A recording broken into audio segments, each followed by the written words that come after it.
welcome back to Winds of Change. I am excited, but I'm very nervous at the same time. Last time, we left off on a bit of a scary note. Let me just get in here because the music's a bit loud. Come on. Get in.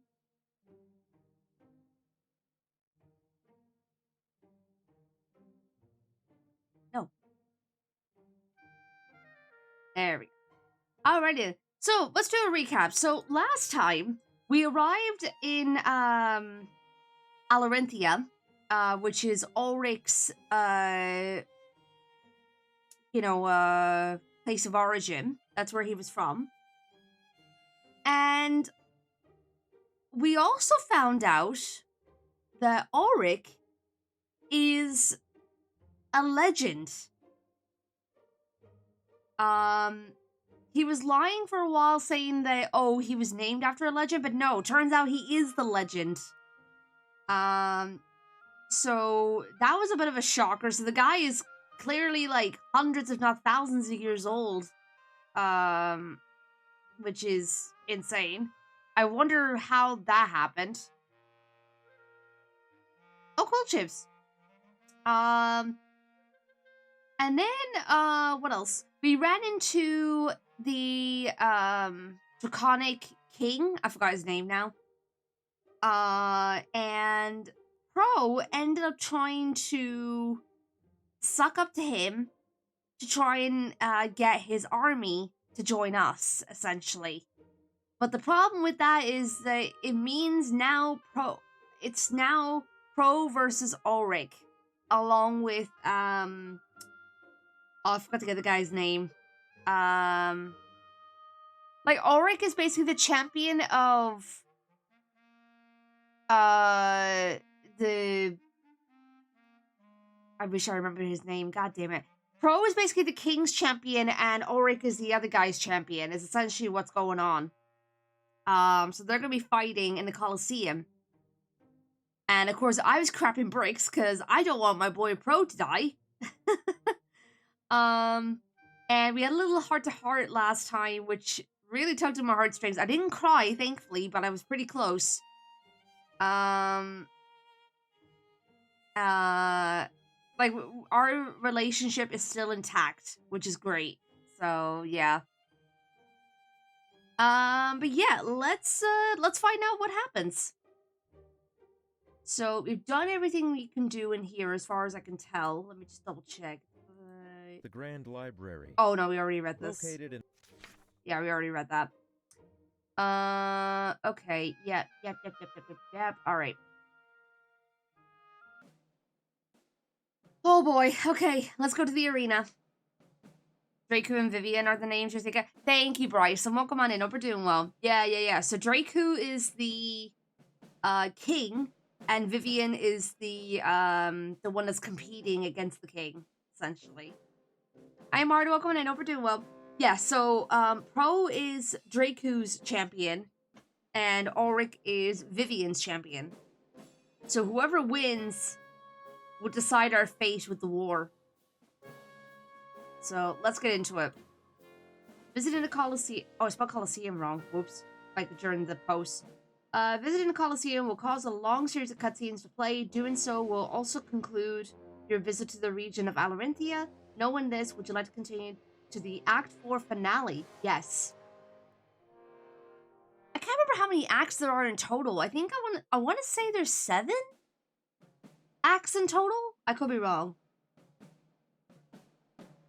Okay, I'm also really glad that we left, that we didn't continue the last time, because as much as I was dying to keep going, I had a feeling it was going to be lengthy. I didn't think it was going to be cutscenes, but yeah, no, okay, I'm glad that I left it off when I did last time. Alright, but let's get into it.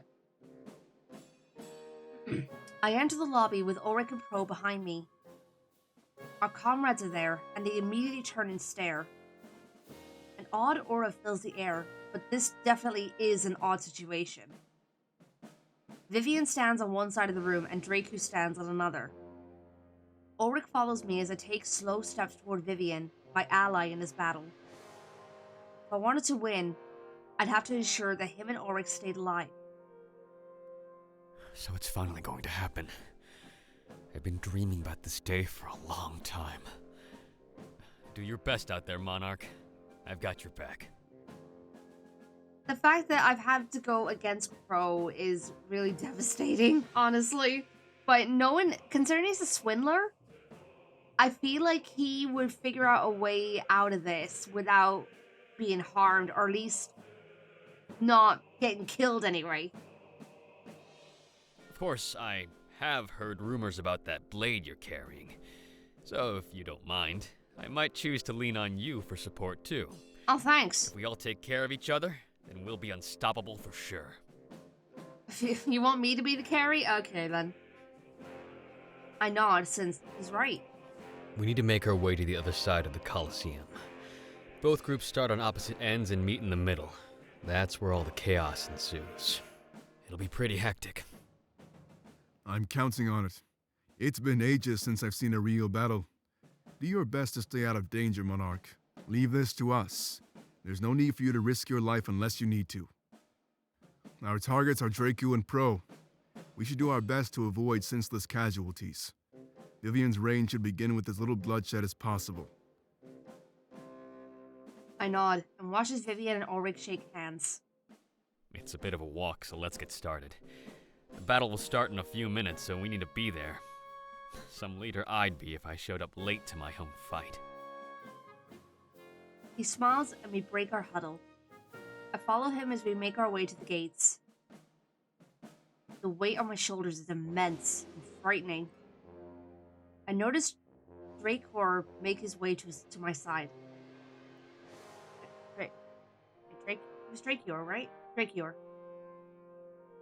He looks me up and down, staring at my blade. Look, I don't know if what they told me was true, but if that blade is some sort of ancient relic, don't showboat. Anything other than strength and strategy will be seen as cheating. Okay. That blade may have powers to help you out in Maltius, but not here. Do your best to blend in as a regular combatant, all right? I don't want you putting Vivian in jeopardy out there. I shrug, since I don't really have a say in the matter. I suppose the powers of the blade were pretty much cheating. A thrown battle would do little to prove Vivian's credibility. Why did Ulrich show up for a second there? After a trek that seems like forever, we're at our gate. That honestly feels like when you're at an airport and you're trying to get to your gate. It feels like forever trying to get there. They're shut tight, and I could see another set across from this one. At the other end of the arena, our opponents were waiting, just like us. I look over at my allies and gulp. The crowd is roaring with excitement. Our lives were simply entertainment to them. Remember, we're fighting for a better future. Our hopes and dreams will carry us to victory, I know it. Of course, Ulrich's sword arm will sure be a big help. No need to put on the pressure, Vivian. But I know you're right. This is all I've ever wanted. And with you two by my side, I know I'll never fail. He smiles, but that smile is quickly wiped from his face. The gates begin to open, giving us a clear view of the arena. Oh god, the nerves are kicking in. They're kicking in. They're kicking in. Ugh. We take a few steps outside of the gates and look around. The crowd goes wild, and that's when all hell breaks loose. The reserve forces rush to the center to create a line of defense. That was a very hard sentence to read. I don't know why. Stay back, Monarch. Let me and Vivian lead the charge. Yeah, just make sure to stay out of danger. We can't have our future ruler falling in battle. Now! I stay back as instructed and let them lead the charge. Hi RP, welcome on in. Hope you're doing well. After a few minutes, everybody meets in the center. All I hear is clashing metal and agonizing screams. Oh my god. It's an absolute massacre. Just like I gasp and take a few steps back. Anxiety coursing through me. Feels like I'm right back at the Rebel HQ. Everybody's dying. Clutch my chest and start to panic in the arena. My breath short. Oh no! I'm having a panic attack! What's going on? This has never happened before. I can't escape this. It feels like it's happening all over again. I shake my head, but nothing helps. Need it to stop. Hey, Monarch, are you okay? I'm unable to respond as enemy soldiers close in on me. Draku's reserve forces, our own men, are coming to attack me. Were they? I had no idea if they'd actually follow through. And thanks to a sudden interruption, I'd never find out. Monarch! Ulrich rushes to my side and pushes me on the ground. I hit the floor with a loud thud and I'm knocked back into coherence. However, this did little else but redirect the attention to him.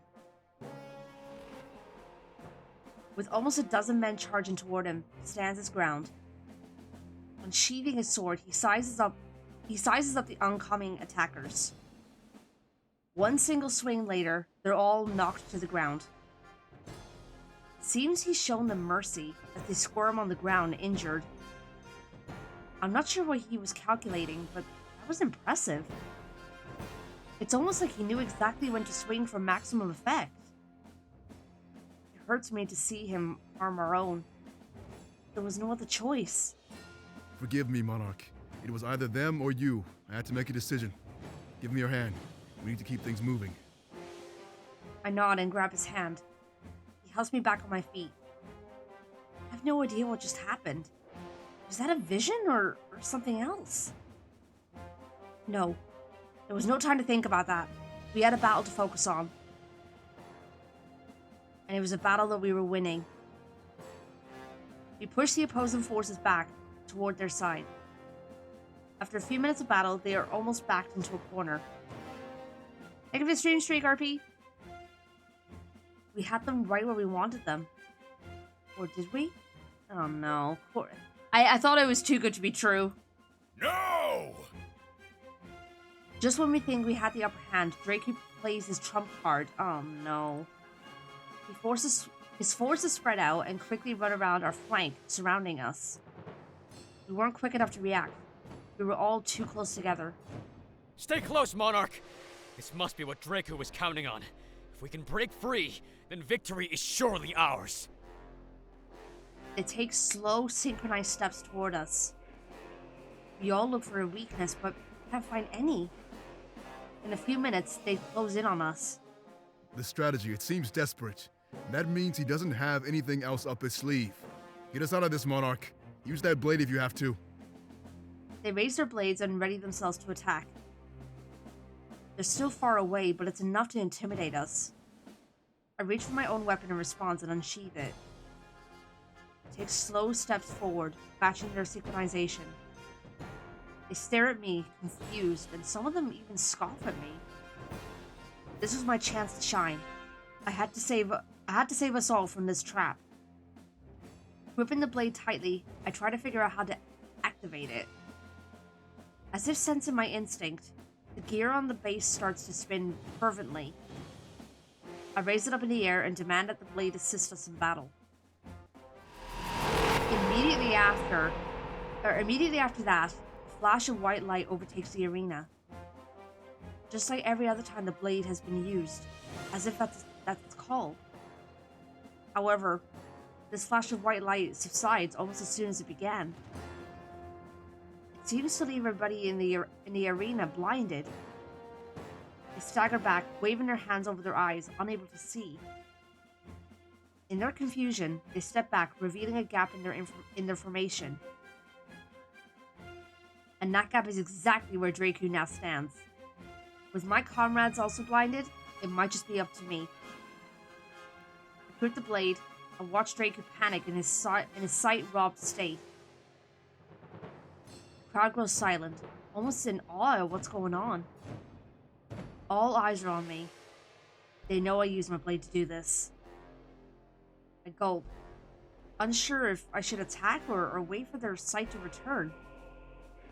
I don't want them to think I'm a coward who needs to disarm their foes. With so many people watching, I need to consider what image I give off. I would be in the highest seat of power after this war. I need to think.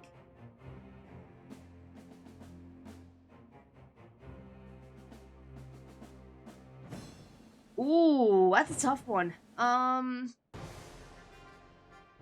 gonna save real quick.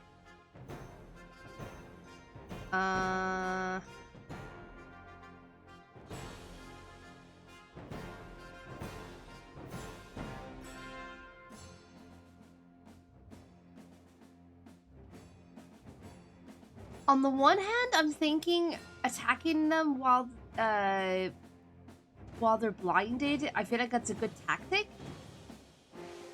Because at least you can, catch them off guard.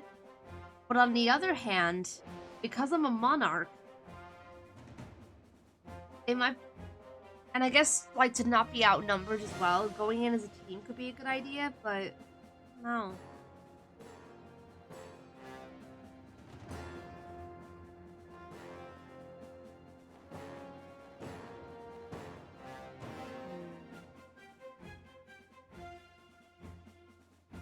What was the, place like?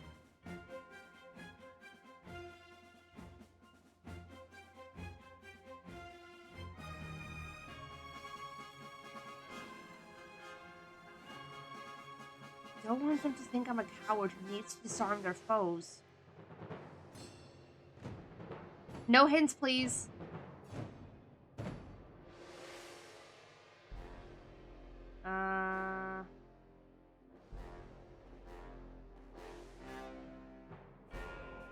God, I should probably put a no backseating thing on the chat. There we go.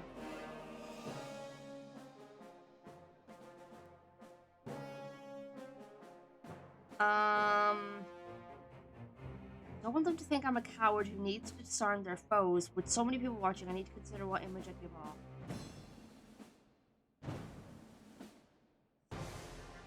Oh God. Normally I would say this while you can get them while you still can. But because of the thing where it said I don't want to seem like, because of the text saying I don't want to seem like a coward attacking while they're in that state.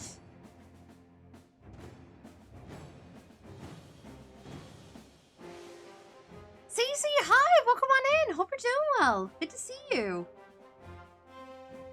God.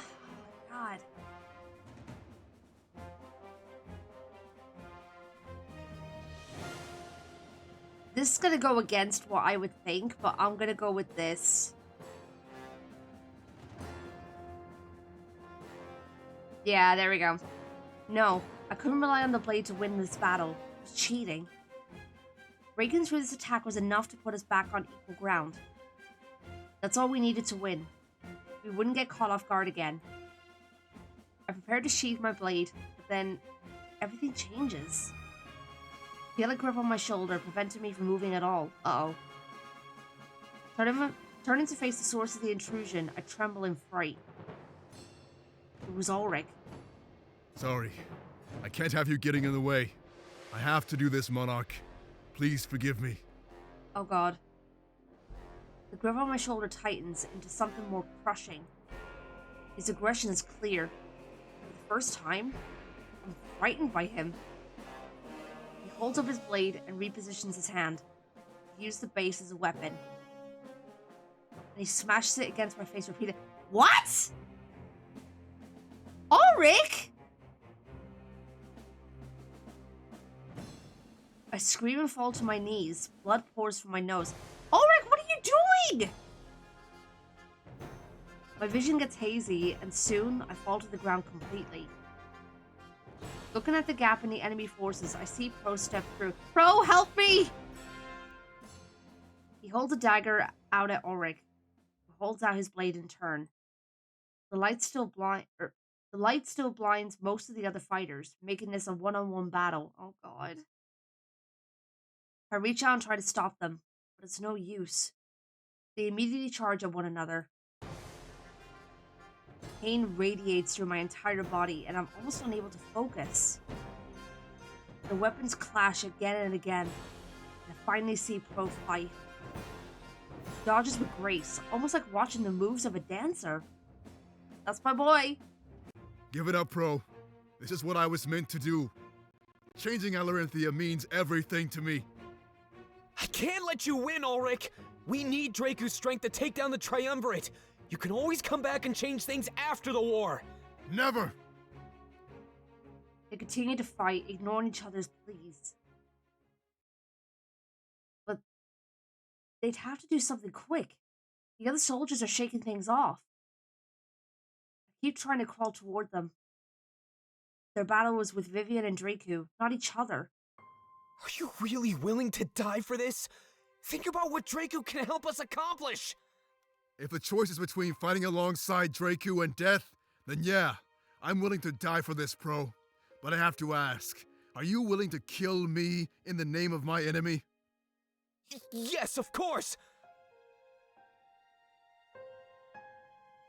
Hi, Vol, welcome on in. Thank you for the lurk. Appreciate it.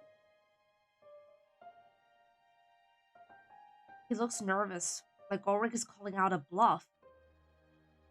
Takes slow, intimidating steps toward Pro. Don't hurt him! In response, Pro starts to panic and step back. If you're willing to kill me, then do it! Show me that our friendship means nothing to you! But we're family! Looks like Pro's about to cry. You're gonna make me cry! Don't do this! We're just starting! No, that's just an excuse you made up. Why are you saying this? Because I don't believe you're willing to kill me. But I stand here, ready to kill you at a moment's notice. That need for friends and family to be loved, that's your weakness. Leave him alone! I don't blame him! All I've ever wanted was to change this nation for the better. You, Tomek, the monarch, you're worth less than pawns to me. So I'll give you one chance to kill me. Take my life, or lose yours. You absolute dick! Ulrich, stop! In response, Ulrich readies his blade and steps closer to Pro. Don't hurt him! There's nothing I could do anymore. I'm practically choking on my own blood. Any weak cries, I admit, would be easily overtaken by the chatter of our audience. Chatter that soon turns into roaring applause. Pro lunges toward to attack Ulrich, but he quickly counters. Gripping Pro's arm, he quickly seizes the dagger for himself. No! So that's the way it is, huh? You're a fool, Pro. Always were. This is upsetting me. This music is not helping either. Well, thank you for the stream streak, by the way. Throwing his own greatsword on the ground, he stares up in Pro's eyes. Pro trembles in fear, realizing he played right into Ulrich's hand. No! He dodged Pro's erratic attack rather than launching his own. Ulrich! Let me go! As he holds Pro firmly in place, he closes his eyes. Sorry it had to come to this. But know that your death will create a better nation. Will it? And hopefully, that will lead us all to a better world. I don't know about this, Ulrich. Plunges the dagger into... No!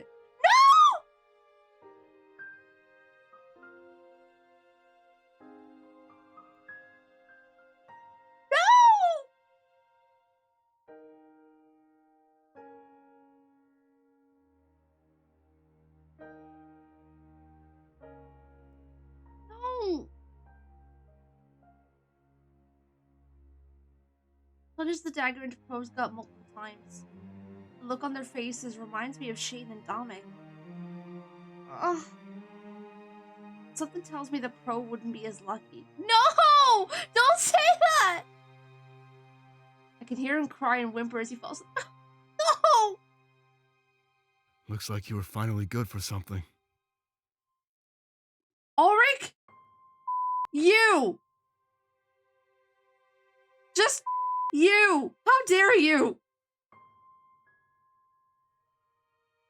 That's the last thing I can remember. Succumbing to grief and agony, I slowly passed out. Dude, we're barely starting and I'm about to cry! The crowd goes wild as the soldiers finally overcome their blindness. They're greeted to the sight of a victor. I only see a man who lost.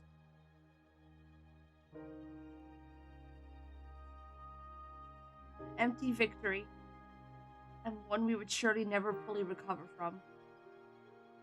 Crying at our loss, my vision fades as I lie in a puddle of my own blood.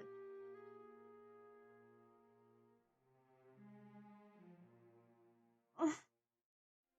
No! He's not gone, right? Please tell me he's not gone! Hello there. Eugene, hi, welcome on in over doing well. Please tell me he's not gone. My eyes slowly open, and I find myself back in the Colosseum private chambers. Pain radiates throughout my head, pulsing with my heartbeat. It's almost unbearable. I notice some empty vials on the nightstand, and an odd taste in my mouth. Painkillers. Less than 4 temps sit on chairs beside the bed, watching me intently. She's waking up.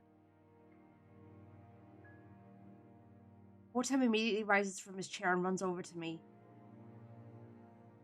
The worry on his face is clear, but everybody breathes a sigh of relief. That is except for Ulrich. I freaking hate Ulrich right now! He stands in the corner of the room with his arms crossed. After what he just did, I'm not surprised that he acts distant.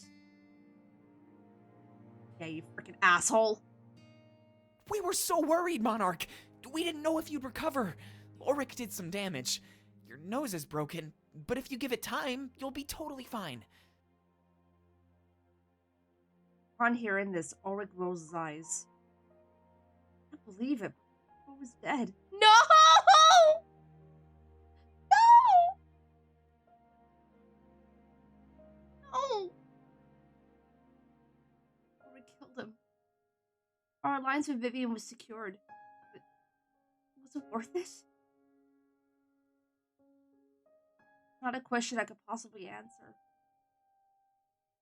On one hand, that sacrifice could ensure the safety of millions. But we were comrades. Bonds complicated things during the time of war. There's no time to grieve either.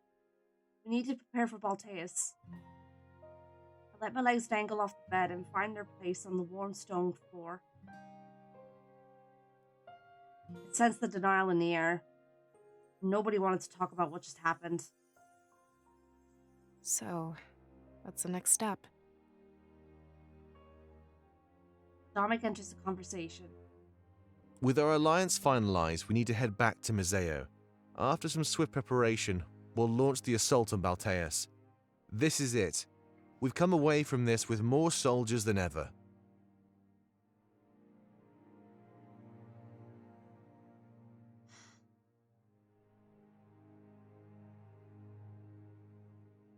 was hoping he'd make it out of this.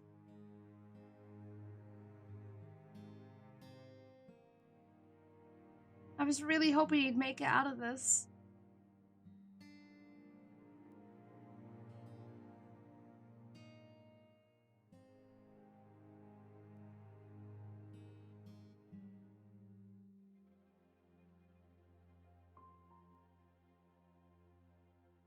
Why am I getting emotional over a fictional character?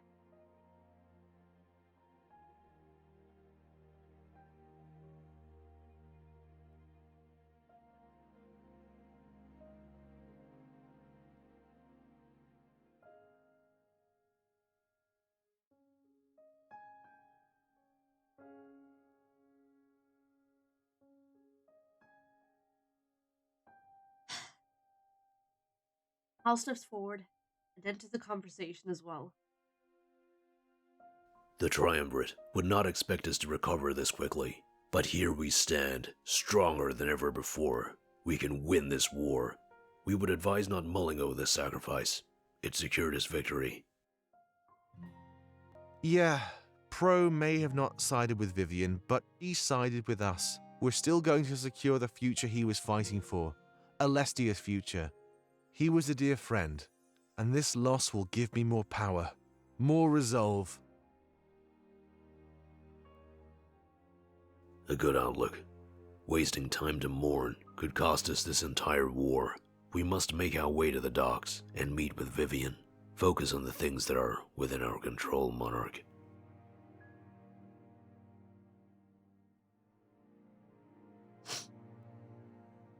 I hate this. I freaking hate this.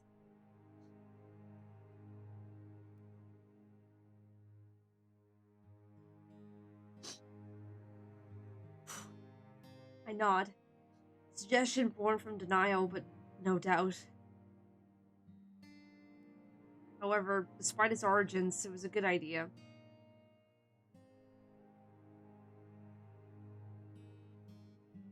We still have business to take care of, no matter what. Stand up getting out of the bed, and everyone looks worried. They brace themselves to catch me, in case I were to fall over.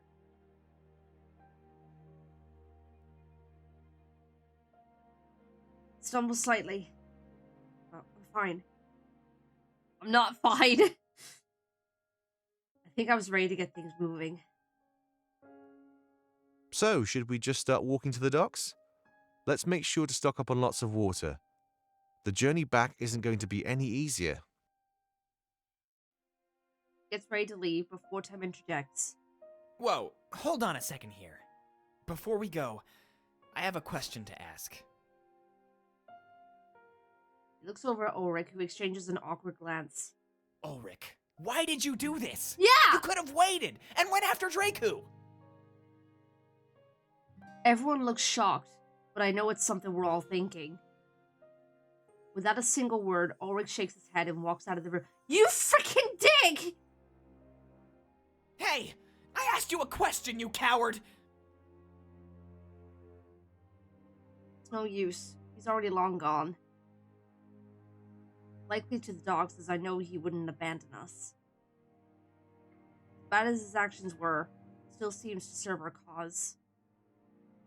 For Tim. I know we have an alliance or whatever, but who cares? We lost one of our friends! Yeah! Why is nobody even sad? I'm sad. I'm freaking crying over here. We'll have plenty of time to grieve after this war is over. We've lost plenty, and I'm sure we'll be losing even more, but if we give up and mope around, we'll lose everything. We're not forgetting about him, Fortin. We just have more important things to focus on. Let's get to the docks. We can talk more on the trip home.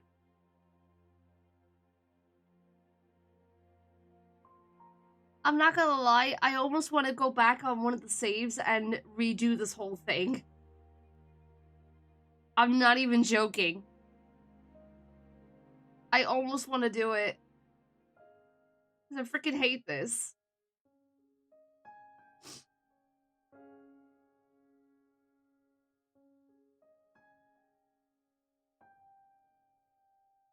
Tempting, but live with your choices. That's what I'm thinking too.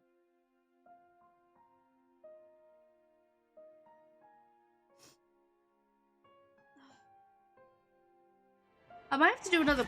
Whoa, hello. That was unnecessary. Anonymous, thank you for the 50 bits. Also, the quiet potato, welcome on in. Or Toto, sorry.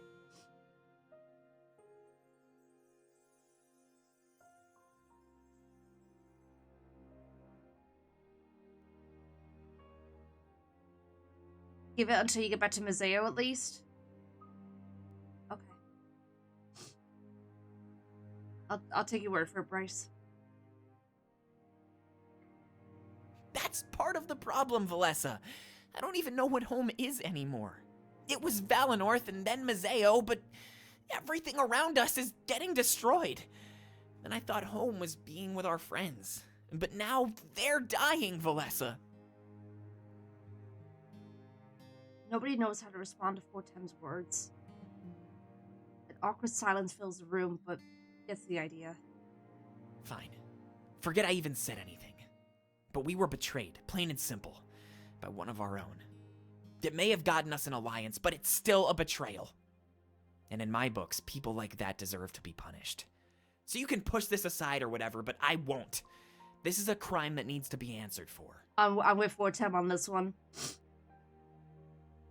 After saying that, he storms out of the room. I suppose he was right. It's really not that simple. There's no point in arguing, however, so we all start to leave.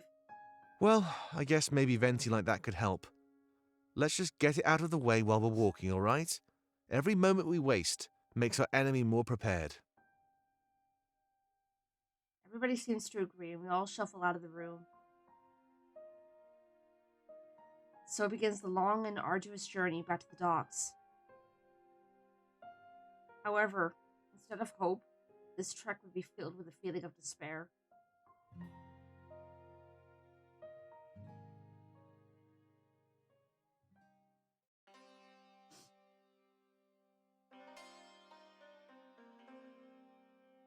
Our entire party remains in silence until we arrive at the oasis.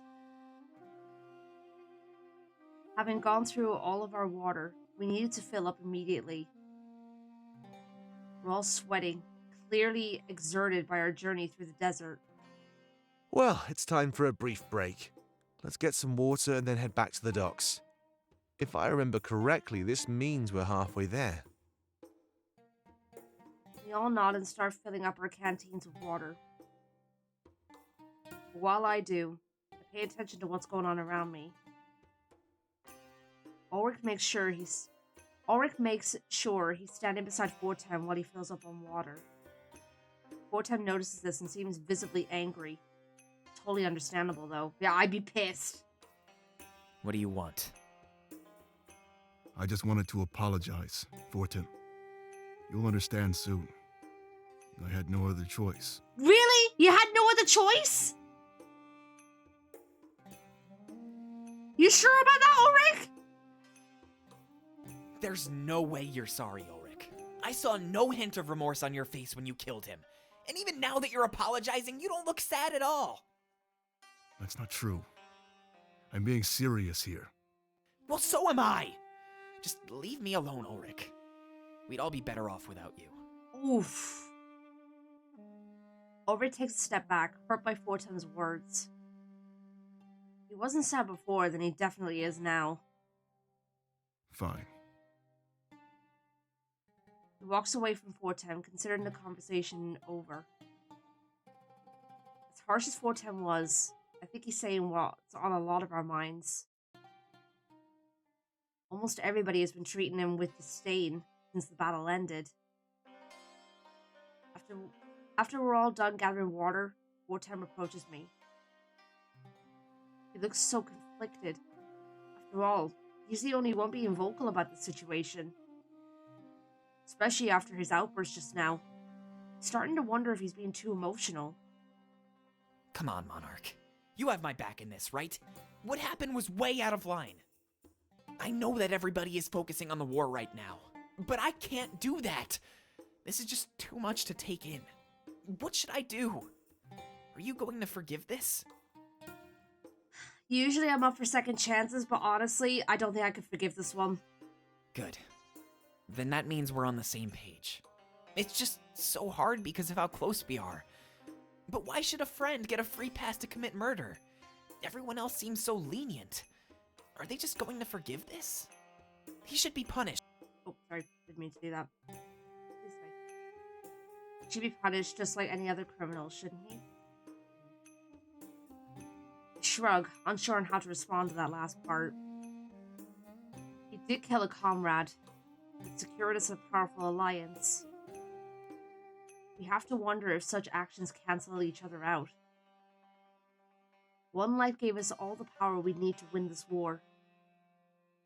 But at the same time, is it right to reduce a life to something like that? bargaining chip on some sort of table containing all of our lives? This is something we'd have to talk about as an entire group. I may be in charge, but this has affected everybody, not just me. That's why I let Vortem know. The only right way to handle this. All right. But just take my advice. Don't do it while everybody is still in shock. Let them process these events and form an opinion. I nod. It seems like we're all ready to continue. Since we're halfway to the docks, we'd have a long time to think.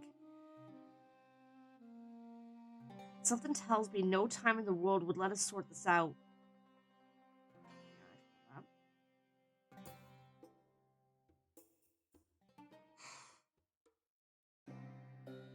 Y'all, I'm freaking devastated right now. I am absolutely devastated. My head throbs as the painkiller started to wear off around the oasis. My coherence fades in and out, though my body still moves, so I'm barely conscious. Before I know it, we're already back at the docks. However, I didn't miss anything of note. What surely took a portion of the entire day seemed like mere moments to me. Fair. Our group scatters out, but not too far. We're all within earshot of each other. Looks like the ads are about to start, so I better pause here.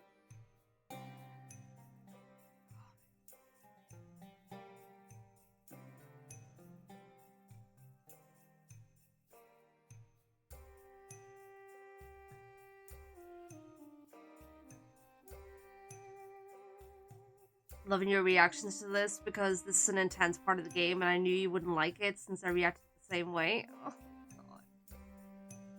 The way all the pieces are put together and lead to the conclusion of this arc is so good, though even if it may involve a bit of hurt. This is destroying me, dude.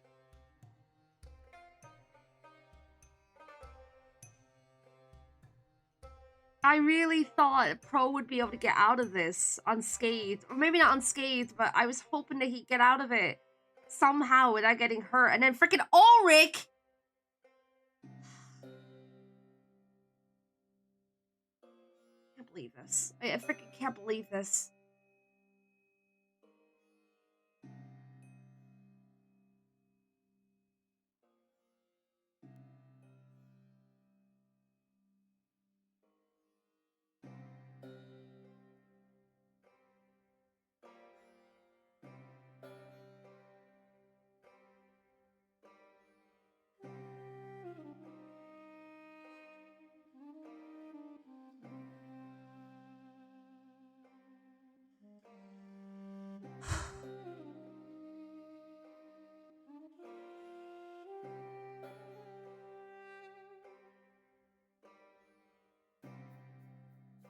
You know, I was going through the that thing that people are doing where they're choosing like games that was like their favorite game or like the ones they thought was underrated and all that kind of stuff. And there's one where it says a game that gave you an emotional or that was a personal impact.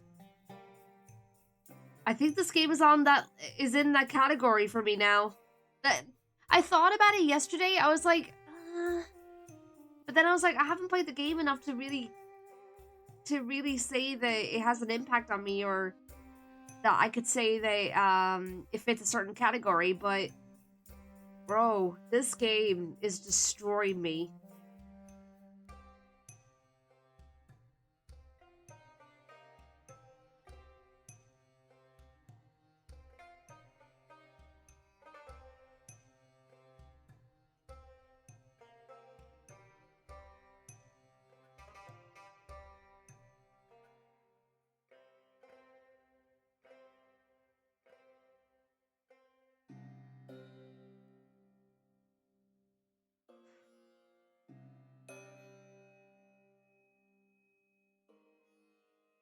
I will say this right now. I'm glad that Tabby's not here because with the way I acted during the whole thing, he would have been very concerned for sure.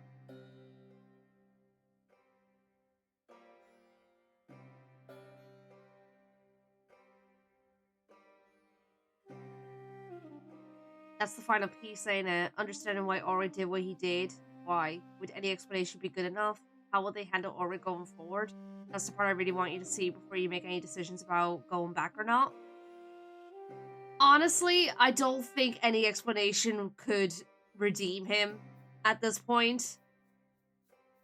What he did was a dick move. He'd have to really convince me. He'd have to have a really good reason for doing that. But even then, I don't think I could forgive him.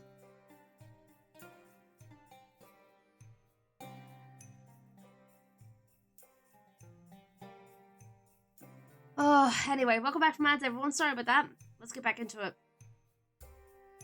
I notice our new ally is waiting by the ship. Dominic quickly approaches him. Vivian, there you are. How does it feel to be the one in power? It's hard to believe, actually. I expect that it'll set in after the upcoming battle. I'm a man of my word, so I need to help you out first. Wait, don't tell me you're coming with us. Don't you have things to take care of over here? It's nothing that can't wait a few days. The attack is happening pretty soon, right? I can leave things in the hands of a few friends for now. Fair enough, and yeah, you're right. We plan to launch the attack within a day or two. Once we get to Museo, we need to take care of business. I mean, final goodbyes and stuff like that. After we leave for Balteus, we might never return. We need to make sure that we leave with no regrets. Have a little faith, Dominic. If anybody can take down those gods, it's us. We just overthrew an entire nation. I think that's a good sign. At that moment, we're interrupted by the last person I ever thought I'd see. Gods? Don't make me laugh. Sophie? You know just as well as I do that they're weak, like us. The true power rests with the one who can wield that blade. Hi, Sophie. We all stop what we're doing and look toward the source of the noise. Terribly sorry to intrude, but I need to have a word with the monarch. If you'd be so kind as to give us some privacy, I'd be forever grateful. Why? It's Sophie. I immediately assume a battle stance. Fright quickly overtakes the air. This was bad. I'm not sure who remembers him from the Rebel HQ, and I'm not sure if all of my comrades have seen him before.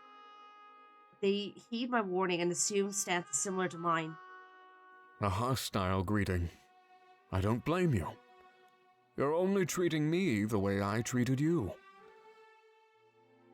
Takes a few steps forward, and I do so as well. I notice that he looks at Dominic, a man that he thought was dead. Right. A hint of emotion shows on his otherwise cold face as he does this. So after this hostility, I expect mercy. Remember, if it weren't for me, you'd be dead. He immediately gets on his knees and holds out his wrists. I submit to your authority. Restrain me any way you wish. I only want to talk. When you get back to Museo, we can go our separate ways. I'm shocked by his actions. I expected another fight to ensue. I look around at my comrades, unsure of what to do in this situation. It was clearly a trap, right? What business would he have with us? Vivian, restrain this man immediately. Take him to the brig and make sure he can't escape. He's unarmed and alone, so do it before he starts anything. Vivian does as instructed, as Ulrich takes matters in his own hands. It was probably for the best. He seemed to know Sophie better than any of us. Sophie had no allies present, and no honor guard soldiers. Right now, he was weak. Once we set sail, come and talk to me, Monarch. I have some information that you might want to hear, including the true identity of the mole among your forces. He's dragged away with what I interpret as a sinister smirk. It's likely he couldn't be trusted. That's obvious psychological warfare. Turn us against our own friends and we destroy each other from the inside. an obvious attempt to sabotage our impending attack on Balteus. But if we restrained him and kept watching him, we'd add a valuable asset. The Triumvirate's own Grand Inquisitor. That would make a fine bargaining chip. Sorry about that, but we need to get out of here and fast. If we stay in Alarenthia any longer, they might figure us out. And Sylvie definitely can't hear what I'm about to tell you. What do you want to say?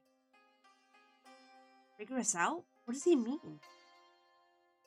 There's worry and paranoia on Ulrich's face. Come closer, everybody. I'm afraid that I've been keeping a secret from all of you. But it's not just me. Hold on a second. You'll see what I mean. We look around, clueless as to what he's talking about.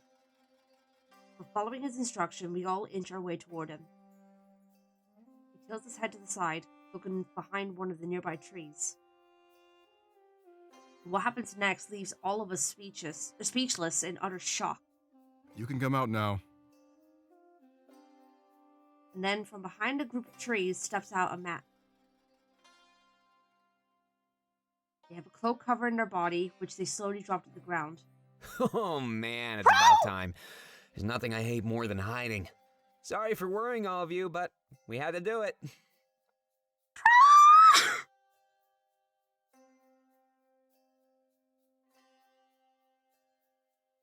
Oh, thank God!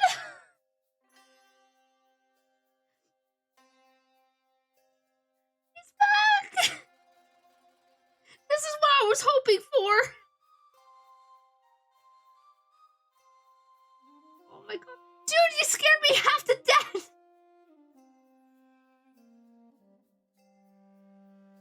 Oh my God, I'm freaking crying again!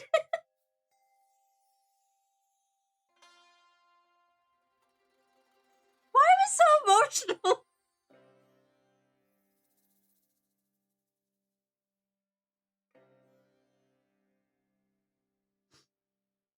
Oh my freaking God.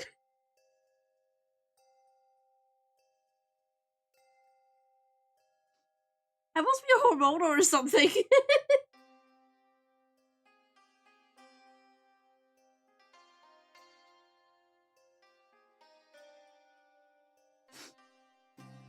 I'm so happy.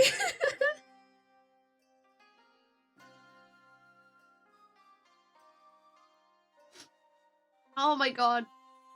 Pro and Ulrich high five and then give each other a tight embrace. Okay, Ulrich, you're good. You're all good. I was about to lose my mind with you.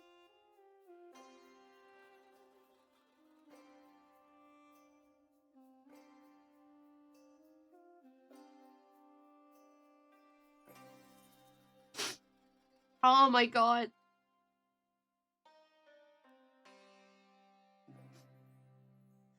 Oh, give me a moment.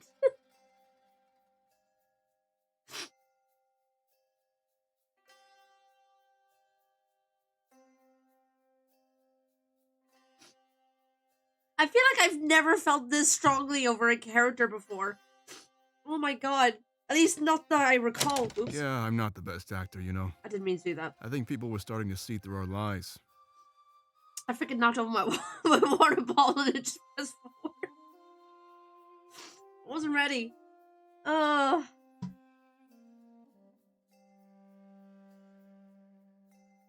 just making sure that I didn't miss anything.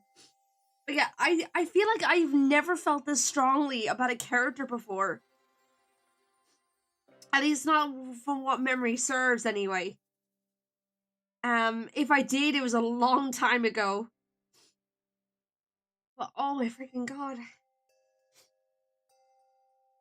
Dude, don't scare me like that! Oops. I keep hitting everything at the moment. I'm knocking over my water bottle, I'm hitting the freaking pop filter on my microphone, I'm doing everything. Oh my God. I'm a mess. Okay. Alright, come on. He's alive. Let's get back into it. Before Pro could do anything else, he's bombarded with hugs from our comrades. The man they thought was killed in cold blood now stands before them. I'm shocked, confused, but also a little relieved. What do you mean a little relieved? I'm heavily relieved. What's going on here? Hey, come on, cut it out. It's enough to know you missed me. But we really need to get going. Fast. Yeah, if they find out we cheated, we're done for. I know you want an explanation, so let's talk about it on the ship. Okay. We should set sail right away so nobody catches on to us. They start to walk toward the ship, but Dominic stops them. Wait, you cheated? How are we going to break this news to our new partner? If they find out, they might just break off our alliance. It worked out in their benefit, so I doubt they'd care. Let's get going. We'll explain the story on our way home. I'm so confused. Don't worry about it, Dominic. We made it out of this without any casualties, really. A few members of the reserve forces died, but that's it. Thankfully, none of our seers fell in combat. We have more strength than ever before. That's what matters. Attacking Balteus will be as easy as the snap of a finger. Oh, that's a relief. All right, then, I trust you. But you better have a good explanation for this. Let's get going, everybody. We have a long voyage home. Oh my goodness. Dominic, Ulrich, and Pro all get on the ship. I start to walk over with Hal, Valessa, and Forten.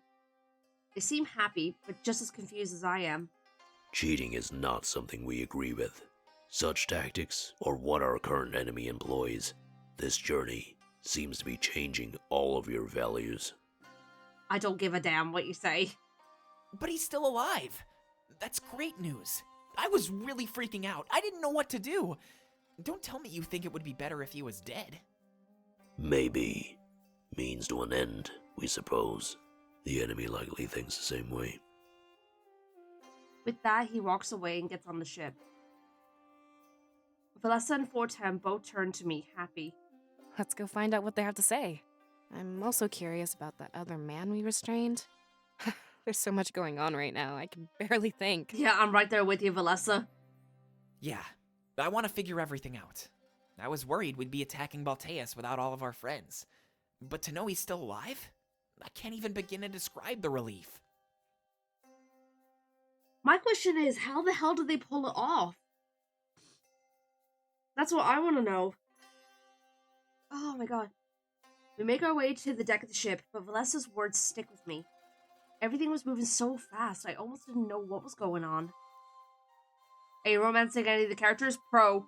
That's who I'm romancing right now. Thankfully, we had a long trip home to get everything figured out.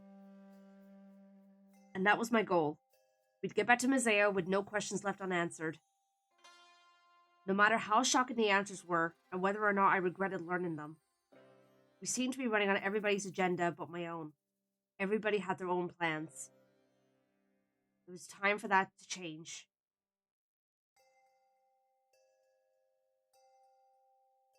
But yeah, that's why I was so emotional about Pro, because I genuinely love him as a character. But I am currently romancing him in the game. And that's why I've got a very, I guess a deep connection with him at the moment. So, yeah. When we all get on the ship, it starts to set sail within moments. Seems that Ulrich and Pro want to expedite our departure from Alarinthia. They continue to look at us with smiles on their faces. To themselves, they had succeeded. But in what exactly? That's what I demand to know as I step forward. If I was in charge, I couldn't have them plotting behind my back. Yeah. Everybody gathers around to listen as our ship gently rocks back and forth. Though relieved that there was no real casualties, we needed to know what we got into. If they want us to leave so fast, was it so bad that we could never come back to Alarinthia? Whoa, it's not that bad, trust me. But it's definitely the biggest score of my life. I mean, swindle an entire nation? Amazing! Dude, like I said before, this is what I was hoping for, because he's a swindler. I was hoping that he'd be able to get out of this somehow, unscathed. But it just freaking, both of them got me. Wait, now that I'm thinking about it, is that why Ulrich hit me? Because he didn't want me to see what was happening, and therefore, if I knew what was going on, everybody else would be able to pick it up. Is that the reason? I mean, we're gonna find out anyway, but still, I wonder if that's the reason. Still a dick move, but you know. Sky Bluefin, thank you so much for the follow. Welcome to the Biscuit Bunch. Hope we're doing well. The puzzle places / hints.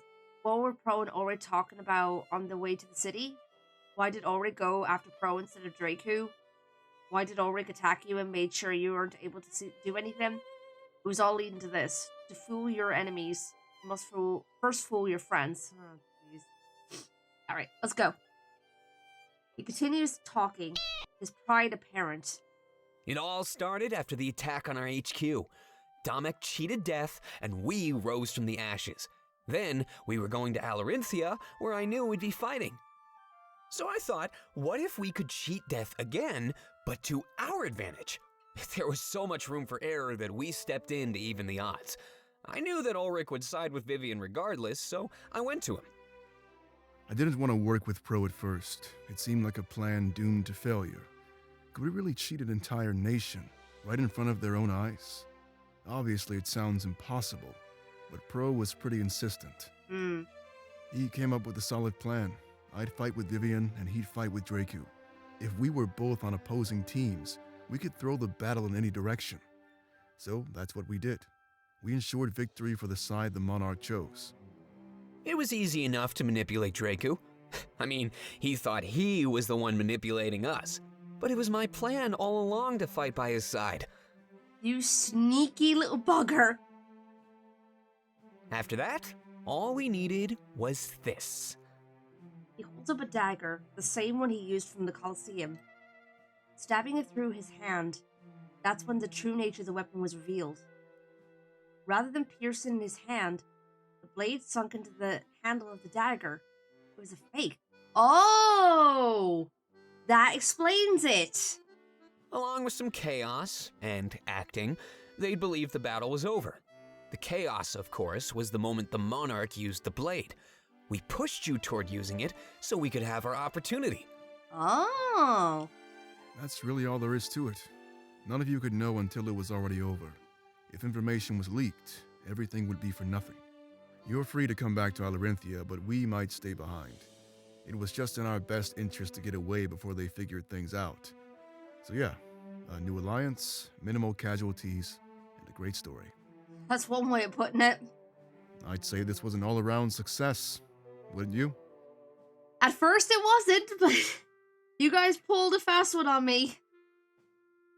Oh my god. Yeah, I can't believe we really pulled it off. I think this might just be my masterpiece. This has been a roller coaster of emotions in the last hour. It's absolutely insane. Oh, RP, highly recommend this game. If you enjoy visual novels and if you're enjoying the story so far, I highly recommend it. I'm loving this game. I wasn't sure what I was going to think of it at first. I mean, I was liking it in the beginning. But the more I play, the more I'm loving it. So, yeah, no, highly recommend it. It's so good. They wait in silence for our response. But their faces are beaming with pride. It seemed like a simple enough plan, but it was definitely risky. That it was, yes. The moment we set foot in the Colosseum, they were in real danger. But that only shows off their resolve. They were willing to die for this. However, something feels off about this. It's all too perfect, too convenient. I'm not sure. Ulrich is willing to throw everything away? I mean, I sided with Vivian, but that wasn't a guarantee. Had I sided with Draku, he'd lose his chance to change Alarinthia. There had to be more to the story, something they're not telling us. I'd have to talk to them in private later on. Maybe they could confide in me. Are we gonna have our heart-to-hearts again in a bit? I would love that. But as it stood, I didn't really buy their tale. Would they really risk their lives for a foreign alliance? My comrades seemed to think so, and they showered them with praise. That might be the coolest thing I've ever heard. I knew you were a swindler pro, but this is crazy. You're using your skill to shape Alestia's history. And now you know why I wanted you to wait. Glad I was able to do that without hopefully giving away by focusing on Auric. I mean, I did wonder... Like, I wasn't sure what to expect when you said that. I was like, okay, well, maybe... I didn't know what to think, honestly, but I was like, okay, I'll trust your word on that one. But I was so close to wanting to go back, because I was like, no, I hate this. I don't like this. It's like, take me back to him. But I am so relieved knowing that he's still alive. That really scared me. Like, I was really starting to get depressed. Oh, God. Like, as I said, the last hour has just been a roller coaster of emotions. This is insane. And Ulrich, I never knew you were so good at acting. Yeah, for real. You really had me sold there. I almost can't believe it. It felt like something was up, but to think it was this? Yeah, I'm with Valessa on this one. Almost puts my strategizing to shame, I have to say. So what's the next step? Is it just smooth sailing now? I imagine our chances of getting caught are pretty low. You should probably tell Vivian what really went down. I doubt he'd mind, and at least he wouldn't find out another way. In the meantime, we need to have a word with our new prisoner.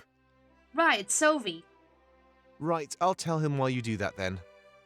But I think we've also earned some much-needed rest. Yes. Let's take the day off and meet back up here in the morning. That sounds like a plan. That is, if it's okay with you, Monarch. Yes, absolutely. I nod and tell everybody that they're dismissed. Everybody runs off except for Ulrich and Pro. They approach me and they look anxious. Sylvie is in the brig, right? I can't believe he surrendered. Just like that. And I heard him say something about a mole? Yeah. Let's go talk with him, Monarch. You deserve some answers. Yes. Yeah, let Dominic pamper Vivian for the time being. But before we head to the brig, look behind us, Monarch. It's starting to look like an impressive army, isn't it? Yeah. I do as instructed and notice that we're accompanied by at least a dozen ships. If that was the strength of our new Alorinthian army, then I was at a loss for words. That fleet, combined with our own, and my blade stood a real chance in Balteus. But I couldn't lull myself into a false sense of security. There was still so much to do. And right now, the next step was having a word with Sovi. Just what was he after? The fact that Ulrich and Pro volunteered to come along was also pretty peculiar.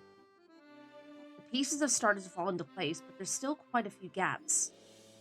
Maybe this information that Sovi promised would help me in some way.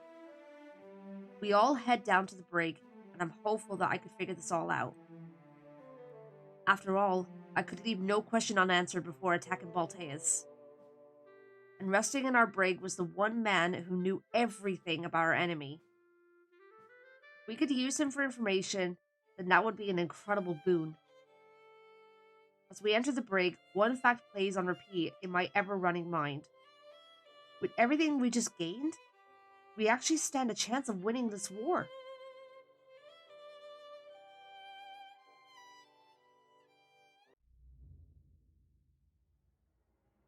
Whoa. The brig is dark, and we can't see much at all. That is, until our eyes adjust and we immediately see Sovi. He's broken free from his binds and is doing pull-ups from a ceiling beam. Grunting with exertion, he lets himself fall to the ground when he notices our entrance. Taking a few steps toward us, he's careful not to make any sudden movements. Crow makes sure the cell door is shut and locked so he can't escape from us. My, I wasn't expecting an entourage. Should I be flattered or concerned for my safety? I would say concerned. An obvious attempt at humor, but none of us acknowledge this. Ulrich steps forward, demanding swift answers from our captive. Explain yourself, Sovi. I'm seconds away from throwing you overboard. Oh. Again with the hostility. Look, I don't even really know what I'm doing here. It just felt like the right thing to do, given the circumstances. What circumstances? What circumstances? Exactly. I mean, okay, we know a little bit of what happened with Sovi last time, but still. Sovi looks at me and shakes his head dismissively. Back when we attacked your HQ in Mazeo, my goal was to kill your friend and retrieve the blade. I failed both objectives, and the Triumvirate punished me. I see. It's true. Sovi did show me mercy during our brief encounter. He had my life in his hands, but he chose to run away instead. He saw something when he touched the blade, I could tell. And now that I know the truths of the spirit realm, I think I knew what he saw. The monarchy. He must have seen the same truth that shocked all of us. I ask if that's true, almost certain that I'm correct. He then confirms. You are correct. I found out that the Triumvirate was lying to me. I let you live because I wasn't sure of what to do next. I'm still uncertain. When I got back to Balteus, they punished me by placing me in exile. You expect us to believe this? Sylvia, you're nothing but a mindless slave. The monarch survived because of her strength. I tell Ulrich that Sylvia is speaking the truth. I explain what happened while we were alone near the idol. See, Ulrich? You're always so paranoid. Listen to your friends before making snap judgments. I have a lot to say, so you better learn to trust me again. Don't count on it. He walks away and stands at a nearby corner. Sensing an opportunity, Pro enters the conversation. So, what did you want to tell us? Around here, you need to earn your keep. Ulrich was serious about throwing you overboard. Well, this is where it gets complicated. I still consider myself a servant to the Triumvirate. But Halen? Well, I want nothing more than to see him fall. I'm not here to hurt any of you. Not this time. As you can see, even though I broke out of my binds, I am playing nice. Right now, all I can offer is information to aid your attack on Balteus. You know, I'm just realizing now it's kind of funny that Sean Chiplock is basically having a conversation with himself with these two characters. And why would you want to help us take down the Triumvirate? Doing so would involve taking down Halen as well. He sold me out and got me into this whole mess. Okay, and let's say we take down Halen. What then? You'd be reinstated as Inquisitor and just stab us in the back. You speak as if people aren't capable of playing both sides. Either way, I don't know. I'd make my choice when the time comes. And what makes you say that so easily? You've served the Triumvirate for your entire life. No, not my entire life. They welcomed me with open arms when I was young and broken.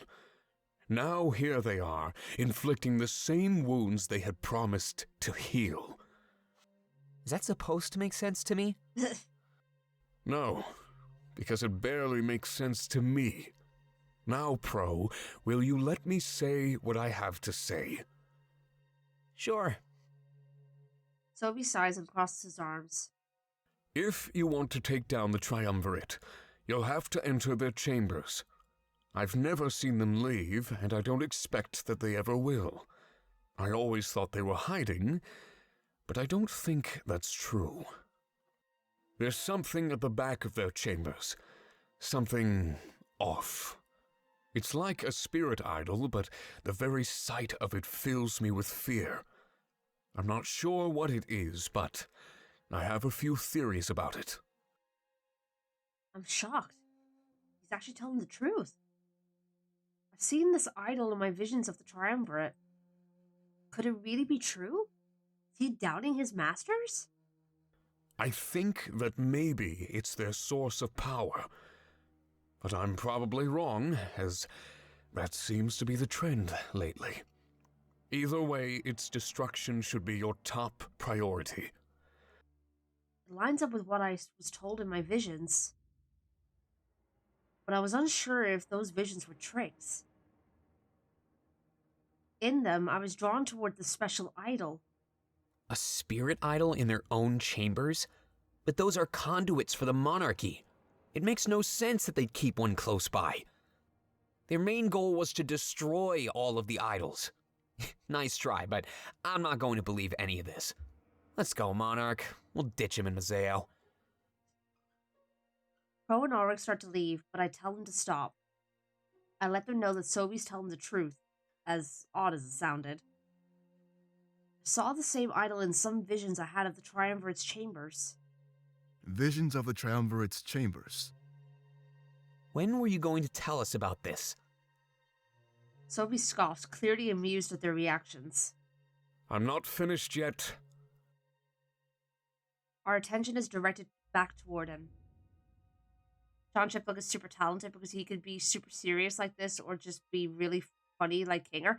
He really is super talented. Like, the freaking range on the guy is incredible, and the way he portrays emotions in his acting, absolutely phenomenal. Just, oh my god, just, chef's kiss. I suggest that your attack focuses on entering their chambers. There, you could take down both them and this dark idol. However, you would have to fight your way through Halen.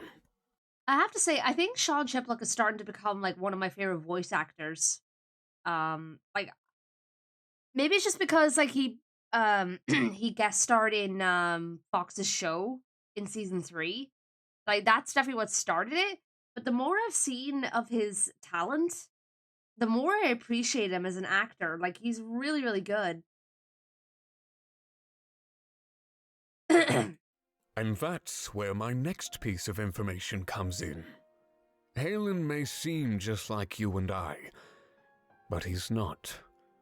The Triumvirate created him with that blade. Huh? What? He was made to be the perfect soldier. He would always serve his masters, no matter what. Little did I know that loyalty was stronger than our friendship.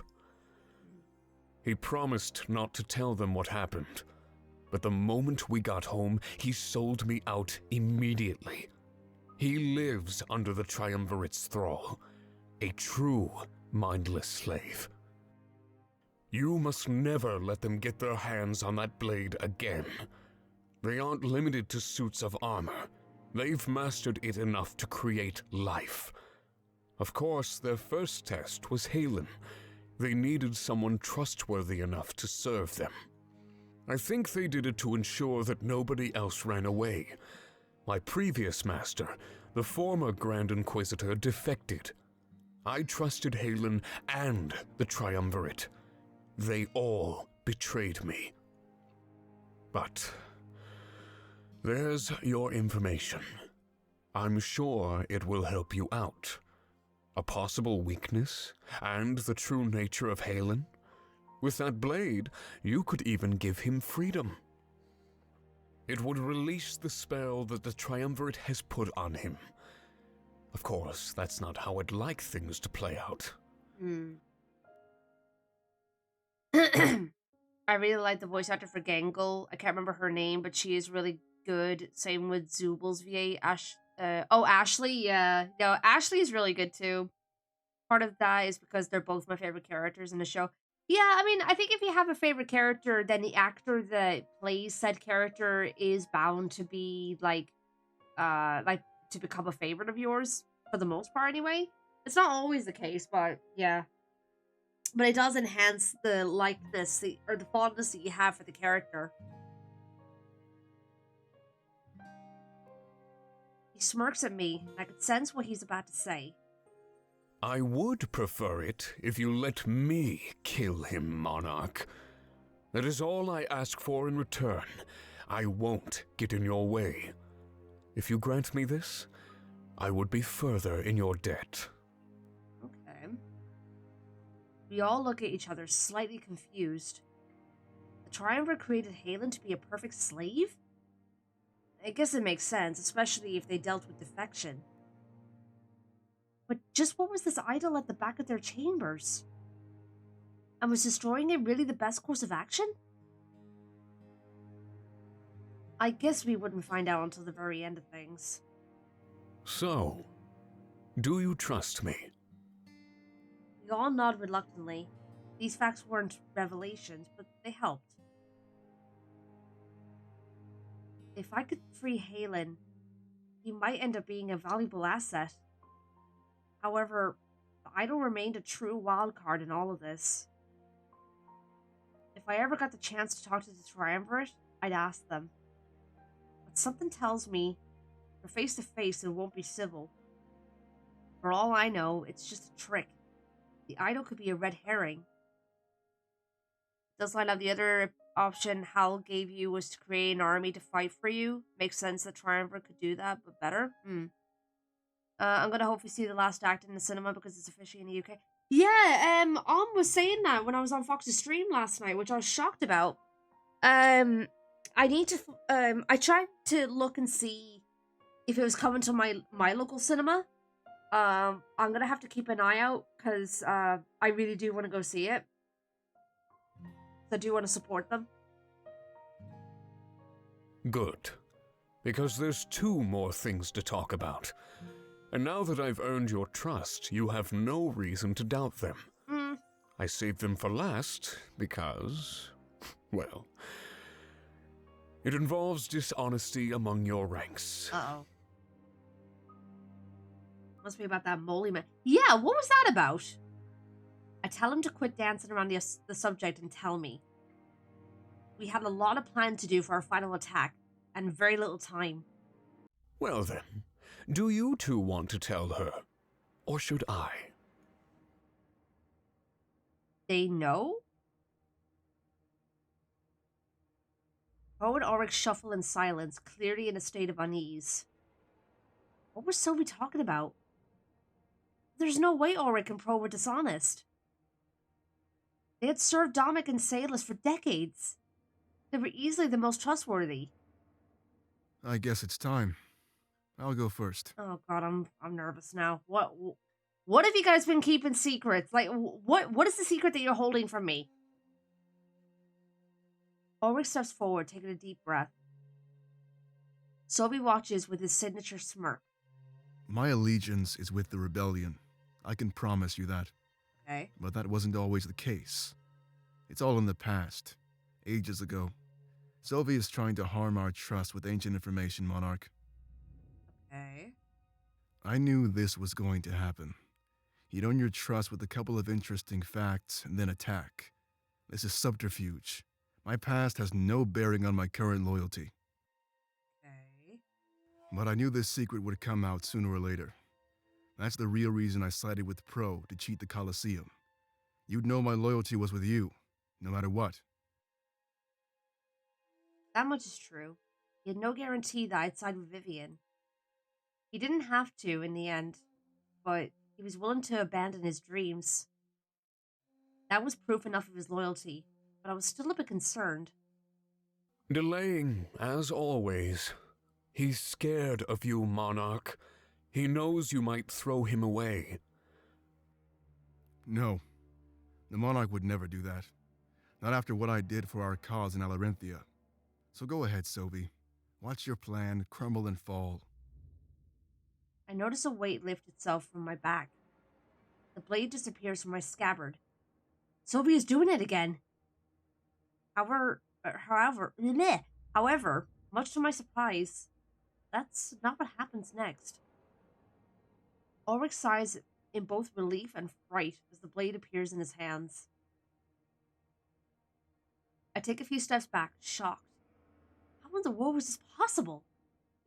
Grand Inquisitor Ulrich. That was lifetimes ago. Ancient history. He's using a dead past to try and hurt us, Monarch. Grand Inquisitor Ulrich. Okay, so we knew that he was ancient, but...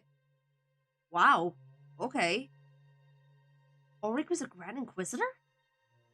Then he must be the defector that Sylvie mentioned. The pieces of all of this are starting to fall into place. I realized that the Triumvirate was my true enemy. That's when I decided to join the rebellion. You really thought this would work, Sylvie?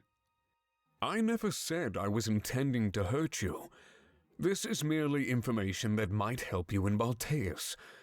Ulrich has inside knowledge, Monarch, and he can wield the blade. It's your choice if you let this information hurt you. But in your situation, I would be relieved to know. Now, there's no need to keep any more secrets. Yeah, can we get the secrets out, please? I'm so confused right now. Was Sophie helping us or trying to hurt us? I could see how he might think that Ulrich's past would harm our trust. But I can also see how sharing this information would help us out. Yeah, I could see both ends. I think it would more so help rather than harm. But I could see how it could potentially harm. Anyway, out with it, please. Furthermore, the way Ulrich handled the situation was extremely professional. Under any other circumstances, I might have taken this information badly. But he's right. It's in the past. He's gone on to prove his loyalty to me. The happenings at Alarentia finally make full sense to me. He was securing my trust for when the secret came to light. Genius, really. I'd have to deal with him more later on, though. This conversation had potential to explode. And I'm glad that it didn't. I know Ulrich's real plan, but Pro still remains a wild card. What was he after? I turn to face him, and he takes that as a signal that it's his turn to talk. Yeah, Pro, come on. If we're going to be partners, you need to be open with me. We need communication. Ulrich passes the blade back to me, and I place it in the scabbard. Pro looks worried. Perhaps the secret was worse than Ulrich's? Oh no. Go on. Tell the Monarch, Pro. It's time for her to know, don't you think? I'm scared. He gulps before speaking.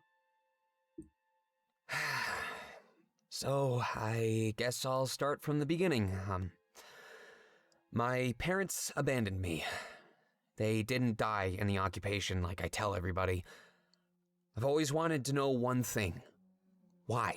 Okay, well, we knew that, because he confided in us about that information. None of my searches gave me any useful information, so over time I grew more and more desperate. One day, the Triumvirate reached out to me. Okay. He looks down, ashamed. They said they knew the truth about my parents, but in exchange, they wanted me to give them information. Details about the rebellion. It seemed like a harmless exchange. Pro was the mole. But over time, they started to ask for more and more. I gave them so many secrets, but got nothing in return. It wasn't much longer before I quit. I had enough of their lies. Fair. Hi, Eric. Welcome on in. Hope you're doing well. But the damage was already done, wasn't it? Yeah. What was the last thing you leaked to them, Pro? The location of our new HQ. The tunnels. It was a good hideout, right under their noses. They'd never find it, unless somebody told them. I'm shocked to my core. If Pro leaked our location, then that means... Oh, jeez. I'm good. I'm generally thinking this game is... This stream has been a roller coaster of emotions with this game, but I'm freaking loving it. That's right. Pro is responsible. His leak enabled us to attack you in Mazeo. All of those lives. The blood is on his hands. Oh, shoot. Is that Michael Kovac voicing Pro? No, that's Sean Chiplock. No! Like I said, I quit. They lied to me. They knew nothing about my parents. All they wanted was somebody gullible enough to serve them. It doesn't change what happened, Pro. Now, Monarch, how do you take this? Yeah, Chips, I've been talking about this. Sean Chiplock plays both Sophie and Pro. Hey, I proved my loyalty. Just like Ulrich. I put my life on the line to serve the rebellion. There was no guarantee we'd survive the Colosseum. That much is true. I knew everything was too good to be true. The real reasons they did what they did were all self-serving. It was so they could defend themselves as they were exposed. With an ulterior motive like that, were they really trustworthy? Ulrich's past was easy to forgive, but what Pro did to all of us? I have no idea how to react. Sophie was fighting a war on my mind. I'm doing alright, Silver. I hope you're doing well. Look, I made up for what I did. All those lives we lost, we got them back, and more. Our Alorinthian allies will help us win this war, hands down. I nod, acknowledging his point. But I need more time to think about this. Oh, dude, Chibs, Sean is getting everywhere. Like, he's in so many projects, it's absolutely ridiculous. Which fair play to him, honestly. And as I've said before, he's also in Fox's show, The Adventures of the Fox and the Fedora, which, by the way, exclamation mark podcast, if you want to give it a listen. There's 3 seasons in total. 32 episodes. Yeah. Sean Chipluck showed up for a couple episodes in season 3. But yeah, go give it a listen. They had secrets. Did my other comrades too? I'm starting to doubt the loyalty of everybody around me. I need to stop. That's probably what Sylvie wants me to do. I'd need to ensure everyone's loyalty before we leave to Balteus.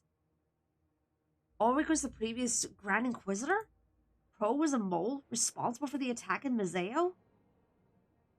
How was I supposed to deal with this right before the final battle? I asked Ulrich and Pro to leave me alone with Sophie. We'd get some rest and meet on the deck in the morning. One big gathering before we arrived in Mazeo would help. I could see the worry on their faces. I tell them I'm not throwing them away. As they leave, the worry is still there, however. Their secrets were finally out. Thank you for the stream streak, Eric. I don't know if anybody else knew, but I guess I was enough. I'm in charge. I turn back to Sophie, who crosses his arms. So much dishonesty in the air, wouldn't you agree? I want you to look at your comrades, and then look at me. Unlike them, I've been nothing but honest with you. Don't start manipulating me now. I would rather have an honest enemy than a cheating friend. That's part of why I wanted to talk with you, Monarch. I know that we can be open with one another. I shake my head, unsure of how to respond. I tell him that I need some rest, some time alone. So much was happening all at once. I needed a break.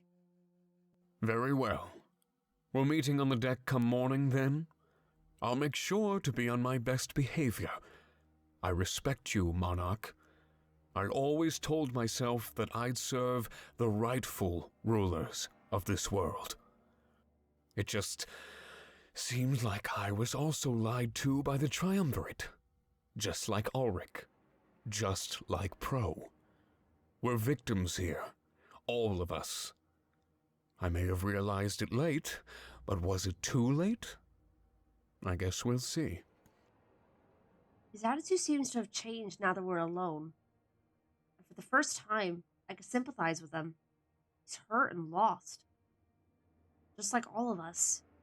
We're just trying to do what we believe is right. I tell him that he's free to join us at the meeting in the morning. But everybody will be told who he is. It'll be up to them to decide how they take it. If the majority of my comrades want him gone, then we'll have to part ways in Mazeo. Very well. It's only fair. Have a good rest, Monarch. He bows to me as I turn to leave the cell. I make sure it's locked tight. We'll be let out in the morning. For now, I needed to be alone with my thoughts. I needed to process everything.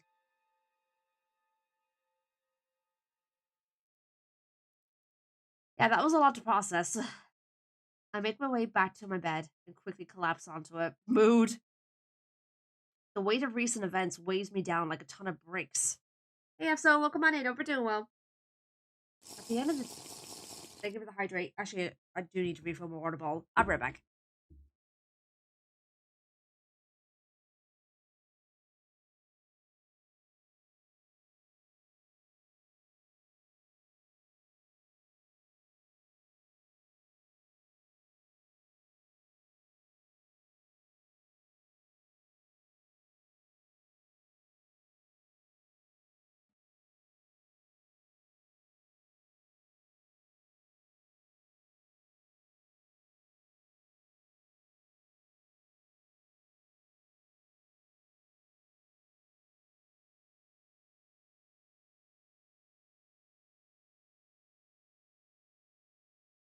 Okay.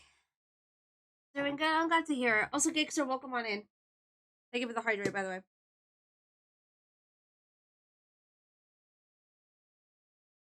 There we go. At the end of the day, I didn't know who I could really trust.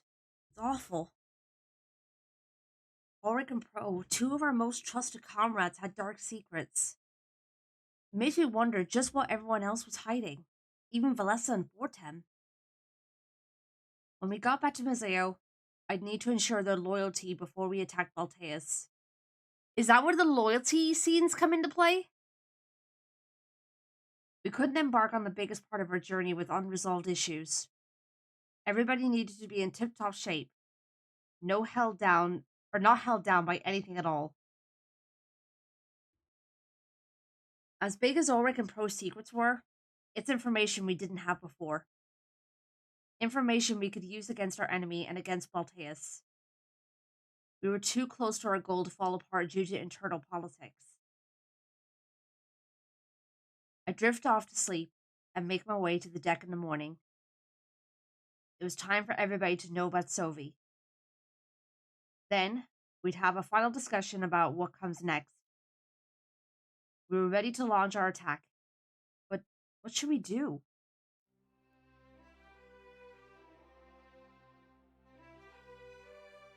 Everybody is standing there as if they were waiting for me to arrive. They all exchange glances with Sovi, and unease fills the air. I don't blame them for being reserved right now. Not at all. They all turn to face me, so that's when I hand the floor to Sovi. If he wanted to help us out, he had to win our entire crew. The choice was with me, but all of their input was important. All of us gather around in a sort of circle. This means he could easily address all of us. I'm curious what he has to say. A lot is on the line. My name is Sovi. I am, or was, the Grand Inquisitor. I no longer serve the Triumvirate. I was betrayed by my apprentice. He sold me out, forcing my masters to place me in exile. They threw me away. Everything they ever told me was a lie. I thought they were Alestia's rightful rulers, but then I figured out that this wasn't true. The heir to the throne is the monarch. I am a victim of their tyranny, just as you are, all of you. I hope you understand. I'm still at a loss. I don't really know what to do with myself, but coming here to meet with you and the monarch seemed like a good idea. Last night, I also revealed some information that could help your upcoming attack. I just need to know that I belong somewhere. Attacking the Triumvirate will involve taking down Halen. We share a common purpose, at least until he's taken care of. After that, I really don't know. I've always pledged my loyalty to the rightful ruler of Alestia. Logic would dictate that I now serve the monarch. But I don't know. The Triumvirate can throw people away at the snap of a finger, but I'm not like that. What they did was hurt me almost beyond repair. I will help you attack Balteus and take down Halen. But after that, I'm not meant to do that. I don't know what will happen. In that sense, I am both an asset and a liability. If you want me to leave, then that's what I'll do. Small question, was this game made with Renpi? I have no idea. When we get to Museo, you'll never see me again. That is, unless you want my help. I can offer valuable intel. It's a gamble for both you and me. I don't fully trust you either. But hopefully I've earned a sliver of trust with the Monarch. If she vouches for me, then hopefully you will as well. That is all. My fate is in your hands. I have nothing more to say. We're gonna pause here for a minute because the ads are about to start, so we'll be right back.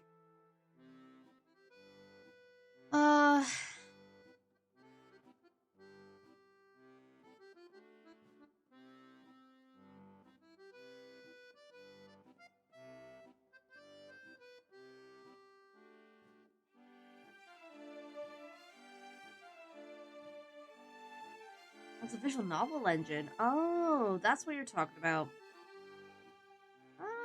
Let's see if it says it on the website.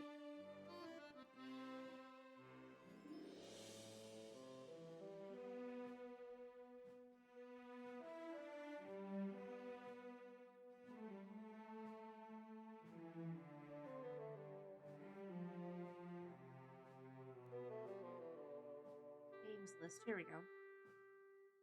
Oh, God damn it. Why is it not working? Nah.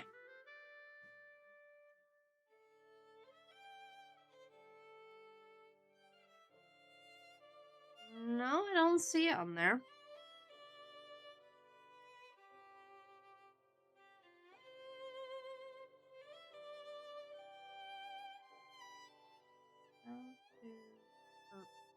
How was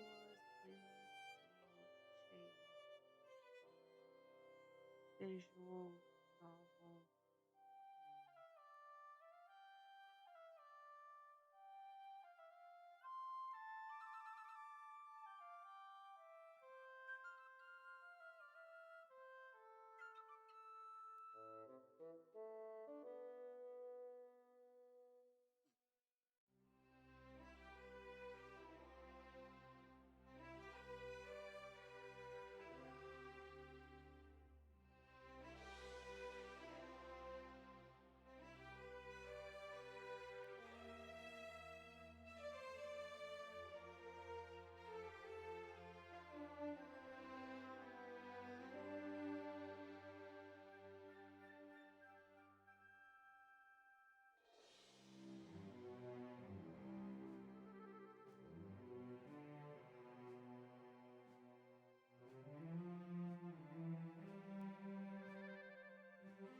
I know Komorebi was made in Unity, but I think Winds of Change was Renpai.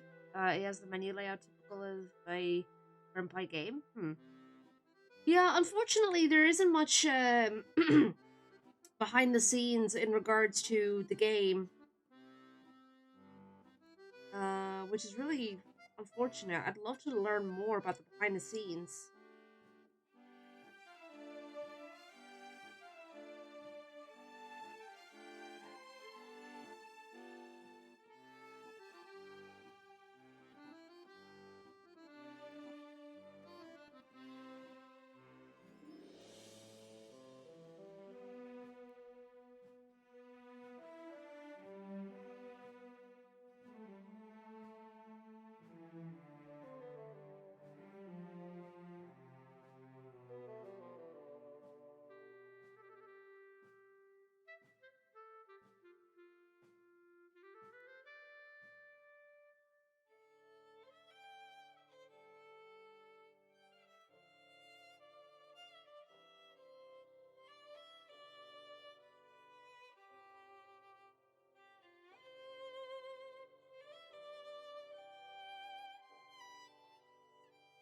Ugh, I'm definitely gonna have to look into the behind the scenes of this game when I'm done. Like, follow the artist or follow like anyone involved with this.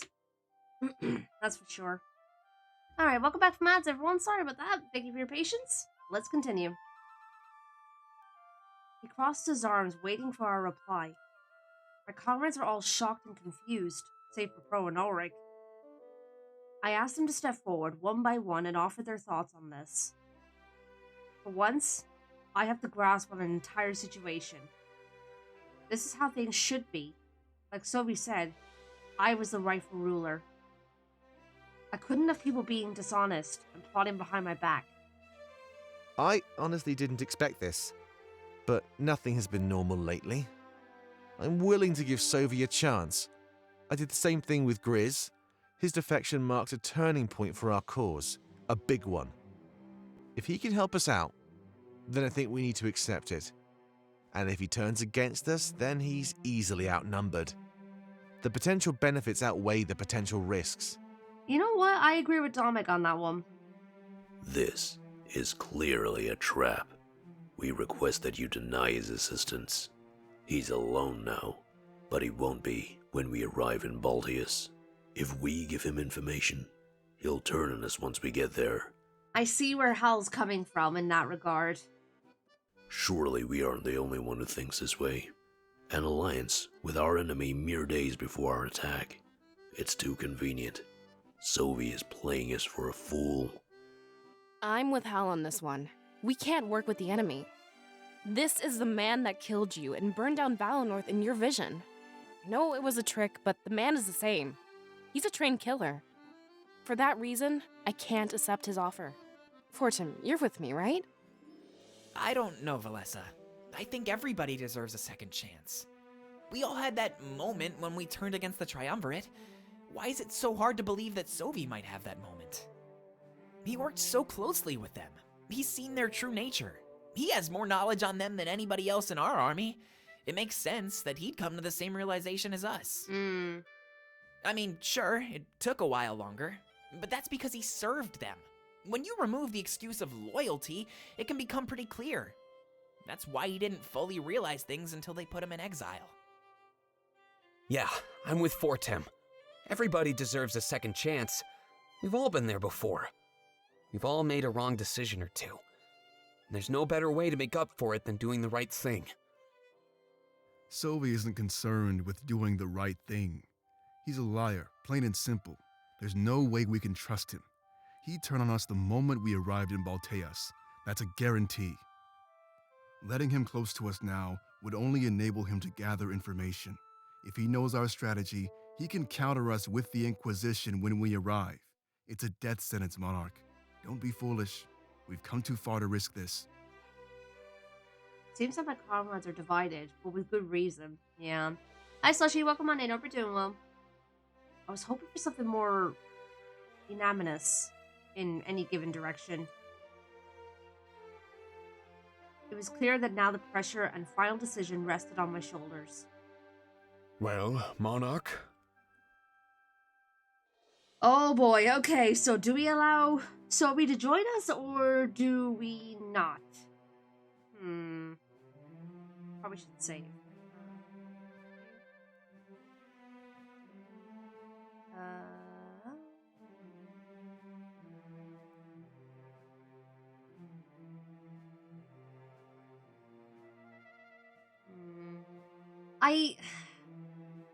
I agree with Dominic and Pro, because of like, Dominic had a very good point about how, even if he did backstab us, like, we'd have the numbers to counter him.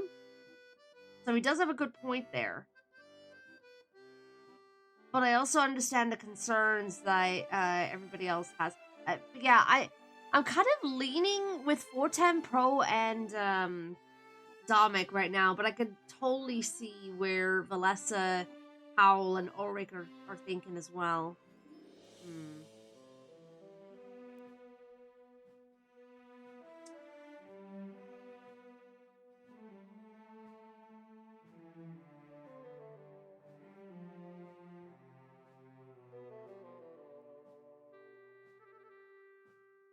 I'm just thinking, because he would be very good for information about the Triumvirate.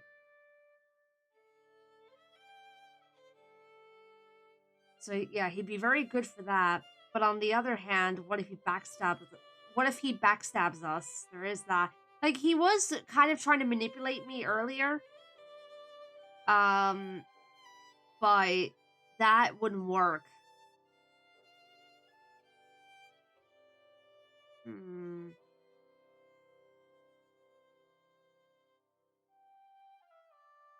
He's a bat, so 100% yes. I don't know what he is.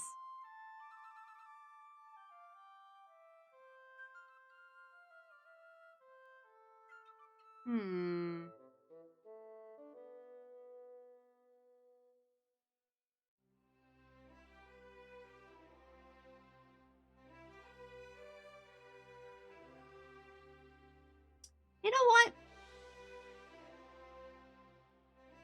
Let's allow him. Let's allow him to assist.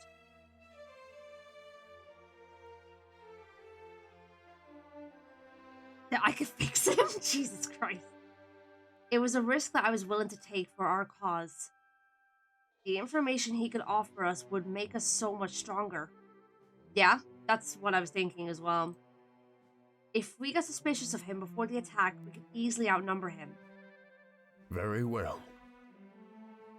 He takes a few steps back and rests against the edge of the boat. A few minutes later, after everything is said and done, we arrive in Mazeo. The docking process is short since our pirate allies are masters of the art. Dominic steps forward, filling in the silence that overtook our ranks. Well, this is it. We're ready to attack Balteus. Everything we've ever wanted is finally within our grasp. The voyage will take a day or two so we can plan on the way. For now, we need to ensure that we leave no stone unturned. Visit with your loved ones, say your goodbyes, because this is it. Once we leave for Balteus, our fates are as good as sealed. So in other words, have your freaking one-to-ones, or the heart-to-hearts, and do the loyalty thing. That's what he's basically saying. His words are true, but fill the air with tension. The dawn of our final battle was here, and we needed to prepare. But planning the attack was easy. Our true task was accepting our possible death. This means saying goodbye and spending our final day or two with our friends. I should use this opportunity to make sure everybody is prepared for the final battle. As the leader, it was my job to ensure that we were all up to the task, no matter what. I don't think there's anything left to say. Finish up your business, and we'll set sail when the monarch demands it. Act under the assumption that you only have 1 or 2 days before departure. I don't want to rush anything as important as a goodbye, but every moment we waste is a moment for our enemy to prepare. I trust that we'll find a happy medium and embark without regret. Everybody nods, agreeing with his words. I can't believe the time was finally here. Until now, it seemed like a dream, out of reach. Alright, we completed Act 4. But it's right in front of me. This is it. Our journey was in its final hours. I tense up with worry. We make our way off the boat, embracing what little time we had left. What's our morale at the moment? I actually didn't look. Purity 40%, corruption 30, morale 30. Oof. Yeah, kind of low at the moment. Loyalty scenes are now available for the 6 main party members. Howl is a 4th heart-to-heart that is hidden in one of the previous areas. Oh, okay. Loyalty scenes can be accessed by clicking the character icon on the war table. Fast travel has now been unlocked, allowing easy navigation through Alestia. A new blue icon has appeared in the top left of areas. Click it to move to the world map. The world map allows for easy navigation between every other map in the game. The world map is also how you'll launch your final attack on Balteus. Clicking the Balteus map icon will give you the choice of entering Act 5. However, it is best to do this only once you're satisfied with the content you've done. Sophie has now permanently joined your party. A series of heart-to-hearts has been hidden all over Alestia. The loyalty scene has been added. Access like normal from the war table. Okay. Oh boy, okay, so we got a lot to do. We have a lot to do. Alright. So, let's have a look. Oh, wrong button. So...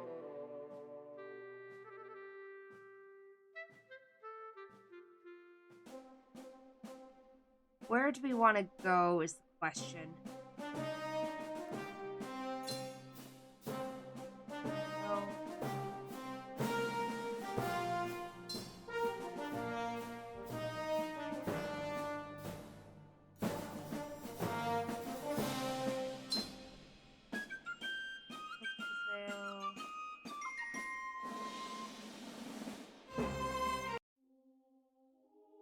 Trying to think where to go here. I suppose we should probably go to like the It's no, your- I didn't wanna do that.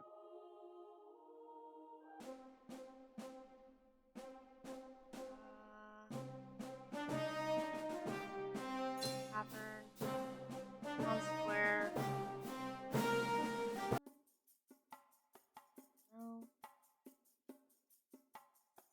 Move to the world map? Yes. Alright. I guess we'll go to Valinor first. We'll start there. Travel to which area of Valinor? Village. Your house.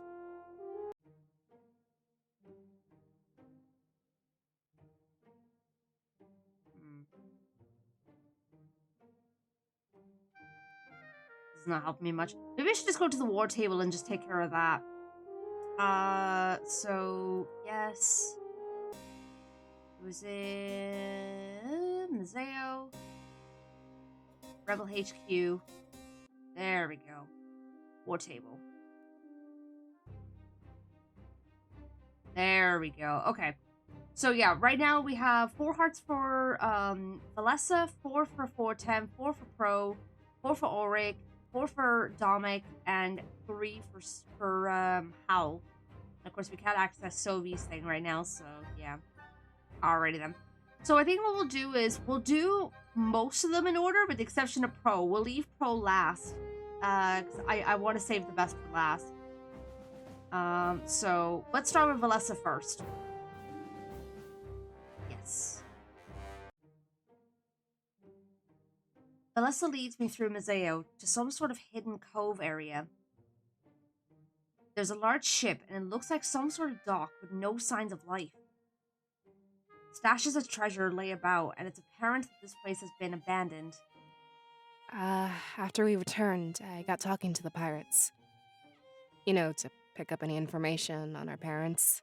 It turns out this is their base of operations.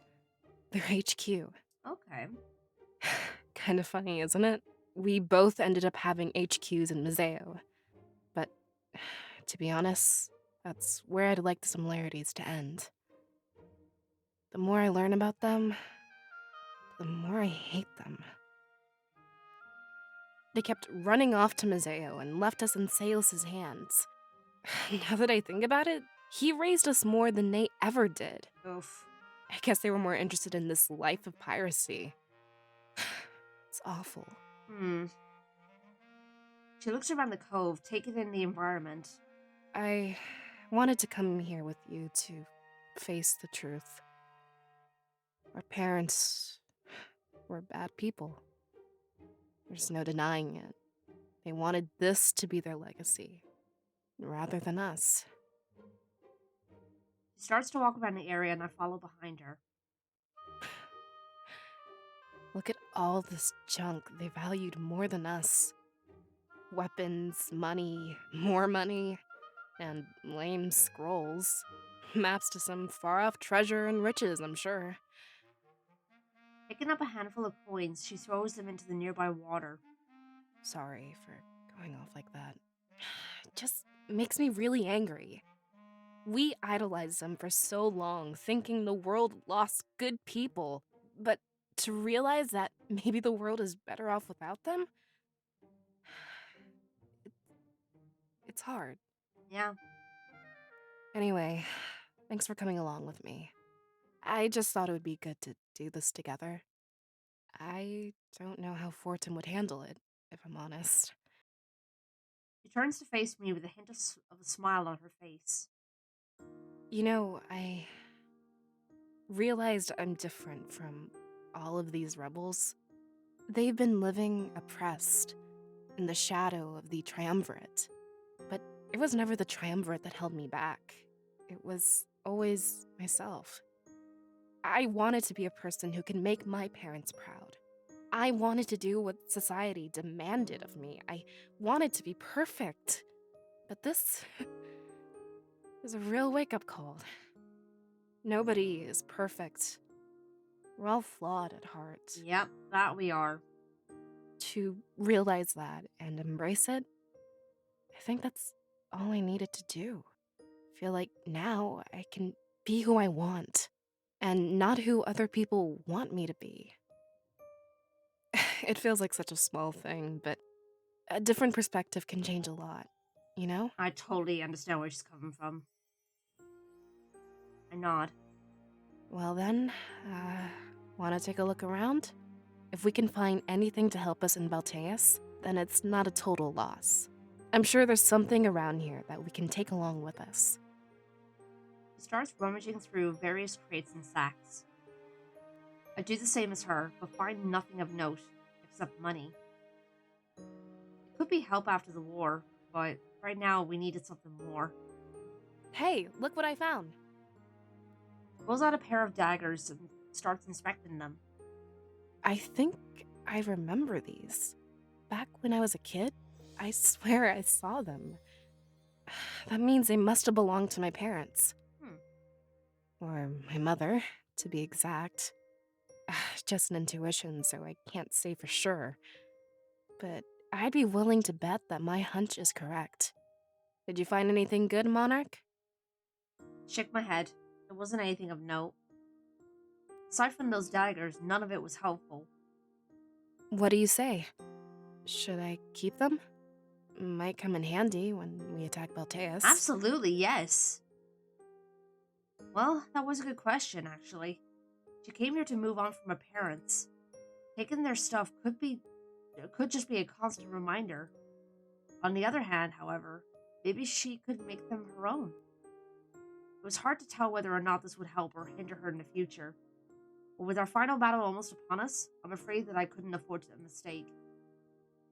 Absolutely keep them. Yeah, make them your own. Make them my own, huh?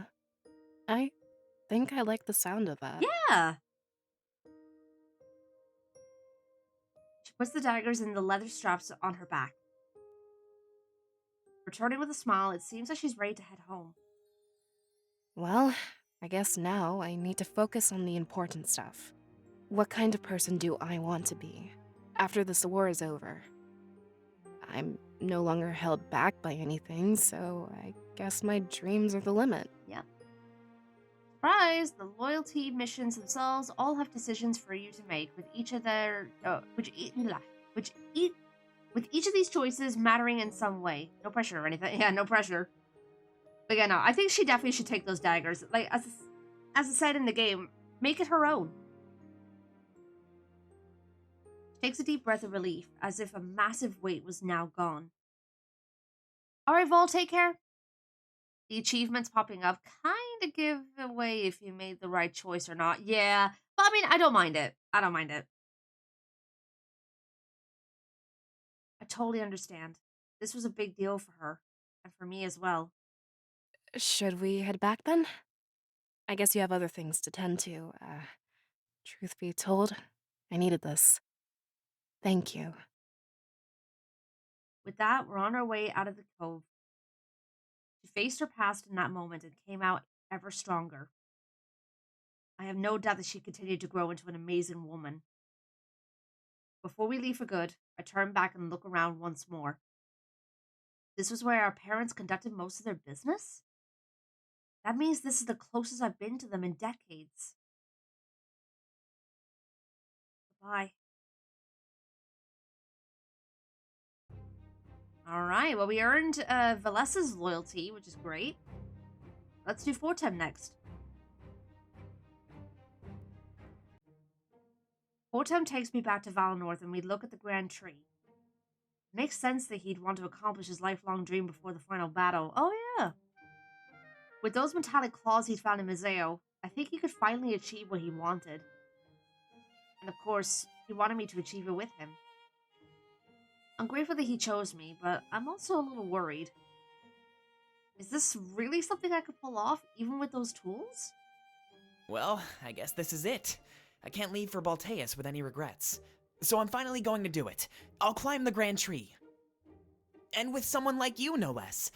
Think they'll talk about this in the history books? I mean, I don't think anybody else has done this before. I don't know. We're going to be the first. Here, you need to put these on like gloves. There's another pair that goes on your feet as well. After that, we just climb. We don't need to find footholds. Being able to create them ourselves? Now that's a good invention. I gotta give credit where credit is due. Mizeans know what they're doing. Don't tell anybody, though. These might very well be under the trade ban. He gives me a quick wink. It's alright, though. I won't tell anybody. It looks way taller than I remember. I'd try to give you some advice, but I don't have any. With those tools, this should be pretty easy. At least, I hope. Just don't fall, Monarch. I don't know if you could survive something like that. I've fallen from way shorter trees and been in pain for months. Oh, God. He sure is great at instilling confidence. Well then, got everything ready? Let's find a good starting point and do this. That's Sean? No. Also, hi, Costco. Welcome on in. No, Sean Chiplock, he plays, Pro and Sovi. And a couple of other characters. But he mainly plays Pro and Sovi. I don't remember who plays Fortem, unfortunately. But remember, it's a race, so no holding back. I want to make sure that we both give it our all. No regrets. He enters a stance that implies he's ready to begin. I nod to let him know that I'm ready and assume the same stance. We make our way to the base of the Grand Tree and look up. This is the first time I realized how tall it actually is. Would we really be able to make it to the top? A doubt wells up within me, but I don't voice it. I bet I'll be the first one there. Oh, probably. With that said, he digs his claws into the tree and starts to climb. I'm not familiar with Freedom Planet, unfortunately. I watch him for a few moments before replicating his actions to a T. After a few minutes of doing this, we're extremely far from the surface. Scared of heights? Make sure not to look down. I, for one, love the view. This is part of why I do it. Don't say that. Hey, no fair! I was taking a breather. Didn't think you'd be the type to play dirty. I have my moments. He laughs we scaled the tree at almost the same rate. I can't imagine doing this without those claw-like tools. In fact, they make this pretty easy. There's no risk of falling. It allows me to take a step back and admire Fortem's skill. He was climbing trees for his entire life without this kind of aid. I suddenly appreciate his every stumble and fall, his every bruise. As we get higher and higher, we start to get enveloped in a canopy of leaves. We aren't quite high enough that they'd become red, but it's still an impressive sight. It blocks us from seeing the village below us, but it's beautiful to look at regardless. It really helps solidify just where we are. We're scaling the Grand Tree. Nobody has done this before, and it's been his dream for decades now. However, due to his challenge, the competitive spirit starts appearing within me. At the rate we're going, I could very well beat him to the top. In fact, if it was a race, that would pretty much be the point. But this was still his dream, and he might deserve the moment.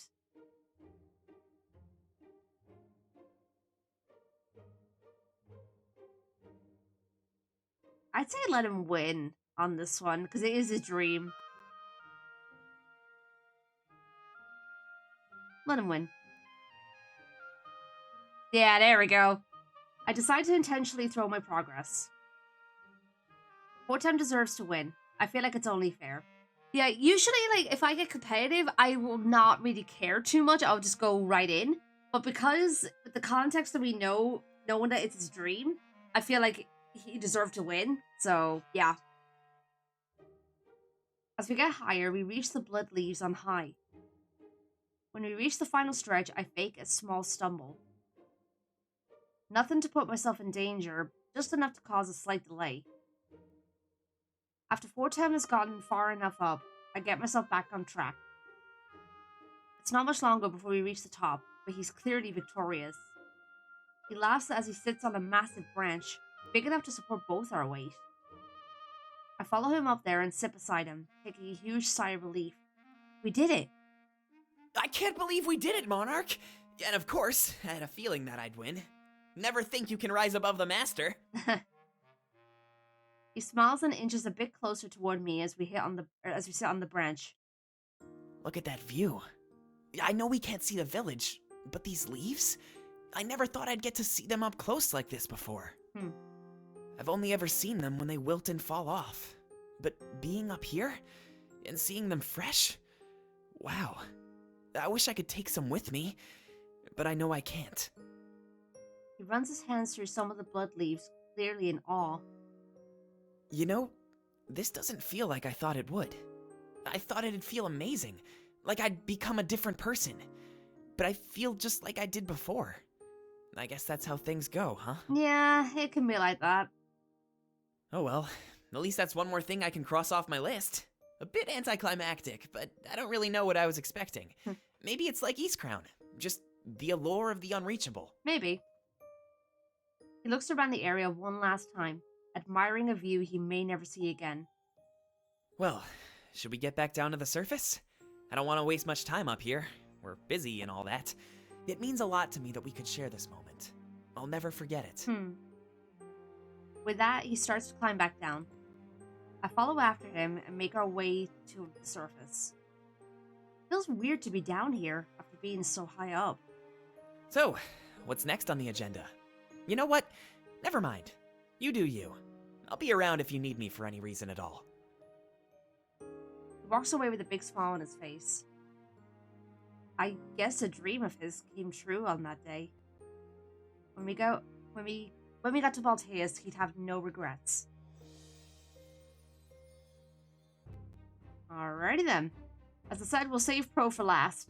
Alright. Ulrich, you're next.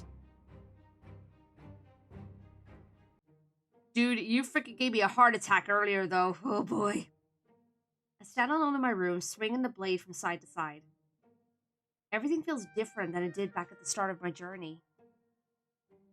When I first touched the blade, I could barely even hold on to it.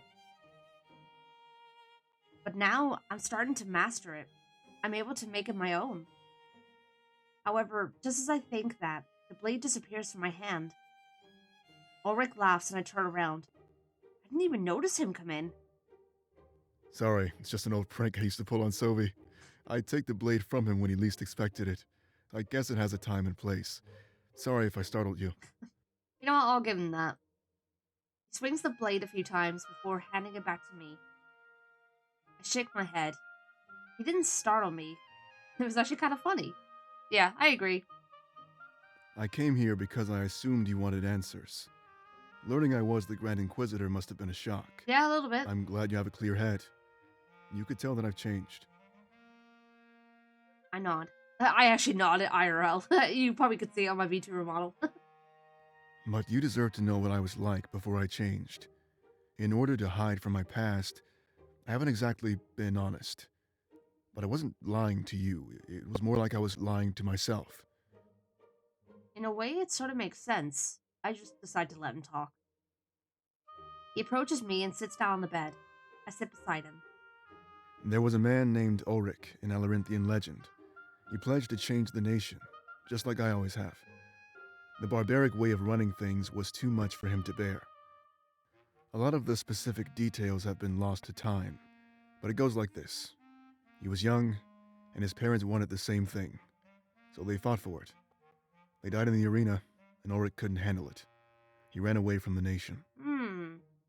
But he pledged to return one day and change Alarinthia for good.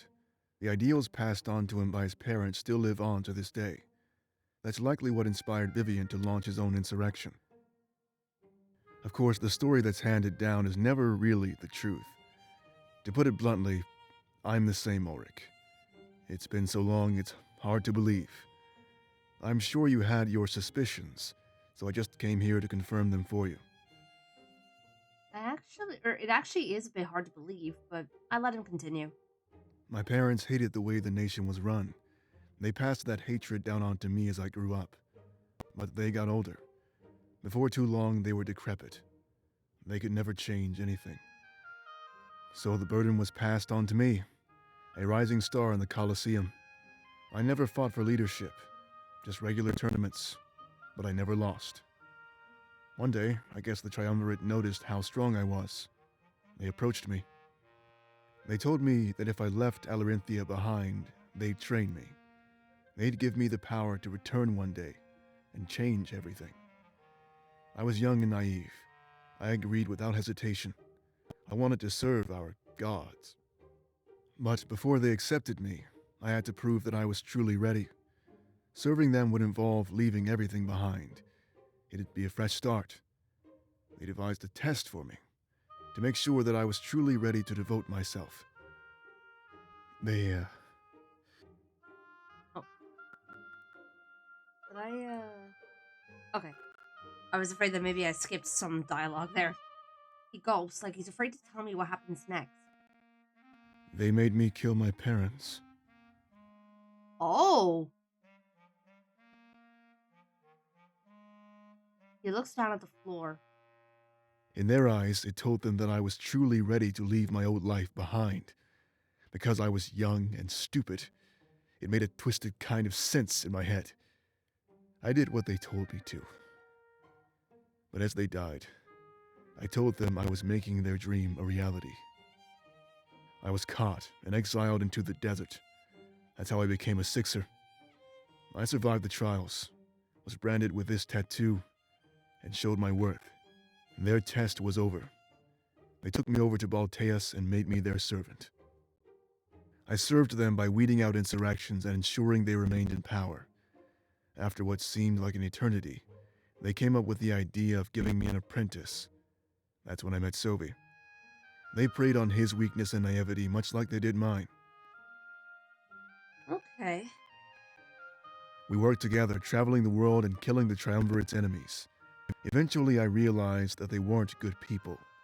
I defected and joined the rebellion. If the timeline seems confusing, it's because it is. Yeah. We're talking about millennia here. He's lived for millennia? They gave us the gift of immortality. Well, they called it a gift. We would never succumb to old age, and mortal wounds would easily fade. I felt unstoppable, like I was the king of the world. Nothing could get in my way. He shrugs, clearly embarrassed at admitting such a fact. But after a while, I realized it was a curse. It's crazy how much your perspective can shift so fast. Yeah? Taking the dream of immortality into real life, it became a nightmare.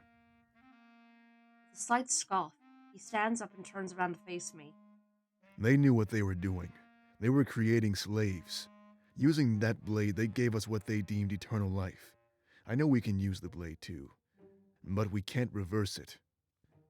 That should have been the first sign.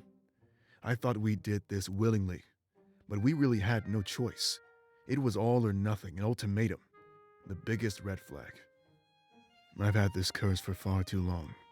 It's made me a bad person. I no longer seek love, because everybody I love is just lost to time. I no longer seek happiness, because it's never permanent. Never. Yeah, I can understand the not seeking love, because eventually you'll lose them, but you would outlive every single person that you'd be with. These fleeting emotions may mean a lot to you, but not me. It's an endless cycle of building myself up only to be cut back down. I thought I'd be like this until the world rotted away. Until I met you, that is. Smiles. Now there's somebody else who can use the blade.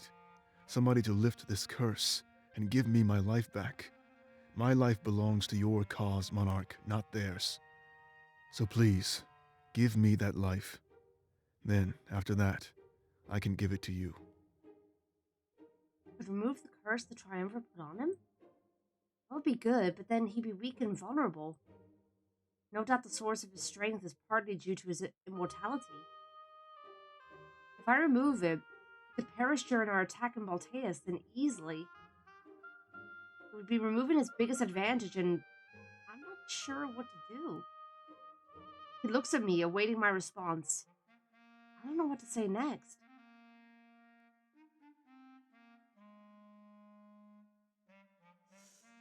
Ooh, okay. That's a tricky one because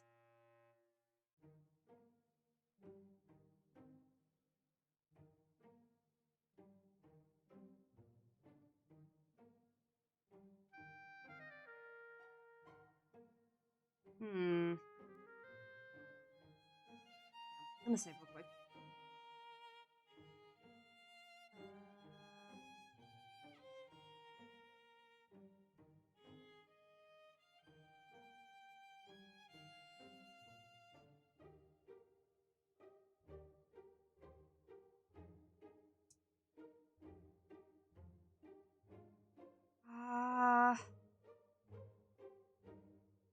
Like on the one hand, this keeping his strength would be great for the war, but on the other hand, I feel like I should remove the curse from him as a friend.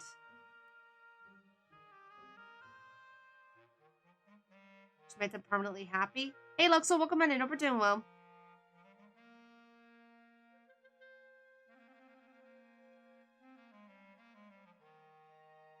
Then again, I want his loyalty. Because then at least he'll stick by my side during the war.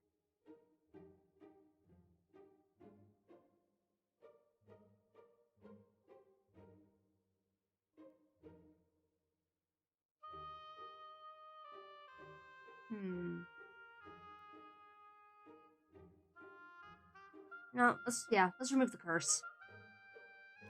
There we go. I tell him I'll remove the curse. His face lights up like I've never seen before. Thank you. So much. I grab the blade and I try to figure out what to do. One thing was for sure, he'd soon have his life back. He would have the freedom to grow old and finally find peace. And before he leaves my room, I make sure that his dream becomes a reality. Alrighty then. Next up we have Dominic.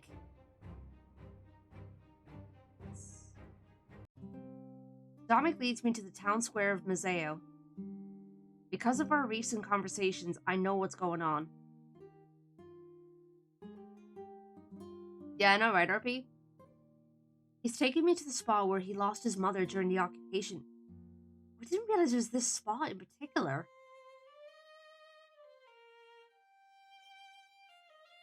Now that I look at it, I do see the bloodstains. Yeesh. It must be hard on him. I see him shaking as we walk through the town. But if facing this painful memory helped him move on, it was my duty to assist him. In the coming storm, he needed to be resolute. Helping him would help all of us. I can't thank you enough for coming with me, Monarch. There's not many people I trust this much. I'm really glad I have you. Until today, I've only had dreams about doing this, but now I'm strong enough. I may be a bit of an evil person, but you couldn't just keep his loyalty with the chance of the curse being reversed and just not for the duration of his usefulness? I'm not sure, Luxel. But I wanted to earn the loyalty, so... And honestly, it's all because of you. I give a little credit to my near-death experience, but not all of it. You've grown into a capable leader and led us all down the right path. I sure hope so. He smiles and I smile back at him. It was nice to receive some support after what we've been through. Being a monarch wasn't very easy, but it's a weight I had to carry. We walked through the town square, taking back alleys for occasional shortcuts. After a while, we end up at a large open area. I'm surprised they haven't built shops here. This is where town meetings are held. They don't happen very often, but they need a big open space. There's a lot of people in Museo, so everyone deserves a chance to attend. Soon after that, however, his tone becomes more serious. A lot of bodies in one place. That's just what they needed during the occupation. This is where it happened, Monarch. The stuff with my mother. I nod at him as we take steps closer toward the center. You may notice a crimson tint on the ground here. This is where they piled the bodies during the attack. So much blood. So much carnage. Permanently stained. Just like the memories in my head. As hard as I try, I can't just scrub those off either. Every other night I wake up in a cold sweat, crying. I feel the lingering touch of her hand against mine. Then, the moment she goes away, it makes me feel empty inside. There's nothing left to feel, except all those corpses pressed against me. Oh God, I can't imagine what that must feel like. A warmth that slowly dissipates, leaving me cold and alone. I had to stay under them until things died down. Almost a whole day. The moment I could, I got out and took her pendant along with me. It's all I have to remember her by, but perhaps that's why I can't let it go. How can you move on from something when you remind yourself of it every day? Just the thought, of course. But after all I've been through, at least it's a thought with merit. He holds up his hand and shows me the pendant he's holding. I've seen that a few times now. He seems to carry it with him everywhere. Of course, as he suggested, that also means he carries the memory along as well. Let's keep moving. I'll show you exactly where it happened. Just stay close to me, okay? This is hard. Of course. I nod and start to follow him as we venture deeper into the open area. A podium rests at the center, likely where they'd hold these meetings from. Soon I picture what this place would look like during the occupation. Cringe. After a while, Dominic stops dead in his tracks and looks down at the ground. His body language and reaction tells me that this is exactly where his trauma happened. I position myself right beside him and wait for him to speak. I couldn't rush him now. Well, this is it. Oh. He clutches the pendant close to his chest. Oh. Would you sit with me, Monarch? We might be here for a while after all. Of course. Sits down on the ground, attracting stares from a few passers-by. I join him, caring more for his well-being than the judgment of those around us. Looking down at the ground, he places the pendant down and moves it around slightly. Oh boy, more. Xander, I was a mess earlier. You should have seen me. Also, welcome on in, dude. Hope we're doing well. Dude, I was freaking blubbering like a baby. It was right here, I think. You never really forget, you know. I hope it's not weird to sit here with me. Shake my head and let him do what he needs to do. Coming here to face what happened. I needed to do this. But now I'm not sure what to do next. I mean, with the pendant. Do I leave it behind? Just like my memories, or do I hold on? Ooh. That was a good question, and I could tell it's bothering him. I'm sure someone will just come around and steal it anyway. But maybe that's for the best. It can be somebody else's burden. I think I've grown tired of carrying it around for my entire life. You know what? That is completely fair. However, I also don't want to regret doing this. I could be acting rashly in the face of our final battle. It wouldn't be the first time somebody has done that, you know. I nod and let him speak. Look at me. The world is at stake, and I'm worried about this. You know what? With everything you've done for us, I trust you. What do you think I should do, Monarch? Take it or leave it? Besides, I'm a bit biased here in almost every regard. Your head is more clear than mine, so it's worth a shot. What do you think I should do here? What's the right choice? Ooh, that's a tough one. Because on the one hand, you want to keep it to honor her memory and her life. You don't want to forget about her. You know, you could try to remember the good stuff that you had with her. But on the other hand, you want to be able to move on from those bad memories. But it's the thought of leaving behind a loved one, trying to forget about it because of what happened to them.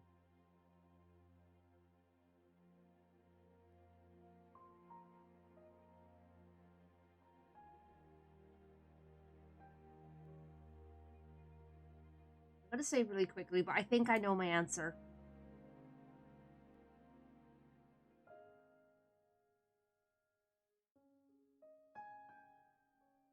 I'd say he should keep it and honor her memory and her life. You're probably right, and I don't want to make a mistake. Perhaps just coming here after all those years was enough. You have no idea how much this means to me, Monarch. I didn't get a achievement, which is a bit worrying. Picks the pendant up off the ground and clutches it in his hand. We both stand up and turn back in the direction we came from. Well then, should we get going? Wait, so earning the loyalty would be to leave the memories behind?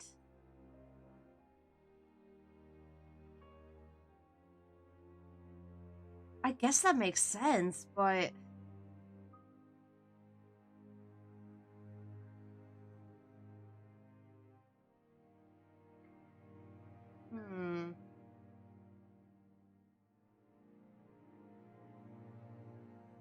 I nod and we start walking back the way we came. Dominic looks much happier and content than he did earlier. Perhaps the events of today would give him a clearer mind in the future. So final battle was imminent. We would find out sooner rather than later.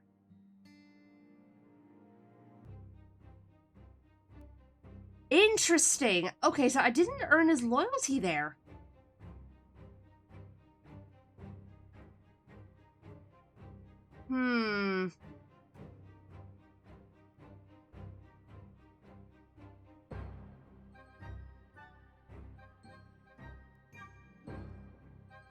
I feel like that needs to be fixed.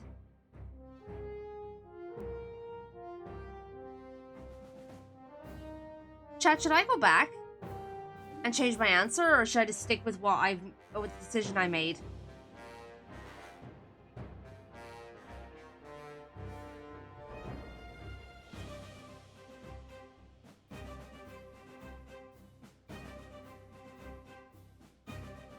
Fix the timeline! Panic!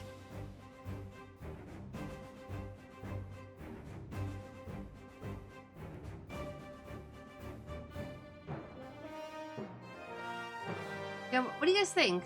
Should I go back and fix it, or should I just leave as it is?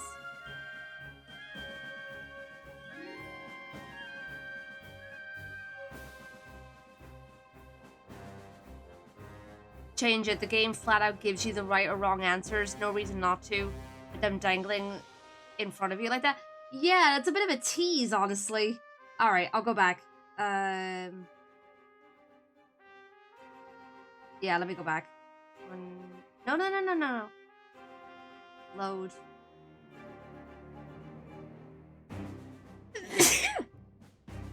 And this is why we save, ladies and gents. Besides, I'm a bit biased here in almost every regard. Your head is more clear than mine, so it's worth a shot. What do you think I should do here?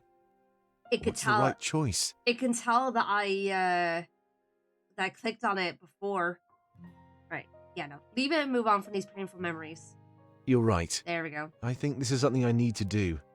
It'll be hard, but I need to move on. I can't hold myself back. We're fighting to liberate our world and push forward, right? It's a bit hypocritical for me to do the opposite to myself. I hope whoever picks it up goes on to take good care of it. It means a lot to me, and I hope it can do that for others too. Placed his hand on the pendant, touching it one last time. It's time for me to let go, Mother. This was always yours. I was just holding on to it for a while. I'll miss you always, but your sacrifice for me will never be forgotten. You'll know if you did it right because the achievement will... The game will say you've earned their loyalty. If it doesn't, that means you... Yeah, that's why I reacted. I was like, wait, hold on a minute. The thing didn't come up. So I was like, I must have chose the wrong answer, so to speak. Yeah, that was a bit of a nasty one because, like...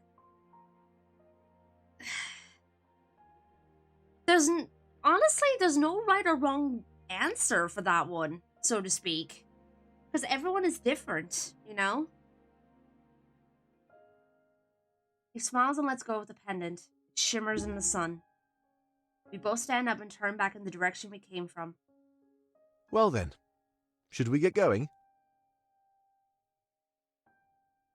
I nod and we start walking back the way we came. But Dominic looks much happier and content than he did earlier. Perhaps the events of today would give him a clear mind in the future. As our final battle is imminent, we will find out sooner rather than later. Yeah. There we go. Alrighty then. Well, okay, with Howl, we'd have to go back to an area in order to earn his loyalty. I think. Alright. Chat, you may answer this. Where do I need to go to get the extra heart so that I can get the loyalty seed?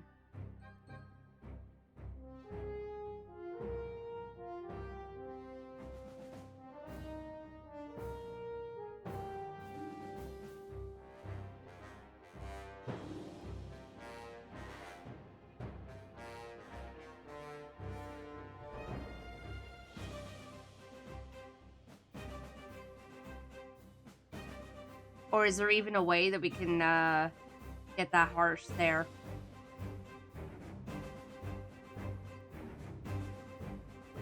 Last one for Howl is in East Crown. First one for Sophie is in Museo near the water tank thing, I think.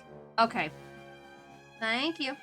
Right, I'll come back. I'm saving Pro for last because I want to save the best for last. So let's go back out. World map, yes. Right, where is East Crown again? Surrounding region. I think it was there, wasn't it? Yes, there we go. East Crown. Ah, there we go. Thank you. Access Howl Heart to Heart 4? Yes. The romance path for last, I see. Don't judge me. I look off into the distance, already shivering at the extreme cold. I wanted to visit home one time before the end, and that included East Crown. We never got to find out what was out there. Start to wonder if we ever will. Not that it's even important. It has nothing to do with our goal or our cause. It's just a mystery, one of many left unsolved. Howl approaches me from behind and looks into East Crown. He seems perplexed, like not even he really knows what's over there. It makes sense. I doubt the old monarchy had the ability to survive the cold. We know this place. He holds out his hand, feeling the harsh winds. The fatal cold, death within an hour. No chance of survival. Not like Alarinthia's deserts. We let criminals handle their own end. a mercy. Because of this, it became a very mysterious place. We started to wonder what was out there, if anything.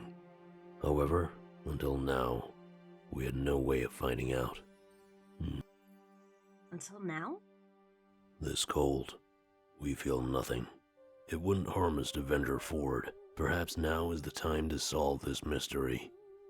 How fitting that we would be the first. A monument to death. An execution ground. Monarch, we would like to take a brief break. How does he know for sure that he can survive?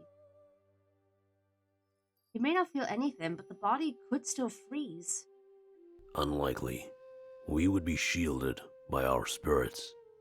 They may die, one by one, but we would endure. At the end of it, we would remain largely unchanged. Okay. I'm gonna pause here because I see the ads are about... Yep, there we go. The ads have started. There we go.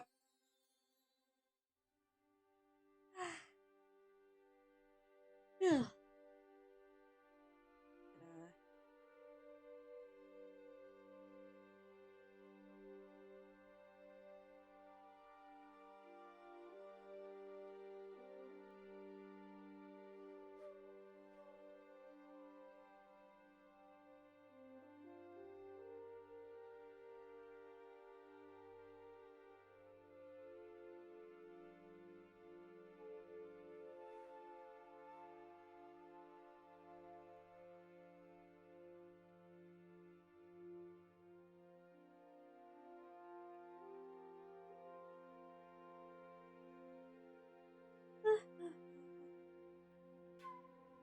Suppose while we're waiting, I'm just gonna do something really quick.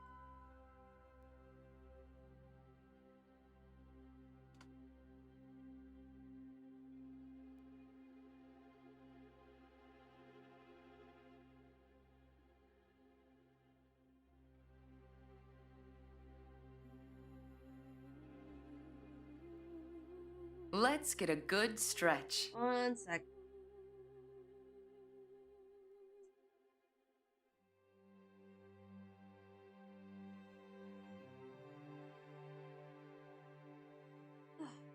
How you doing there, Vincent? I'm just gonna do something for my mom really quickly, and then we'll continue. Oh, the ads are still playing, but you know what I mean. Yeah.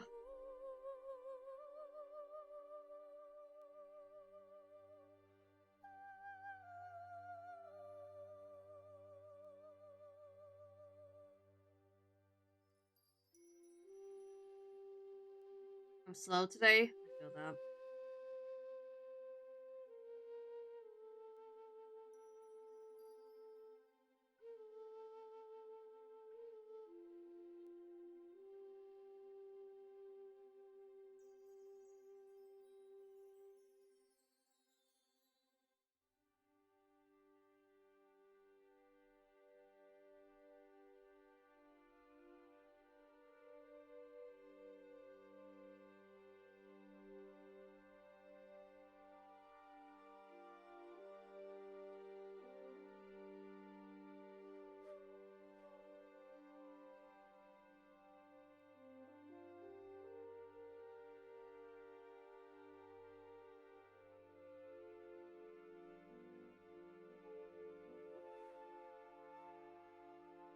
You know what I meant to do?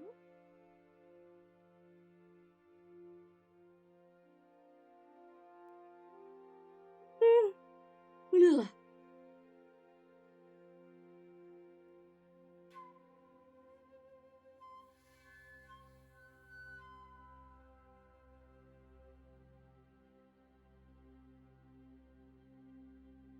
Sorry, I'm just sending something to my mom real quick.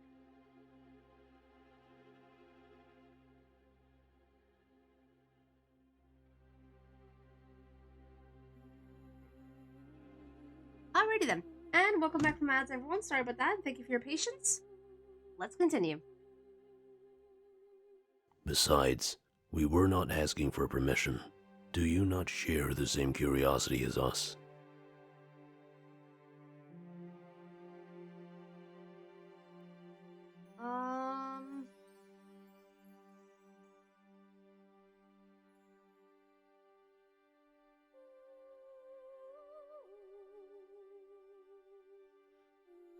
wanted to know.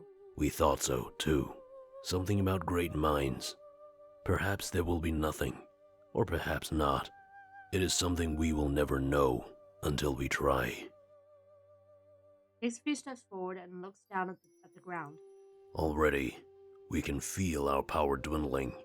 The spirits inside come forth to keep us warm.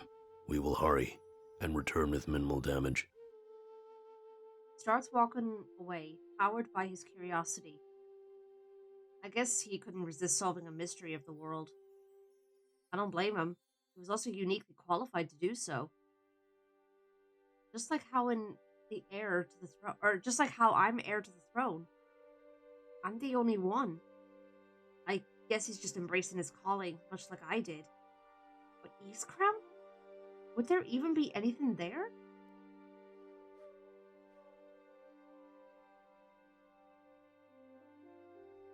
There must be something important inside East Crown. It was too mysterious. There had to be something there. And now we'd finally find that out. Rather exciting. I hold those thoughts in my mind until Hal returns. He shows no signs of wear and walks as strong as ever. It's hard to get a read on his face. There's no emotions on display. We don't understand. For a while, there was nothing. But then, we saw something interesting. I ask him to elaborate, the curiosity taking control. East Crown is ice. There's no water anywhere. It doesn't make any sense. We saw a ship, crashed, broken, frozen among the ice. A ship, sailing in ice. This is backwards. But we think that perhaps this is okay. Backwards, just like our thoughts. Now he's lost me. The future? Or perhaps the past? This new outlook changes almost everything. Do not worry, Monarch. We were harmed in no way. As we said, spirits inside kept us warm. A self-sacrifice that helped us brave the cold. A noble end. We are lesser now, but only slightly, and it is an interesting feeling. What we saw in East Crown is of no real importance. However, it has conjured up a spark in our minds, a spark that we must discuss promptly in Mazio. There are some final matters to take care of before the end. Thanks for coming here, Monarch. If anything, it benefits us. I'm sorry if this wasn't what you expected, but that's not always a bad thing. I nod, as long as he found some sort of benefit in his little trip. Before a final battle, everybody needed to be committed to the cause. One error, one slip-up could cost all of us our lives. We had to be resolute. But I wonder what he could want to talk about so suddenly. The future? Thinking backwards? Something was definitely bothering him. I'd have to do my duty as his leader to quell any worry before we launch our attack. Okay, there we go. We got his loyalty scene. Alright, and where did Bryce say? First one for Sylvie is in Mazeo, near the water tank thing. Right, let me go back. So, world map, yes. Let's go to Mazeo. City.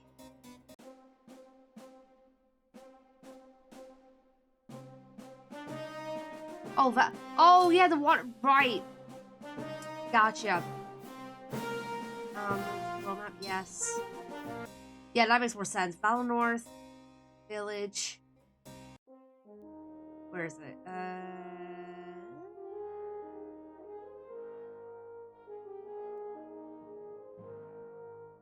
Is it Main Street that we go to? No, not Main Street. Town Square. There we go. Yeah, there we go. Thank you. So let's start talking to Sylvie. Yes. I look at the water tank, thinking of the vision that started this all. Back then, I thought we could use the water to fight the flames. Little did I know, that entire vision was just a trick to bait us. However, that was the first time I ever laid eyes on Sylvie. I'll never forget what he did to me. He killed me without hesitation. But is he different now? Or was he really like that to begin with? So, this is Valinor. I've heard stories, but never been. Well, unless you count that vision the Triumvirate tricked you with. I must apologize for that. I knew what was going on, and I played along. It's not like I could have done anything else. Valinor was too far away. That, and they still had me under their thrall. I was theirs to command. At least I was able to break free. I feel bad for Halen. I truly do. Hey Lyra, welcome on in. Hope you're doing well. Oh, this game has been amazing. It's been a roller coaster of emotions. He looks around the town square. It looks like he's enamored by Valinor. Almost as if he's looking at a wonder of the world. I need to ask, what did you think of me? The moment we met in that vision, who was I to you? A mindless slave? A killer? Or perhaps a man who was lost? I love how one of the options, like if you want to romance him, I actually couldn't get over how attractive you are. Damn.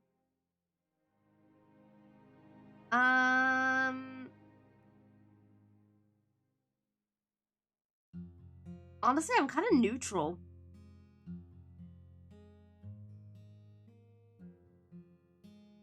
If originally it would have been you were a murderer, plain and simple, but considering it was a fake vision, yeah, I'm gonna go with this one. That was a fake vision, so it doesn't really matter. I guess you're right. But the Triumvirate made that vision. I know they did it to trick you, but I was still a part of it. How they portrayed me would be how they saw me. Shakes his head and looks around the town some more. His eyes become fixated on the post office, and he smiles slightly. A post office? I haven't seen one of those in ages. I couldn't travel much when I was younger, so I collected stamps. The drawings of places around Alestia. That was the closest I ever got. He walks toward it, so I make sure to follow him. This is the first time he's ever mentioned anything about his past. It's hard to imagine that he was anything other than the Grand Inquisitor. But the art never really matches up with the place when you see it in person. I remember collecting the Balteus set and being shocked when I actually got there. It's not really a good or a bad difference, it's just interesting to see how they compare.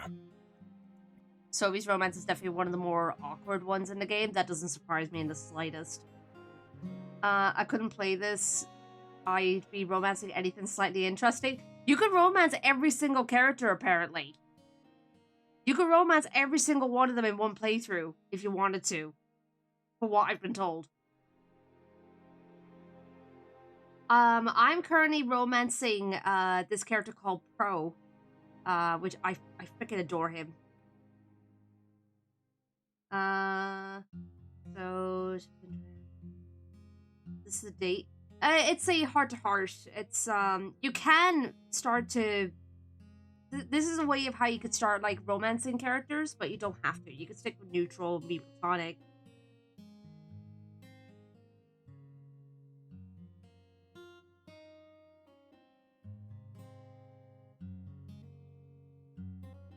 Right. So stamps are pretty cool. I collect some of them too. Why couldn't you travel much when you're?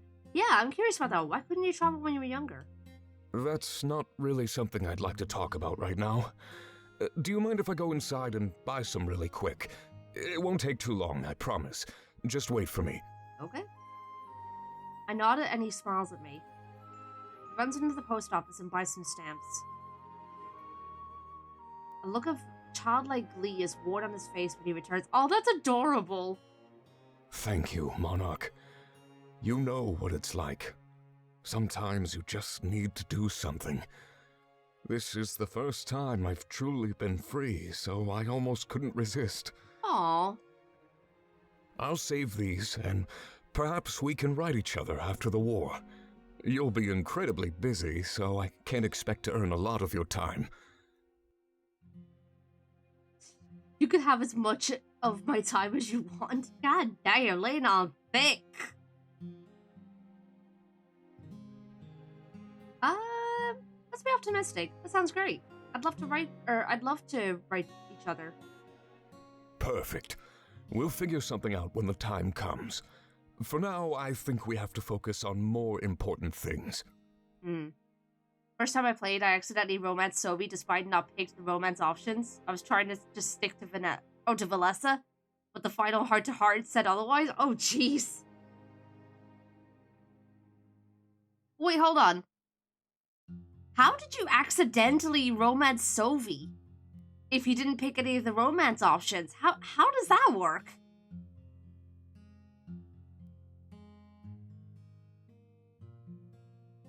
He looks at the blade on my back and assumes a thinking pose. You could use some training, couldn't you? Anything to give you an edge in the upcoming battle. I have years of practice, so I can teach you almost everything. We shouldn't stay here too long, though.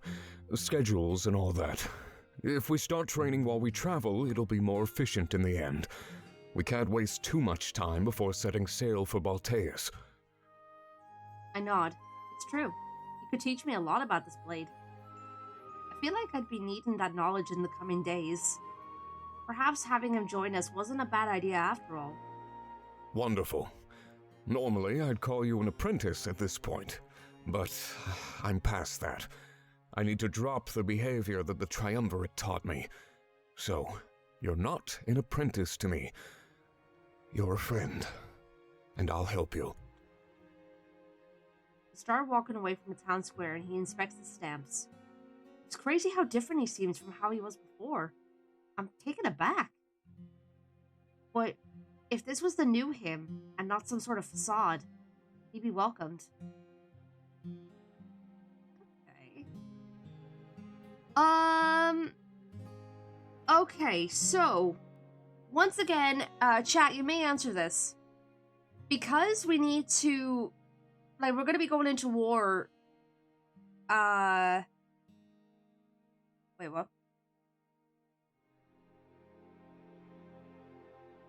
I would have thought it would be like a final choice, Bryce. Like, that makes the most sense to me, but who knows? It was quite the surprise by the end, a funny one at that, I bet. Could be like when Story of Seasons, Harvest Moon, Stardew Valley makes characters fall for you. I know some characters in Stardew thought I was courting them despite me not attempting to court them. It was awkward. Oh, jeez. Yeah, like, so here's the order of the characters that I would romance. So number 1 is Pro. He's my boy. Number 2 would have been Dominic. And number 3 would be 410. Originally, it was 410 second and then Dominic. But Dominic has bumped up his placement. So yeah, Pro, Dominic, 410.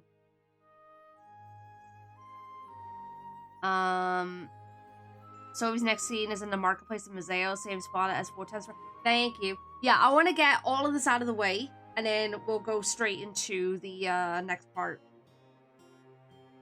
Okay, so back to the world map. Yes. So back in Museo, city, town square. There we go. Perfect. Yeah, feel free to let me know where these heart-to-heart scenes are with Sophie, just so that we can get through quickly. All right. Heart-to-heart 2, yes. As I wander the town square of Museo, I notice Sophie checking out the market stalls. He seems completely engrossed by everything, like he finally has time to stop and look. It makes sense. Until now, it's likely that he was always on a mission for the Triumvirate. After exploring the markets for a while, he approaches me.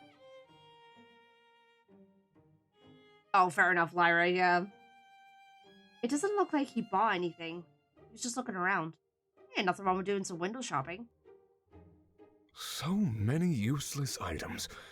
People actually buy these things. Back in Balteus, I got used to having the bare minimum. Anything more than that is a pointless luxury, a waste. Yet, I must say, some of it does have a certain appeal. There were some very unique writing utensils. I might look into them. Not that I fancy myself a writer or anything, they just caught my eye. Dude, I kinda get where you're coming from.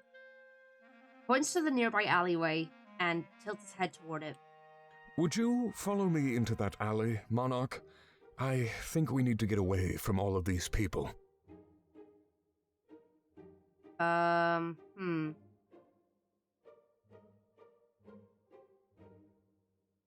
Already? I didn't think you were that into me.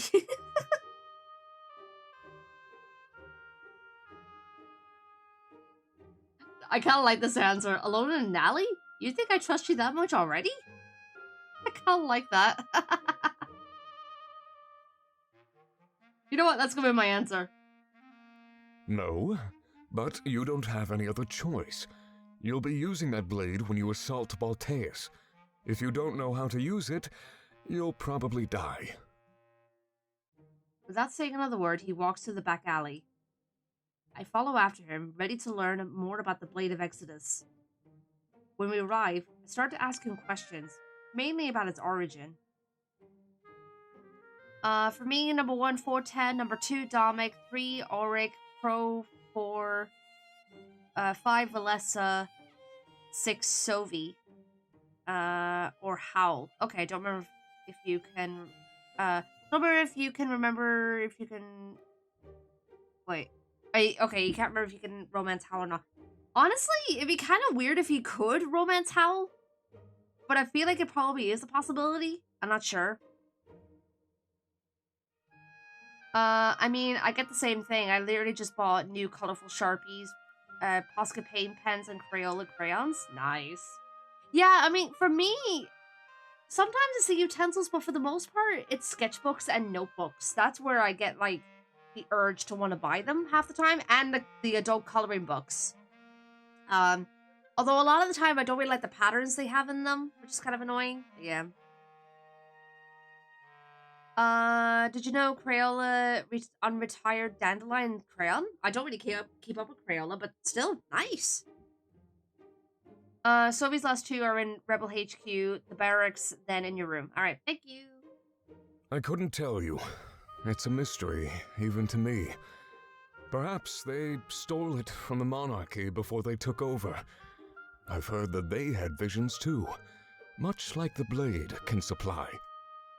If that's not the truth, then perhaps they made it themselves. But I'm starting to think they either stole it or stumbled upon it. Stealing isn't above them, as we've all been made aware of. He shakes his head as if he's upset that he can't sate my curiosity. That's fine. Perhaps it's something we'd find out when we went to Balteus. This is probably the first trick I should teach you. He holds out a closed fist, and my blade soon appears in his hand. I've seen that happen several times, almost like he could summon it at any time. You have to be near the blade for it to work, but it's useful. Disarming your enemy is a viable tactic in battle, so be ready. They will try to take the blade away from you because of its power. Romance the collective of souls in one body. That's quite the achievement. Jesus Christ. I nod. Go ahead. Hold out your hand and reach for the blade. Not with your body, but with your mind. See if it works. I close my eyes and hold out my hand. Sophie immediately chastises me with the blunt side of the blade. Hitting it against my hand, I wince slightly and shake away the pain. No, never close your eyes in battle. Did you not learn anything about combat in Valenorth? If you did that in a real battle, you'd be dead in mere seconds. You know what? Completely fair. I shrug. Now do it again, and look me in the eye. I have no use for you if you can't follow directions. Doing as instructed, I look him in the eye. I focus as hard as I can and try to summon the blade. But after a few moments, nothing happens. Nothing at all. Try harder. like your life depends on it. Because when you need to do this, it will. I scoff softly, but try not to break the gaze. He squints as if he's judging my movements. But after even more time, nothing happens. I guess you need a little incentive. Without any warning, he reaches behind himself. Pulling a dagger from the leather straps on his back, he attacks me. I take a defensive stance, and before he can harm me, I have possession of the blade. It appears in my hand at the perfect angle and position to deflect Sobi's assault. His dagger is in deadlock with my blade, and he pushes me back against the alley wall. So, it's your fear that powers you. After a few moments, he backs off and puts away the dagger. Combat training in Valinor, the peaceful valley village? Really, Sobi? I was the same, until I mastered my fears. Then the blade responded to my willpower, my resolve. It can learn and grow just as much as you can, Monarch. If you learn to remain calm in the face of battle, you'll do fine.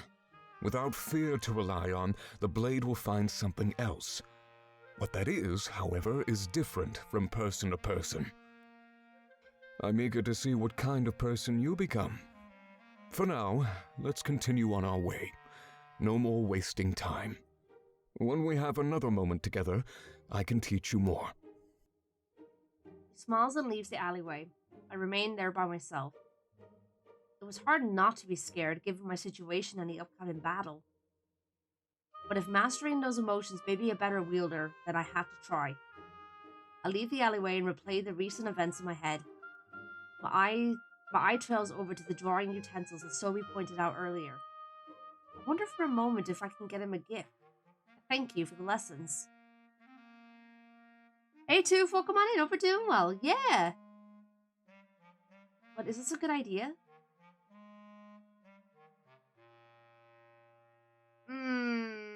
I'm gonna say no. Because I don't want to end up romancing him, so no. Probably wasn't a good idea, so I forget it and move on. Perhaps another time, as right now I was very busy. I leave the town square, ready to continue on my way.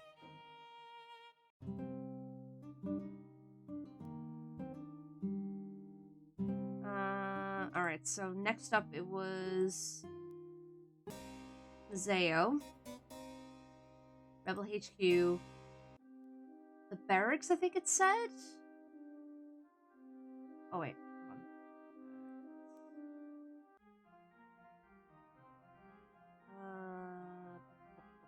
on.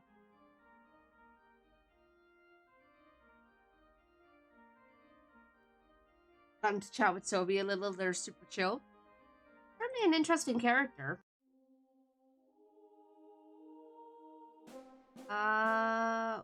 Right. Hold on, where's the barracks again?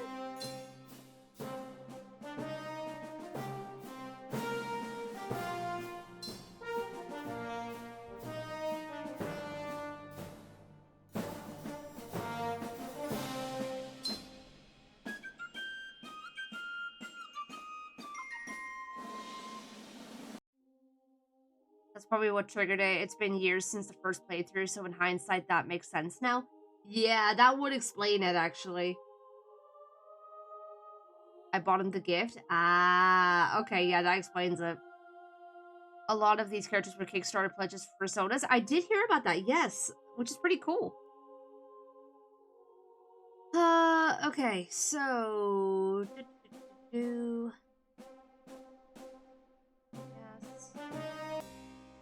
Mazeo, Rebel HQ. Main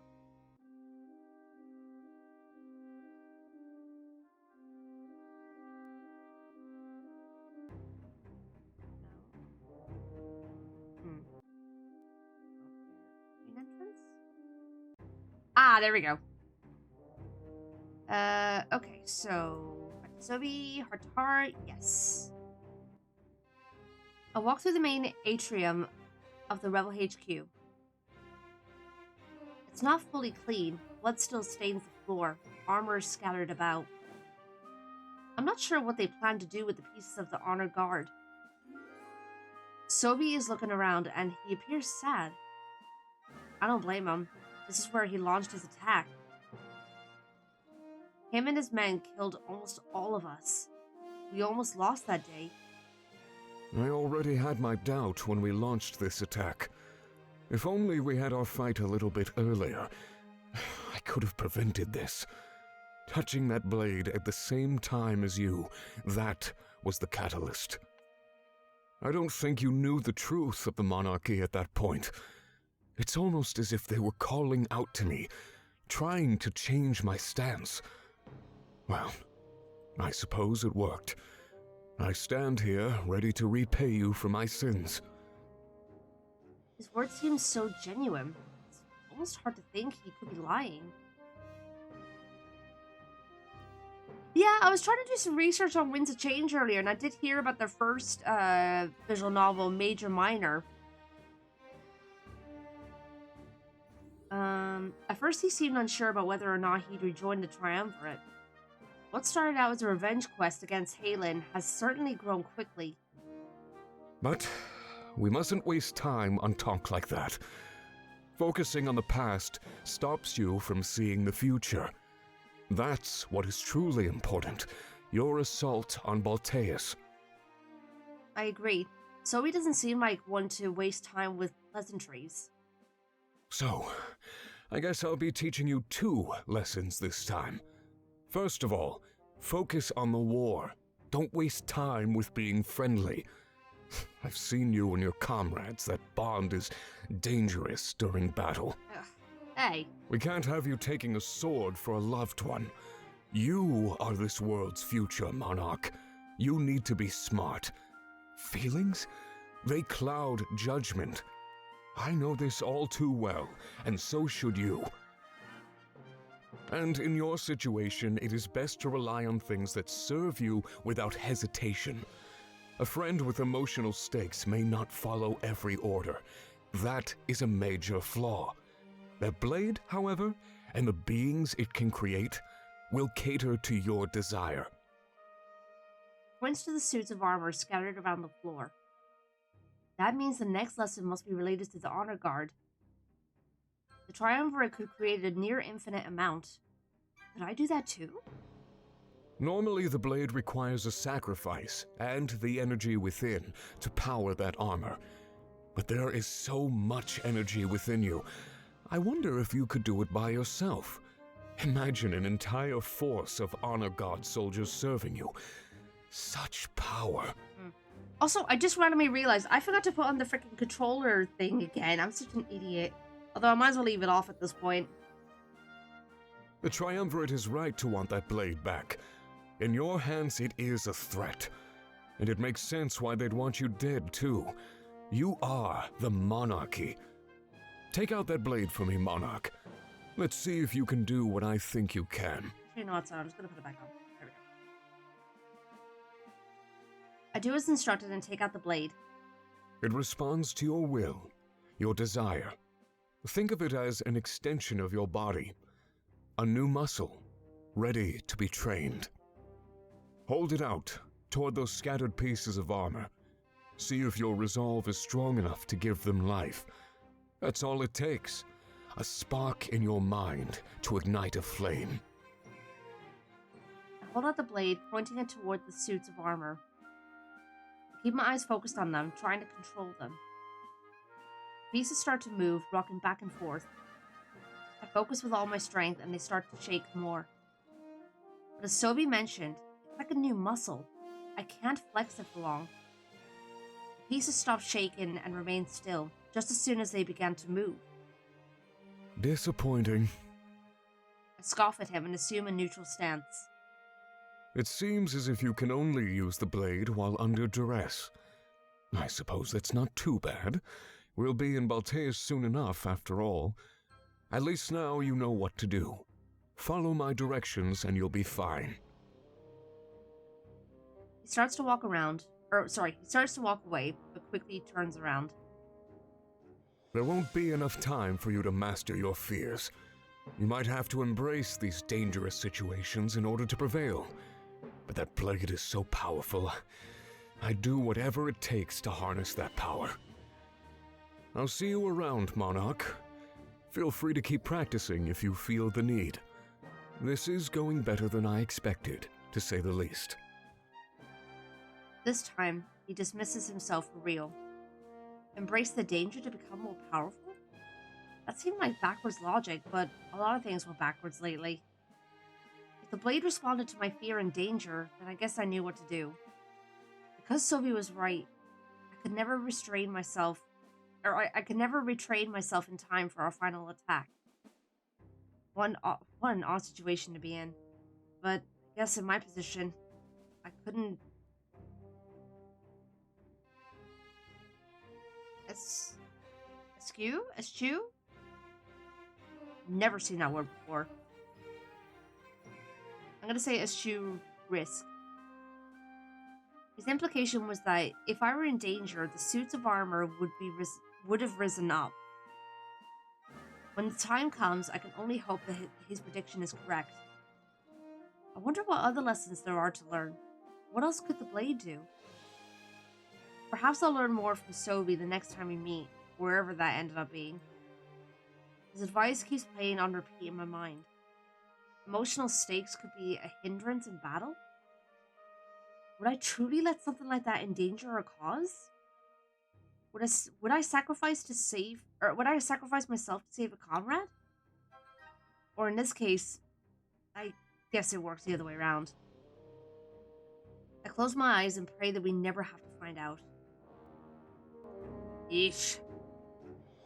Alright, so last place we had to go was the personal quarters.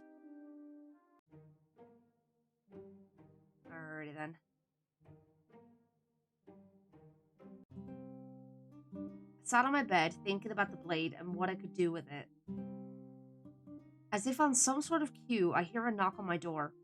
Sophie enters. He seems much more relaxed than normal, like he's comfortable.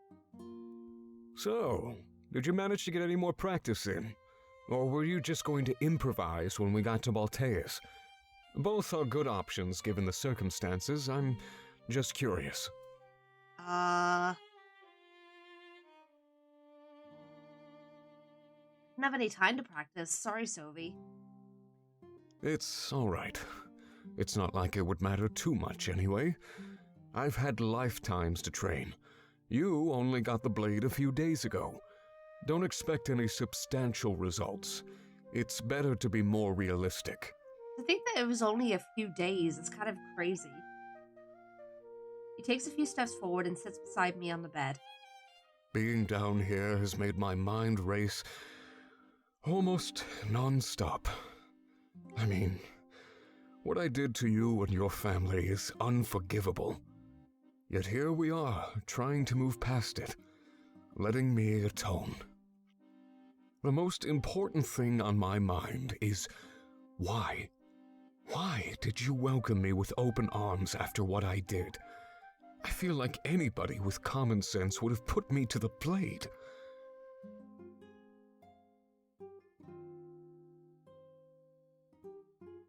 A lot can happen in a few days, especially for a monarch, yeah. Common sense isn't one of my strong suits. Oh my god.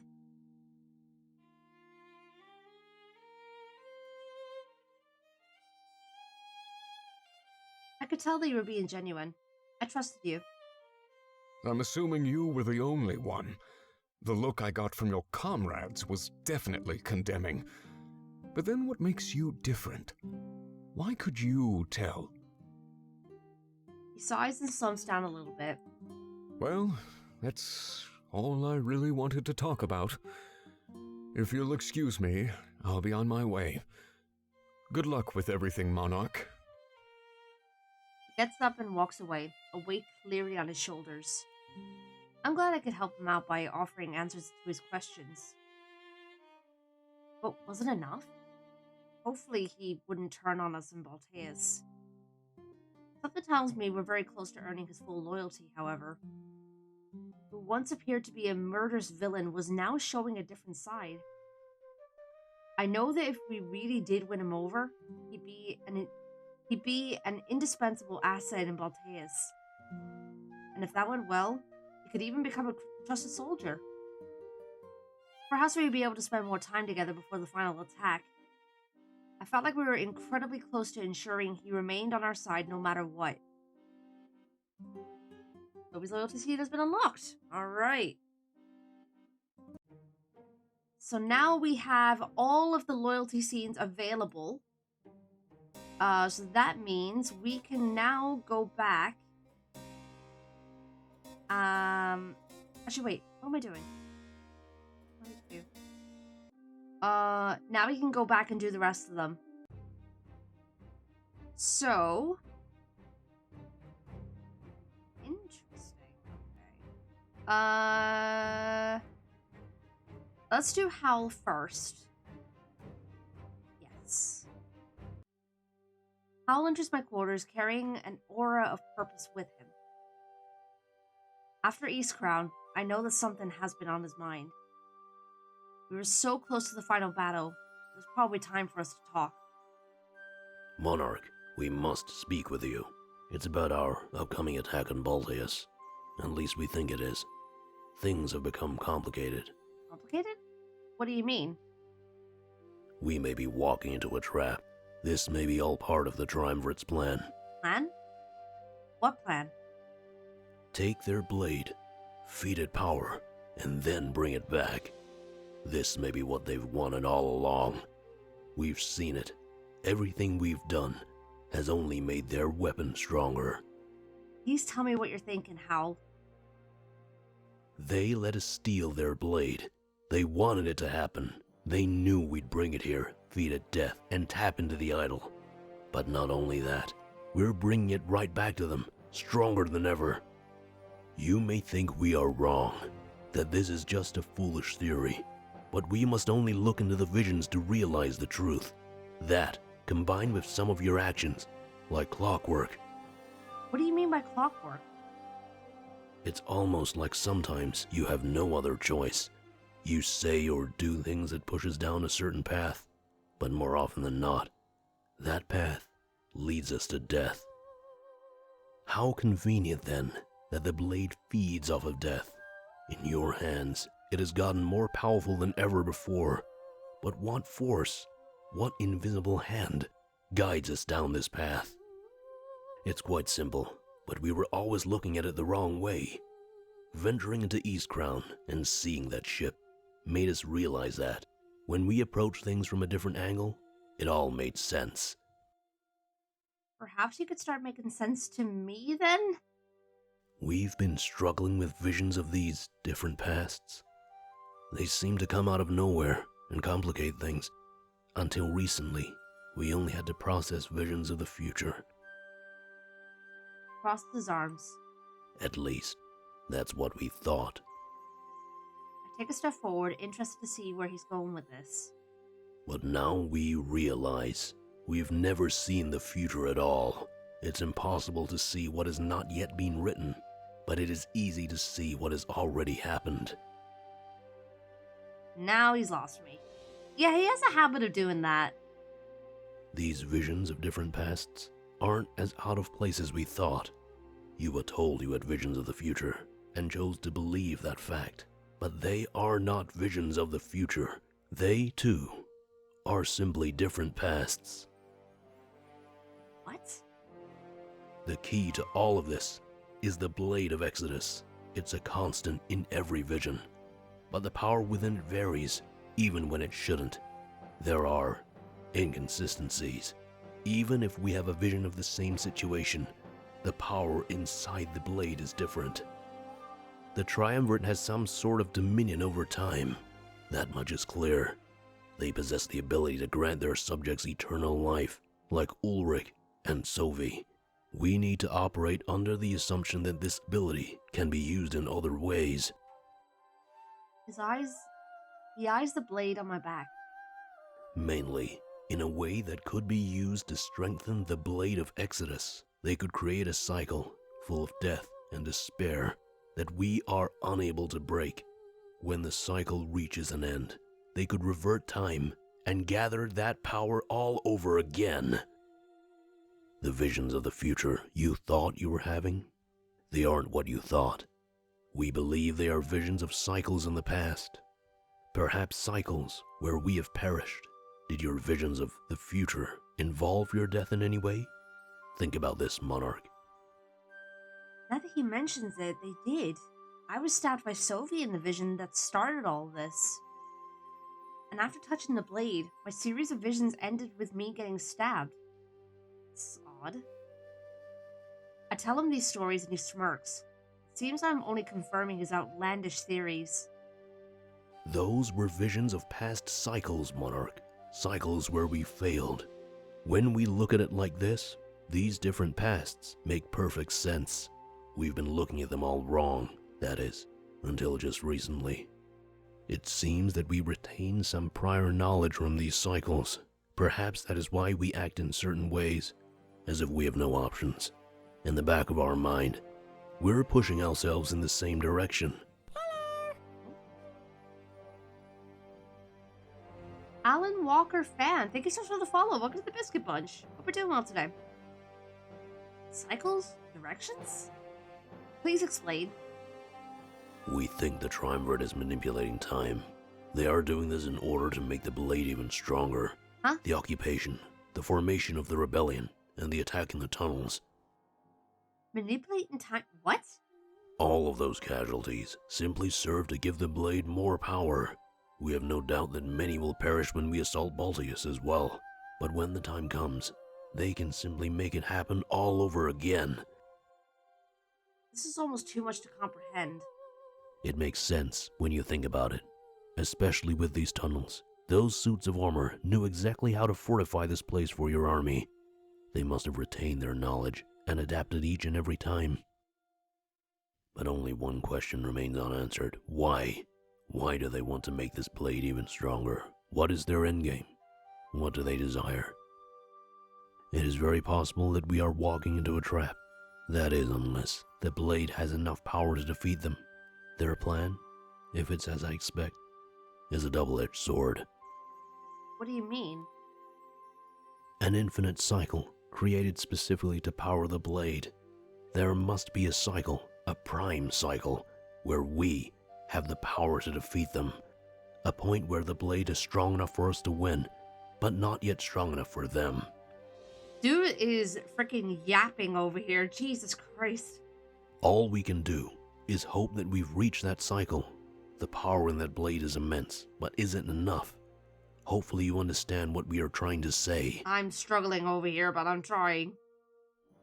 He's trying to tell me that we're trapped in some sort of time loop? A loop that the Triumvirate fashioned in order to give the blade power? And not only that, but I never saw the future. I only saw failed past endeavors. It's hard to believe, but death has definitely followed me and my allies. If their goal was to defeat the blade with power, then they have certainly succeeded. But how far back does the cycle go? Could it reach as far back as the occupation? Wait a minute. Attack Mazeo, kill innocents, and incite a rebellion.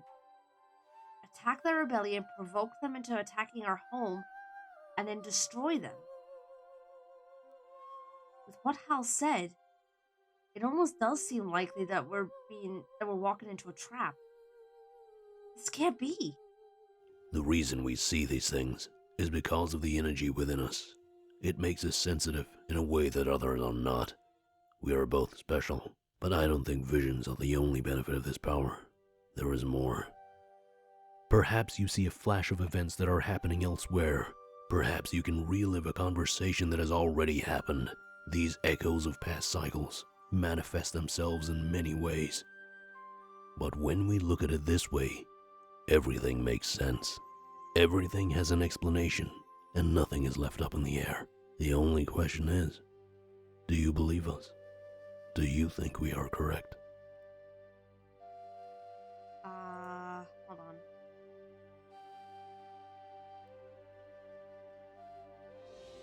I don't know. It's all too extravagant to be true. Very well. It was enough to get this off our chest. We only ask that you keep it in mind in the future. When we got to Baltius, things may become clear. Turns to leave, but tilts his head back to address me one more time. I guess he wanted to leave no stone unturned before our attack on Mateus. I guess I suppose, yeah, consider this the... You know what? Hang on, let me go back. Because this is meant to be the loyalty thing. Let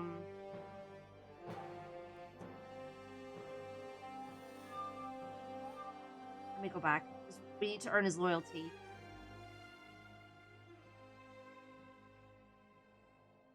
But when we look at it this way, everything makes sense. Everything has an explanation, and nothing is left up in the air. The only question is, do you believe us? Do you think we are correct? Even though it's a bit too extravagant, I believe you, Hal. It makes everything seem more clear.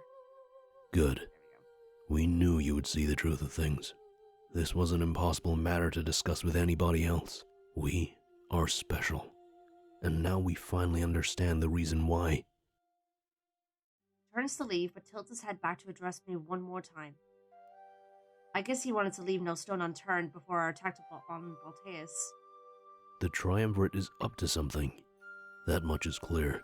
If it aligns with our theory, at least you will be able to act. Getting caught off guard would damage us beyond repair. That is not something we want our monarch to endure. Be prepared for anything, for the enemy will stop at nothing. If you can do this, then perhaps our victory will be more likely. With that said, he sees himself out of my room. That all came out of nowhere, and I'm not sure how to react. But one thing was clear. There was so much we didn't know. Would we learn the truth in Balteus? Or would we even make it that far? I don't know. I start to feel uneasy, even with all this new knowledge. Would we really have been fundamentally wrong about everything? As I go about my business, it's impossible to shake that thought out of my head. Yeesh. Alright. Sophie. Let's go to the loyalty scene. And then we'll go to Pro. Sophie leads me to a boat and takes me on a short voyage. I have no idea where we're going, and our destination surprises me. It's not a place I've seen on any map, and looks unlike anything I've seen before. I follow behind him, unsure of where we'll even end up. After a while, he turns to face me. I ask him for an explanation. I trusted him enough to follow him here, but I had my limits. I know that we're almost at the end, Monarch. It won't be much longer before we arrive on Baltean soil. So, it only makes sense that I show you where everything began. I just want to check something real quick.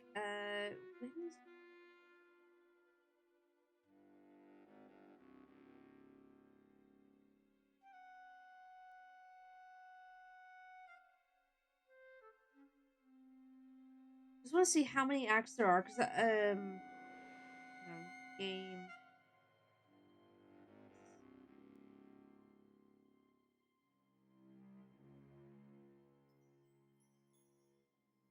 Is Act 5 the last one? I thought there were 7. Just want to double check.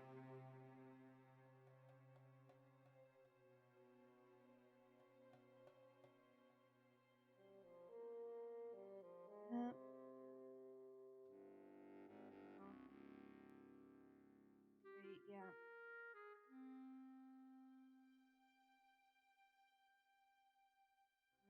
Act 5, yeah. Okay, Act 5 is the final chapter. Alright. He gestures broadly at everything behind him. Maybe, I wonder if we can finish the game today, then. I come from this backwater town, born and raised. It was wiped off the map after all the villagers were murdered. Given time, it might have even become the 5th nation of Alestia. But that was long ago, and nobody remembers this place. My parents were in charge of the area. They were incredibly wealthy. They had a force of men working the mines, cheap labor, and big profits. Seems like Sobi was finally opening up to me. That was important. I needed to know he could be trusted. And if things went well, his loyalty to our cause would be confirmed. As their son, they had me oversee all of this labor. It was my job to make sure everybody hit their goals. I performed admirably and put my foot down when needed. He walks toward a nearby house and puts his hand on it. Taking a loud breath, I could tell he's reliving unpleasant memories. Everything was going well, until the truth came out. The people who raised me weren't my parents. Not even close. They killed my parents while I was an infant and took over this town. Oh. Raising me as their own, our relationship was built on a lie. I was serving killers and usurpers. When I found out, I felt nothing but rage. They stole this land and the lives of its rightful rulers. Such an injustice. The hand he was resting on the house slowly turns into a clenched fist. I don't know what came over me, to be honest. I killed everybody. My so-called parents and all of the workers. I was lied to by those who swore they loved me. I couldn't take it. By rule of inheritance, in that moment, this town became mine. But there was nobody else, and I was all by myself. I no longer wanted to live. I took myself to the cliff's edge and thought about throwing myself into the ocean. Oh my god. He turns back to face me, and I could see how sad he really is. That's when Ulrich found me. He made sure I didn't do anything stupid. I don't know how he came across me when he did. I thought it could be Providence. But he saved me, and I told him everything. Instead of scolding me, he praised me. Aww. I was shocked. I expected to be dragged to the nearest prison. But he took me right to the Triumvirate and told them my story. That's when they wanted me to become his apprentice. I accepted. My desire for justice was something they wanted on their side. But I no longer fought for my home village. I fought for all of Alestia. I swore an oath to them that I would always fight for the rulers of this world. At the time, I believed it was them. But learning the truth of the monarchy, it just opened old wounds. I saw the Triumvirate in a new light, much like I saw my so-called parents. Once more, the desire for justice rose to the forefront of my mind. You may think my allegiance changed and that it was a sudden shift, but it's not true. I've always fought for the same thing. It's just that sometimes the tables need a little turning. Crosses his arms and seems to be done talking for now. He leads me further into the village and I follow, trusting him more. We eventually end up at a large building, one that served as the town hall. You may notice the bloodstains, but don't worry. I threw all the bodies off a cliff with Ulrich. You won't be seeing anything gruesome, I can assure you. What an odd way to put my mind at ease. Yeah, right? I was just thinking that. This is where my parents lived. I was never really allowed in. I guess I should stop calling them my parents. They were more like captors. I longed to see the world, but I obeyed them out of a feeling of loyalty. I slaved away. Sometimes I'd sneak into my father's office and peel the stamps off of his letters. They were incoming letters, so it's not like they had any use. I started to collect them. I stuck them to my bedroom wall and told myself that one day I'd go and see those places. Aww. One day, I wanted to be free. Let's have a loud sigh. I thought I was free when the triumvirate took me in. But it turns out I just traded one form of bondage for another. Shackles moved from my wrists to my heart. I don't know which is worse. I'd say the heart, honestly. I think that would be the worst one. But I don't know. Alright, we're gonna pause here for a minute because the ads are about to start. We'll be right back.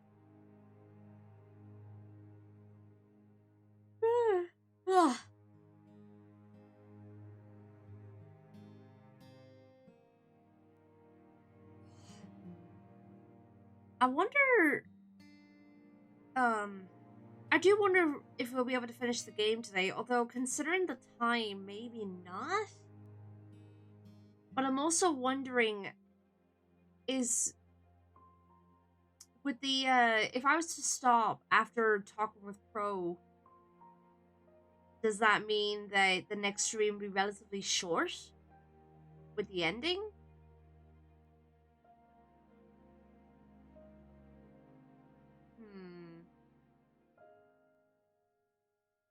Thicky.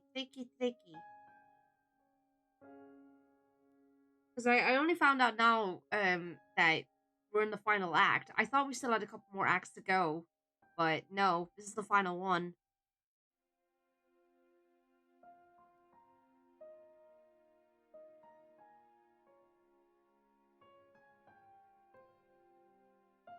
That's how fast you go through the scenes. Yeah, it's a tricky one. I mean, Tabby's not going to be home for another 2 hours, so we might still have time.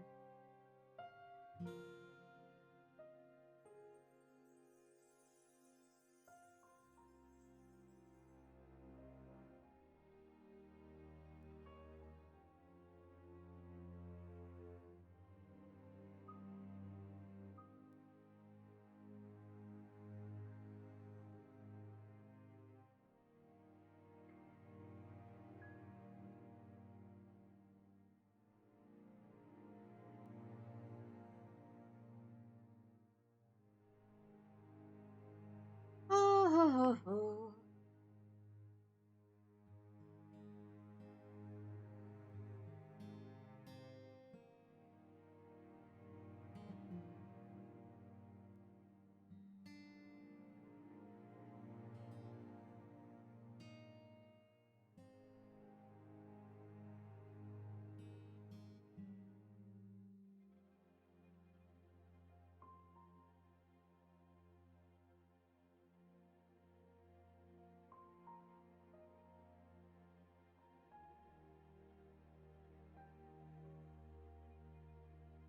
Oh, I think I might have seen a slight spoiler there.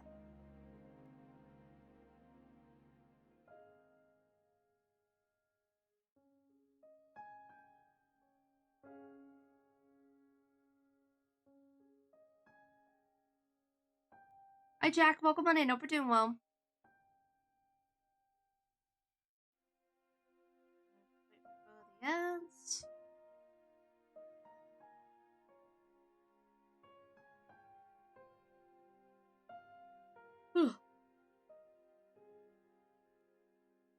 Alrighty. I'm great too, and how are you all? How's yeah, my day's been alright, thank you. This game, this stream has been a roller coaster of emotions. Like the first hour, I was freaking bawling my eyes out. Yeah, no, it's been a good day so far. Alright, and also welcome back from ads, everyone. Sorry about that, and thank you for your patience. Let's continue.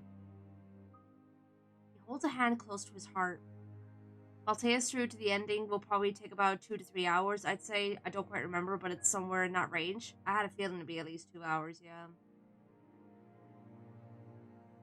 They pressed the blade against my chest and gave me some of its power. It allowed me to use it as my own, and gave me what they deemed eternal life. Ulrich grew to see this as an awful curse, but I embraced it. And to this day, I still do. Oh. I see myself as a defender. I want to protect the reign of Alestia's true rulers. If the monarchy is restored to power, I will protect you and all of your descendants. You have my word, and you know why I served the enemy. My virtue was simply misplaced. But now it rests with you, the true heir to the throne of Alestia.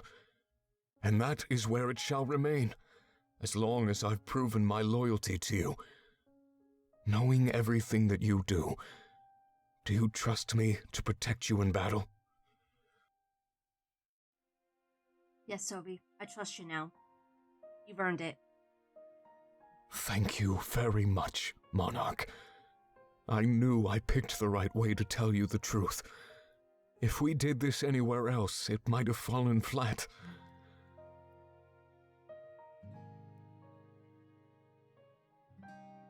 Yeah, pretty much. He smiles, and I could tell he's extremely relieved.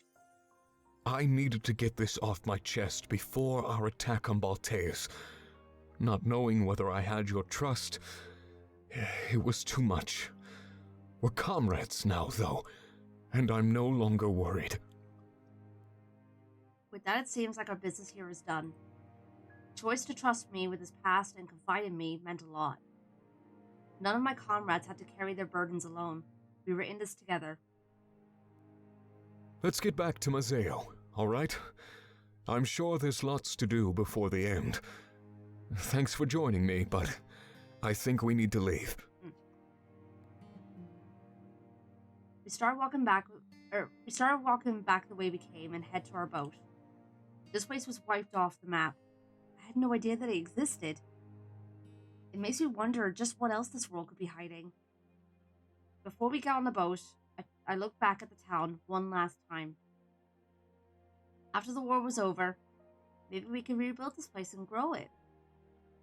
A new nation with new rules. If we had the opportunity, we should seize it. We start to sail away and leave this place behind us for now. But I know Sophie better than I did before, and that could only bring good. He was carrying a weight on his shoulders, and it was no longer there. Hey, let's go. Alrighty then, we saved the best for last. Let's go to Pro. Alright, my boy. Pro leads me to Mazeo's town square without saying much. God, yeah, he must be feeling so awkward. I'm not sure what's going on, but he seems happier than usual. Okay, never mind. Never mind. Seems happier than usual. Things must be going well for him. I hope it's something good. After a while, he rests his back against a nearby house. Tapping his foot, it looks like he's waiting for something. Okay, Monarch, you're not going to believe this. I got some information about my parents the other day. Hey! After pulling a few strings, I was able to set up a meeting. Nice! This is actually a huge deal. I'm really happy for him. As far as I know, it's just my dad. I think my mom was under the weather or something. But at this point, I'll take whatever I can get. I'm so excited! Oh, bless him! I'll finally get to ask him what happened. Do you think I have any brothers or sisters? Wait, don't answer that. I'll keep my hopes low. Oh, bless him. Hi, Racing Fan. Welcome on in. Hope you're doing well. He has a huge smile on his face, and I can understand why. This is something he's been looking forward to for his entire life. The ability to meet his parents and find out why they abandoned him. I almost don't believe this is happening. For the last decade, I've had eyes and ears everywhere. People run around Mazeo gathering information for me to sell. I prefer to do all the work myself, but anything extra is a huge benefit. I'm good at selling, so they provide the info, and then we share the profit. When we got back from Alarencia, one of them had a bunch of stuff to share. And one of them was the one piece of information I've been waiting to hear. My parents were alive and living in Mazeo all those years, and they were so close. I bought the information from him myself. I paid more than I have for anything else in my life. Jeez. Hey, Yo-Yo, welcome on in. Thank you for the stream streak. But you can't put a price on this kind of stuff, you know? My future and my heart is on the line. This is a big deal. I hope we don't have to wait too much longer. I'm nervous. Oh. That much was made evident by his constant rambling. I press my back against the wall with him and we wait together. We talk about random subjects, anything to pass the time for now. But after a while, finding topics to discuss becomes a little harder. That's not because our bond is weak, but because we run out of topics. I feel that. The time of the meeting approached and then faded away. Nobody arrived. Oh no! I guess he's running a bit late. It happens. I can't hold it against him. Oh no! He smiles and it's an incredibly nervous smile. He knows deep down inside that his words may not be true. A couple more hours pass, but I don't abandon his side. Not even once. Any moment now. After a while, we slump down and sit on the ground. His naive hope starts to dissipate into a harsh realization. Oh. But I could tell he doesn't want to admit it, so we continue to sit. As the sun sets, people start to retreat to their homes. I could tell that he's tired, and so am I. I close my eyes for a few moments. Wouldn't hurt to doze off for a little bit. I just need to make sure I don't leave him. I awaken a while later, unsure of the time. But it's dark. It must be the dead of night. Crow snores softly, with his head resting on my shoulder. Oh! I know that in his slumber, he doesn't have to face the facts. His dad never came. But why? Was he too afraid to follow through? Crow has a smile on his face. I could tell that he's still hopeful, even in sleep. Oh no. But he can't stay forever. He needs to wake up and face this. Giving him a soft nudge, he wakes up. Then, his heart is broken. He thinks I woke him up because his dad arrived. He looks around as ecstatic. Oh. But then he realizes that it's just me and him. His ears fold back and he laughs. Almost like he's not surprised. Ow! Oh god, I hate this. That's an adorable image. Pro resting his head on your head. Oh god. I knew that this would be hard for him to face, but he was abandoned again. I guess I should have expected this. I know what you meant, Xander. He sighs and crosses his arms. You know, I thought I'd give them the option. They could come meet me when they were ready and willing. Other than that, my only option was to just march into their home. Of course, my courtesy just ends up stabbing me in the back. He said he'd be here, Monarch. He said he would. And I trusted him! Oh, God, I feel that. Oh, I feel that.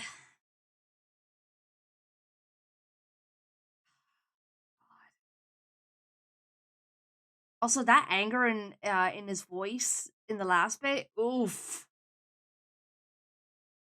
He growls and punches the nearby wall in a fit of rage. I do not blame him in the slightest. It's not fair! Not this music again! I know we've heard it several times today, but...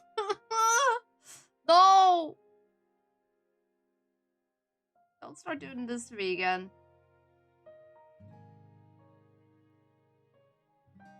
Grunts in pain and stands there panting. few tears start to stream from his.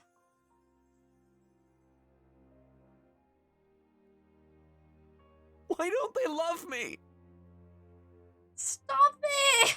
You keep pulling at my heartstrings. Bro, you made me freaking cry earlier because I thought you were dead. Ugh. I step forward and wrap my arms around. Yeah, he needs a hug. Starts crying more and rests his head against my.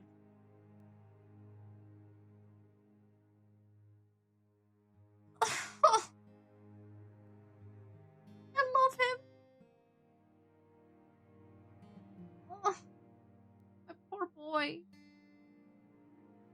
I just wanted a family. More than anything, I want to belong.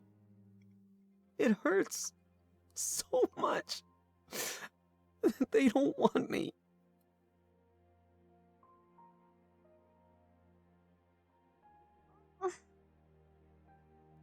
I want to know why they threw me away. It's all I've ever wanted to know. It's why I do what I do. I don't know if I can live the rest of my life without knowing the truth. Oh.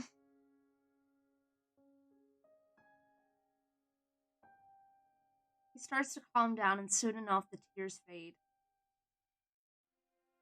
I could tell he's super conflicted. He really wants to meet his parents. But if they don't want to meet him, there's really nothing he can do. It was cruel to schedule a meeting and then not follow through. His dad must have gotten cold feet, or maybe his mother needed attention. Under the weather could have any number of meanings, not many of them good. Or, you know, it could be an excuse. I've had that before, where people used it as an excuse.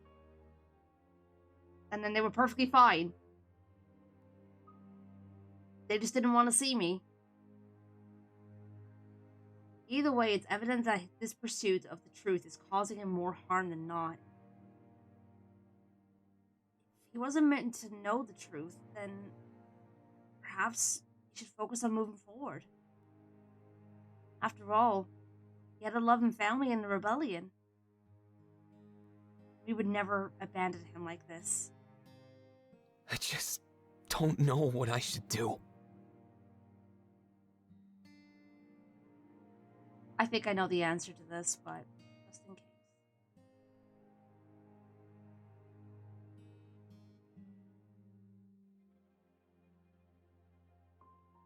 If this isn't the right answer, I'd be surprised. Hey, Katie. I'm not crying, surprisingly, but then again, I had so many tears at the beginning of stream. Well, at the beginning, like an hour into stream. All to do with this little bugger. But this is tugging on my heartstrings, for sure.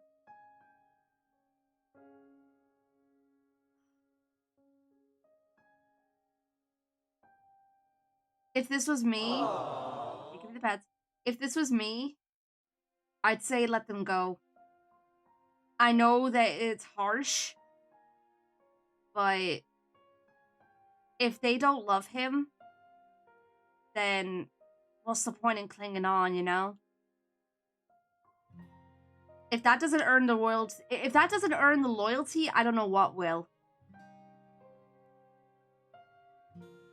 Perfect. Yeah, that's what I would have said. Like, even me personally, that's what I would have said. I tell him to let go of his parents. He has a true family in all of his allies. Blood isn't what makes you family. It's love, acceptance, and understanding. Yep, exactly. Exactly. If his parents wouldn't give him that, then perhaps he should be abandoning them. Let them go?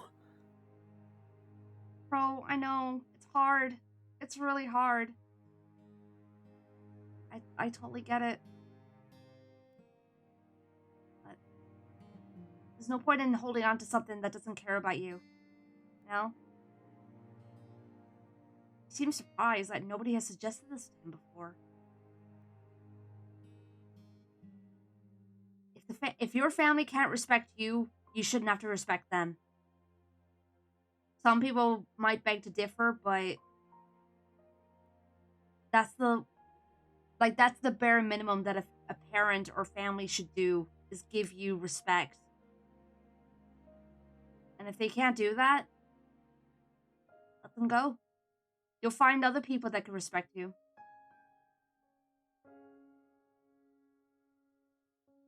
You know, your friends could be your family. I know I have that. I mean, I have a great, I have a good relationship with my mom. She means a lot to me. But I've had a lot of problems with my dad growing up. I still care for him. I still love him, but it's been tough. But my friends, I've said it before on stream several times, but I have friends now that I consider my family. And I love them to death. I do anything for them. Oh, I totally get it. I know, you're right. I've tried, but it's really hard. I know. What happened here today might change things, though. After everything I've tried, maybe this is the wake-up call I needed. It's hard. It's really hard. I get it. Thanks, Monarch. He smiles at me. I'm glad I could help him, even if it's only a little bit. It's gonna sting for a while. It's really gonna sting. But you have to move on. So, should we get going then? I guess you have a lot of things to do. Given that, I'm really glad that you came with me. Of course. I don't know how I would have handled this alone. Having you by my side, it makes me stronger. And if there's anything I need right now, it's strength. Aww.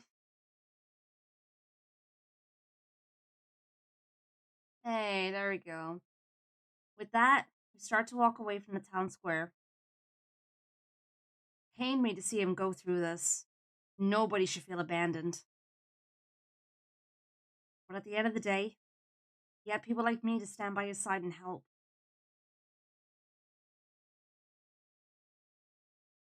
No matter what happened, he'd never be alone.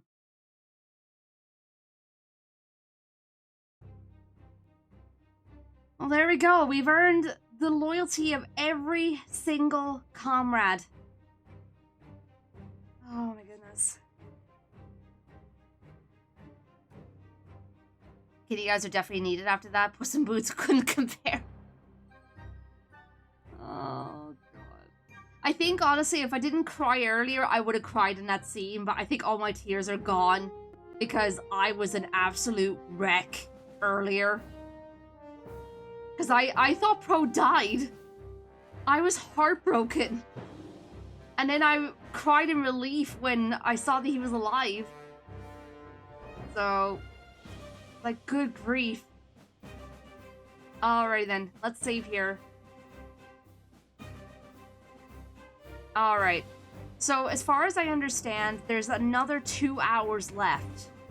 Or 2 to 3 hours left of this game.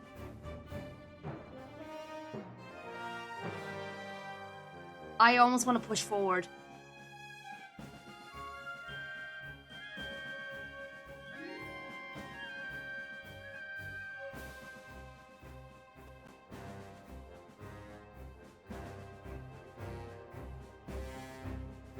Yeah, you know what? Sod it. Let's do it. Let's finish this. Let's do it. Traveling to Balteus is the point of no return. Make sure you have completed all content you desire. There will be no coming back as Act 5 is the finale. Travel to Balteus? I'm pretty sure we've done everything that we can. Let's do it.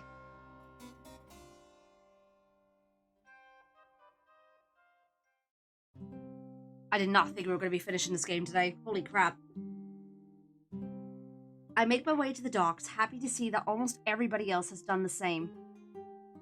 Our forces line the entire area. Dozens of ships are ours to command. we stand a real chance. Oh god. Sorry, burp there. There we go. Making my way down to the docks, I notice all of our forces talking amongst themselves, sorry. This is the unity that our world needed, the unity that we're fighting for. Though not everybody saw eye to eye, they could all coexist with one another. There would be no more oppression for those who thought differently than our rulers. That is, of course, if we won. Milos is nowhere to be seen, but somehow I'm not surprised. He came to Alarinthia and back, and for that I was grateful. It was time for him to rest and focus on what to do next. I noticed Sophie helping our forces load supplies onto the boats. The gamble of letting him join our side seems to be paying off. I'm certain his help would be invaluable as we entered Balteus. As I continue down the docks, eyes start to fixate on me. Not just me, but the blade upon my back as well. They all knew who I was. At this moment, I feel the weight resting on my shoulders, but I stand strong. This was a burden that I was ready to carry. No, this is the burden that I was born to carry. I smile at them as I walk by, and they do so in turn. As I walk, I eventually run into Domek.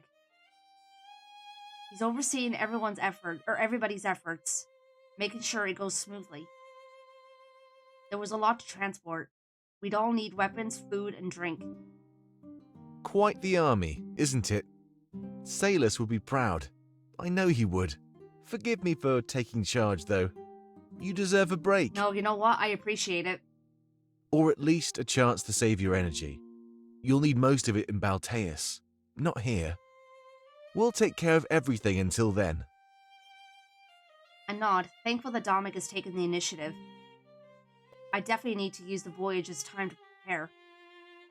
My skill with this blade is limited, but I know I can improve. I made sure to put us on the same boat as each other. Everyone, actually. Howl, Valessa, Fortame, Ulrich, Pro.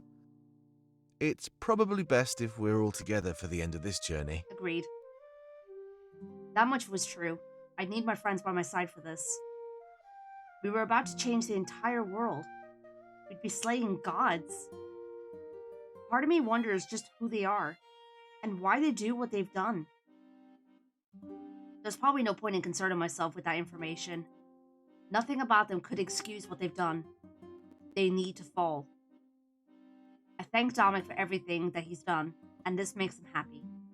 Of course, Monarch. Anything to help you out. But I think we're almost ready to set sail. Want to get on board? Might as well lead by example. A lot of people are just standing around. I nod, and we start making our way toward the boat. Our vessel is the same one we used to get to Alarinthia. It's a bit bigger than the rest and would work as a mobile HQ. When I get to the deck, I turn around and look at the docks. Everyone is saying their final goodbyes since we might not make it back. I give them all the time they need and slowly watch as they board our fleet. I might not make it back either. That thought fills me with fright. Taking one last look at Mazea soil, I say goodbye under my breath. What happened next would change the course of Alestian history forever. Turning around to face the deck, I notice that Sophie is waving me over. I walk toward him, wondering what it could be about. This seems important. As I make my way across the ship, I notice all my comrades scurrying about. I'm glad that they put us all on the same boat. I must say, I've gotten used to you and your friends. Being placed anywhere else would be pretty uncomfortable. Fair. I just wanted to tell you that I gave Domek some information. He's forming a plan of attack as we speak, so it definitely helped. When it comes to Balteus and the Triumvirate, I know more than anybody. I'm sorry for what we did to him during our attack, by the way. I ordered Shane to stab him, so it's technically my fault. He seems fine though, so no hard feelings? I shrug, uncertain of how to respond. Yeah, it's a bit of a tricky one. If it happened any differently, he'd be dead for sure. It feels a bit beyond coincidence, but I don't stop to question it. They might not tell your allies that I gave them this information, though. Not everybody trusts me, so it would probably just cause more harm than good. I'm not here to cause harm, so we all agreed it was best to omit a few facts. It makes sense, so I understand where they're coming from. Fighting amongst ourselves is the last thing we need before the final battle. It was a time to stand strong and united. A time to trust one another unconditionally. That's it, really. I just thought you deserved to know it came from me. I did promise information that would help your final attack, after all. If anything else comes to mind, I'll make sure to bring it to attention. He's definitely going to great lengths to make himself seem genuine. That's good. There was a lot of doubt in the air surrounding this alliance. The people may not know he tipped us off, but they didn't really have to. He turns away from me and stares into the distance. I guess this talk is over. I decided to make my way to Dominic and Hal to see what information he gave them. But before I can get there, I'm interrupted by my comrades. They seem really excited. We exchange hugs and pleasantries for a few moments. Are they really happy? Or are they just putting on an act? It's hard to tell since this is the calm before the storm. Hey there, Monarch. Glad to see you made it here. I'm happy we're all on the same boat. Yeah, it makes me feel way better. If I was stuck with other people, I'd be worried, but in this situation, I'm not. I'm perfectly comfortable. I'm just doing my best to hang in there. Oh. This whole life at sea thing really isn't my style. Oh, I can't wait to get back and settle down for good. oh, poor thing. Knock on wood, bro. Don't get arrogant before the final battle. This is a huge gamble. You need to give it your all. Me? Arrogant? Never. Anyway, I need to take my mind off of this water stuff. How about we go sit in the crew quarters and play some cards? I'd be down. Sure, but I think Dominic is about to make a speech. He's been lost in conversation with Hal for a while now. I overheard them talking about our plan of attack in Balteus. All right, I can wait. Maybe you should get over there, Monarch. I'm pretty sure that's something you'll want to be a part of. That's true. I was making my way over there anyway. Ulrich and Pro go about their business, but Valessa and Fortem stay. Good luck, Monarch. I hope we get to spend more time together, but I understand if we don't get to. This is probably the most important moment of your life, so do whatever you need. Yeah, as much as we need you, I think the world needs you more. Hopefully this isn't goodbye, but there's always a chance that it is. Since we're going to Balteus, we need to treat that as a real option. It's true, as grim as it made the conversation feel. Before I can respond, they both step forward and hug me at the same time. Aww. I left out a soft laugh and wrapped my arms around them. Together, we've all come so far. Thanks for everything, Monarch. I think you have some planning to do, so I'll let you go. Yeah, just know that I'll never forget our time together. If we play our cards right, then we can have more of that after the war. I know things have been crazy, but with you two by my side, it's been easier. With the hug broken, we nod at one another with big smiles. I'm sure we'd see each other again, so I don't let it get me down. There was no way we'd get to the end of this without crossing paths again. I make my way over to Dominic and Hal, scanning my surroundings as I do. Our pirate allies run about the ship, making last-minute preparations and adjustments. It's nice to know that we had their sailing expertise. So many important people were on board. Because of that, something told me that our ship would be in the very front of the pack. But I wouldn't know for sure until I talked to Dominic and Hal. They turned to face me. I could tell that they're stressed out. It's apparent on their faces. I asked them what's up. Hey, Monarch. We were just taking care of some planning. I think we have a pretty good idea of what we're going to do. Now that we've talked it out, I think our chances are great. Dominic is correct. Our confidence has increased tenfold. Thanks to some last-minute information, we now have the edge. Hopefully we can keep that when we put our plan into practice. They both glance over at Sophie. I know that he gave them the information. I'm glad that they trusted him enough to base their plan around his intel. Back when we left Alarinthia, our reliance and trust seemed so shaky. I guess I should tell everybody what we're planning then. I'll go stand at the head of the ship and give myself a platform. They might want to hear from you too, Monarch, so be ready. Stand back and watch as he takes slow steps toward the head of the ship. I didn't even know what they were planning, so I'd be learning at the same time. However, due to the fact that they were working together, I knew we were in good hands. Alex watches him pass by, and I could tell that he's tired of waiting around. It wouldn't be much longer before we set sail, so I hope he can wait a bit longer. Once the pirates start preparing the ship to leave, their shouts would drown everything out. After a few more moments, he reaches the head of the ship and clears his throat. Gathering the attention of everybody nearby, he mounts a crate to get higher ground. The silence overtakes the entire ship, but he has no problem rising to overcome it. Well, I guess this is the eve of our final attack. I know many of you are wondering just what's going to happen. I'll explain more later, but right now, I can tell you a bit of what we're planning. We should arrive in Balteus just as the sun is rising. When we do, we'll be all meeting at a central location for one final meeting. It's important that everybody is on the same page before we take any big steps. However, our first big step will be to secure the Grand Library. Holding the proprietor hostage, we'll station our army there as a pseudo-HQ. I bet you're wondering why we've chosen the library. Well, our reasoning is twofold. First of all, we've been told that the Honor Guard cannot set foot inside. There's some sort of ward on the property, presumably so the owner can be alone. We're not sure why they prefer to work alone, but we know they're important to the Triumvirate.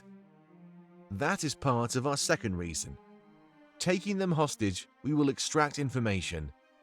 We need anything we can gather that will help us with our next step, the final attack. While information is extracted, we can use the safety of the library to rest and recuperate. After that rest, we will gather one more time and begin our final assault. The Monarch will lead a small team and infiltrate the castle, attacking the Triumvirate directly. The rest of us will lead the Honor Guard to the town square and fight them there as a distraction. With the distraction as large as we're planning, the Monarch should be unimpeded. She will kill the Triumvirate and destroy the large idol at the back of their chambers. We believe this idol to be of importance to them, so we must destroy it right away. Thank you for the hydrate, by the way, Slushy. With the blade plunged into that idol, the Monarch will tap into its power. As it fades away, she will use its energy to deactivate every member of the Honor Guard. At that point, victory is ours. We will gather in the castle atrium and count the survivors. Everybody looks at me as Dominic explains this part of the plan. My first time hearing it, but all of it makes perfect sense. It's a good strategy. We don't know what the idol is, but I could definitely use his power like I did in our HQ. With the Triumvirate dead and their Honor Guard dissolved, victory was ours. We'd still have to worry about Halen and Shane, but I'm sure they'd pop up somewhere. I feel confident. Giving everybody a nod, they turned their attention back to Dominic's platform. As soon as we arrive, I'll share this plan with everybody else. So until then, I'd advise getting some rest. You're going to need it. That is, unless there's anything you want to say to all of us, Monarch. All eyes are on me once again, and I take a few steps forward. Dominic jumps off of the crate, leaving me a platform to stand on. Speech? I've never given one of those in my life. I don't know. My uncertainty must come across in my demeanor as they start urging me on. They even break away from each other, leaving a clear path for me to walk forward. I am technically their leader. It makes sense for me to talk. I'd have to get used to this. I continue to walk forward and notice smiles appear on their faces. The impact that my actions and attitude have on everybody here is very clear. It's a good thing that this level of responsibility was given to someone who could handle it. A few moments later, I'm on top of the crate, matching the deep gaze of all my subjects. Silence overtakes everything. I can hear the calm of the water against the docks of Mazeo. It was clear that I'd have to break the silence. I clear my throat. I think of what I should say. We stand here today as harbingers of justice. Through us, it is time for the monarchy to speak. And it's time for our enemy to realize that they are wrong. Never again will our homes be seized. They start to mutter amongst themselves, nodding in agreement with everything I say. The roads of this journey have been paved with compromise and change. But they have been our changes. We do not conform to their idea of purity and perfection. And that is exactly why we will win. A bunch of them start cheering with wide grins on their faces. I'm speaking from the heart, speaking from instinct, and it's working. I smile now too. My words from this moment on are filled with confidence. We will leave behind a world of freedom. We will embrace everybody who has been wrongfully oppressed. Put simply, we will give hope to those who have found their own. We will give hope to those who have found their own was stolen. Due to the Triumvirate's rule, that number is far too high, but it ends now. No longer will victims find themselves blinded by revenge. No longer will servants find themselves lost to a quest for redemption. The crowd is roaring with applause, cheering on my every word. I know they want more, so I try and think of what I should say next. We have more power than any group of people we have ever spoken up against the Triumvirate. With visions just like my own, we have an army of seers willing to fight for us. Able to see the future, and every move the enemy can make. We will be unstoppable. Grab the blade from my back and slowly unsheath it. But most importantly, we have this. Holding the blade out, they explode with even more applause. Hi Chase, welcome on in, hope you're doing well. I held a symbol that almost guaranteed our victory and our freedom. Nobody has ever had or ever will have a better chance of taking them down. Using this blade, I will create a world just like Salus had always envisioned. When this is all over, we will live in a united world. We will stand together strong. Everybody will have a voice, and together we will find harmony. We will find peace. I put the blade back in its scabbard, signaling that I'm almost done speaking. Raising my fist in the air, I give out one last shout, one last call to unify our cause. For the monarchy! With a wide smile and met with a large round of applause, I jump off the crate. Taking it as a sign that we're ready to depart, the pirates start preparing to set sail. I should probably meet with Dominic and Hal one last time before deciding what to do. As I approach them, I notice they look happier than I've ever seen. I never saw myself as a public speaker, so I'm quite surprised at what happened. Doubts of my efficiency, were still there, but seeing my comrade's smile helped that worry dissipate. Eloquently put, Monarch. better than my own speeches, I have to admit. I could see just how much everybody looks up to you. It was quite impressive, we must say. You're going to make a fine leader. We're sure of it. The greatest asset of any ruler is the ability to inspire hope. And I'd say we have that in droves now. I trust that you're okay with our plan, Monarch. Sorry that we didn't have time to pass it by you first. I nod. It all seems good. Good. It seems everything is now in order. Perhaps you should go and get some rest, Monarch. We will wake you if there are any matters of importance. Yeah. We need you rested when we reach Balteus. You know our plan, and the pirates are about to set sail. There's nothing left for you to do. At least for now. I guess he was right. Until we arrived, things were out of my hands. After thanking them for the opportunity, I make my way to the crew quarters. I value the opportunity to rest, but given the circumstances, that rest won't come easy.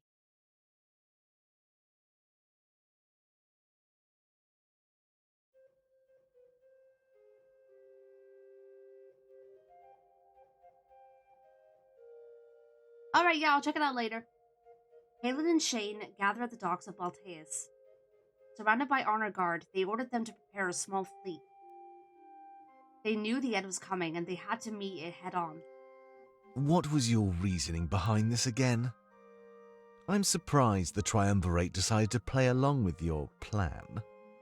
They have to come by sea, and this is the main point of entry. If we leave from here, we can intercept them before they arrive. The plan is to thin out their numbers as early as possible. What if this fails and they sink our fleet? Scared of dying, are you? No, that's not what I meant. It's a valid concern, Shane. Well, in my case, I don't really have anything left to lose. Let me lead this charge myself, Halen. You can go back to the castle. You'll be needed there for a second line of defense, if they make it that far. I trust that they won't. Me too. Just tell the Triumvirate I'll be there soon. I have no intention of dying. Not to any of those weaklings. Shane instructs the honor guard to get on board the ships. It's a small fleet of only a few ships. Halen watches and scoffs. You have a death wish, you know that. I get that you hate them, but don't throw your life away. The Triumvirate rewards service. Keep that in mind, all right? Don't worry, I know what I'm doing. I'll be back before you know it, so go and have a rest. Just wait, Halen. If they even arrive, you'll find that their hope is lost. Halen smiles, sinister smirk. He knows exactly what Shane is implying. Very well. I can get behind that thought. Be careful, though. You're a good apprentice, Shane. I trust that you and the Honor Guard will do some real damage. Yeah, that's the idea. I'll see you back at the castle. Sure. Halen starts to walk away, but quickly turns around. You know, Sovi never let me do stuff like this. As his apprentice, he shut down almost every plan I ever had. I have to be better than him, though. I'm trusting you with a lot here. Don't worry, I promise not to let you down. The rebellion ends today. You have my word, Master. Halen nods and starts making his way to the castle. Shane remains, muttering to himself with trembling fists. And it all starts with that little figurehead of theirs. It's almost time, Cirrus. You'll be joining Domex soon enough. Little do you know.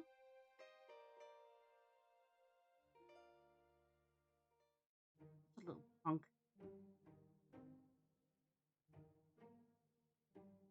I toss and turn, getting minimal amounts of sleep. The blade rests against my bed, ready to grab at a moment's notice. I fade in and out of sleep, fighting a mixture of both anxiety and tranquility. Just when I'm about to fall asleep, a negative thought jolts me back awake. Oh, I hate that. I've been there. We had no idea what would happen when we arrived in Balteus. It was terrifying. I realize that sleeping probably isn't going to happen right now, so I get out of the hard bed. Just as I do, I notice somebody approaching out of the corner of my eye. Grabbing the blade, I prepare myself for anything out of a twisted paranoia. Hey now, put Oh, that hello. thing away.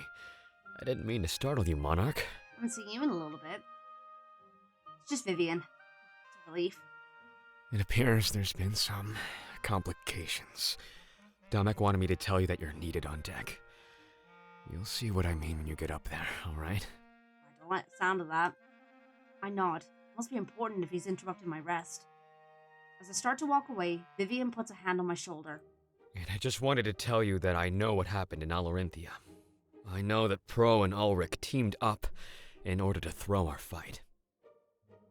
I gulp, unsure of how Vivian would react to such a news. But much to my surprise, he lets out a hearty laugh. You know, I always said that Alarinthia needed to be ruled with smarts. Draco would just sit in his throne, thinking that strength solved everything. Using a scheme like they did to outsmart him. It's almost poetic, isn't it?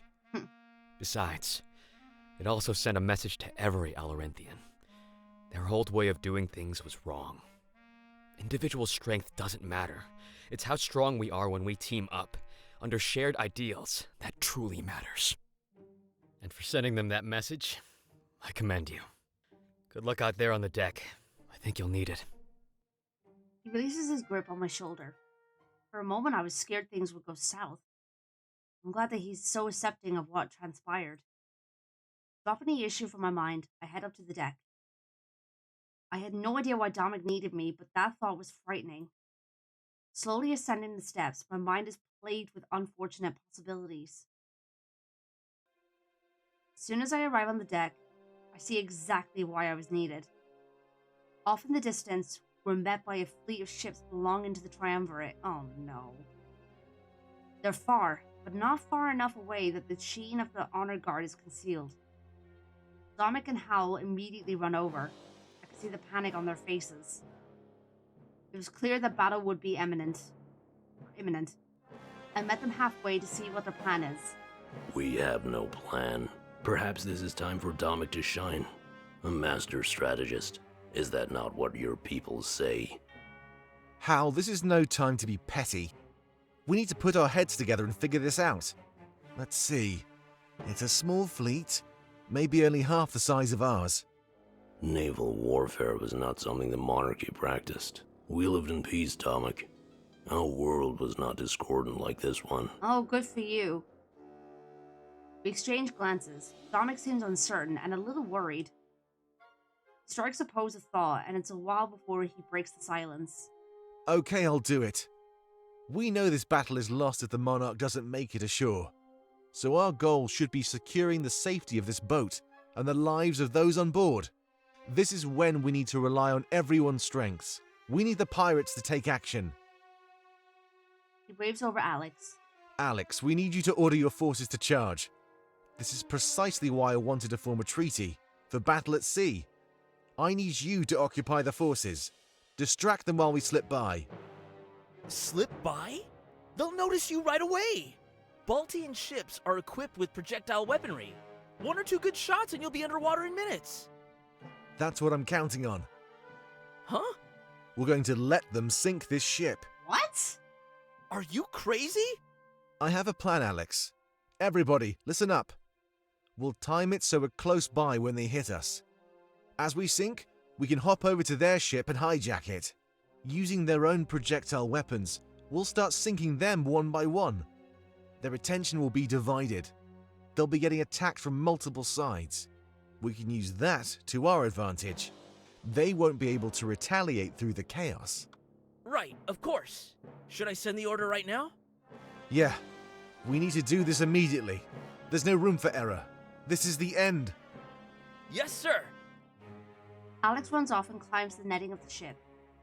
I look over at the other ships, and pirates start doing the same. It's almost like they have an entire language to communicate over long distances. This was an impressive sight to see. However, seeing Domek think on his feet was equally impressive. With a sigh and a smile, confidence overtakes the panic from moments before. Domek, we must say, that was pretty impressive. Hopefully now you realize that visions only hold you back. Huh? Look at what happened back in the Rebel HQ. You relied on a vision. You tried to fulfill some prophecy. In a way, that is limiting. You plan your strategy around certainties. But there are no certainties in war. Assume that the enemy is a counter for your every action. In this case, we should also plan for a scenario where the enemy prevails. Dominic shakes his head. They won't. Simply because we can't afford it. Any losses at this point would mean the end of our cause. Trust in the pirates, Howl. Trust in all of us. We can do this. Howl simply nods. Moments later, the pirates launch their assault. We all lose our balance as our ship takes a sharp turn, moving in a new direction. This was a risky plan, but like Dominic requested, I chose to place my trust in him. If trust wouldn't carry us to victory, then it would be our strength and resolve. I hold onto the side of the ship as our speed increases. Everybody braces themselves. They're not sure what's going on, so Dominic draws his sword and raises it into the air. Everybody listen up. The final hour is upon us. Our pirate army will be charging against the enemy fleet. While they're distracted, we'll slip in and hijack one of their ships. That means we'll be sacrificing this vessel, so don't be alarmed if they deal us a fatal blow. As we're sinking, we'll jump over and board the enemy. Their ships are equipped with projectile weaponry. Using their own ship, we will turn their weapons against them. They won't know where to focus, and we'll use the chaos to our advantage. He starts to talk a bit louder as our ship picks up speed. We move away from the main fleet, preparing to approach from the flank. I notice the soldiers nod, accepting Dominic's orders, and plan without hesitation. If things go south, I need all of you to protect the Monarch. Without her, we will lose not only this battle, but the war as well. Her life and the blade that she carries should be our top priority. Do I make myself clear? Everybody cheers in approval and raises their sword like Dominic. Then, we all stand and watch the bulk of our fleet as the battle begins. We slowly move away from the action, and I could tell that some are relieved. As soon as the pirates get close enough, the honor guard retaliates. They launch heavy projectiles from catapults and shoot harpoons from wooden structures. Pirates with their sailing expertise are mostly able to counter by altering their trajectory. However, not all of them can do so. I witnessed several ships get torn apart and start to sink. My heart sinks with them, knowing that they were willing to sacrifice themselves for me. It seems that the battle is on in full force. They get closer and start to board each other. I can hear swords clashing as the honor guard tries to defend against the pirates' charge. Ships on both sides start to sink, and soon enough, it's almost impossible to see what's happening. From this distance, it's too chaotic. But if enemy ships are sinking, we must have seized some weapons. That means the tables have started to turn, but it's up to us to play our part as well. I turn back and look at where we're headed. We're dangerously close to some enemy ships. Dominic calls out to everybody, shifting their attention away from the distant battle. This is it. There's no turning back. Everybody, brace yourselves to charge! I can see the honor guard prepare their weapons. When I scan my surroundings, I can see our forces prepare as well. A line of archers forms, ready to attack the enemies at a moment's notice. Hold! Places a fist in the air. An intense silence follows. Both sides are armed. The question is, who attacks first? I take a deep breath and pull out the blade of Exodus. Hold! I look over at the ships we've left behind. The numbers are easily halved. But this goes for the enemy as well. This was clearly the turning point.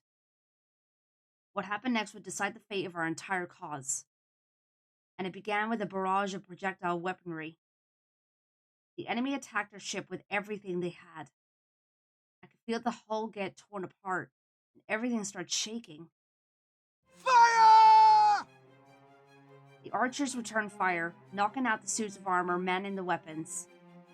I look back at the wheel of the ship, and Alex spins it, turning us toward the enemy vessels. I hope you're ready to jump! Dominic nods, and then a moment later, everything erupts into chaos. our forces jump to the enemy ship after a long running start. They land safely and start decimating the honor guard. See you on the other side, Monarch! With a smirk, he follows our soldiers, jumping across to the enemy ship. Landing with a roll, he immediately starts fighting, displaying impressive skill. I didn't get to see him fight in our HQ or in Alarentia. It's quite the sight. He dodges the enemy attacks with ease and retaliates with expertise. Taking out multiple suits of armor with a single swing, he clearly holds his own. I turn around and order the remaining soldiers to charge. I save myself for last. Before I jump, I notice that Alex is still at the wheel. I shout his name and tell him to get across as soon as possible. Oh boy. Alright, the ads are about to start, so I'm going to pause here for a minute. And while the ads are running, I'm going to go take a quick bio break, so I'll be right back.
Okay, I'm back.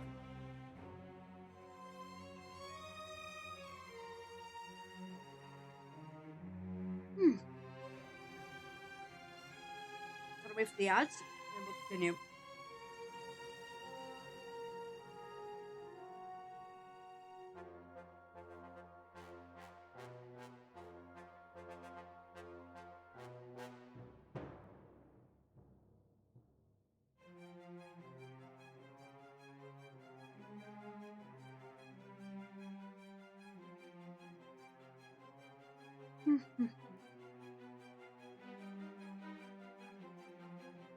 I hope you guys have been enjoying the stream, by the way.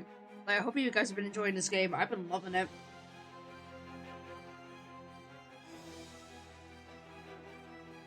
Alright. Welcome back to Mads, everyone. Sorry about that. Thank you for your patience. Let's continue. The ship has already started to sink, and water rises at my feet. You know, any good captain is supposed to go down with their ship. But I guess there's no point living my life by an outdated code of honor. Thanks to the treaty, there'll be a new life waiting for me after all of this. He leaves the wheel behind and places a hand on my shoulder. And honestly, it's all thanks to you. Let's make this jump together, Monarch. We're a team until the end, no matter what! No matter what. We move to the opposite side of the ship, putting distance between us and the enemy vessel. I notice that most of the honor guard has fallen, and our soldiers are manning the weaponry. That's a good sign. With the feeling that victory is ours, Alex and I start to sprint toward the enemy. He makes it there first, jumping up on the railing of our ship and launching himself onto the across the gap. I'm not too far behind, and I jump up on the railing moments after. However, I make it no farther. An arrow pierces through my shoulder, and I fall back onto our ship in a pool of freezing water. Oh, God! I pull at the arrow with a grunt. Blood oozes from the wound, but it's nothing major. You could patch it up as soon as the enemy ships were taken care of. I rise to my feet. Looking up, I immediately notice the source of the arrow. It wasn't the honor guard. It was Shane. With an evil smirk, he jumps across, boarding our ship. It's still sinking, but I have time. If I could take care of him fast enough, then I'd be able to carry out my plan as originally intended. Instead of coming for me, he runs toward the wheels, steering our ship away from the chaos. That wasn't good. My time was limited if we were both sinking and making the distance greater. He must know exactly what he's doing. Part of me wonders if we played into some sort of trap. I look at my allies and they seem to be doing a good enough job as they enact our plan. My fist shakes as I grip the blade of Exodus. Shane scoffs as he watches. I shout at him in anger and despair. I call him a traitor and condemn him. He almost killed Domek. He caused irreparable damage to my family. A traitor? Not from where I'm standing. Domek abandoned me, and it's all because of you. He's a selfish fool. All he cares about is that stupid sword. Bro. I keep walking toward him and the ship shakes violently. Water keeps spilling on the deck, and I'm standing almost ankle deep. I had a plan. We had a plan. And he threw it all away. The moment you walked through that door, he let you replace me. He left me to rot in the Triumvirate's prison because you were more convenient. That's not true. I try and reason with Shane, but to no avail. You saw how many people died in your HQ during that little attack. If you couldn't wield that sword, you'd be buried down there with the rest of them. Domek didn't care about you or your friends. He only cared about your power. Lies. Again, that's not true. He's clearly been converted by the Triumvirate. I was thinking long and hard about what I should do. You know, what was my place in all this? Much to my surprise, he throws both of his daggers on the ground. And I realized that if I served the Triumvirate, I'd receive the same power. It seemed fitting. End Domek's rebellion with the same thing he was relying on. He smirks, and I could tell that the man Domek cared about was already dead. I wish he could be here to see this. But you'll tell him the story, won't you? A moment later, he charges at me unarmed. But in almost the blink of an eye, the blade appears in his hands. Oh shoot. Robbed from mine, I have no choice but to jump out of the way. I run to the opposite side of the ship, where he threw his pair of daggers. Picking them up, I assume a fighting stance and wait for him to charge again. Not strong enough to take it back by willpower alone? Thought so. You're weak. See, I was blessed by the Triumvirate. All you got was worthless energy from the realm of spirits. Out of pity, too. Shut up. He doesn't seem to know about the monarchy or the true nature of the power within me. Big surprise. The Triumvirate lost Sylvie when he found out. I should use this to my advantage. As he charges, I maintain the facade that I'm weak and unable to summon back the blade. I dodge to the side once more, but slice into Shane's arm with one of his own daggers. He winces and grunts. His arm starts to bleed, but it doesn't seem to affect his performance. He charges again, and I dodge to the other side. With a roll, I slice into his leg. He stumbles. I have speed and agility, while he relies on slow brute strength. Ah, so he's a freaking, what do you call it?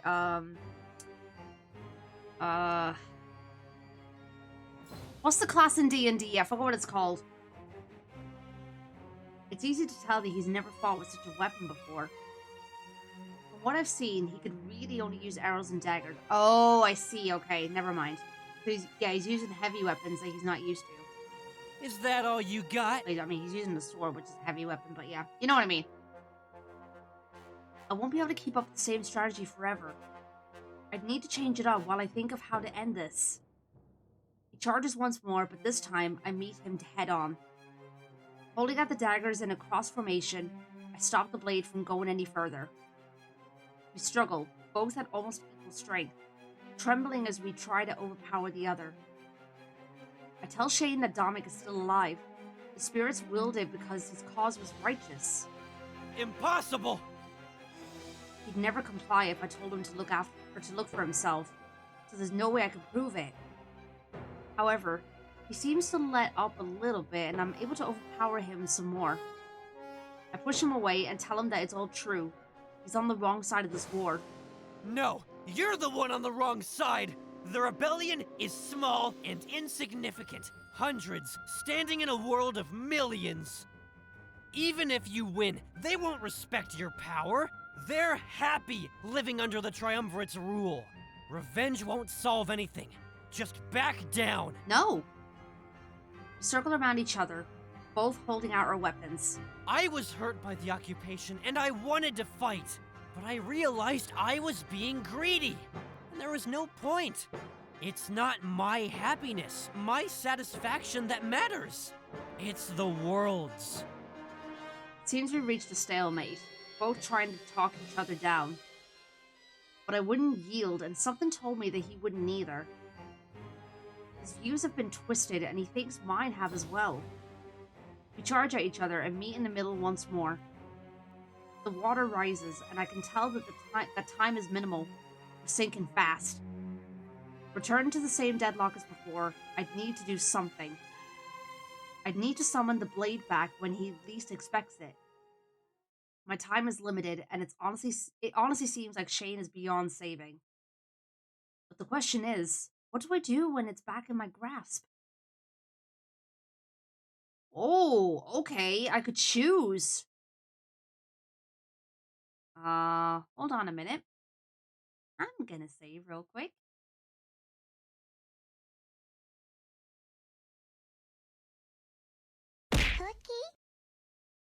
Hi Zootopia, welcome on in. Hope you're doing well. I don't know if this guy is redeemable, if I'm honest with you.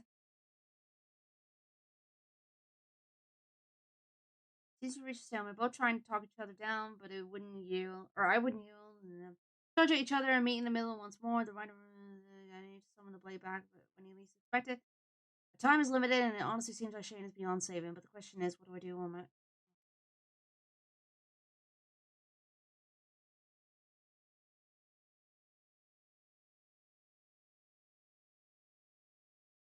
I'm doing alright, Zootopia. I'm doing alright.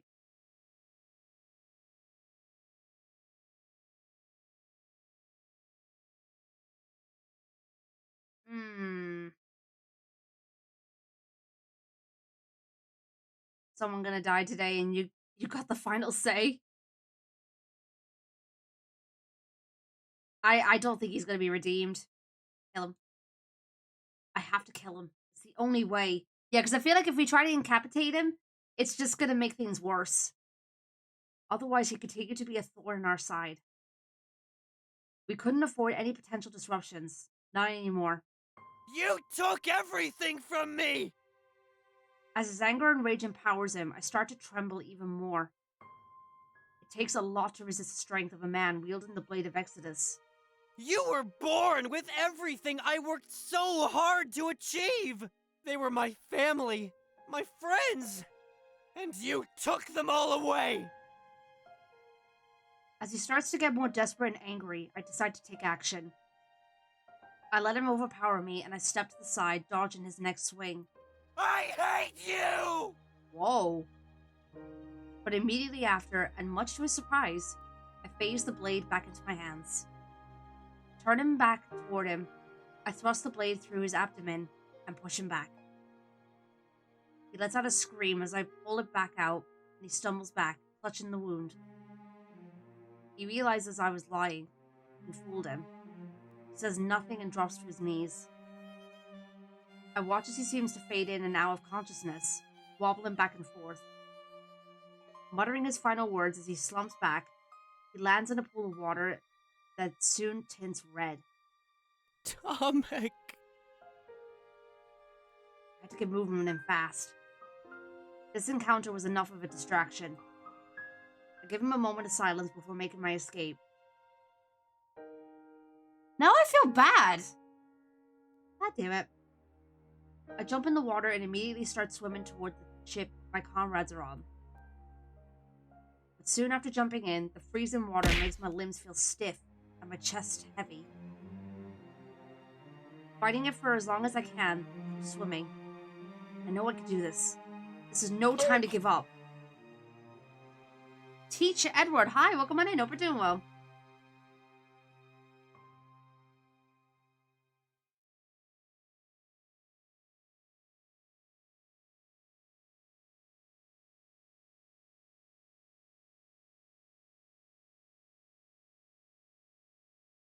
Doing fine, I'm glad to hear it. Excuse me. When my vision fades back in, I can feel that I'm being dragged. What happened? My body is covered in snow and I'm shivering. I must have passed out back in the water. I shake my head and whoever is carrying me seems to notice. They put me down and sigh. You're awake. Thank goodness. When I found you in the water, I was starting to worry. What happened back there anyway? You were so far behind us. I shake my head, telling him that I can't remember much. A necessary lie. If he knew that what Shane tried to do and how lost he was, it would damage his morale. He needed to see my survival as a triumph. We couldn't afford any damaged morale. Oh, I see. Can you stand on your own? We're resting in a shack that's not too far away. It's nothing fancy, but it'll give us the privacy we need. I'm starting to wonder whether I should have killed Shane or not. Nodding, I get up on my feet. Stumble a bit, but Dominic can tell I'm still fine. Just follow me, all right? I'll give you an update once we arrive. A lot of stuff happened while you were out. Normally a statement like that, under these circumstances, would fill me with fear. But Dominic says it with such a calm demeanor that I'm led to believe everybody is fine. Holding that optimism in my head, I smile as we make our way toward the shack he mentioned. Alright, arrived in Balteus. As soon as we arrive, I make my way to the shack and lean against it. We barely even arrived in Balteus and everything was already chaotic. I don't know what I was expecting, so it's not exactly a surprise either. All of my comrades are scattered about, talking amongst themselves. I'm glad that they survived. I try to account for them one by one as I look around. After a few moments, something strikes me. I can't see either Fortem or Valessa. Uh-oh. Paul approaches me and he lets out a sigh of relief. I can imagine that my momentary disappearance stressed everybody out. Good to see you, Monarch. We were worried. It seems that almost everybody's accounted for. I ask her where Valessa and Fortem are. His demeanor quickly changes to that of sadness. Uh-oh. They are some of the few we have yet to find, but we are certain that they live. We haven't found their bodies. Many of them washed ashore, casualties of the battle at sea. We are relieved to know that you are not one of those casualties. The plan is to wait in and around the shack until everybody shows up. This might be a good time for you to get some rest. Please relax. Relax while my best friends are missing? That was a tall order. I tell Hal that I might not be able to. Please do not resort to worst-case scenario thinking. This is a time to be hopeful. We stand on the precipice of victory. We will go and look for them personally. You deserve some rest. I nod and thank him as I turn away. Scanning the area once more, I see who I can find. Few of the comrades I can find slowly gather around me. Hey! Good to see that you're still among the living. That was pretty intense, wasn't it? Sure scared me, at least. I'm not one for sailing or fighting, so combining both? Yikes. Yeah. Yeah, Pro was scared. Thankfully, I have strength for 2. He cowered in the corner while I did all of the hard work. Did not. Sure. They share a quick laugh. But soon after that, I could tell that something is wrong. Is there something that I'm not being told about all of this? It's about Alex, Monarch. He's resting in the shack, in critical condition. Oh. I think we can nurse him back to health, but I'm not sure. No. Look, it's probably best not to think about it too much. He's in good hands. We just need to forge on as a team. If it weren't for him, we'd all be dead at sea. This is a victory. I guess that's true. It was just important that we gave you a status report. I think once everybody gets here, we'll hold another meeting. Our strategy may need some adapting after these losses. Yeah, go take a breather. You deserve it. Right now, our options are pretty limited. It's not ideal, but he's right. All we can do right now is wait. Thanks for the chat, Monarch. I guess there wasn't much left for me to do. I make my way to the shack, hopefully to relax. But I was chasing an impossibility. I find no rest here. Not until everything was over. And that would mean we'd either win or die. As I enter the shack, I pray that it's the former. As soon as I'm inside, I let out a huge sigh. The emotions behind there are almost indiscernible. There was so much going on, my mind was overwhelmed. I guess I should take care of the important stuff first. Pirate forces suffered heavy casualties and Alex was almost lost. I could see him resting on a small bed that sits in the corner of the shack.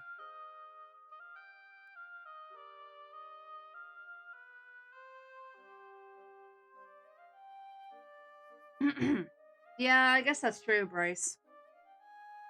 He notices me and waves me over. It's a soft motion and I can tell he's in pain. Hey, how are you holding up? I tell him that I'm doing alright. At least that makes one of us. I almost died. One of my men shielded me. That's the way to power, I guess. Watching them die. He winces in pain and I see a wound on his abdomen. Never gets any easier, though. Hey, can you promise me one thing? I nod, and he waves me even closer as his voice weakens. He holds out his hand and I shake it with a firm grip. Give them hell for me, Monarch. If I die, I want to die knowing that we've won. Show them no quarter. They don't deserve it. I nod, and then release the grip on his hand. He dozes off into a slumber, and I decide to leave him be.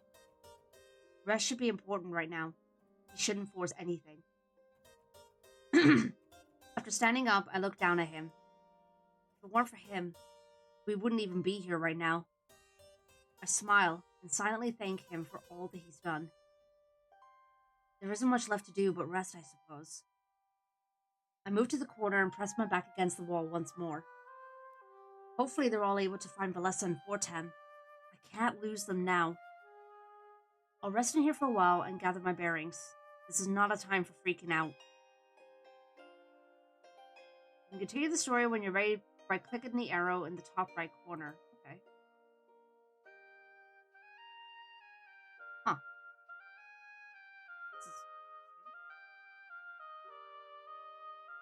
There's nothing to interact with in here.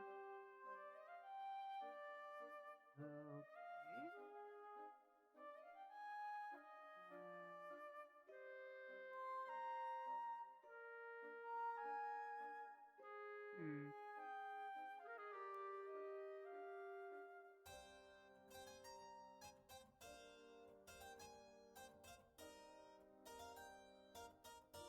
Oh, I don't know what to do. I don't know whether to go back and maybe not kill Shane or whether just to keep going.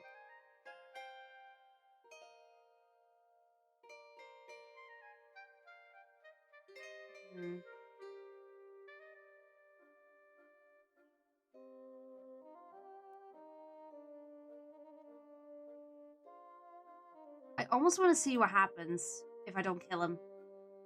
Let's go back.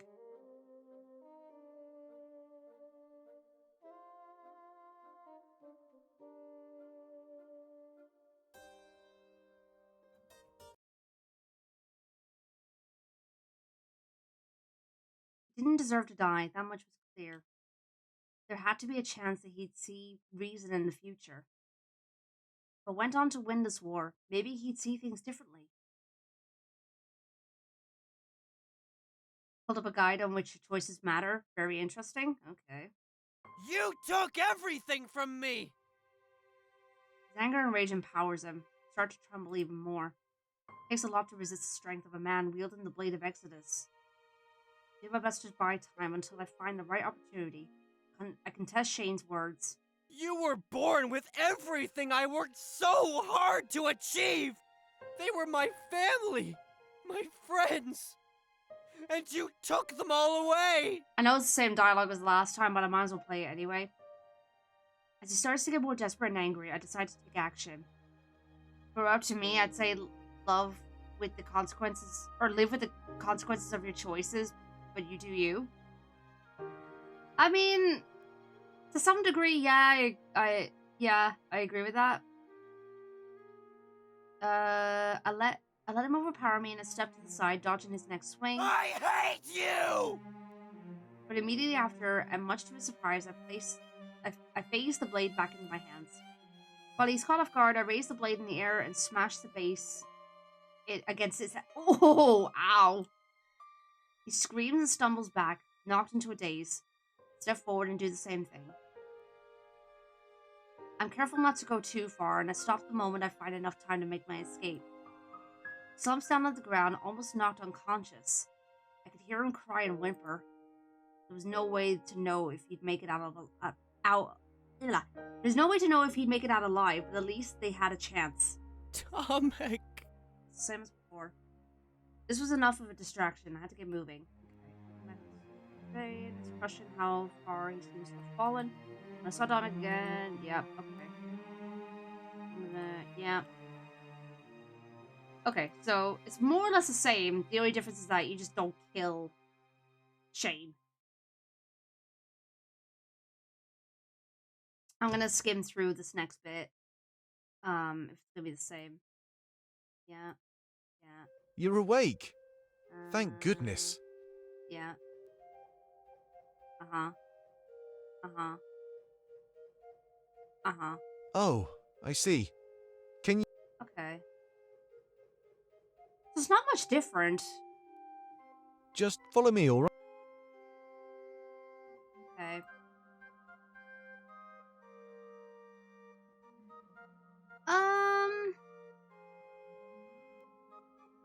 I saw it.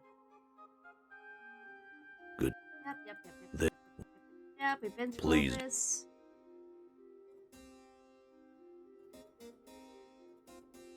Hey, good to see that you're still among the living.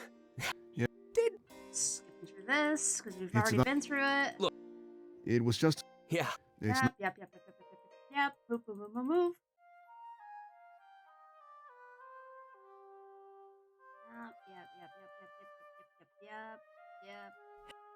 Yep. Keep them. Yep.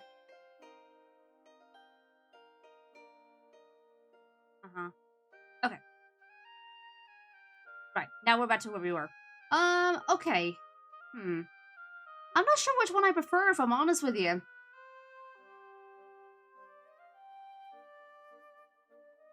It almost sounds as if he's gonna die anyway. Unless he somehow makes it out of this one. Well, either way. There's nothing for me to interact with in here, so I might as well just... Would you like to continue the journey? Yes. After a few hours of waiting, I almost can't handle it anymore. It's impossible for me to rest when my friends could be in danger. Making my way to the exit, I cross my fingers, hoping that things are okay. Just as I'm about to leave, the door is swung open, catching me off guard. I take a few steps back to avoid getting hit, letting out a sigh of relief afterwards. It's Ulrich. But that's not all. A few moments later, after he enters, Valessa and Fortem follow. Hey, let's go! They're alive! What a huge relief this was. All the worry I had taken its toll. We hug each other with big smiles on our faces. For a while there, I was scared of what might have happened. Thankfully, they're okay. I could rest easy as we move forward with everything. Sorry for taking a bit longer than you thought. We've never been here before, so we got lost. Oh. Yeah, and it was even harder because you're keeping quiet. It's hard to find people who don't want to be found, you know? I release the hug and tell them that everything is fine. I was worried, but I knew that they were capable of surviving. I can't believe how cold this place is. It looks so uninviting, too. Scary, almost. Yeah, hopefully we can change that. The triumvirate seems neglectful, but why? I shrug, unsure of how to answer that question. We're here to kill the triumvirate, not reason with them. I have a feeling this, among other questions, would remain unanswered. Dominic and Hal soon enter the shack. Followed by more of our comrades, we quickly fill the room. Gathering around the table, it's clear that it was time to plan. Alright, we need to talk about what happens next. Until now, we've been pretty vague since time was short. But there's no more delaying. This is everything we've got. We need to push through the town square before anything can happen. Balteus is fortified by a large wall, so we can't get to the library from the outside. This means that the bulk of the battle will take place within the city itself. However, we want to get to the Grand Library with as little resistance as possible. To that end, we'll have our created seers go in first and cause a distraction. If they can lure the honor guard away from the town square, we can slip in. Since the honor guard can't enter the library, it's perfect for a base of operations. Let's face it, this shack is dangerous, so we should get moving as soon as possible. Once we're in the library, we can relax and prepare to launch our final assault. And what will that final assault consist of? Good question. Here's what we've been thinking. If the floor is mine, I'll reveal our plan. Hal nods, giving Dominic the floor. Steps forward. Placing a scroll on the table, he promptly unfolds it. I could see that it's a map of Balteus, the entire city. Everybody gathers around the table, putting aside any other business. If the strategy at sea was any indication, I know this operation is in good hands. They certainly seem to know what they're doing. I could feel our morale rising. Okay. Starts to speak with certainty and confidence. Welcome back, Bull. It's impressive. They must have been planning this for a while. We all watch intently, curious to see what kind of strategy they have. This is the main area of the city. Our goal is to ensure that the monarch has a clear path to the castle. That way, she can slip inside and kill the triumvirate with minimal effort. Hal and myself will lure the honor guard to the town square. This is where the bulk of the battle will take place. It shouldn't be too hard. With the added might of our draconic allies, we'll have no problem at all. Pro will sneak away from the town square and infiltrate the castle. His job will be to cause a distraction, luring enemies away from the atrium. With that done, the rest should be smooth sailing for the monarch. Sounds like a piece of cake, to be honest. Consider that castle empty upon your arrival. Causing distractions is totally a specialty of mine. Alright, that takes care of Hal, Pro, and myself. The rest of you will accompany the monarch to the castle. Let's see here. I should have another map detailing our current area. The only way to approach the Triumvirate's castle is directly from the front. That is, unless you know a secret or two. This involves a hidden mountain pass. Using this pass, you can go around Balteus. It'll be much easier than sneaking through the city. Joining you will be Ulrich, Fortame, and Valessa. Damek, if you'd let me join them, I could help out. Remember who tipped you off about this hidden trail? I can even use the Blade of Exodus if the monarch is in a bind. Alright, sure. I have no problem with that. Sophie will accompany the group headed to the castle. They'll split up when they get close. Let's see here. You should emerge from the mountain pass right beside the castle. Because of all the distractions, your path inside should be clear, but I need Fortane to do something special for us first. Me? Special? What do you need me to do? I'll have you climb the castle, scaling the outside walls. Your job will be to get inside and ring the bell of retreat. If you can find it, it should make the honor guard stand down. Wait, seriously? All of them? Yeah, all of them. I'm putting a lot of trust in you here. Do you think you can do this for us? Of course! Climbing is my specialty.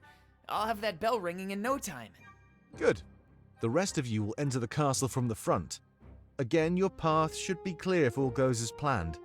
If not, well, you'll have to fight your way through. But I believe in you. Sounds good to me. Yeah, we can do this, no problem. Glad to hear it. That is all we've come up with. Does everybody find it acceptable? Everybody nods, knowing their part. It seemed like they had almost thought of it all. With a strategy like that, victory seems almost certain. As long as I could defeat the Triumvirate and that idol, even if everybody plays their part, the end is still all on me. I do my best not to let them down, but part of me is filled with fright. Alright, let's go outside. We'll head to the Grand Library as a group. If we can get in there without trouble, the rest will be easy. The created seers should make it pretty easy for us. They'll lure the honor guard away from the town square. If they could do that, then we could slip in pretty much undetected. Hopefully they could survive the task. This operation would be divided into 2 phases then. Take the Grand Library, then take the Triumvirate's castle. With everything planned and out in the open, we exit the shack. Hope fills the air for the first time in a while. We could do this. I smile at my comrades as we head outside one by one. Cold, uninviting air assaults me as soon as I exit the shack. It's like Eastcrown. I'm not sure how people could survive in this place. Well, not that there's many people here. It's many of those suits of armor. I could hear everybody talking, going over the roles they were assigned. If everybody did what they were supposed to do, then we'd win this for sure. Of course, as long as I could destroy the Triumvirate and the idol they're housing. Sneak into the castle and lure everybody away from the main atrium. Seems pretty easy to me. The monarch will have no resistance at all. And if I can ring that bell, then everybody will be safe. All those years of climbing has finally paid off. This is gonna be great. Ulrich is quick to interject, putting any arrogance to rest before it could blossom.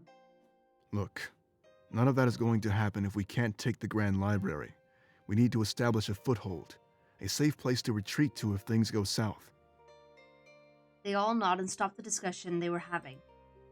It's true, though. Without Haven, we're out in the open completely unsafe. At least, the first phase of our plan wasn't too complicated. I know we'd seize the library. I noticed that one of our comrades is carrying Alex. That's good. The library would be the best place for him to get rest. He'd fall asleep, or he's fast asleep, which is pretty surprising. Must be a heavy sleeper. The city should only be a couple of hours away. We trust that you can all handle the cold. We don't really have much of a choice, Hal. Let's get going. I think our goal is pretty clear. Upon hearing that, we all start walking toward the city. I could see the impressive wall that surrounds everything. It's beautiful. However, I can't see anything past it. I have no idea what Balteus looks like.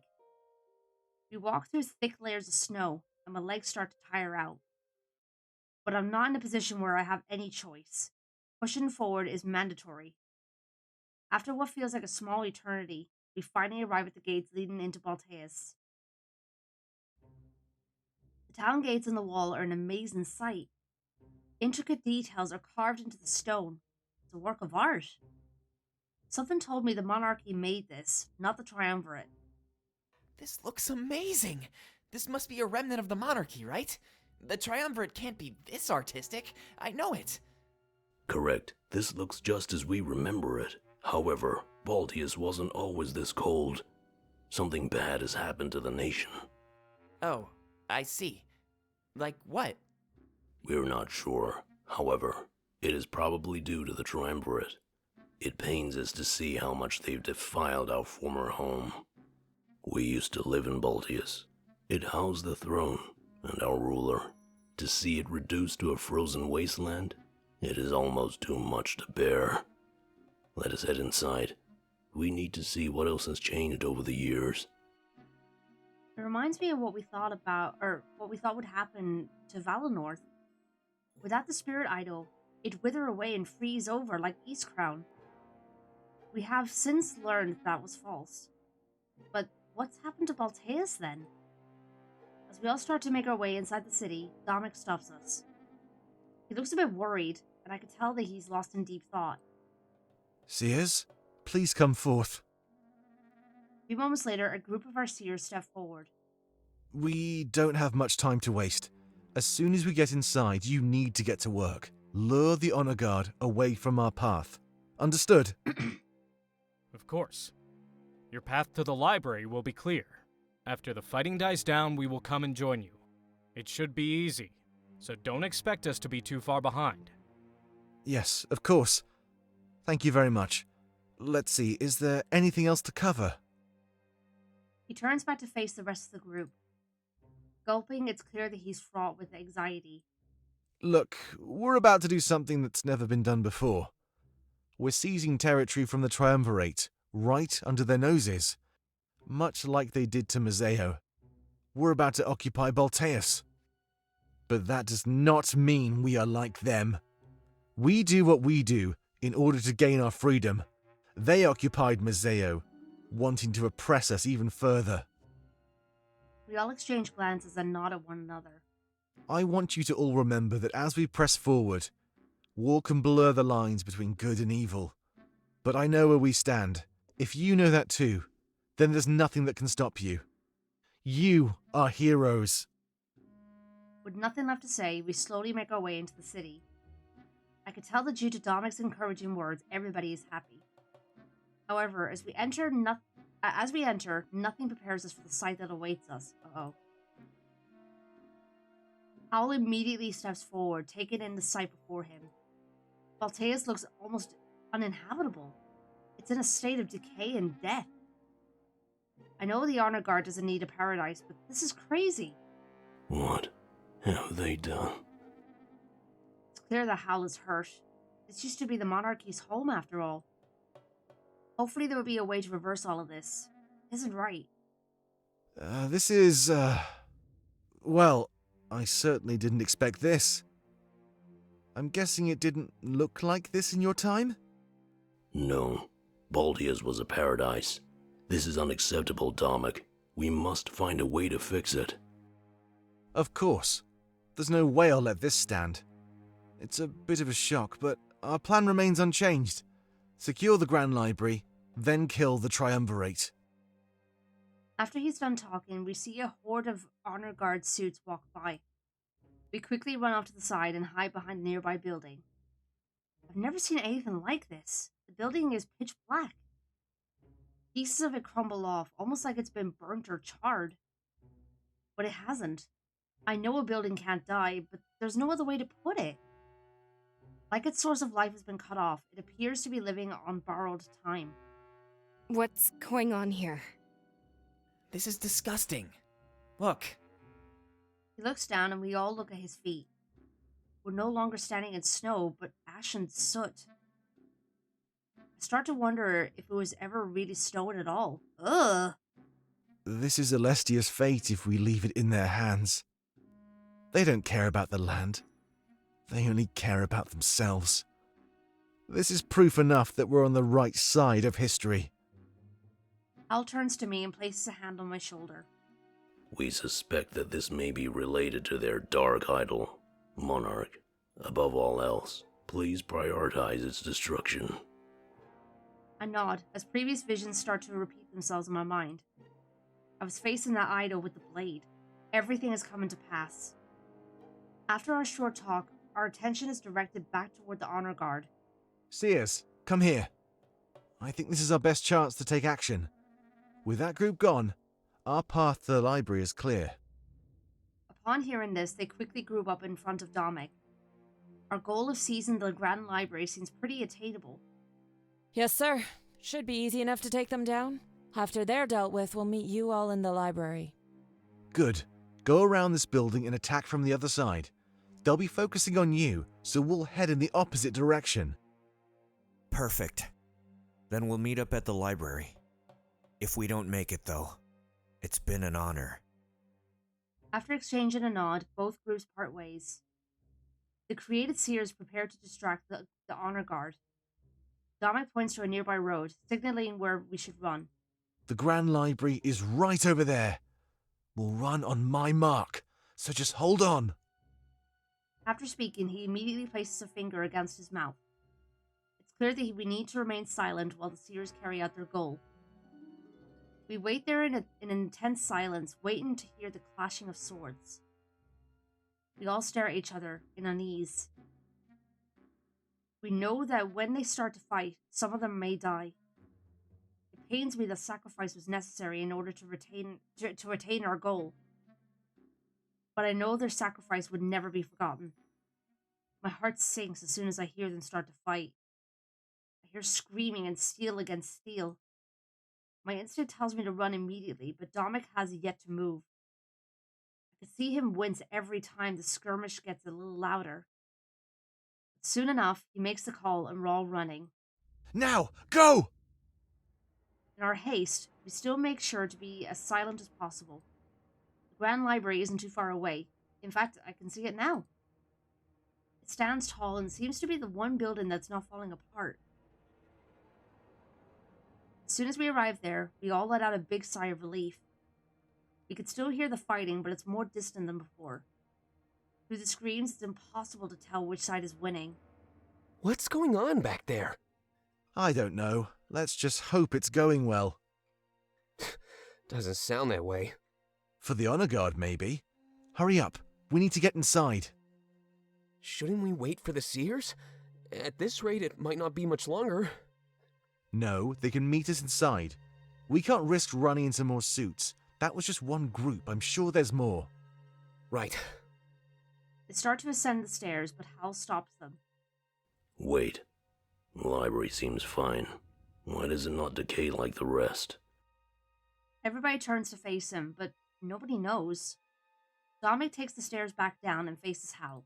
I don't know, but I think this is a good sign. It means we can control or limit what's happening. Knowing this, we might be able to fix Balteus. Or perhaps it's a bad sign, Domic. Maybe our enemy has the power to harm Alestia itself. How do you think we can stand up against such a foe? Everybody exchanges worried glances. Hey, Fox, welcome on in, dude. Hope you're doing well. Good to see you. But then their eyes find their way to the blade on my back. It's apparent that conventional means wouldn't be enough to win. Nobody knows how to answer how, and an awkward silence follows. But then we realize that it is indeed a silence. This is concerning. The earlier fight is over, but did the created seers prevail? Hey, let's get inside, alright? Maybe the librarian knows more about this. We shouldn't stand around in the open out here. Having successfully changed the subject, we start heading inside. Howell made a good point, but none of us were able to counter it. I doubt that the librarian would want to talk to invaders like us. It makes me worry about how we might get them to talk. There was so much uncertainty and worry in the air right now. As we enter the library, I hope that our forces lived through their fight. When we enter the library, I'm taken aback by what I see. Dust fills the air, and it seems like this place has seen better days. The only sign that somebody has been here is that books remain clean. Doing alright? I'm glad to hear it. Whoever's been taking care of this place only cares about the literature. I guess that's acceptable, since that would be the main job of a librarian. but it just seems odd. All the time in the world and still quite dirty. There's some kind of weird apparatus in the back of the library. I've never seen anything like it before. It's almost awe-inspiring. My comrades all look around, sharing that same look of awe. This is amazing! I've never seen so many books in one place before. I wonder what they're all about. Should we take a look? Maybe not. We're here for a reason, remember? Let's find the owner and see what they can tell us. Hal steps forward, objecting before anyone else can speak. Actually, there's a chance that the books could tell us even more. The Triumvirate must keep them away from the mainland for a reason. What do you mean? The monarchy vanished in the blink of an eye. This we know for sure. People can be erased, but not culture. Signs of our time here would have remained. So, you're saying... Before he can continue, we hear a noise come from down the hall. We know the honor guard can't enter, so it must be the proprietor? Knowing that we need to take them hostage, we assume hostile stances. Looking into the past Hello. is one of the best ways to learn. If we don't become better people, then we'll repeat the same mistakes. How fitting, then, that the old monarchy would focus only on the future. Proprietor? Oh, okay, thank you. We all exchange glances, slightly confused. Also, what the heck is he? Is he an otter? Is he a ferret? What is it? They wanted to guide themselves to the perfect future. If it was possible to get there, then no cost would be too high. In the name of a better world, they embraced corruption. Can I just say he has an adorable... Wait, hold on a minute. I just realized he has the same thing as Grizz did. Huh. What's that about? After a few steps forward, the mysterious man comes into view. Too often do we condemn others in our self-serving journeys. A bright future for the monarchy would have meant death for innocent worlds. The Triumvirate chose to step in, as they have countless times before, to maintain balance.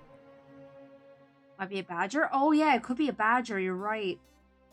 Dominic interjects with a look on his face that can only describe as the onset of anger. We know what the Triumvirate did to the monarchy. Hal told us. But like you said, mistakes are how we learn and grow. It's how we become better. If the option of failure is taken away from us, we can no longer call ourselves people. They can hide behind whatever reason they want, but they're wrong to control us.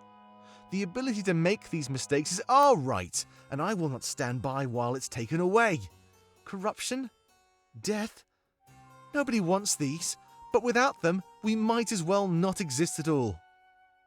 Everybody nods and cheers Dominic on. The mystery man shrugs and keeps walking forward. Restrain this man. I expect to see the man put up a fight, but he doesn't. You will experience no resistance from me, but on the other hand, you'll find no help either. Do what you must, but keep the library intact. Huh? He gets on his knees and holds out his wrists.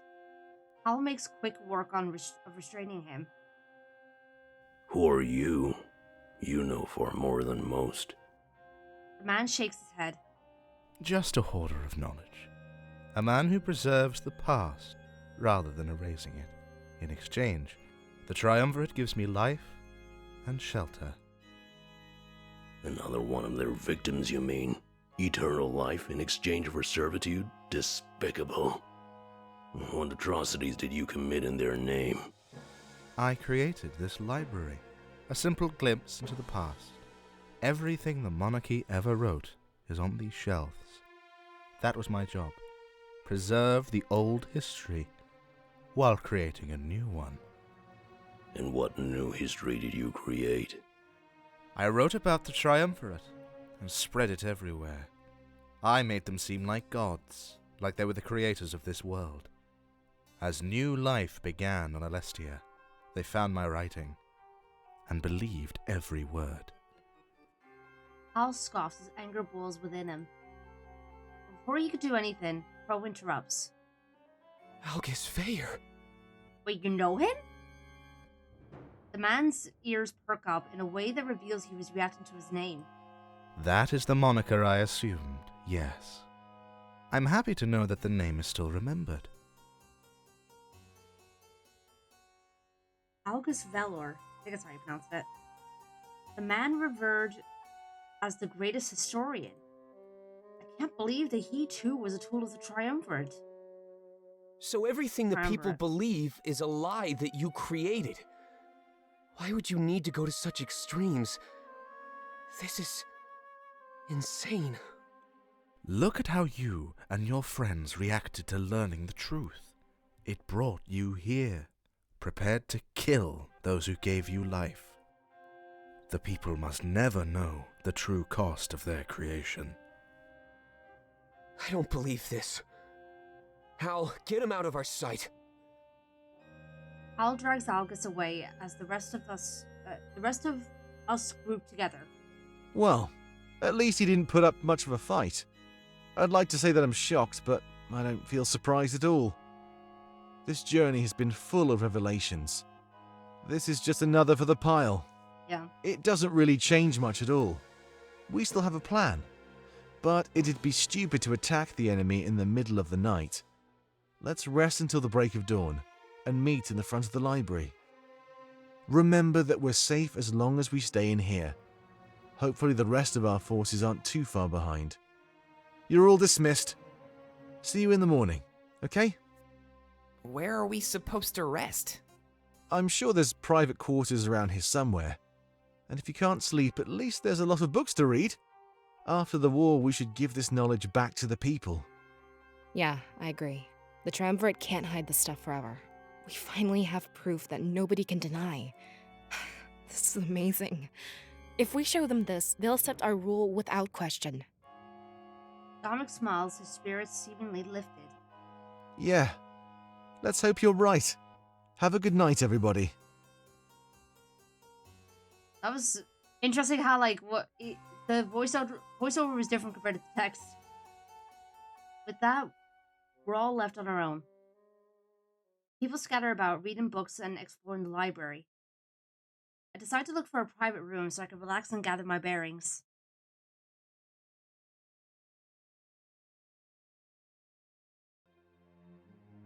Uh-oh. Halen returns to the chambers of the Triumvirate. Noticing the absence of Shane, they're a bit confused. They don't assume the worst and ask Halen to brief them. Shane stayed behind to lead the naval attack. He plans to trim their forces as much as possible. Like you anticipated, they're arriving by sea. Good. Then things are going according to plan. We'll have you wait in the atrium for their arrival. This means that you'll be our last line of defense. Hey Samuel, welcome on in. Hope we're doing well. I consider it an honor. But I have to say, I'm worried for Shane. His chances of survival are pretty slim out there. He knew what he was signing up for. If he killed even one of the rebels, then he was successful. Focus on protecting this castle, Halen. That's more important. Hey Pebble, welcome on in. You like visual novel games? I guess you could say that, yeah, considering I really like Phoenix Wright and Apollo Justice, so, you know. Yes, of course. I'll make sure no one passes the atrium. If they try, they'll fall as quickly as they enter. Thank you, Halen. It's important that they have a false sense of security. Don't give them too much resistance until it's absolutely necessary. Oh, nice, Pebble, heck yeah. If they think they're going to win, they're more prone to slipping up. It's up to you to figure out when that moment is, and take advantage of it. Even if it takes your life, you ought to prevent them from entering our chambers. Halen kneels, complying without hesitation. Yes, of course. My life for the Triumvirate. I'll fortify straight away, and wait for their arrival. Halen strides out of their chambers with a sense of purpose. After he leaves, they turn to each other, displaying soft smiles. Hopefully this time, things will be different. Do you play any first-person shooters or MMORPGs? Not really, no. After finding a private room, I paced around it in circles. I've had nothing but bad luck when it came to getting rest. Ever since we left Museo, I've been too worried to fall asleep. I try reading books, but none of them are able to capture my interest. Paced in a room, I basically succumbed to the anxiety assault in my mind. However, and thankfully, a knock on my door soon returns me to lucidity. As soon as I open it, Dominic enters. Takes a deep breath, sounding both annoyed and relieved. Okay. I'm gonna pause here because the ads are about to start. We'll be right back. Oh, Tabby's definitely gonna be home by the time I'm done with this.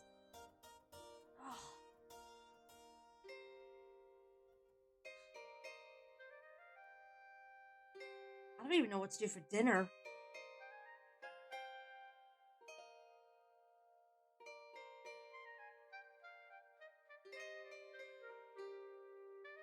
Thanks, Fox.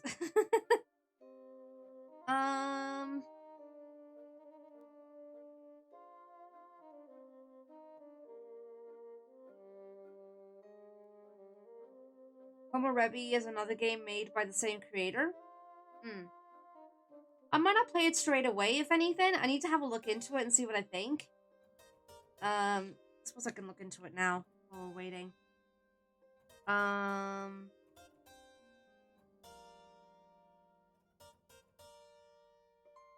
Homo Rebi.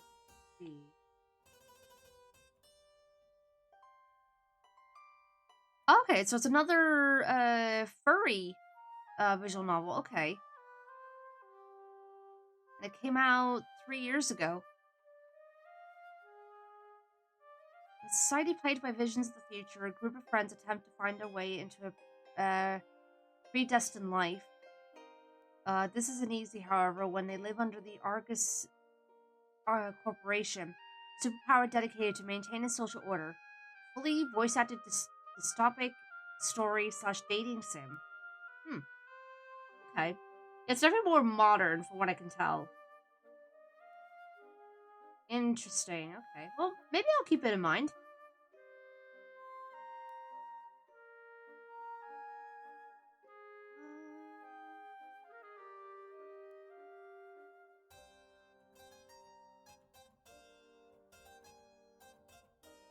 Oh, there's a familiar background in the trailer. Hello? A couple of familiar backgrounds.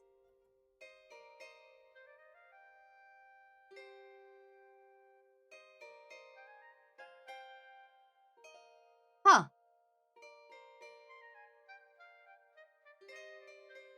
Interesting. Okay, so they recycled some of the backgrounds from Winds of Change in that one. Did you make egg noodles? I don't have... Well, I mean, I have spaghetti, but... I feel like Tabby would want something with rice today. I don't know why. I just have a feeling that he would. I mean, we had mashed potatoes with bacon yesterday, which was nice. Chicken? You have chicken Kievs. I guess I could do that. Otherwise, any fresh chicken I've got is in the freezer, so I didn't take it out to defrost, unfortunately.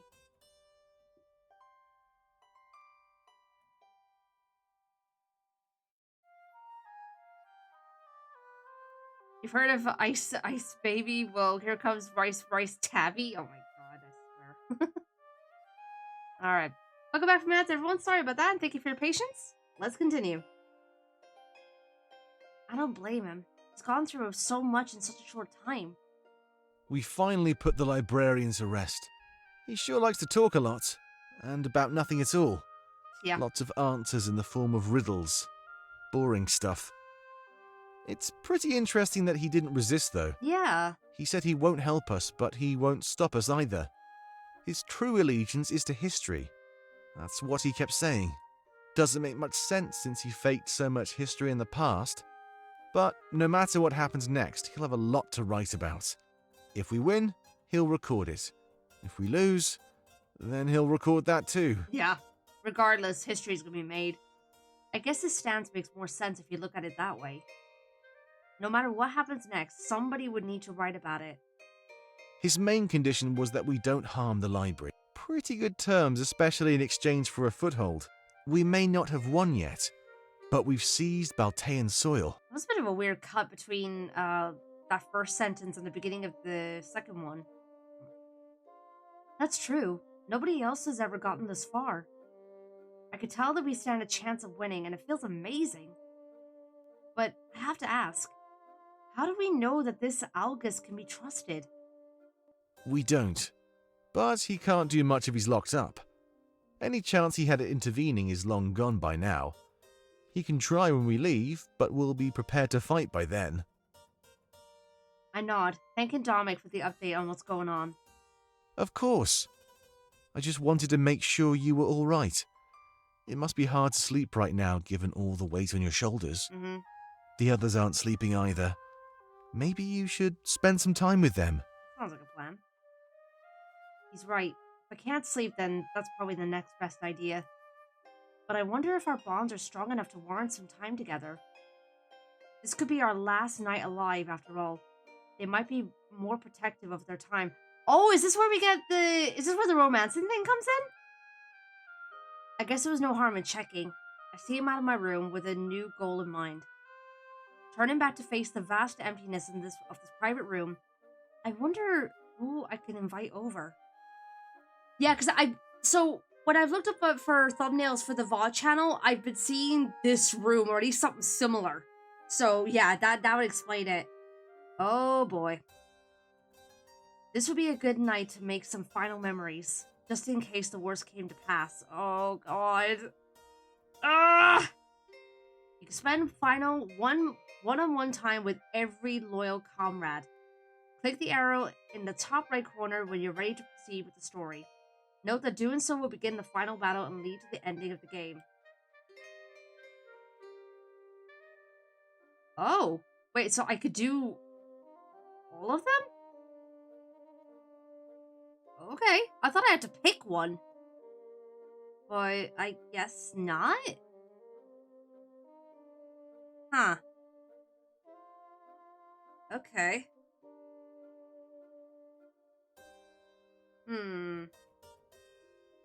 I thought it would just be like, okay, choose which one you want to invite and that's it.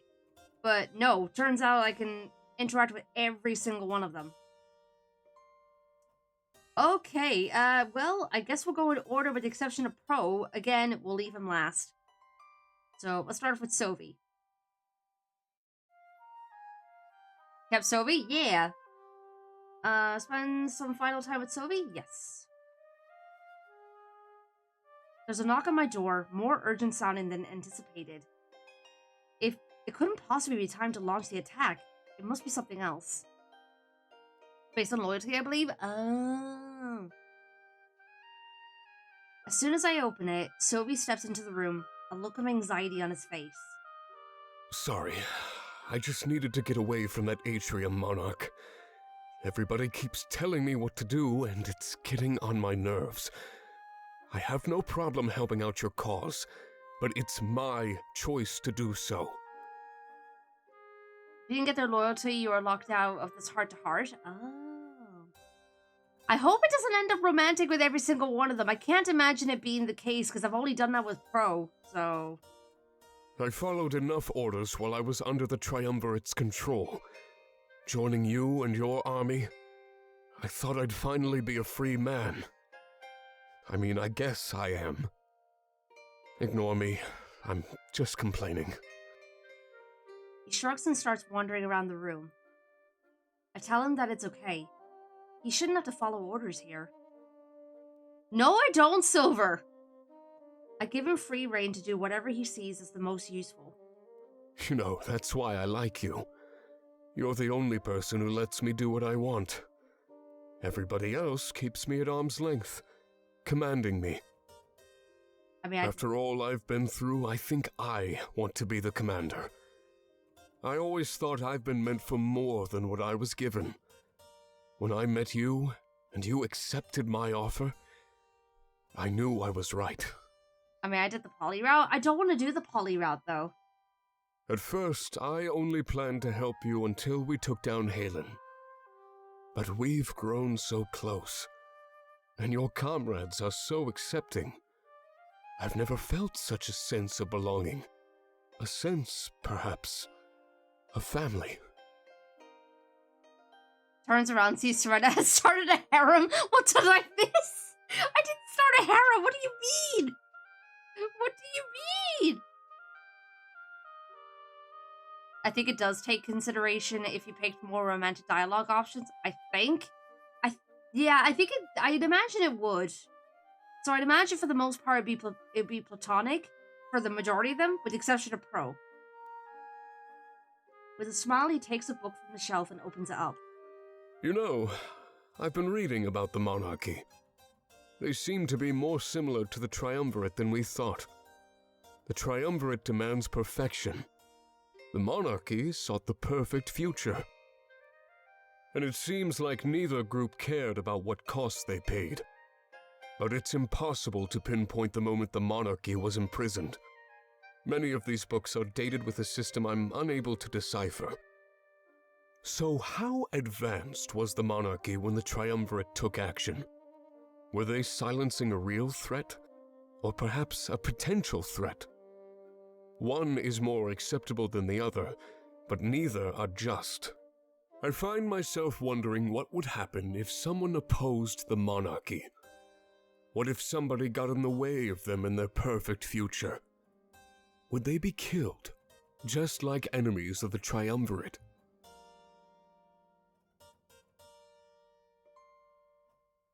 Yeah, that's fair, Bryce. And furthermore, how did they possess foresight to begin with? You inherited it from them. But where did they get it from? Sorry for rambling. There's just so many questions. It might be best to just forget the monarchy ever existed. Start over, from scratch, under the banner of the rebellion. Why reclaim a world for someone who would be your enemy? It doesn't help that some of the romances are not so subtle on the implications between certain characters and the monarch if pursued romantically. Yeah. The triumvirate controls us in an attempt to keep everything pure. The monarchy, too, controlled their subjects, just for a different reason. We want to live free, right? Free to do what we want and live how we want. I nod. Why settle for the lesser of two evils? Forget the triumvirate. Forget the monarchy. Carve your own path. Follow none, tread by others. Thank you for the bits, Pebble. I shake my head, unsure of how to react. This world didn't belong to the triumvirate, but not to us either. We were simply their creation, given free will by the monarchy.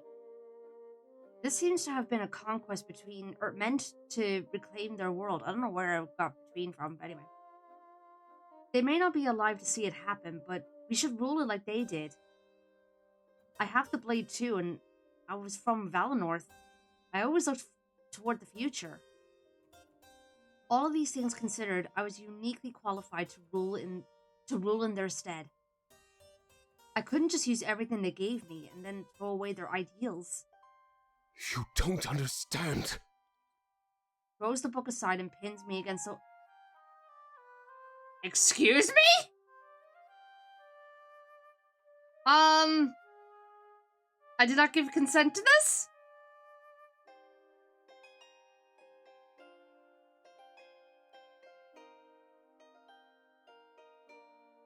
I did not give consent to this.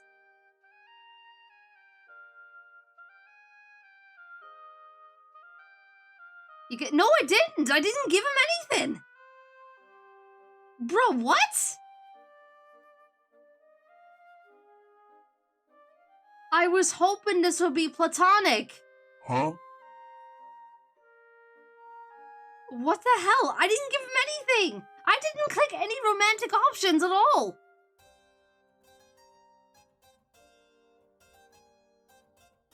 I'm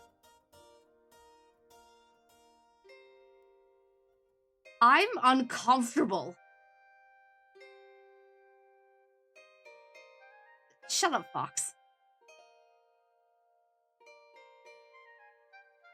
I am extremely uncomfortable.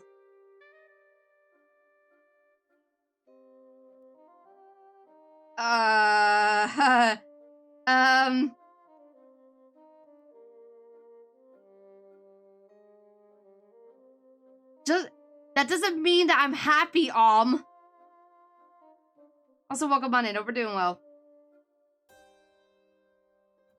I stand strong meeting his gaze, almost as if issuing a direct challenge. His grip is strong, and I could tell he's really passionate about the subject. This is making me uncomfortable! If you let them control your actions, then you'll never truly be free. No matter who you align with, you'll inherit ideals that harm, like poison.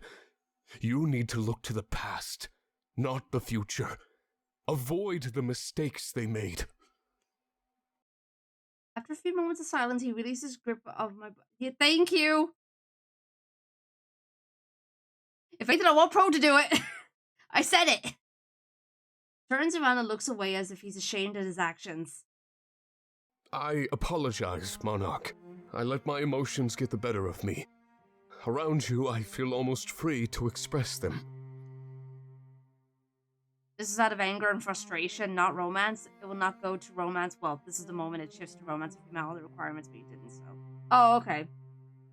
It's just, the fact that he basically pinned me against the wall was just like, what?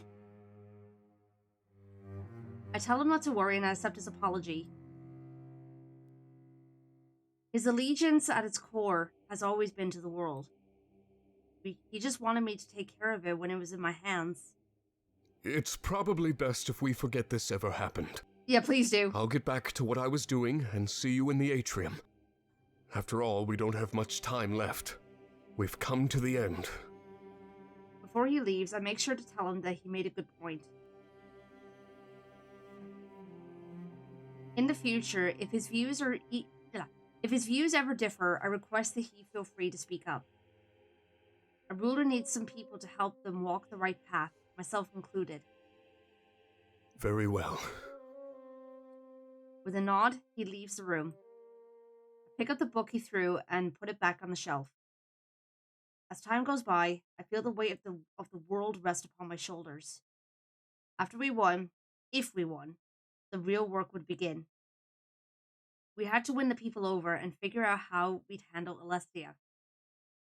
Because of Sovi, I'm now filled with doubt. Is there any right way to rule the world? I don't know. I really don't. All we could do is avoid mistakes of the past. And that only paves the way for us to make new mistakes. All I could do was hope that these new mistakes didn't harm the world. I meant well, but at the end of the day, that doesn't really count for much. The Triumvirate and the Monarchy both went well, and look at what happened. Oh my god, that got intense for a second. Sheesh! Alrighty then. Yeah, we'll just keep doing it in order until we get to, and then leave Pro last. I'm just realizing Tabby's gonna be home by the time when I get to Pro, and I'm hoping to God it's not gonna get to a point where I'm like, either one, squealing like a freaking high school girl, or number two, falling like a freaking bitch, like I did earlier. Alright, let's go. No, he's not gonna do that, Fox. I know he won't. As I'm browsing random books, I hear a knock on my door. It's Howl. I let him in and ask him how things are going. I don't know why I asked. It's clear what the answer was. They all worry. They fear that death will come for them. An understandable fear, however. This is the end of our journey. We will face more danger than ever before as we move forward.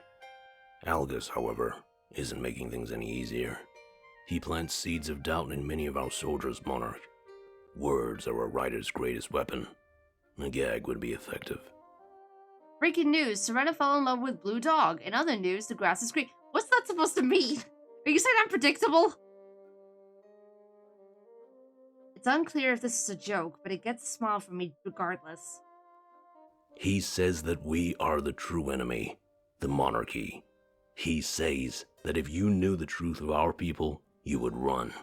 You would no longer fight for us, as we endangered innocent worlds. No. It is not true, however. His mind has been twisted beyond repair. But many soldiers are starting to doubt. What if he is telling the truth? Could they save their lives by switching sides in the final moments? That is unacceptable. We couldn't afford any turncoats. The monarchy made mistakes, as any group of people do. Like Dominic said, mistakes are how we learn and grow. Bad choices, while bad, are our right as people to make. They cast us aside in a prison, taking away our ability to choose. And in doing so, they took away our ability to live in freedom. No matter our crimes, this punishment is far too severe. I agree, and I can never be turned against the monarchy. The Triumvirate imprisoned them because they endangered worlds? A hypocritical thing to say, as they hurt Alestia at the very same time. But, we must say, it was a battle that we lost fair and square. We were so focused on our own future that we lost sight of everyone else's. It doesn't surprise us that our perfect future came at the expense of others. If it leads to happiness in the end, how can you decide what cost is too high? This is the line that all tyrants seem to walk in the early days of their rule. Many have fallen to the wrong side, Monarch. We trust that you will not. I nod. I don't see myself stooping to the level of the enemy anytime soon. We know that Dominic wishes to gift all this knowledge to the people. These books capture almost the entire history of the monarchy. This may not be a good idea. They may read of our mistakes. And those mistakes may just inspire future insurrections. We think it may be best to destroy the monarchy entirely, burn these books, and remove the spirits from this body. Wait, what? That was certainly extreme. These books shouldn't exist at all, Monarch. We don't know why the Triumvirate keeps them lying around. If our oppression was their goal, then they should have destroyed them. Right now, they exist as a testament to our imprisonment. As long as they remain intact, they will be only a harmful memory. They should be destroyed. Allow my people and our history to rest. This is all coming out of nowhere, but it makes sense. He is the monarchy embodied. This must be a horrific sight for him. His entire culture stolen, imprisoned just like him and his people. This is why we ask that you look toward the future, Monarch. Do not concern yourself with who we were or what we were like. Order this library to be destroyed. Live life on your own terms. I don't know what to say, so I just stare at him in silence. This started back during our journey into Eastcrown. This body could not survive the cold. The spirits inside helped, but in doing so, they died. We are weaker than we were back then. Weaker, but more in tune with everything around us. Almost like a weight was lifted from our shoulders. We would like you to lift this weight even further. Please, use that blade. Absorb the souls inside of us. Leave one behind. And let us feel what it is like to be alive. After the weight is gone from our shoulders, lift it from the world. We technically did that with Ulrich earlier, so... He looks around the room to the various books scattered about. You must absorb these souls and destroy the books. Only then will the monarchy be truly removed from history, as our mind will be better for it. So too will the world itself. I don't know how to respond to what he's asking of me. He wants me to commit mass genocide against the monarchy? This is all happening so fast. I'm unsure of how I should respond. You would not be killing us. We have long since been dead. It would be an act of mercy upon a group of oppressed people. We can no longer live. The Triumvirate stole that right from us. But if you can take our spirits and use it to power the blade, maybe it will give you the edge you need to win this yourselves. We may have lost, but that doesn't mean you need to, as well. These spirits may linger, and the books may remain, but the truth of it is, we're dead. We need to be buried. Our very existence is born from a denial of that death. If you leave one soul, we will use this body to fight for you. We may fall in combat, but nothing of value would be lost. We cannot help our own people, so we must help yours. You want to hear what went through my mind? Sure. I knew that eventually we'd have to tackle the nature of his existence, but I didn't expect to be confronted with it on the eve of the final battle. He wants to accept defeat, the souls removed, or have the souls removed and books destroyed. If I did that, there'd be no physical remains of the monarchy. I had spirits inside me, but I was still my own person, able to live free. I am of the belief that we shouldn't remove the history. Yeah, I'm kind of the same. We're talking about the extinction of an entire group of people I don't know. Or, I don't know. We understand if this is too much to ask, Monarch, but we think this is the right course of action for everybody. Don't be scared to hurt us. You cannot harm what is already dead. The spirits would be more useful in the blade than this body. But like we said, one can remain to aid you in fighting.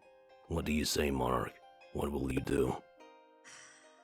I mean, on the one hand, having the spirits in the blade would be really beneficial for the war. Oh, God.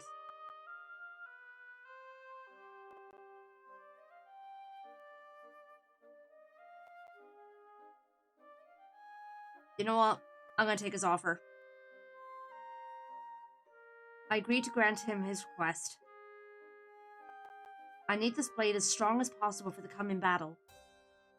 His people may be lost, but they could still help us win this war. Thank you, Monarch. Do not worry about the books. We will talk to Dominic. But know that you made the right choice, and rest easy. You do have the collective of an entire people's blessing to erase them, as that sounds, yeah. With a nod, I take out the blade and hold it to his chest. It responds to my will, so I do my best to envision Hal's request. Leave one soul to inhabit the body and use the rest to power the blade. I close my eyes and try my hardest to make his dream a reality. After a while, he takes a deep breath and he seems a bit different. The blade didn't seem to activate, but I guess I did what I needed to.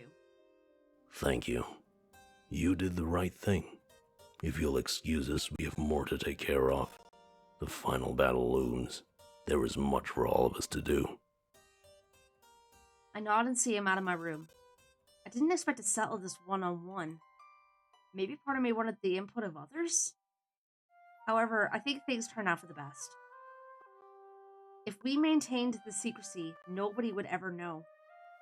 I helped him and he helped me. I was stronger than ever before.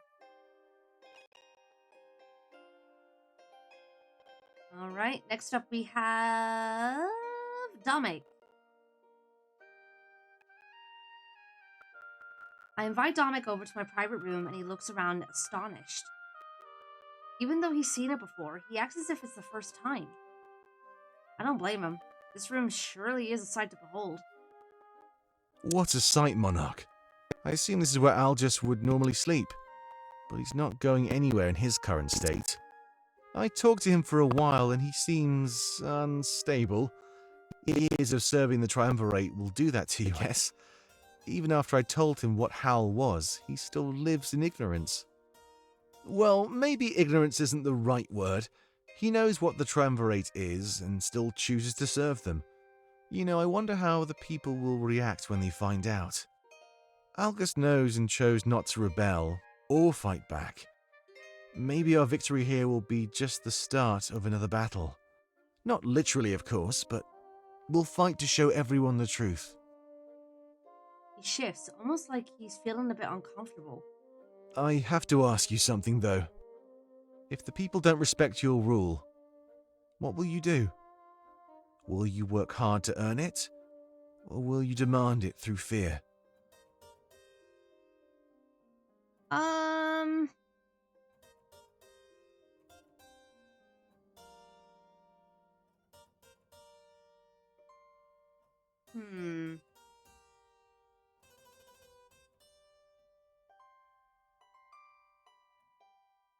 I've worked hard and earned it the right way. Good. That's what I like to hear. We can't resort to methods used by our enemy. If we did that, then nothing would change in the end. Just don't go down in history as a pushover. Even the best ruler needs to put their foot down, you know. Trying to give everybody what they want would just drive you mad. You know what? You're right, Dominic. You're absolutely right. I've been there. He shrugs, realizing it's probably a good idea to change the subject.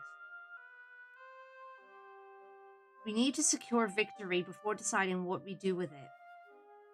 It's clear that he wants to avoid talking about the upcoming battle. It just makes me wonder who the Triumvirate really is. They aren't gods. I doubt they made the Blade of Exodus. There's a chance that they're just like us, using power to achieve their goals. Al is also asking you, and by extension your people, to carve their own path as rulers and not just copy the old monarchy, which is why he asked you to burn the books about them. Just an easy choice to make. That's true, yeah, that's true. And they say that power corrupts. You've heard that, right? Yes. What if they were just like us in the past? What'll happen next? Will we just go on to become tyrants that the people despise? I shake my head. We wouldn't stoop so low. Nobody starts their journey at the peak power monarch. The Triumvirate wasn't born into this role. They fought for it. It's even likely they took down foes of their own too. But what foe would that be? And what was their goal? What I'm trying to say is, I think the blade should be destroyed. Once we achieve our goal, we have no use for it anymore, right? If you keep it, you risk relying on its power. And I don't want to see what that does to you, Monarch. Not if it's even anything close to what it's done to our enemies. I don't see any reason to keep it around after the war is over. So tell me, if you get the chance to destroy it, will you? Probably would be for the best to destroy it, like once we're done using it. Good. There's no place for a weapon like that in this world. I feel like whoever wields it will be led down a dark path. I just hate to see that happen to you. I really would. He looks away from me, sad. I just want to know what kind of hands the world will be left in. I'm just asking you these questions because I'm scared, you know? I might not survive the battle. I might not live to see your reign. Aww. That much is true. Even my survival wasn't guaranteed. I'd hate for us to die, especially after how far we've come. But we're about to fight the Triumvirate. It's a real possibility. All we can really do is ensure that we fight with no regrets. Yeah. Now, I have my fair share of regrets, that much is certain. But with your help, I'd like to put some of them to rest. I've been wanting to for a while, but I'm just scared. Scared? I think I know what he's getting at. You know, shaking a hand is such a simple thing. Yet I cower in fear whenever somebody offers it to me. Even the thought of it is enough to fill me with anxiety. I mean, I don't blame you, considering what you went through. But you know what? So does fighting the Triumvirate. Despite that fact, I'm standing strong and ready to fight. So, what do you say? To the fall of the Triumvirate? He holds out his hand, and I can see it shaking. Oh! I ask him if he's sure. This is a big deal, after all. Of course I'm sure. It's time to get over this silly fear. You know, we'll be dealing with a lot of people after this is over. Not being able to shake the hands of our subjects, that's not good. Oh. I think I didn't trust him in the beginning. After all we've been through, I just think you deserve the honors. And I can think of no better toast than a toast to the fall of our enemies. So, like I said, let's do this and move forward as a stronger people. Heck yeah. Also, hi Ed, welcome on in. Hope you're doing well. Yeah, stronger people. I shake his hand with a firm grip. He was scared. He doesn't show it. This is all thanks to you, Monarch. It really is. You told me to leave behind those memories of my past. At first I thought it would dishonor the memory of my mother. But I'm not forgetting about her. I could never do that. I'm just forgetting about the pain I felt on that fateful day. And with that gone, I can handle anything that comes my way. Heck yeah. He leaves the room with the biggest smile on his face. I know that this was a big step for him, and he's incredibly proud. If he used that pride on the battlefield, then our enemy stood no chance. Just like he said, the triumvirate would fall, and we would be victorious. Okay, next up, Ulrich.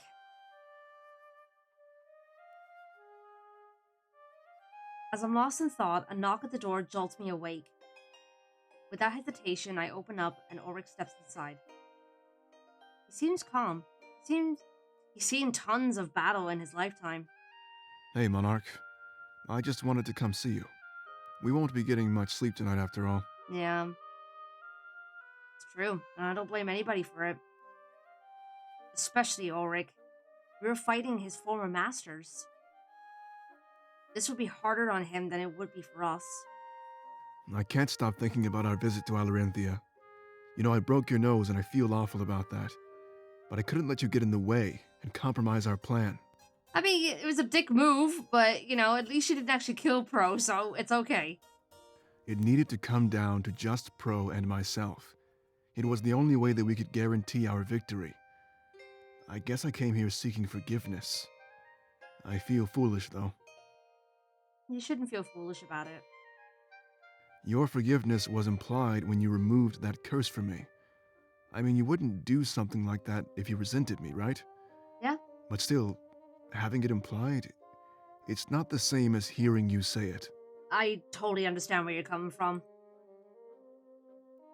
I could tell what he's after, so I could tell him that he's forgiven.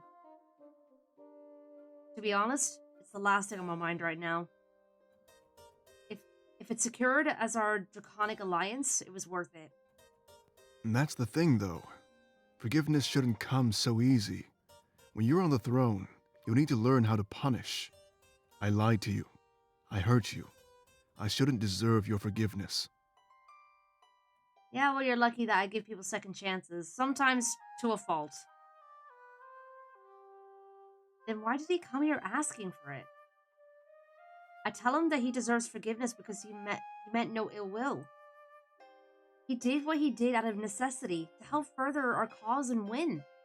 I guess what I'm trying to say is, you're lucky it was just your nose. In that moment, I would have done whatever I deemed necessary, Monarch. And given the opportunity, I would do it again. I would go as far as I needed. Dude, I wouldn't say... just don't break my nose again, please. Do you still think I'm worthy of forgiveness? Who knows what I might have to do during the final battle? The fate of the world is in the balance. I can't hold back. If only he knew what you said earlier. Yeah, I was not happy with him at all.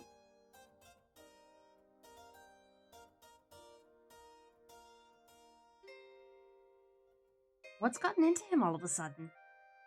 He's acting odd, but I try not to bring it to his attention. For all I know, he's just anxious about the upcoming battle. But still, I tell him that he's forgiven. I can't hold him accountable for things he hasn't done. What he has done, however, he's more than made up for. As long as we're both on the same page, I expect the same from you. Don't hold back in any way. If I'm in danger, don't stop to help me. You have your goal. He wants me to just leave him for dead? I know what I was getting into when you removed my curse. I'm vulnerable. For the first time in thousands of years. But while I'm vulnerable, I also feel alive, Monarch. It's amazing how much the possibility of death can motivate us. In some ways, that's what drives us to accomplish our goals.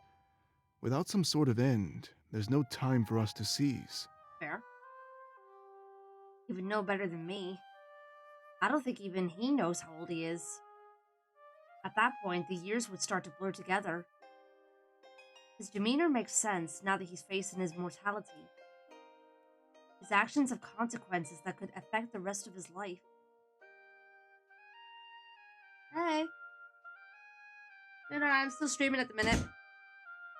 I'm near the end of this game, so I want to finish it. Winter change. Yeah, I'm near the end. I'm not sure, but it shouldn't be too much longer, hopefully. Maybe. How was work?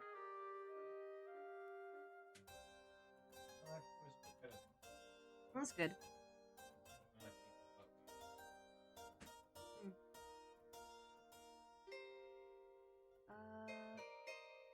In the past, no matter what he did, he could just outlive repercussion. Had to go out for a bit to help bring in groceries, see you made your choice with Hal while I was gone. With that choice, the fate of your party members are now all locked in. What will that be though? You'll see soon enough. Ah, jeez. I'll tell him I'll do it. I'll leave him behind only if it's necessary. I do have my goal, but part of that is ensuring my comrade's still alive. The pledge seems to satisfy him enough, and changes the subject. Thank you, Monarch. I knew you'd be strong enough to make the tough decisions. Since we met, I've seen nothing but a capable ruler in you. And that was before the attack on the Rebel HQ. Remember back in Valenorth, when we were at Peregrino. You've been leading this world for much longer than you think. And I have to say, I agree with your choices. Keeping Peregrino as a tavern? I thought about that for a while. Anybody who values alcohol that much is good in my books. He smiles at me and places a hand on my shoulder. When I look back on times like that, I realize how far we've come. Complete strangers to loyal comrades, ready to kill false gods. I never would have expected this, but it's not an unwelcome change. I always pledged myself to Damek, but the tables have shifted. The sword arm meant for him now belongs to you, Monarch. I will protect you and do my best to help you liberate this world. Yeah, just don't break my nose again. It's the least I can do after all. You removed this curse from me. Now that I can die, it's almost as if I know what it's like to be alive. To live without feeling alive, I wouldn't wish that on my worst enemy. Yet the Triumvirate hands it out so freely. They disguise the tightest shackles as the path to freedom. And in our blindness, we accept it without hesitation. He shakes his head as if throwing away thoughts of the enemy.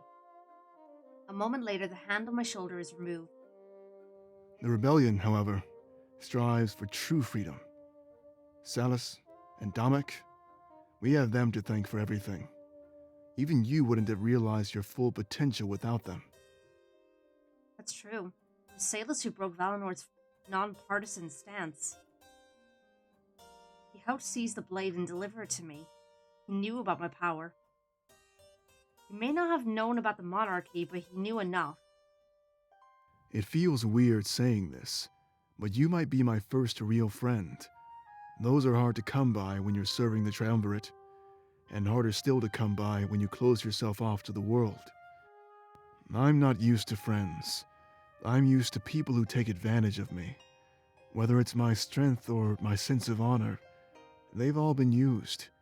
When people learn who you are, they might try and use you too, Monarch. Trust me, I've had that happen. But when it comes to you, I know that my strength and honor aren't misguided. You can trust me to have your back in the final battle and beyond. I promise. For once, I found a cause I'd be happy to both live and die for. Smiles. A real, genuine smile. Let's continue this after the battle, alright? Unfinished business is just one more reason to survive. In times like these, we need as many of those as we can get. I nod and see him out of my room. He seems a bit different, but I don't blame him. Foxy Kai, hi, welcome on in, hope you're doing well. Exclamation mark Biscuit Bunch if you want to join the Discord. Anybody would change when given the ability to die. I'm just thankful that he's staying optimistic about it. It makes me realize that he really wanted it. It wasn't a hasty decision. And with that optimism, I know he'd survive and live a long, happy life.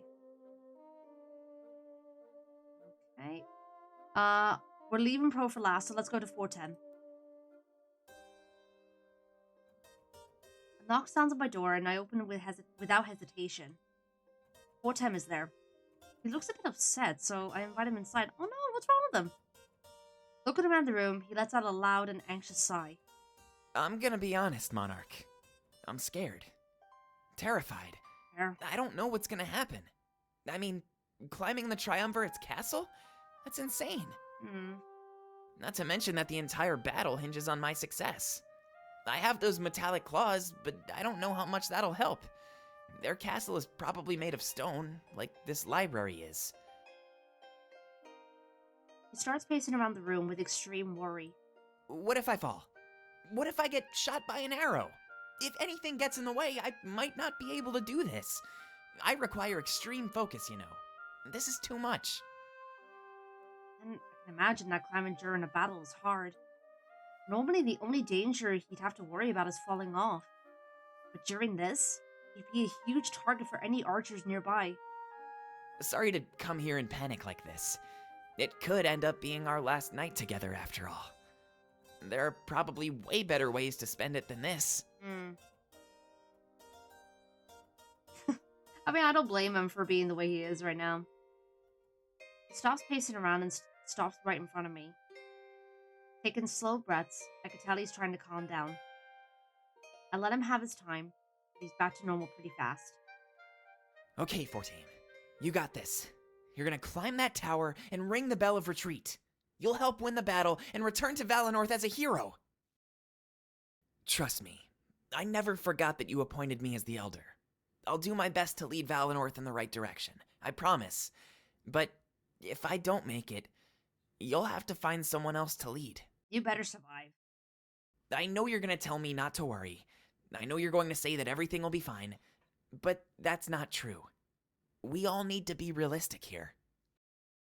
There's a chance that we could lose this war tomorrow. There's a chance that all of us could die. A really big chance. We're not immortal. We need to face the facts, not live in denial. They're all out here in the atrium with so much confidence. But I know that deep down inside, they're scared too. We all have something we're afraid of, you know? He steps forward and gives me a quick hug. Aww. Returning it, I squeeze him before the hug is broken. You know, it's not death that scares me, Monarch. It's the thought of never seeing my friends again that hurts me. I don't want to lose anybody.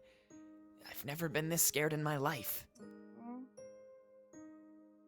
I tell him that I'm not planning on going anywhere. After the war, we'll all be together living peacefully. You can't be certain of that, though.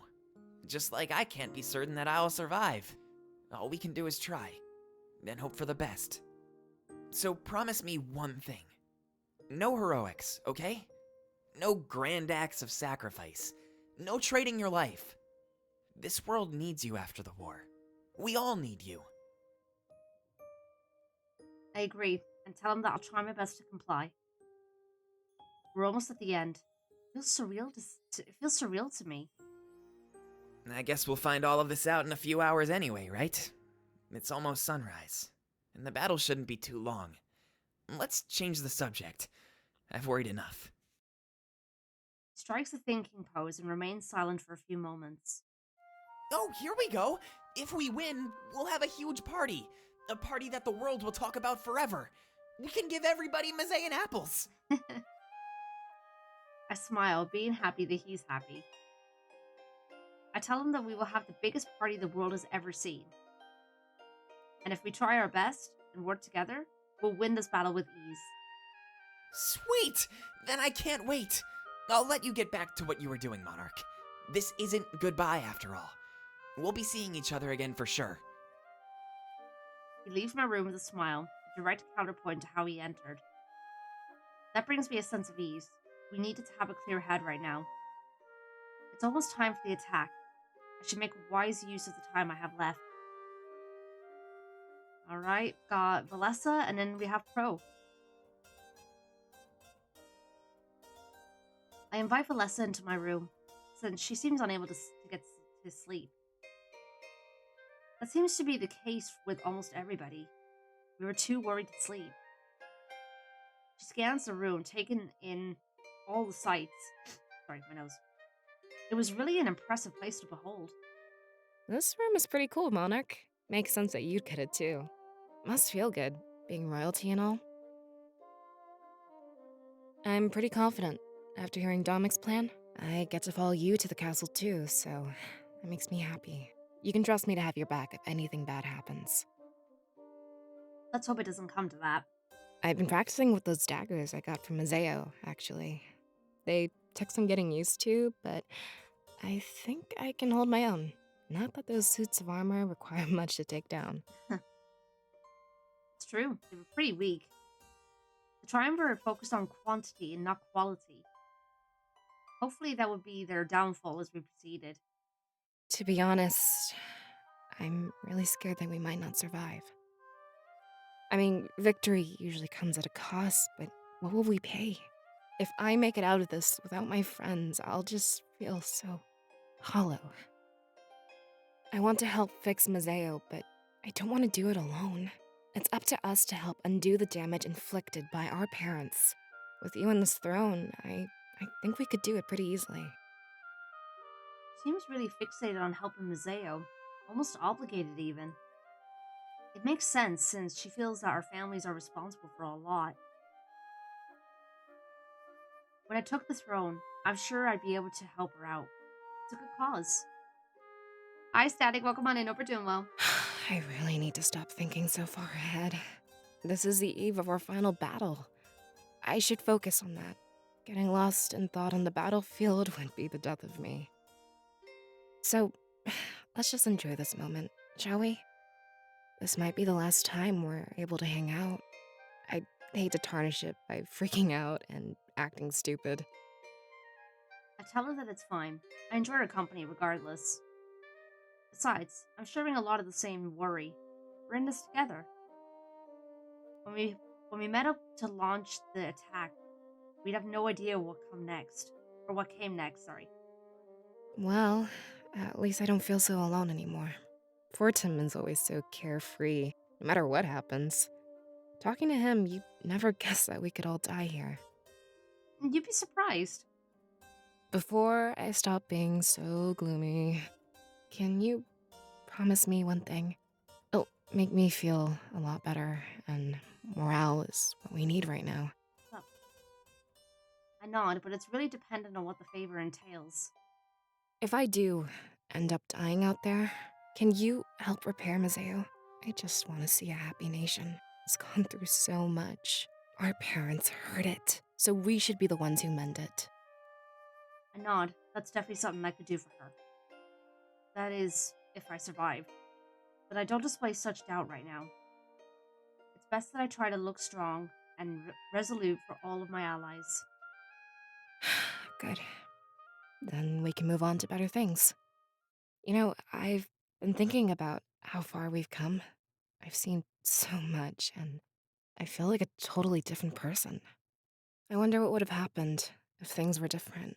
What if your induction ceremony wasn't canceled? What if you never got that deceiving vision? Who would we be if not for all that's happened so far? I mean, we were simple residents of Valinor just a while back, but now we stand in Balteus, ready to fight the rulers of the world. I wouldn't believe it if I didn't see it unfold right in front of me. But, you know, I'm not sure which version of myself I'd rather be. It's not an easy thing, knowing how twisted the world truly is. Mm-hmm. That's Tough call. I don't know which version of myself I'd rather be either. It makes me think back on where I started and where I am right now. Putting the whole journey into perspective, I realize how I've changed. Obviously, we can't go back and change anything, but it's just weird to think about. And it was all out of our control. Let's hope that after this, we can take things in the direction we want. The people will be free to live as they please. They'll never have to lose their homes or comply with tyrants. If that's the end goal here, then I'd say our changing was worth it. Thinking of it that way, I agree. I'm just glad we haven't changed too much. With how great things can get during war, some people commit atrocities. I do my best to be a just ruler, even if I wouldn't be able to please everybody. Thank you so much for inviting me over, Monarch. I feel a lot better than I did just a few minutes ago. I guess I'll see you when we gather to launch the attack. I nod. That time was fast approaching. I see her out of the room, and I let out a huge sigh. Talking to my friends for maybe the last time, it's crushing me. But if I didn't, they perished, I'd regret it forever.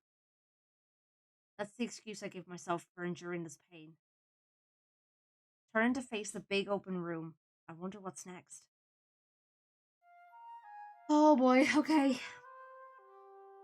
We got one more. That's with Pro. Let's see if I'm gonna be a blubbering mess. I invite Pro over to my room to spend some final time together. He has the dangerous task of infiltrating the Triumvirate's castle. There's no telling what would happen, and I can tell that he's scared. So, I guess this is it, huh? You know, I always thought that I'd be ready, but now that we're here, I feel such apprehension. I don't blame you. I know the layout of their castle based on past reconnaissance, but when we stole the Blade of Exodus, they weren't expecting us. They know we're here now. For us, this will be a purely uphill battle. He's right. We can no longer use the element of surprise. We had our strength and our smarts, but would it be enough? Look at me, freaking out. I don't mean to bring down your morale. Let's change the subject, all right? Is there any wine in this place? He looks around the room and is quickly let down. Of course there isn't. You know, I thought it'd be a given. August is all alone, with nothing but his books and imagination. If there's any type of person who'd live off of wine, it'd be him. It's a lonely life being a writer. It really is. You pour so much emotion into it that you almost run out. Everyone thinks you're giving them the cold shoulder, but you're not. You're right, F-Zone. That is Sean Chipluck playing his Pro. Writing is art. Nobody questions the secluded painter, you know? But the second you close yourself off to write, you're troubled. So many people see it as a joke of a career choice. Bruh. I almost let that get me down when I was younger. They told me that a writer could never make a decent living. I could have easily given up.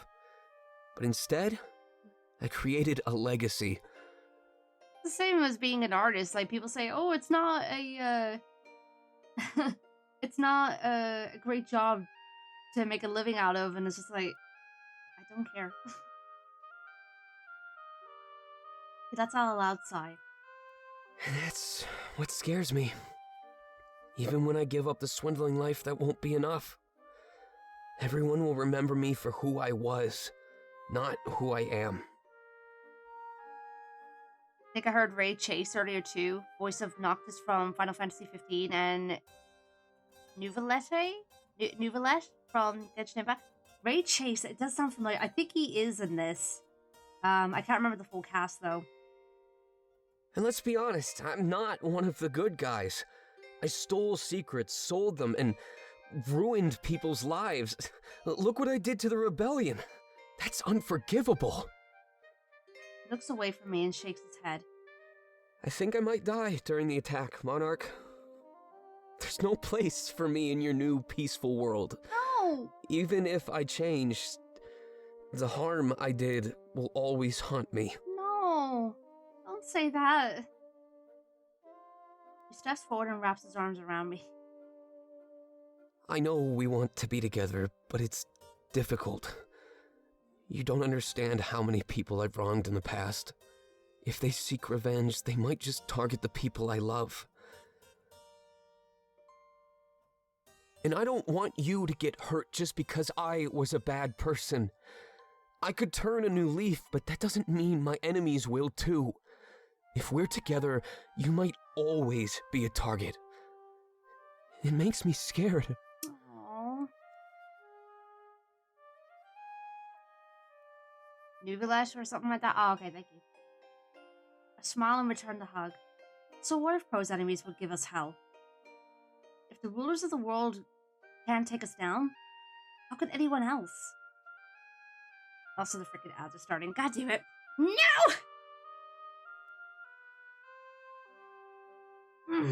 Alright, we'll pause here for a minute.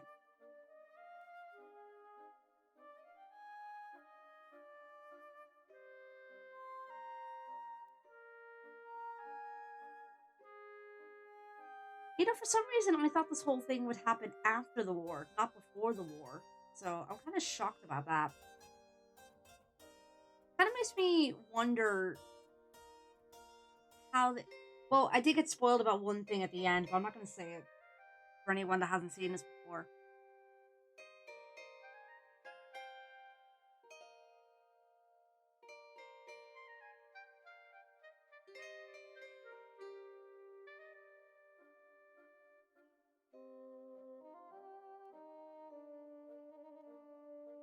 Oh, excuse me.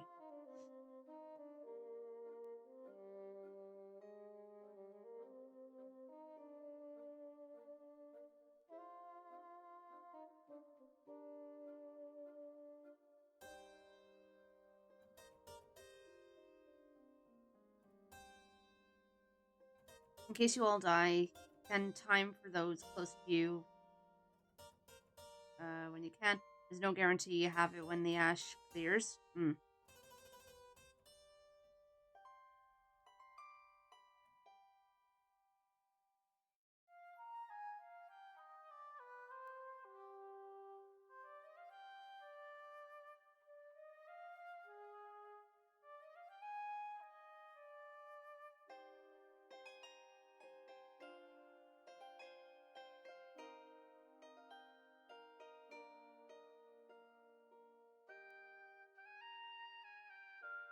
Oh my god, ads, can you freaking finish faster?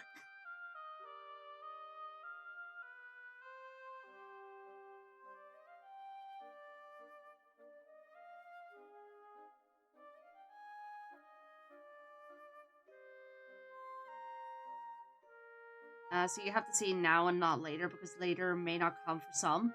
Gotcha. I guess, yeah, that makes sense.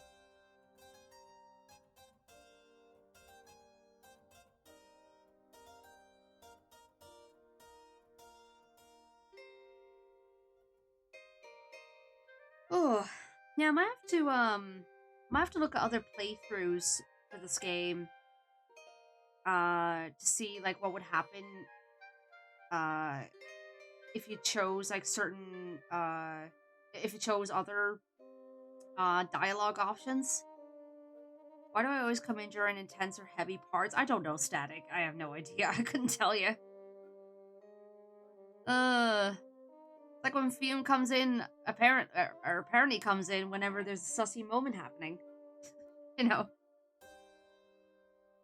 Alrighty then. Welcome back from ads, everyone. Sorry about that. Let's continue. I know he's panicking, so I softly run my hands through his hair. Oh. We're in this together. We don't run away when things get difficult. Exactly. We'll stand strong and handle it as a team. That's what I truly want. Together? Yeah, until the end. I just fear that the end is closer than we think. If this could be our last night together, what do I do?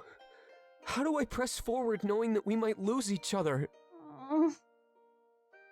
If this could be our last moment together, then we make it count. I step forward and gently push Pro against the wall behind him. Oh. Okay then. He blushes and looks around the room embarrassed. Oh my god. Why am I the one that's doing it? This is weird.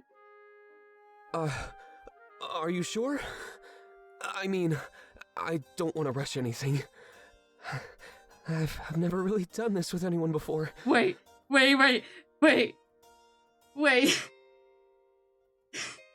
Is this what? Oh god. I don't think it's rushing. Seizing them all. Damn! Especially given the fact that this could be the end. Jesus! Now more than ever, we should do what we want. You're right. I want this. He gulps nervous. Oh my god.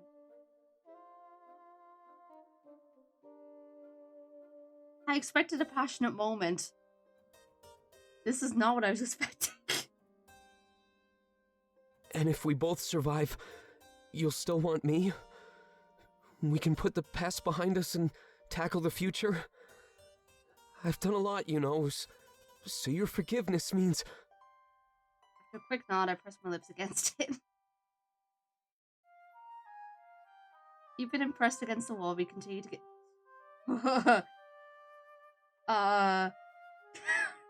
Oh my god. I knew it was gonna be passionate, but I didn't think it was gonna be like this. Sheesh.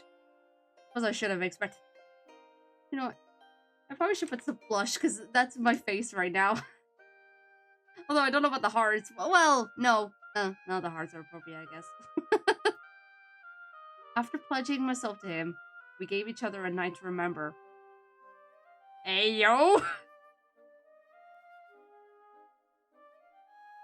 Whew! Is it hot in here, or is it just me? Whew! God damn!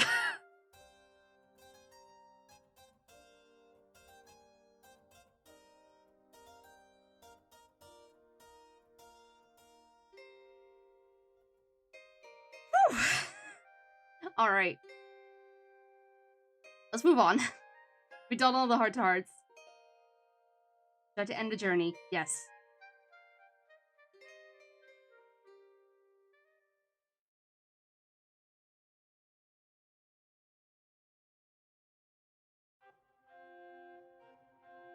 I descend the stairs of the Grand Library. The crisp Baltian air assaulted me. I shiver and stand in disbelief at how uninviting this city seems to be. If this is where I'd sit in the throne, we need to change a lot. Most of the romances are like that, except Valessa. That one is tame compared, sadly. That doesn't surprise me. Valessa seems like the type that would be very tame. Looking around the area, it appears that everybody is here. I try to take a head count just to make sure that's correct. This was the final attack. We needed all of our might. I see Dominic shaking hands with the created seers. Good. Helped us secure the library and survived. They would be a valuable asset in holding the town square. It was nice to see their full potential finally realized. Using their visions, they outsmarted an entire horde of enemies. It was in this exact moment that I knew I made the right choice. When I make it to the bottom of the stairs, Dominic waves me over. Our forces run around, seemingly taking an infinite number of tasks. Everybody's doing something.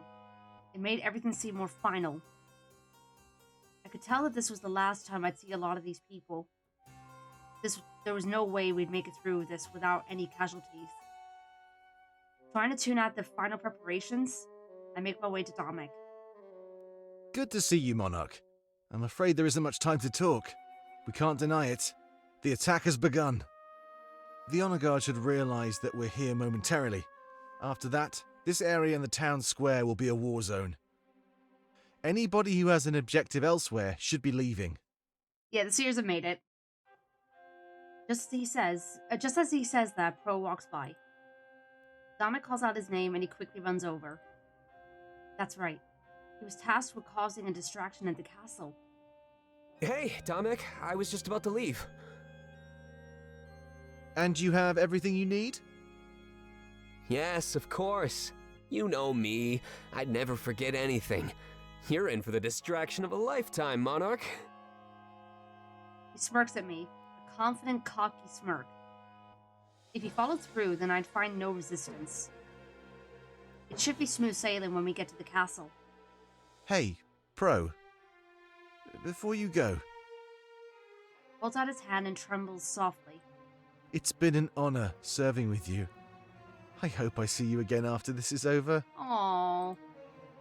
He shakes Dominic's hand with a firm grip. Trust me, the pleasure has been all mine. And I don't plan on dying.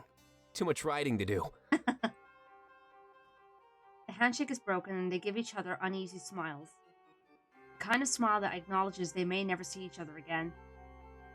And soon after that, Pro is on his way, off to face his fate directly and unafraid. I guess you should get going too, Monarch. Don't worry, I have more protection than I'll ever need. Our rebel forces, the created seers, and the draconic army.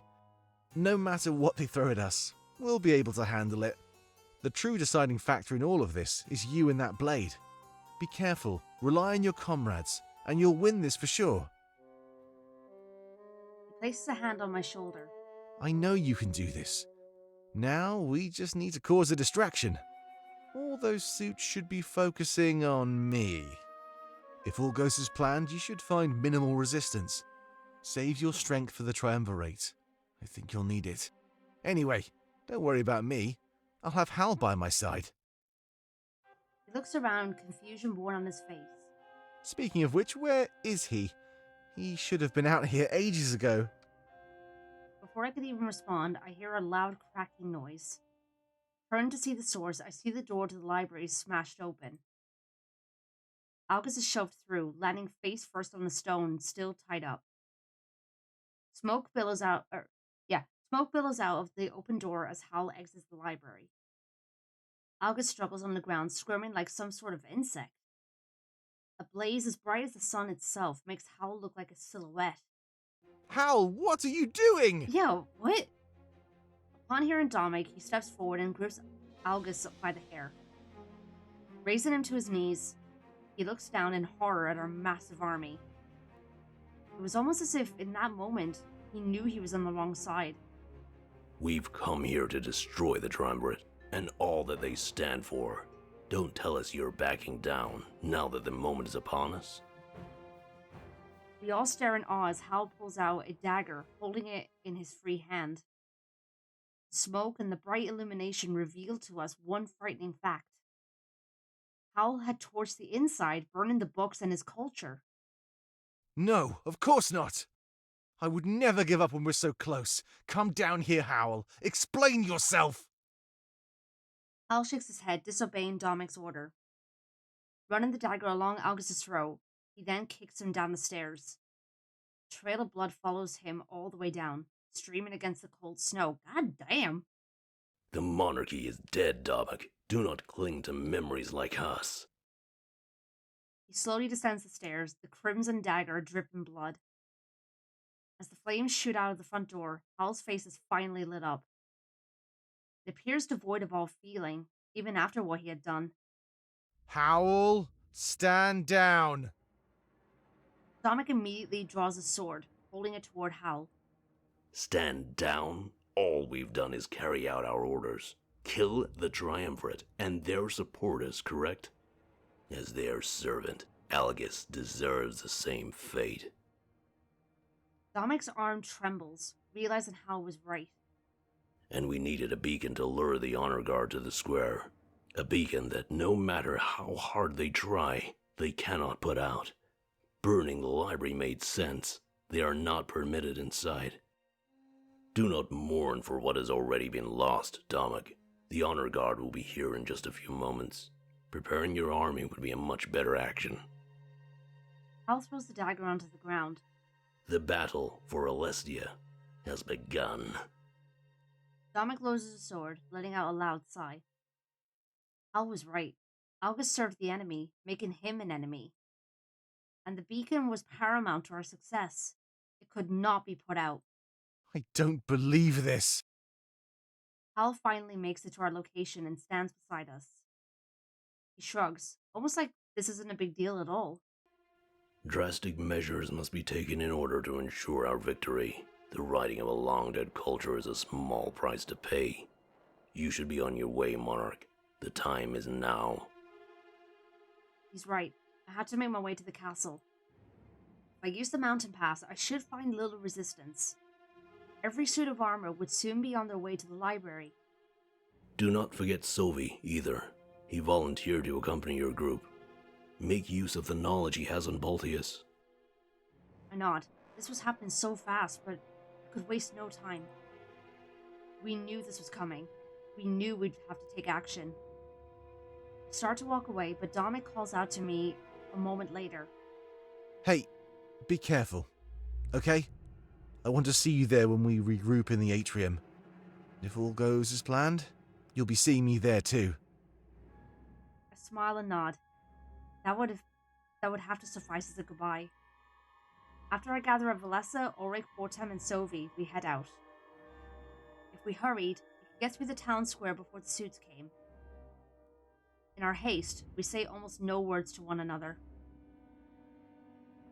There was a silent agreement that the task at hand was more important. In knowing that any word could be our last, silence seemed more appropriate.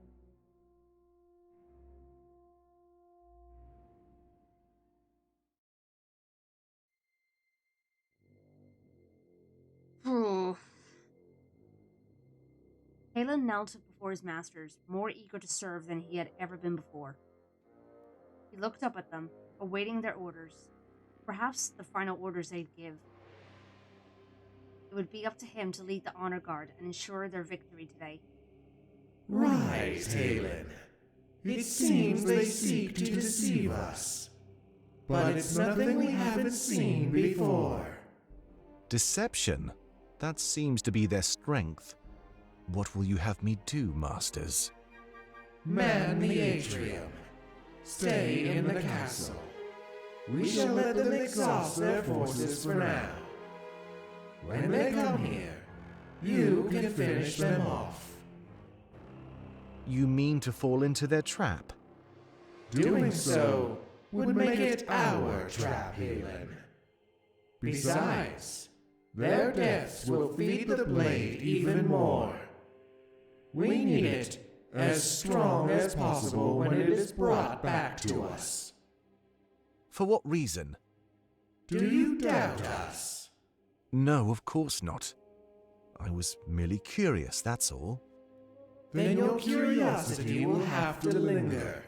You have your orders, Halen. Now see them out. In a few hours, everything should be over for good. Halen wondered, for what side? Yes, whatever you say. When they arrive in the atrium, consider them dead. I will paint the walls with their blood, or else besmirch them with my own. Thank you, Halen. Now be on your way. We will send the honor guard to the town square to weaken them. There is no time to waste. The end of everything is upon us. Without a word, Halen is off on his own. In this moment, he truly became the Grand Inquisitor. Last line of defense between the Triumvirate and a weakened insurrection. The end. Or perhaps another new beginning. Steel yourselves, brothers.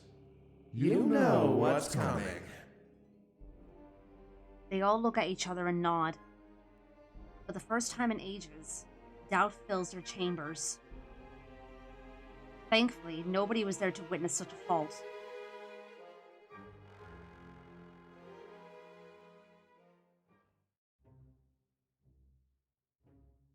Whoa. Pro enters the Triumvirate's castle, careful not to gather unwanted attention. The staircase in the middle is the one that led up to their chambers for sure. This meant we'd have to lure the honor guard off to the left or right side. Paths on either side of the stairs led to the other sections of the castle. If he had to guess, he'd say that they led to living quarters or practice rooms. Much to his luck, a horde of honor guard was gathered at the base of the stairs. All right. How can I lure them away? Think, Pro, think. You can do this. He examines the area, noticing large metallic stands holding lit candles. This would be sure to cause a distraction, but how would he use it? His eyes are drawn to large stained glass windows lining the hall. That'll have to do. Hopefully the Monarch isn't too far away. I won't be able to keep them occupied forever. Pro grabs one of the metallic stands and shakes off the candle. It falls to the ground, the wax shattering in almost every direction. Wasting no time, he causes as big of commotion as he can. Hey! Over here! He shatters one of the windows by thrusting the candle holder through it. The honor guard looks over and immediately begins walking toward Pro. With a quick smirk, he laughs at how easily he was able to carry out his goal. Perfect. Now just to make a trail. Come on! Don't let me get away! He runs down the hallway, shattering window after window. A trail of broken glass is left behind for the suits to follow after. However, he moves slow on purpose, keeping an eye on the horde.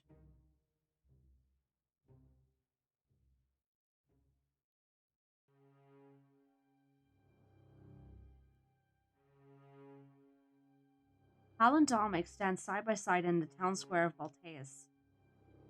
They can hear the sound of the honor guard marching to their location. Echoes of steel grating against steel assault their ears as they wait. How many do you think there are? Not enough. Well, at least you're confident. Dominic brushes some ash off his shoulder. Remnants of the books from the library filled the air. From behind, one of their allies steps forward. They're almost here. I can tell. Be on your guard. I'll have my men protect you. Yes, of course, I appreciate it. I'll be watching their backs as well. Now all three of them were standing side by side. The footsteps of the honor guard got louder and louder. They stepped in unison, sounded like a heart that beat too fast. Reminds me of those drums in the Colosseum. Every time they played, I knew that death would follow. Let's hope that it does, but not for any of us. If we are in danger, do not come to our aid. Especially if it would endanger the lives of others. Remember, by all accounts, we are already dead. Give me the pets. Vivian shakes his head. No matter what you say, you're an ally. And believe it or not, I prefer to keep those alive. As long as you breathe, you're living and of use. As they talk, the first of the honor guard comes into view. They get to hydrate. One stood in front of the rest, as if assigning themselves the role of leader. It was odd. They all thought that such mindless suits had a sense of hierarchy. Oh, Foxy! Congratulations on redeeming the headshot icon.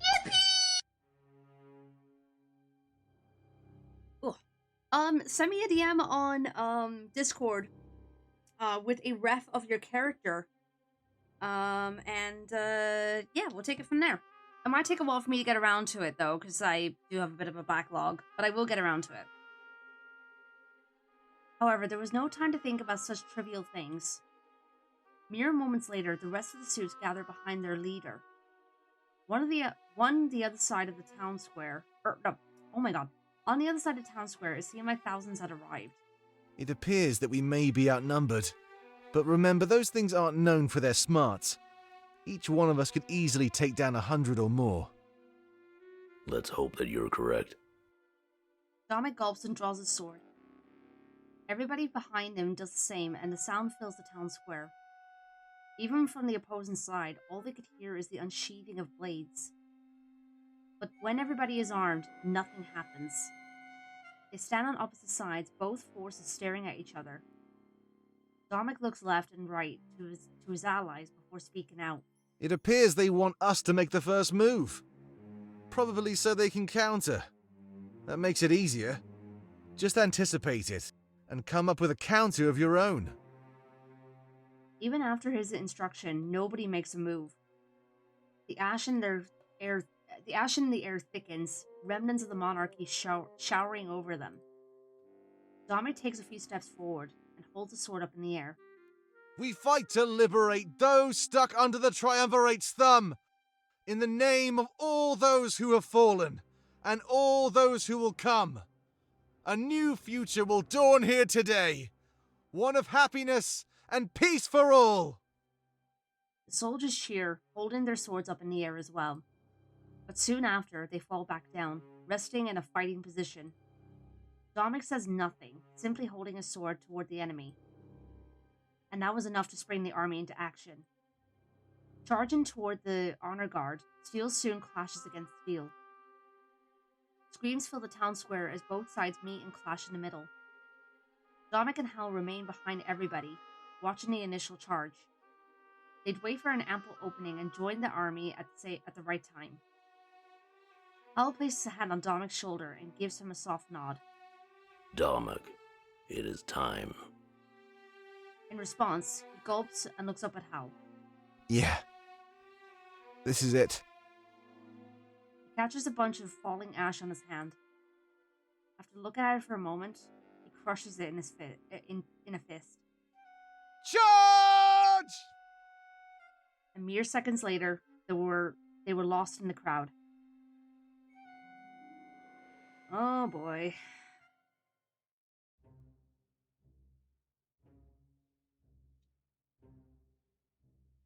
We arrive at what seems to be the summit of the mountain pass. Though we took the long way around, I could still hear fighting in Balteus. Swords clashing against swords and the screaming of agony found only in war. We all spread out as soon as we arrive in the same spot. I was a bit ahead of everyone else, so I let them catch up. When they do, Sobi decides to approach me for a chat. We're almost there. It won't be much longer. As soon as we turn the next corner, you'll see the castle. This is probably the best place for Fortem to leave our side. I know his task is dangerous, but I'm sure he'll be fine. I've heard nothing but good things about his ability to climb. I'm more worried about what will happen to us in the castle.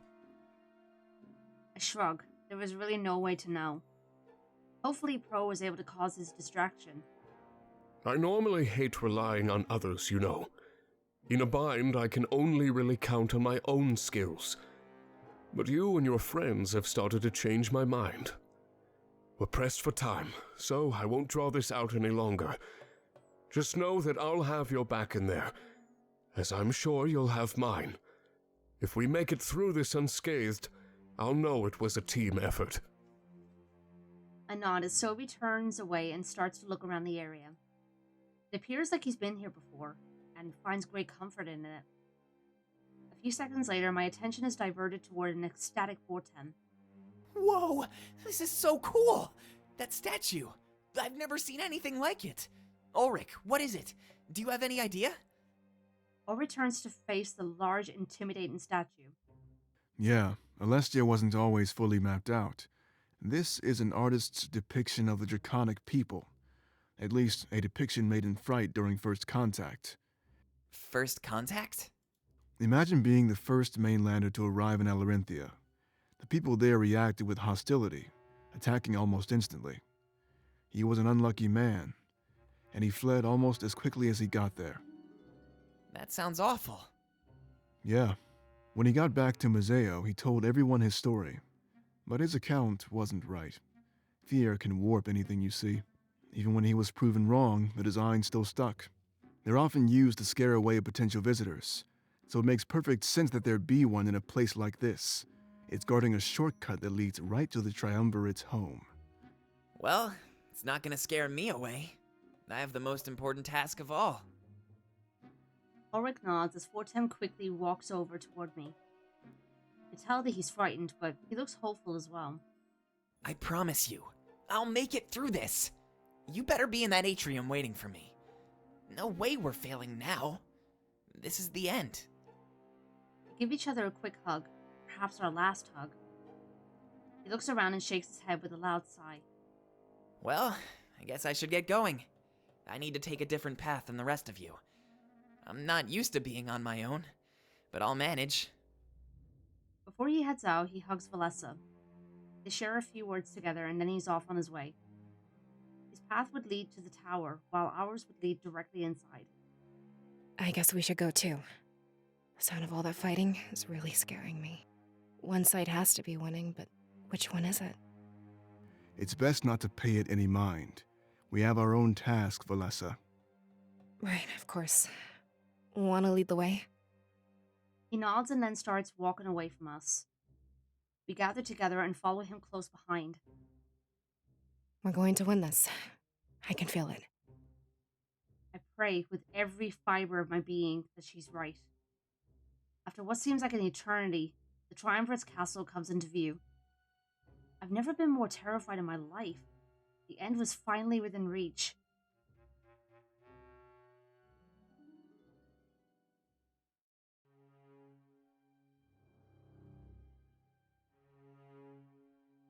The castle looks just as corrupt and decaying as everything else. Almost even more so, like it could be the surface of all this death. As we get closer, I look all over the exterior. Then I see Fortem. He's climbing the tower just as directed. It's a sight to behold. If he could get to that bell tower, then the war would surely be ours. But I see him struggling. This castle was clearly his hardest climb. With no safety nets, any slip-up would be fatal. I try not to think about it as we arrive at the bridge to the castle. Much to our dismay, the bridge is completely covered in suits of armor.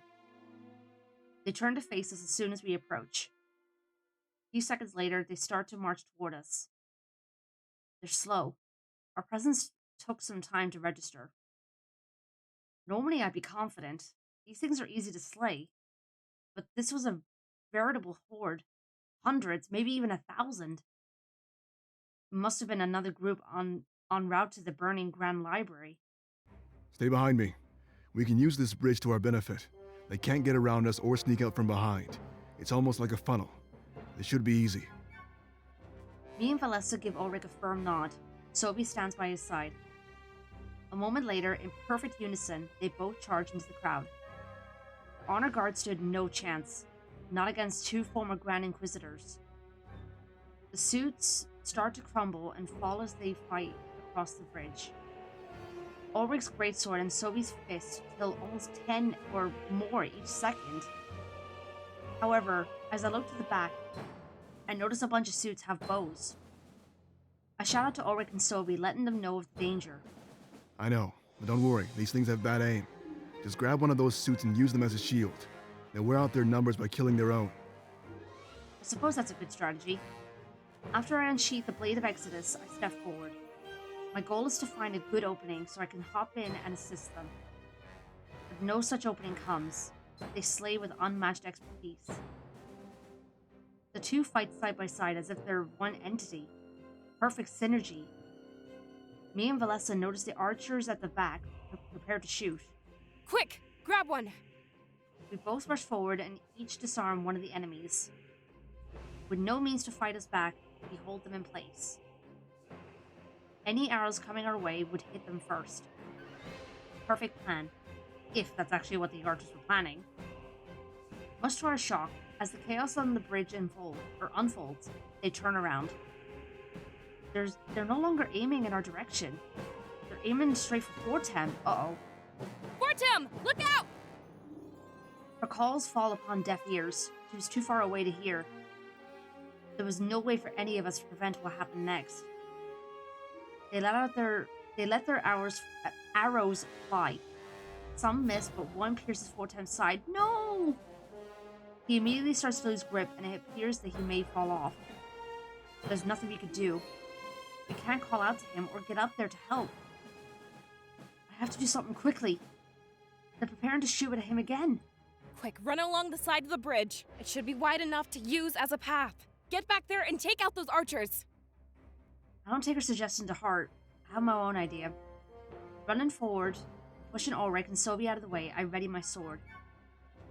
They'd pay for hurting my friend. Every single one of them would pay. I thrust the blade through one of the suits, then look over at Fortem. He looks so weak and delirious. Moments later, he falls from the tower. That sight alone is enough to fill me with more rage than I ever felt before. Activating the blade, that familiar flash of white light blinds all of us. I could hear my allies struggling, as if they're still fighting while blinded. But a few seconds later, I hear nothing but the shattering of every suit of armor. As the lights subsides, we're greeted to the sight of a victory. Every member of the honor guard on the bridge was dead. I absorbed them into the blade, making it even stronger. Huh? Monarch, did you do that? I nod. I tell them I use the emotions inside of me as a catalyst. The emotion from seeing Fortem fall, perhaps to his death. As we glance over to the tower, though, I see that I was wrong. He holds onto the edge of a window and struggles to climb inside. So he wanted to drop, to fall to a window and get inside to safety. I see that his clothes are covered in blood from the arrow wound. Eventually he makes it inside and we're all relieved. For a few seconds there, it seemed like all hope was lost. Thanks for stepping in like that. My sword arm was starting to get a little tired. Come on, let's get going. We don't have much time. Me, Sophie, and Ulrich smile at one another. Valessa, however, has a look of shock on her face. Oh no. We turn to face the same direction as her. She looks back toward the town square and the bulk of the battle. Another horde is marching in our direction, likely attracted by the light. Uh-oh. Just our luck. We all ready our weapons. We watch them walk toward us in unison. An unease fills the air. Why is this music playing right now? I doubt I could deactivate all of them. I only did that thanks to the surge of emotion from seeing Fortem's shot. It wouldn't be right for me to rely on something like that yet again. Part of me wonders if we should flee inside and fight them off in the castle. But we had no idea what awaited us inside, or if Poe was even successful. Valessa steps forward, standing in front of us. She trembles, perhaps terrified of what's to come. You need to go. What are you talking about? I said you need to go. Get inside the castle. Help Fortem kill the triumvirate. Just do it. Let me keep them occupied.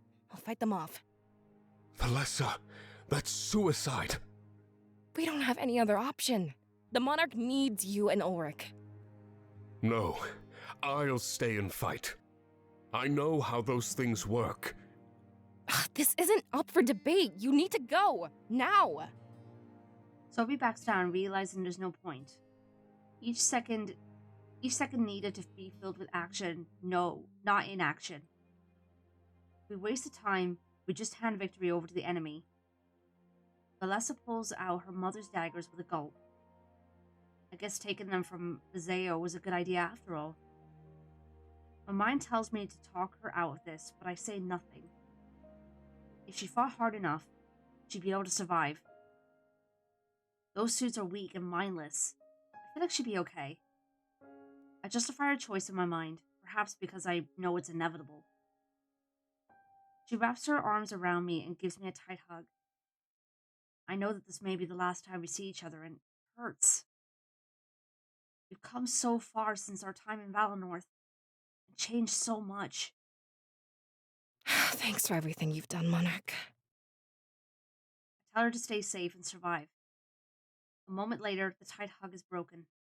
Oh, Is that an order? Yes, that's an order. Yeah. Then I guess I have no choice. I've never disobeyed, and I'm not about to start. I'll meet you in the atrium, after Fortum rings that bell. And a moment later, we're both off in opposite directions. But as we head toward the castle, I can't help but look back. I'm both worried and hopeful, and both sides are at war. I see her charge into the crowd, holding out her daggers. The sound of her stabbing the suits soon fill the air. They fall apart and hit the ground with loud thuds. Come on! I could do this all day! With a smirk on my face, I realize her victory is clear. We retreat into the castle, and the sight makes my jaw drop. The castle is hauntingly beautiful, like nothing I've seen before. As we venture forward, I can only hope the pro is successful. The bell hasn't rung yet, but I have the utmost faith in Fortem's ability. I let out a deep sigh of relief. I'm here in their castle. This is the end.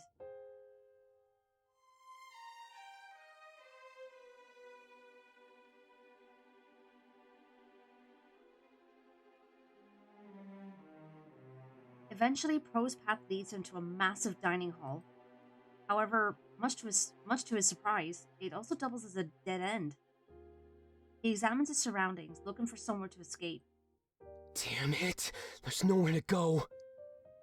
With each passing second, the honor guard grows closer. In a panic, Pro grabs a couple knives from the table, daggers. He hadn't planned a fight, but it appears that he had no choice. The windows here were iron bars, rather than stained glass. It almost makes it seem as if this room is a prison. How fitting.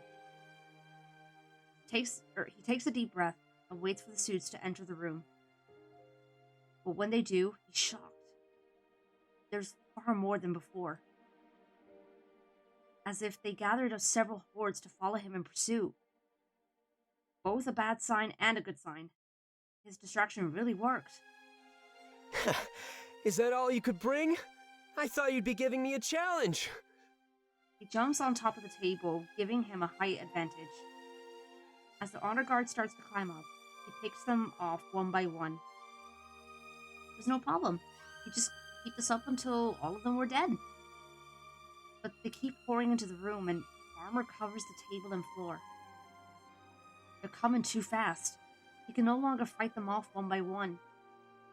They climb the table, and he suddenly fights 3 at the same time. He starts to tire, his limbs growing weak from all the fighting. But still, he doesn't stop. He never gave up without winning. Don't accept defeat until the very end. Every gambler's rule. As agile as he was dexterous, fighting with daggers was second nature. But he'd need more than that at this rate. He needed some range. As the suits fall, he grabs one of their long swords to use. Come on! Give up already! It's over! It seems that they too follow the rule of never accepting defeat. Swords clash as Pro is soon accosted from every possible angle. A blade grazes his shoulder, and blood drips down his clothing. No! This just urges him to fight on even further. However, the horde never seems to go down in numbers. They run into the dining hall faster than he can take them out. Soon enough, there's absolutely nowhere to go. But even as hope starts to dissipate, Pro doesn't give up. He continues fighting until the floor is a sea full of pieces of armor. If I'm going down, then I'm taking all of you with me. Let's give those historians something to write about. The sword is plunged through his shoulder, and he stumbles back crying, "Don't hurt him!" Gritting his teeth, he pulls it out and starts using 2 swords simultaneously. As if they were an extension of his body, he fights with immense grace. The wound is pouring blood, and he starts to get lightheaded. Shaking his head, he tries to snap himself back into cognition. But a moment later, the sword is violently thrust through his... No, not this again, please. He lets out a loud battle cry, sort of scream, and keeps fighting on. But as made evident by his weaker swings, his time was limited. Don't accept defeat. No! Don't! He fights, almost delirious from blood loss. Thank you for the hydrate. In the last-ditch effort to survive, he jumps off the table. He could just fight his way to the exit, he'd survive. Fantasy brought on by his deluded state, no doubt. Wouldn't have worked before, and it wouldn't work now. The white suits of armor on the ground are crimson with blood. Moments later, something surprising happens. The honor guard spreads out, almost like they're retreating. He falls to his knees, curious as to what's going on in their minds. They sheathe their blades as Pro kneels in a puddle of his own blood. So that's what it was. An admission of victory for their opponent's death. He cries and tries to repeat himself once more, as if it's sort of a mantra. Don't accept. Falls down on his side, crying and bleeding out on the floor. Please don't actually die. Don't accept defeat. At least, not until the very end. Unfortunately for him. See why this was No! No! Don't do this to me again! Mark, I'm sorry. No! No! We can't- No! You can't do this to me again!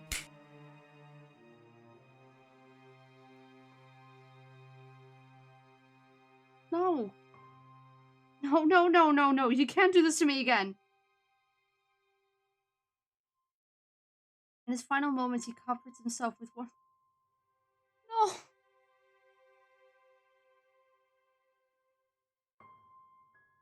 No! Thoughts as warm as the pool of blood that now covered the floor.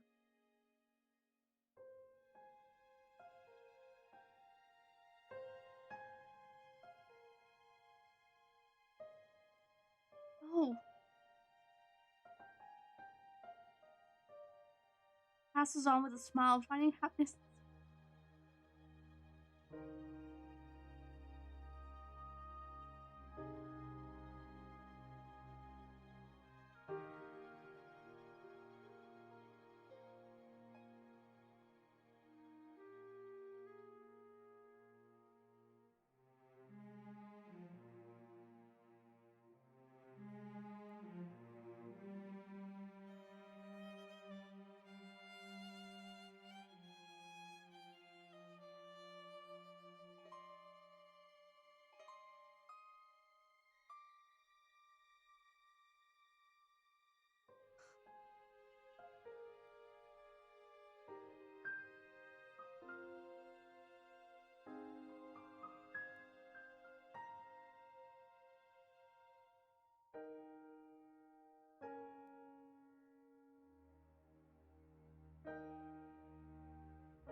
Why am I getting so emotional over a fictional character?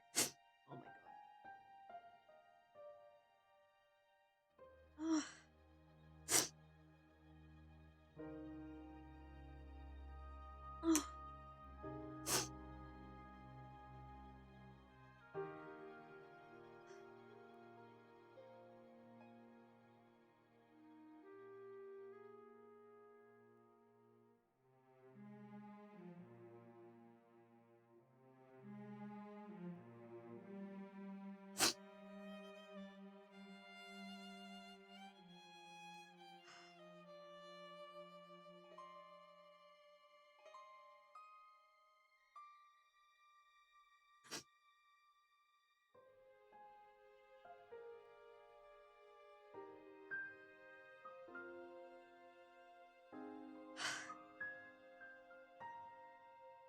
hard. This is really hard.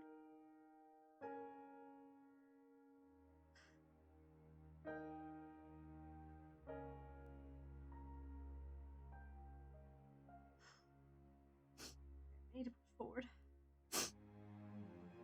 I was completely surrounded, fighting to the best of his efforts. One-on-one fight would be no problem, but this was too much.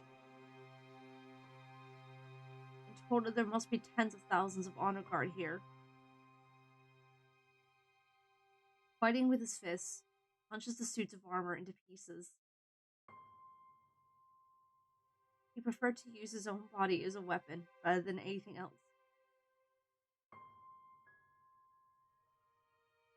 Other people fought with the extensions of their body, but he needed none of that.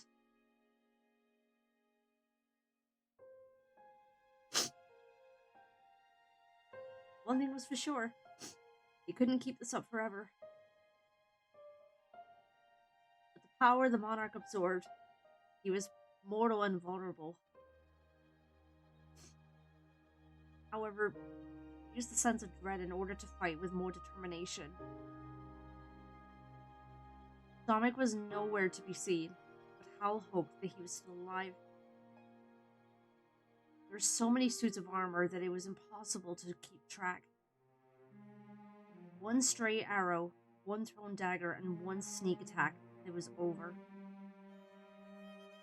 As he punched through the suits of armor, he finally saw an ally. Changing the direction of his assault, he fought his way toward them.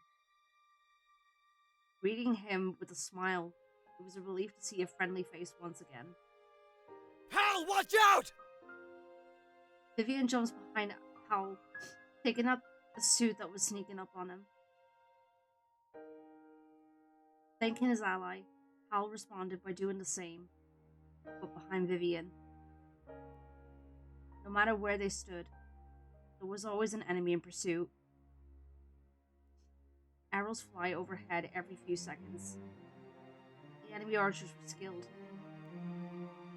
Hal couldn't see, but he knew that those arrows hit home on his allies. With his back pressed against Vivian, their rears are finally protected. Vivian, status report.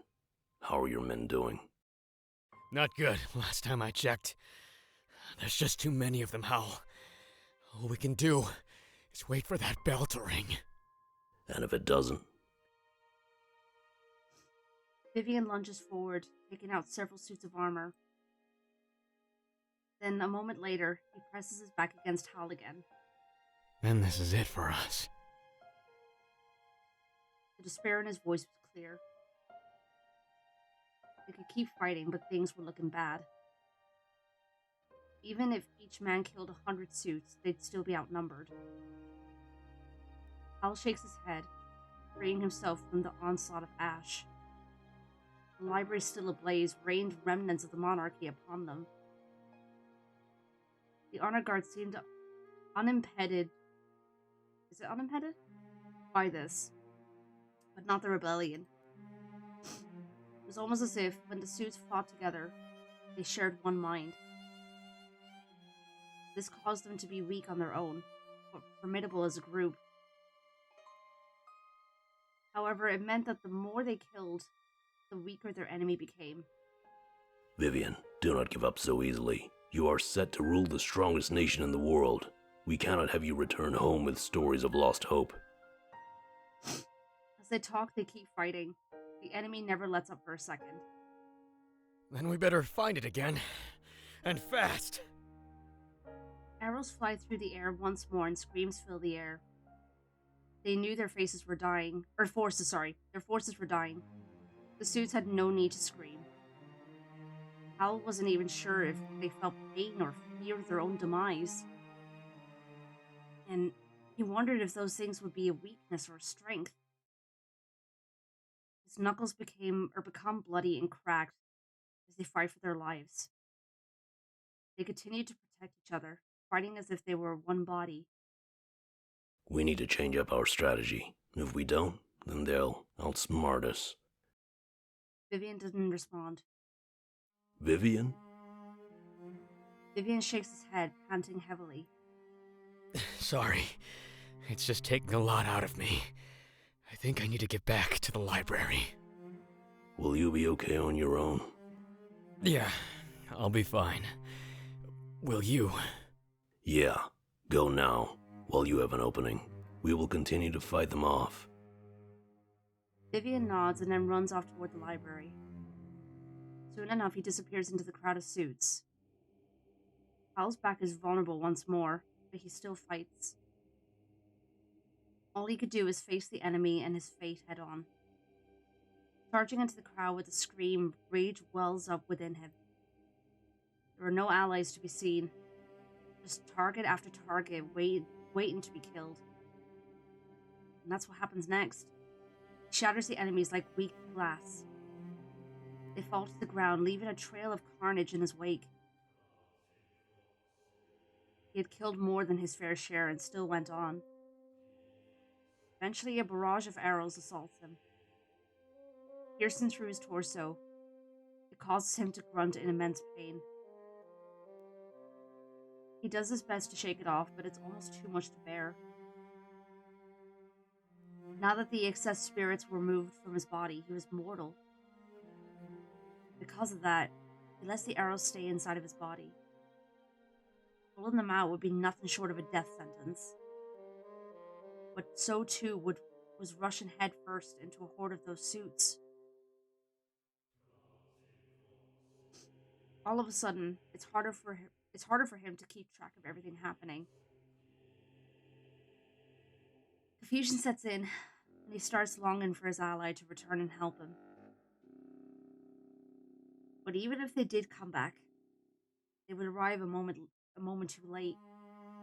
He turns around looking for more enemies, and one is right there. They thrust their longsword deep into his gut. He stumbles back. Then he quickly lunges forward, destroying the suit with a harsh punch. More suits crumble down around him, and miraculously, he's still fighting. It was miraculous that he was still standing. He fought on with fervor. I hope I pronounced that right. However, the archers from before were preparing another shot. Moments later, his back is full of arrows as they hit their target. His body starts to feel numb, and he falls to his knees with a cry. The honor guard surrounds him, and he's too weak to fight back. In his current state, all he could do was stand his ground and seek mercy. Yet he chooses not to. He'd never accept defeat without putting up a fight. Takes out a few more suits before they started to fight back. Perhaps they were giving him a chance to surrender and accept death. However, such opportunity has passed, and swords soon assault him. They work quick, covering Hal's entire body with wounds. As if he didn't already have enough wounds. He falls down on the ground, trembling from the intense pain. Blood pools around him, spilling until there's nothing left to spill. And the honor guard walks away, realizing they had won. Hal lays there, looking up at the sky and steadily falling ash. It covers him, and he becomes one of the remnants of his people. This is not looking good, fam. My God. I had a feeling he was gonna die, but...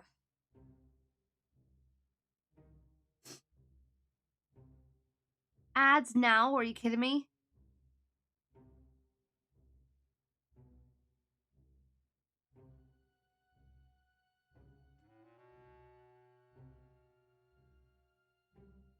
Snoozing. Wartime pants heavily, panicking for an arrow in his side.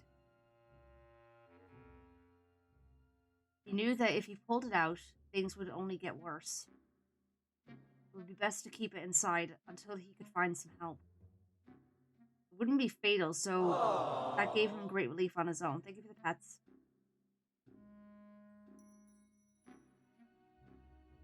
Hiding in a spare room he found, he needed to take a breather. It was perfect timing as suits started to scurry around the outside.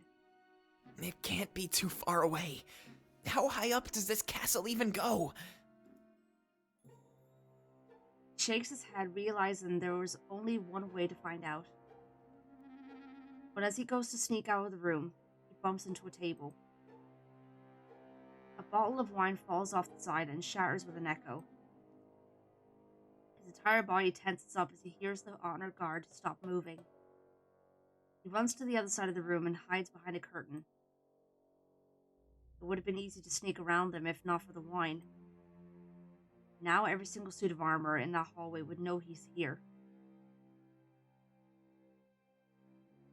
He remains as still as possible as one of them enters the room to scout.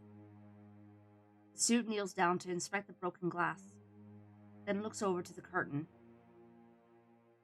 The cover was blown. He made a small trail of wine with his footsteps. He holds his breath as the suit of armor makes its way to his location. Then a few moments later, it plunges its sword right in the curtain. Hortem dodges to the left, then rips the curtain down from the wall. Wrapping it around the suit of armor, he has it in a strong chokehold. He hesitates for a few moments and then snaps his enemy's neck. Damn! The suit crumbles but has nowhere to fall, being held together by the curtain. He slowly rests on the ground. This was his first real fight. His first kill. If he survived to ring that bell, he knew he would never be the same. He slowly unravels the curtain and grabs the sword belonging to the suit. As soon as he does, more of them enter the room to check up on their ally. Hortem wondered if they felt emotion, if they mourned the suit he killed. They drew their swords, but Hortem wasn't sure what prompted it. Anger at their dead ally, or perhaps blind loyalty to the Triumvirate? He'd never know, and in that moment he realized it was for the best. Sword clashed against sword as he fought for his life. But not just his. Almost everybody else's lives were at stake too. They were relying on him to ring that bell, and he couldn't let them down. All he had to do was survive.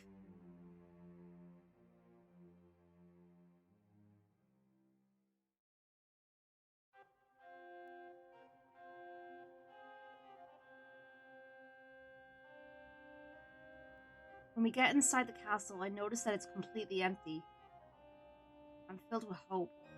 Crow must have been successful with his distraction. Yeah, but at the cost of his life. Otherwise, this place would be teeming with those suits of armor. All we had to do was make our way to the top and take them down. The Triumvirate dead, and that bell rung. Victory was ours. Cross my fingers, hoping that Hortem's travels are going well.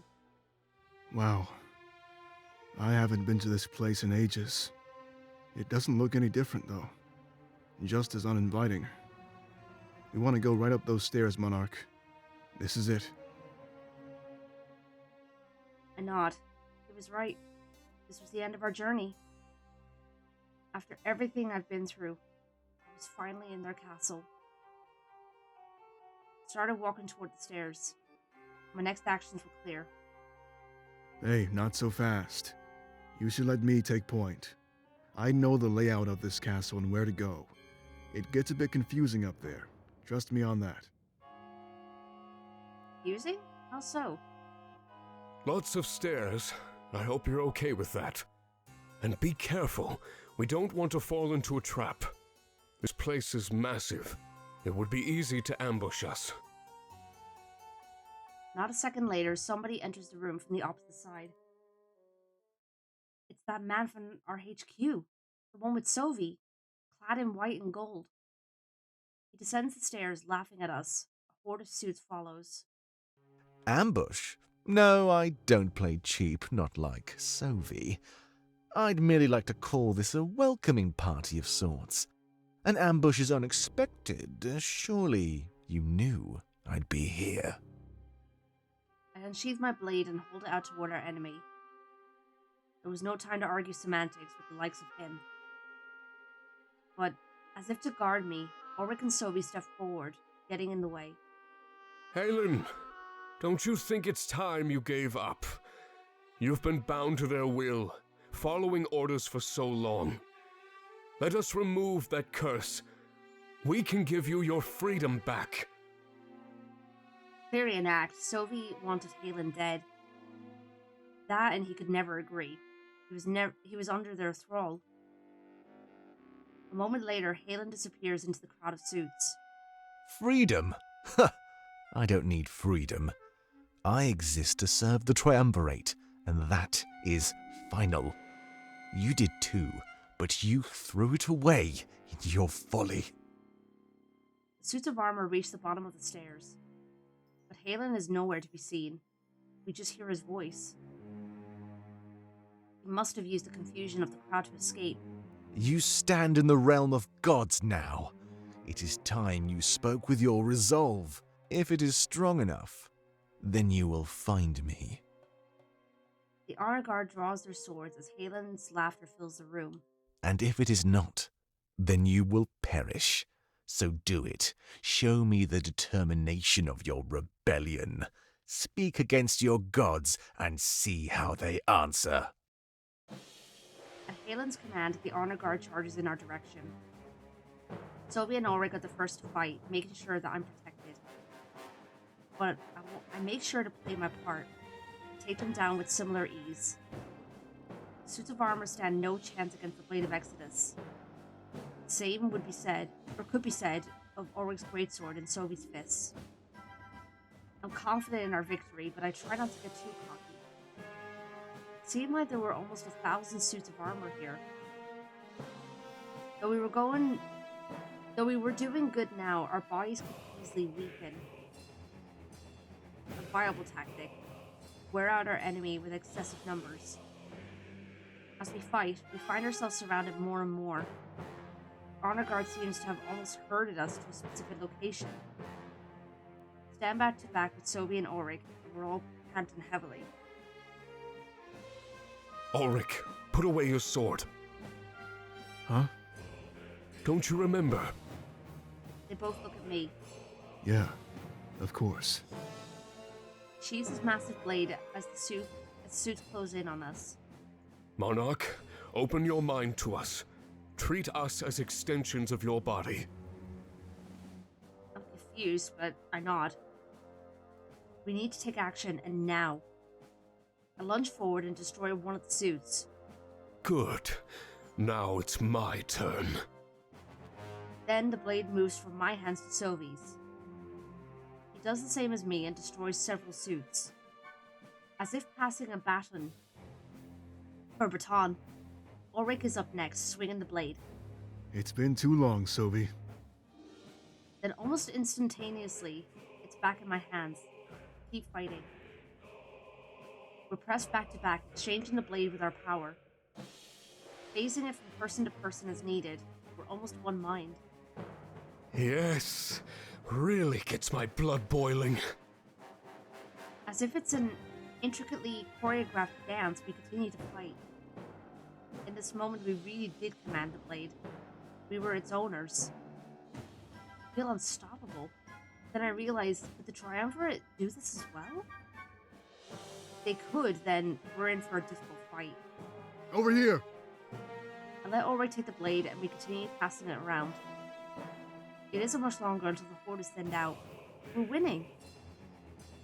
This is true teamwork, unlike anything I've seen in my entire life. Monarch, look out! Take back the blade and destroy the suits in front of me. Their numbers have easily halved in just a few short minutes.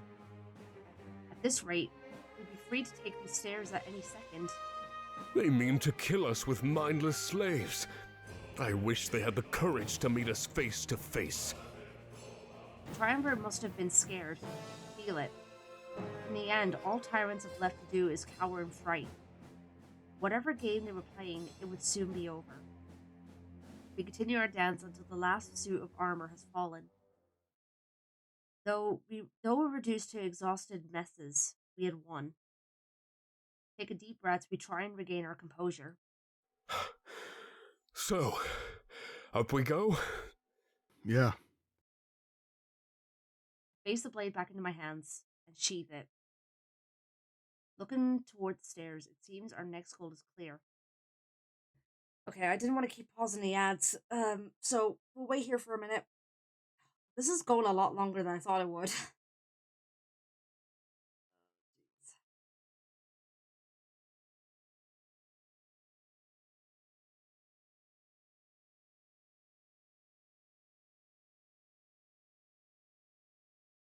You're almost at the end? Yeah, I could sense I'm near the end. Just, oh boy, this went on longer than I thought.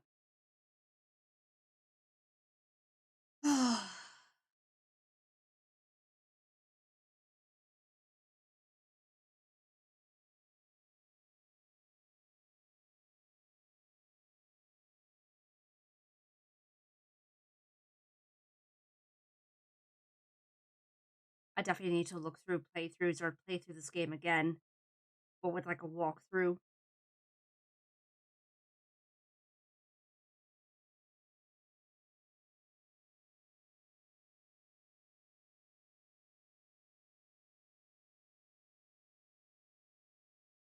I definitely want to see like what could have happened if I chose differently.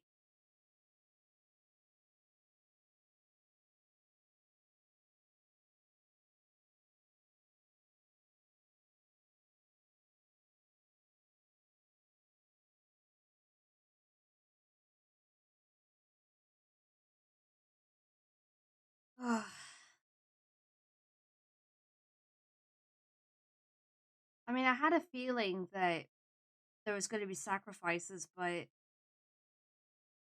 I didn't think that Pro would be the one. I mean, I had a feeling with Howl, but with Pro, I was not expecting that. I don't know. At this point, it's feeling with Halen, then the Triumvirate, and the end. You're close. I'm not gonna call it here, like, cause I need to finish this. You know what, Bryce? Yeah, please. I want to know. Now that we've gone past it, I want to know.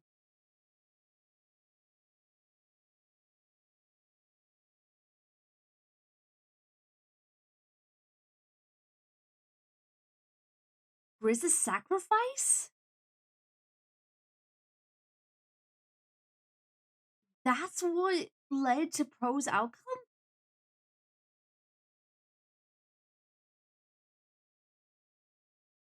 Oh my god.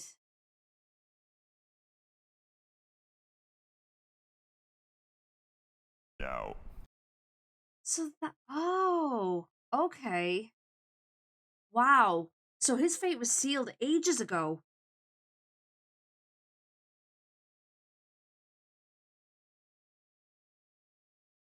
Oh, wow. Okay.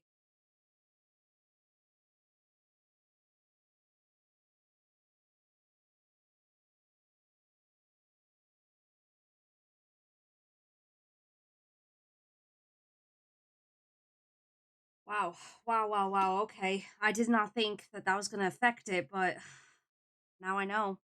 Because Grizz joins the final battle and aids Pro stops him from being overrun. Gotcha. Well, that's sad. Alright, welcome back from ads, everyone. Sorry about that. Let's get through this quickly. When we got up there, we'd make him regret taunting us. We make our way upstairs in pursuit of Halen. After what just happened, I was certain we'd win this. With our strength combined, nothing could stand in our way.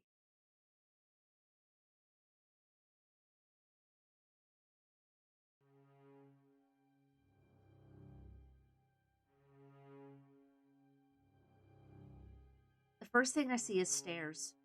Lots of stairs. They lead upstairs and in every conceivable direction. I know I was told there'd be lots of stairs, but this is insane. The second thing I notice is the complete lack of Halen. Had he fleed up those staircases? Where could he be? Actually, I'm starting to wonder how he disappeared like that. He was made from the blade. Could he phase around as well? I hope that's not the case. That would prove far too tricky. However, due to his loyalty, I know we'd be in for a fight.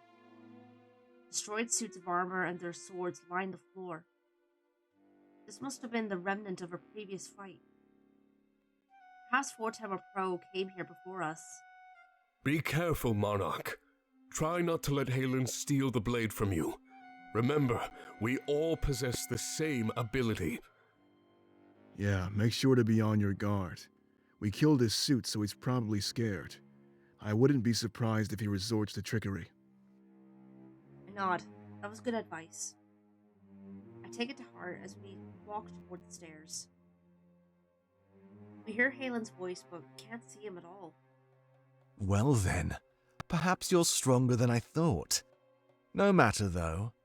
I've been waiting for a worthy opponent. I'll savor killing you, Monarch. Every single moment. Damn.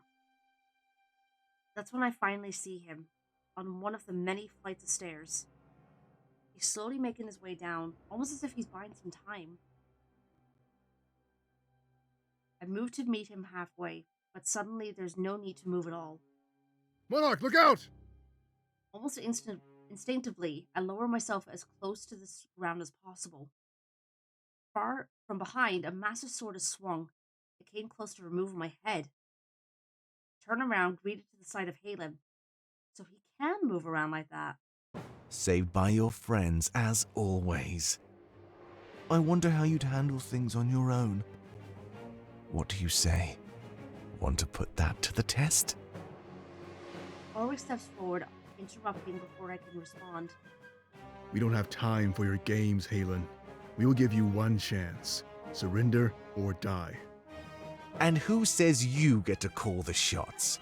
Remember, I exist to manifest the Triumvirate's will, and right now, what they want is to see you all dead.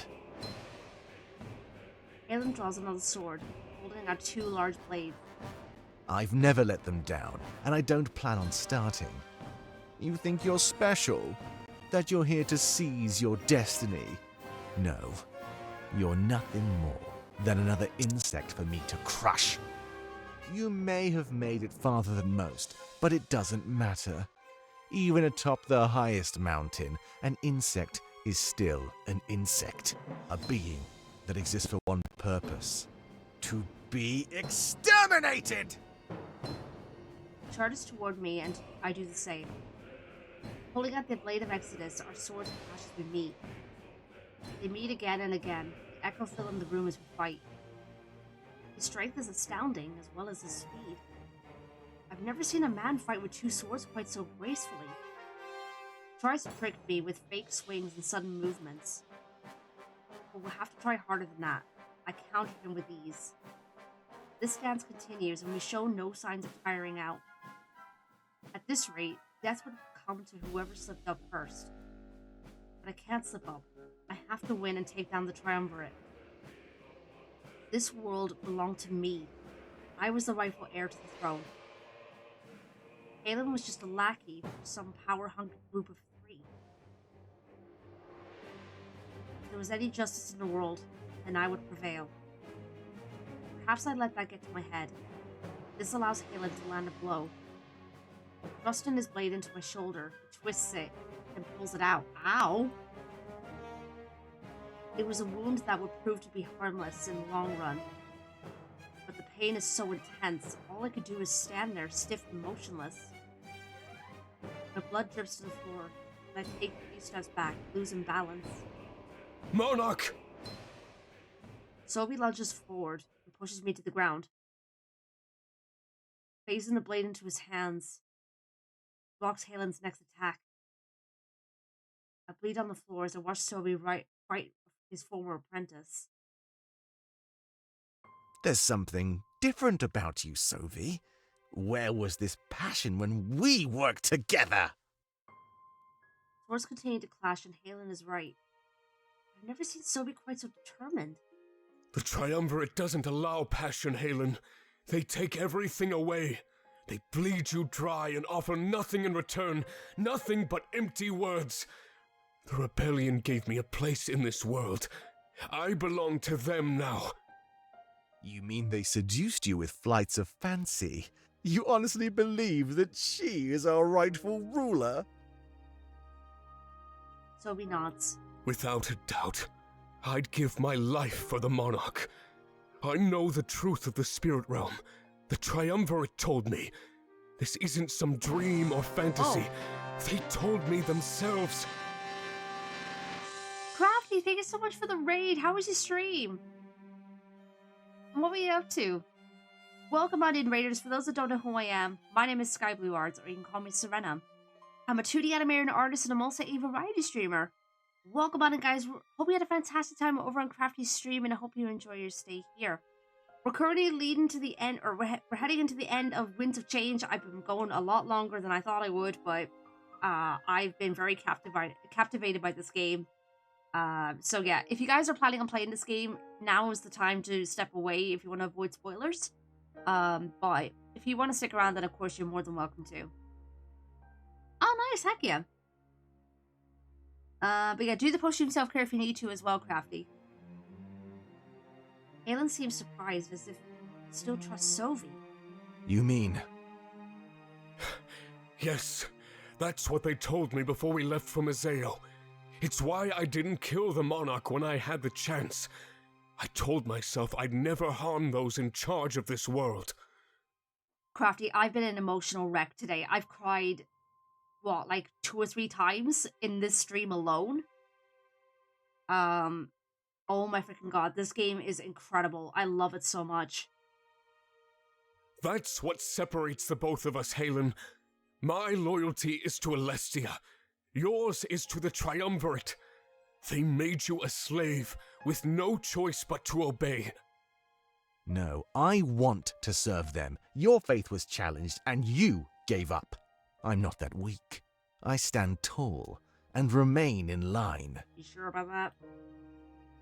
Sovi lowers the blade, signaling his intent to stop fighting. Then let the monarch remove the curse they've put on you. If you still want to serve them, then we can continue to fight. And if not, then you'll realize that you were wrong all along. Aelin reacts with anger to that last part and charges towards Sovi. They're fighting again, just when things started to turn around. No, I'm not wrong. I'll never give up, Sovi. Never. If you want to pay with your life, then I'll accept that toll. But know this. It brings me no pleasure to... And a moment later, Sobi thrusts the blade through Halen's gut. Sobi looks horrified as he harms his former apprentice and friend. No turning back. This was the exact moment his defection was complete. Sovi. Halen grunts in pain as Sobi removes the blade. A horrific wound, but I don't think it would be enough. Created from the blade, Halen was surely resilient. Halen, I'm sorry. I didn't want it to be this way. You hear such sadness in his voice. He's conflicted. Looking down at the floor, Sobi shakes as he watches Halen bleed out. A moment later, he falls forward, and Sobi catches him in his arms.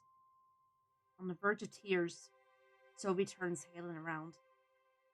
Lowering him to the ground, puts him in a strong chokehold.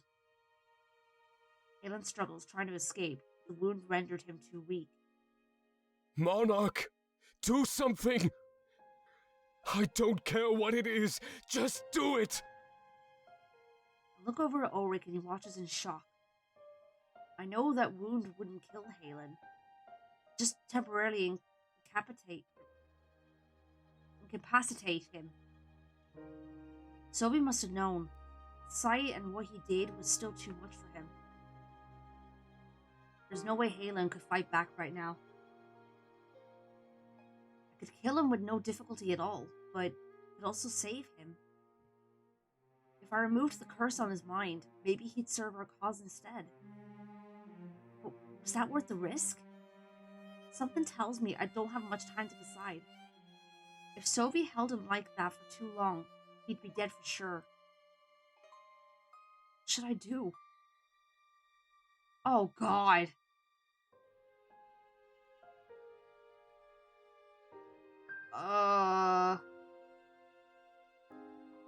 Chad, what would you do? Save him?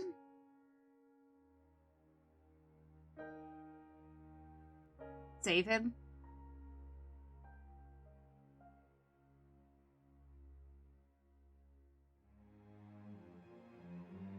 I am the wrong wolf to ask.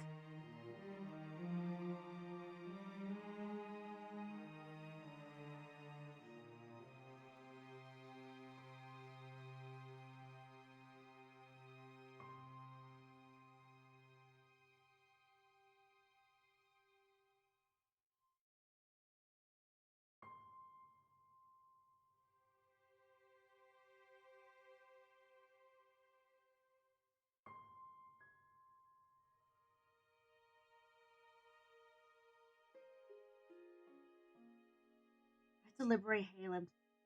I had to let him survive and give him a chance. If he still chose to oppose us, then we could execute him after the war. But as long as his conversion was a possibility, I had to take a chance. I tell Sophie to release the chokehold and hold Halen in place.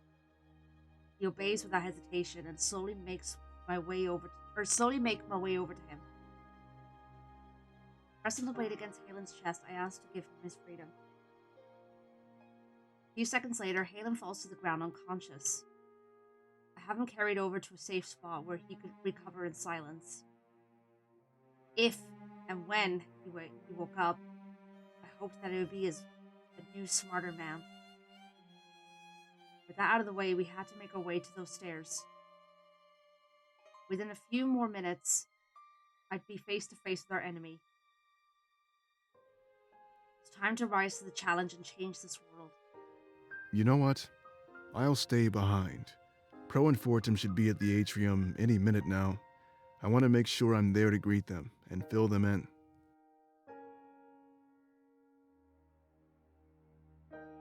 Only you knew. Are you sure? Yeah. It's not my place to face the Triumvirate. Not again. This fight belongs to the both of you. So go and see it through. Both nod at him as he makes his way back to the atrium. On his way out, he picks the sword up from the ground. Sophie scoffs and does the same thing soon after. A good idea, actually. Something tells me we'll be fighting even more. Say, can you do me one favor before we head up?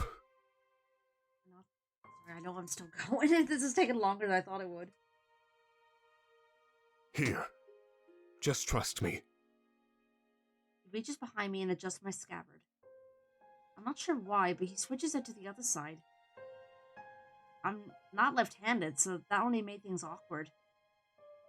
So I chose to trust him. But I chose to trust him. Thank you.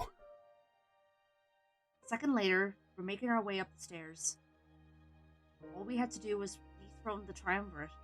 Simple enough. After that, I meet my friends in the atrium. At least, the ones that survived.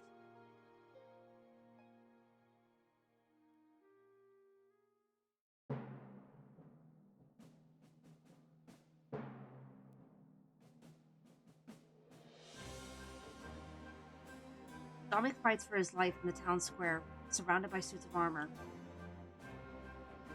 He's lost sight of all of his allies and is unable to tell if they're even still alive. Still, he fights on. He'd never give up. Not when he's this close to the end. That bell would surely ring any minute and bring an end to war. If the monarch followed through, then this world belonged to them. This is the fact that kept him fighting even as his hope was lost. Fatigue started to settle in, making him move slower. As suits of armor fell, so did his strength and resolve. He was surrounded, fighting in every direction. Come on, 14, we can't hold the town square forever! And just then, an arrow pierces through his shoulder. No, don't hurt Dominic as well, please. He stumbles back and falls to his knees before pushing it out. This pain was minuscule compared to what he felt back in Viseo. Rising up, he starts to fight with anger, as well as determination. In a rage, he takes down the suits of armor even faster than before. Another arrow pierces his upper body, but nothing could stop him now.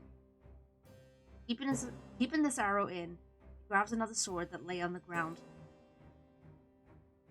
Fighting with two of them, he's able to guard himself more efficiently. The suits of armor are arriving faster than he can kill them, however.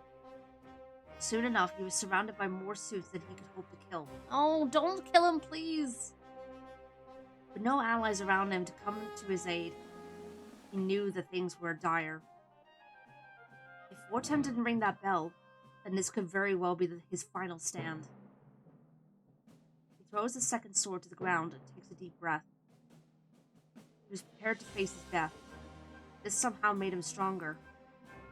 The pain from the arrow only served to push him to more extremes. I guess it's time.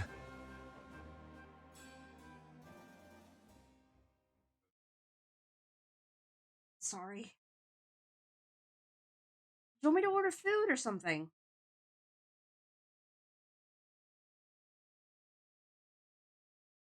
That's not really bad. I've made Tabby wait for dinner. I really did not think it was going to take this long. Alright, well, I'm just there, but let me maybe grab something for you. It should still be open. I'm so sorry.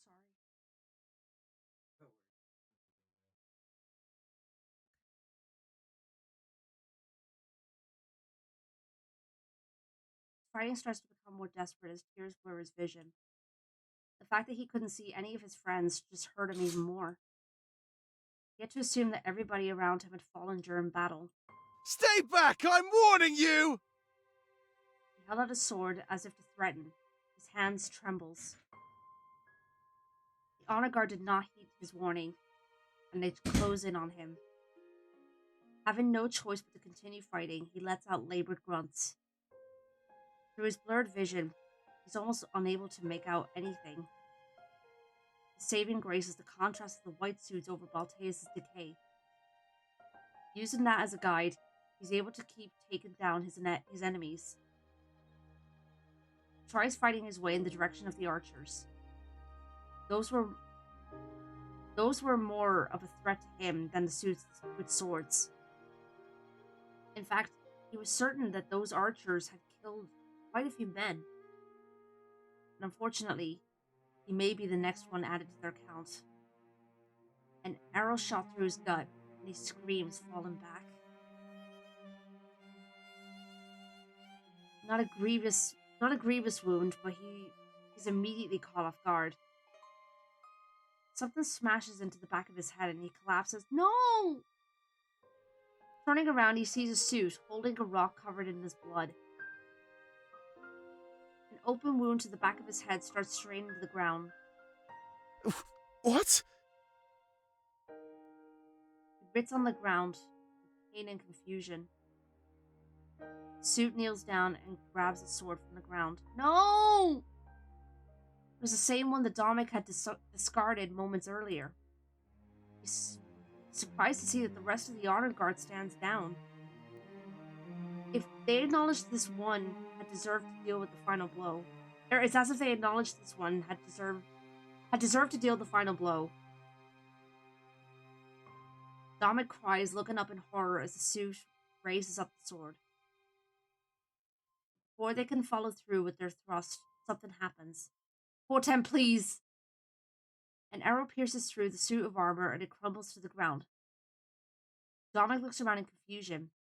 Had an ally finally come to his aid? Dominic, give me your hand! Shane?!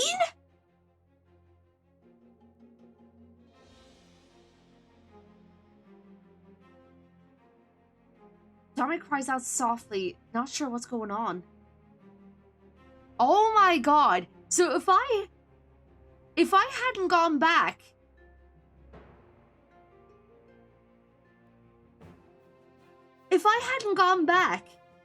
to keep Shane alive, Dominic would have died? Oh my god! Last time he saw Shane, he tried to kill him and basically succeeded. But here he was now, offering his hand. What was happening? Dominic, quick! You don't have much time. Dominic shakes his head, but then realizes he has no other option. Grabbing Shane's hand, he accepts the help and rises to his feet. He stumbles forward, almost falling back down, but he doesn't. He presses his back against Shane, still a bit delirious. But his friend supports him as he draws a set of daggers. Confusion assails Dominic as everything was happening so fast. There. We're even now. Dominic nods. So what do you say, Dominic? Fight? Just like old times? Dominic nods again and he raises his sword. A moment later, they both charge toward the suits of armor. Like a team and like friends, they fight together once more. Just keep it up, Dominic. I'll patch you up as soon as we're safe. Shane, talk to me. Why are you doing this? Shane doesn't answer, at least not before the bell is rung. Finally! A loud ringing fills the air, delivering the sound of hope to Dominic's ears. Vortem had achieved his goal. That means his allies had still lived. Dominic goes to keep fighting, but Shane holds him back. Dominic, no! Look! It's over. The honor guard turns to stare at the source of the ringing. Then they throw their swords to the ground without hesitation. Starting to march away, they abandon all their previous efforts. We did it. I can't believe this. Without a word, Shane just stands there along with Dominic. Together, as the ash rains down upon them, they watch their foes flee. Dominic smiles, a few tears running down his face. Was it all really over? No, this wasn't the right way of looking at it. Things had just begun. The monarch had to finish it all. Dominic looked in the direction of the castle as hope rises within him. Monarch, good luck. We're all counting on you. The town square is soon devoid of all foes, but now without obstructed vision, Dominic can see all of his allies. They raise their swords in the air, excuse me, and start cheering. Alteus was theirs. And soon, the lives of the triumvirate would be theirs as well. They cheered the monarch's name, and then that's all Dominic can hear. But that's all he needed to hear. The name of the monarch meant hope.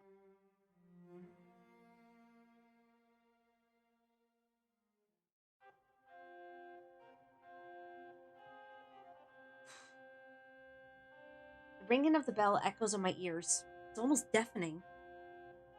I'm relieved to know the Vortem survived and succeeded. Me and Sobi stand in darkness, and it's hard to see. Here, you'll be needing this. He hands me a torch that was hung against the wall. And watch your step as we go up those stairs. If you fall off the edge, well, you know how high we are. I nod. The thought filled me with fright. I hold out the torch and see the bizarre sight before me. The walls are lined with gears, just like those on the blade. Oh, sorry. They spin and rotate in directions that they shouldn't. It makes no sense to me, but then again, neither does the blade. The gear on the blade spun in a way that was physically impossible. Fog lines the stairs leading up to the Triumvirate's chambers. I was confident a moment ago, but this sight fills me with unease. I've never seen anything like it. It's very concerning to me.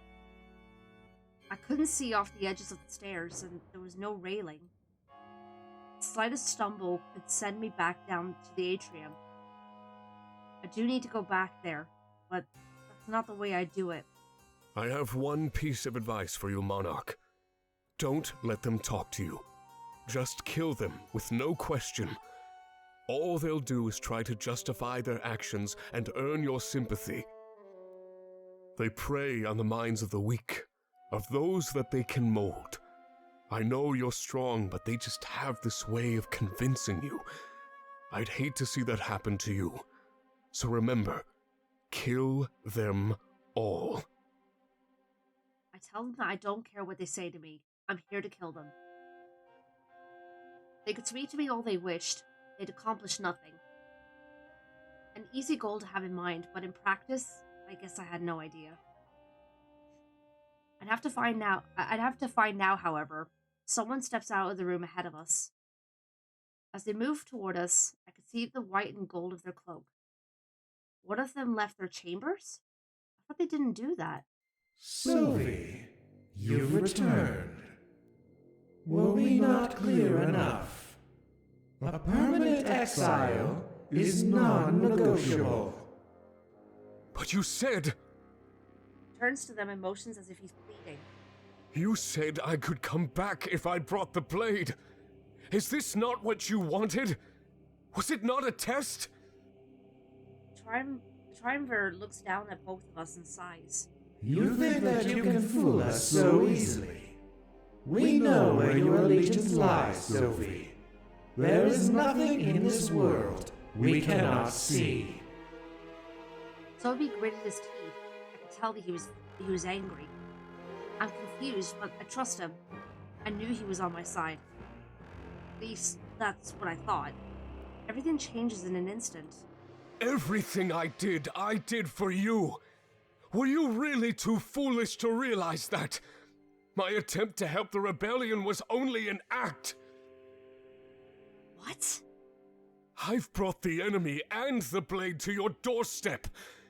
Even after this, you deny me my redemption. I immediately try to run, but Sophie grabs my left arm. As much as I struggle, it's no use. He's too strong. I'm filled with fright. How could he do this? You've done nothing but bring an armed enemy into our home. Your judgment is clouded, Sophie. We decline your offer. No! A second after, Sophie phases the blade into his hands. Then, much to my regret, he slices through my arm with a "What?" I scream, and then from the elbow down, almost nothing remains.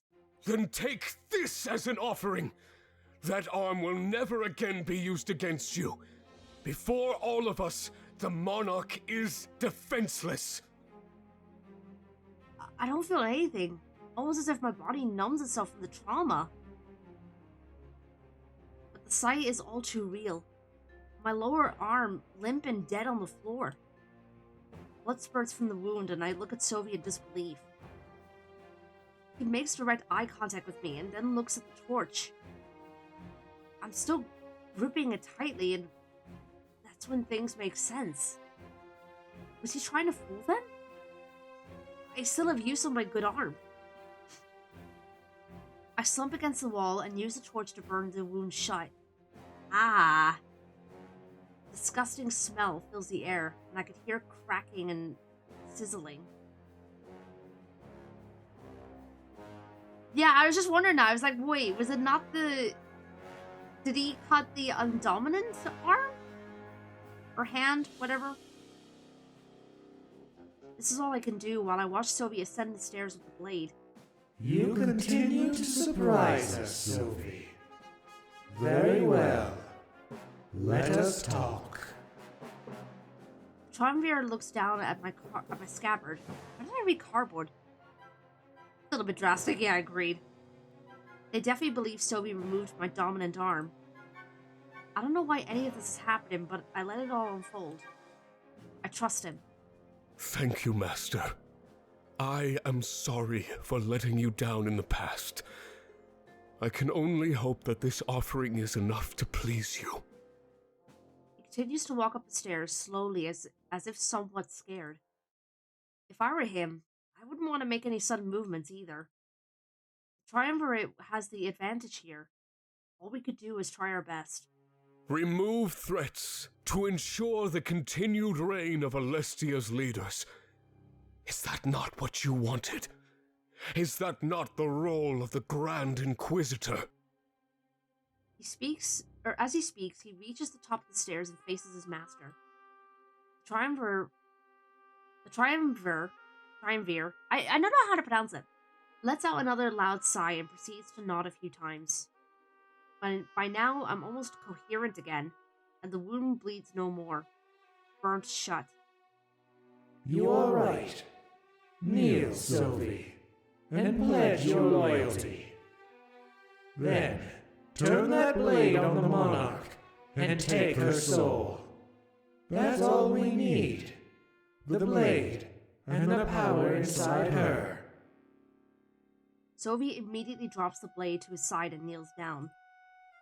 It hits the ground with a loud metallic clang, then rests there motionless. Yes, whatever you say, I will continue to serve. As the Grand Inquisitor, I have only one goal: removing threats to the throne of Alestia. He trembles, frightened as the Triumvir nods. And I shall start with you. A moment later, the blade disappears from the ground. But it doesn't return to Sylvie's hands, or even mine. It phases directly through the chest of the Triumvir. Sylvie! He rises to his feet and grips the handle of the blade. I can see tears streaming from his eyes, sad at what he's done. He's shaking, as if he almost refuses to believe that this is real. I hate that you're making me do this. I hate the man that you've made me become. Sylvie. And a moment later, he pulls out the blade. Then, with a harsh kick, the Triumvir flies off the edge. I can hear them scream as they fall, and then the screams fade. Sylvie drops the blade and then drops back down to his knees. I start walking up the stairs, shocked at what I just saw. One of them was dead? Now only two more remain. Monarch, take the blade and go. End this foolish war. Please. Summon the blade back into my hand and walk up the stairs. I stop as I arrive beside him, but he simply shakes his head. I consider placing my hand on his shoulder, but it's no use. Just go. With a sigh of regret, I realize that there's nothing I can do. I wouldn't even have time to chastise him. I decide to enter their chambers. His cries fill my ears and dissipate with each step I take toward the end. Either the end of the triumvirate or the end of myself. Oh god, okay. Oh boy, oh boy, oh boy, oh boy. When I enter their chambers, it looks just like I remember it. I've been here before. I've had visions of standing in this very spot. In those visions, I remember walking toward the idol in the back. I could feel the blade respond to this room, but I'm not sure why. It's not moving or anything. It's just a feeling deep in my gut. As I go to grab the blade, I hear a loud voice call out to me. Stop! Then out of nowhere, I see two cloaks appear by the idol. One of them stays in place, and the other walks toward me. The one at the back was surely my target and their leader. Do not draw that blade unless you intend to use it. That idol will respond to your aggression and fight back. We will not harm you. We brought you here for another reason. Another reason? What could it be? I know I was told not to let them speak, but I'm curious. Assuming a neutral stance, I asked them to explain themselves. That is a tall order, Monarch. I noticed they used my proper title. In this moment, there was no room left for doubt. Everything Hal told us about the Triumvirate was true. They don't speak. They just stand there in silence. If I had anything to ask them, I guess now would be the time to do it. However, earlier warnings echo in my ears. Warnings against letting them speak. Oh, shoot. All right.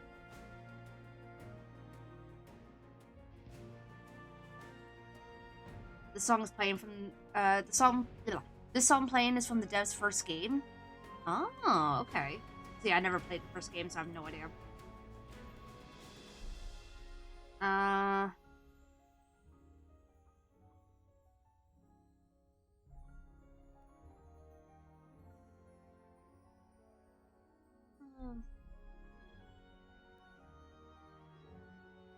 Ooh.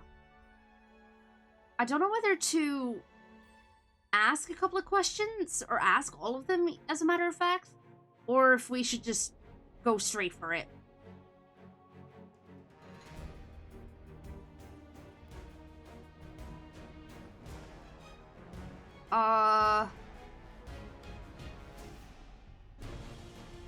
There is some plot stuff. We talked to them? Okay. I probably should ask them then. Who are you? We are nobody. And yet, we are everyone. Won't change the ending at all? We are Okay. the same. And yet we are different. There is really no way to answer that question. Like you, we are simply beings capable of wielding that blade. When the sun sets on this era and rises again, we will be forgotten. Reduced to cosmic dust, we will become even less than a memory.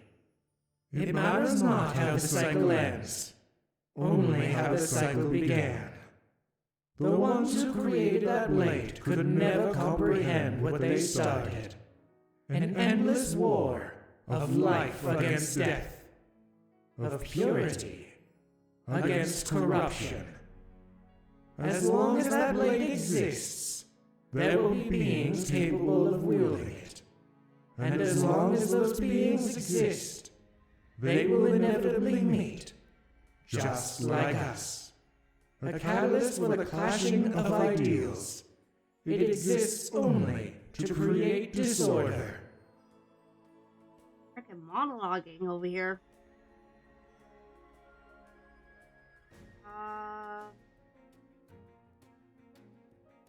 Where does the blade come from exactly? Long ago, a group of 3 faced an almost insurmountable foe. They were able to prevail, and they thought they had won peace.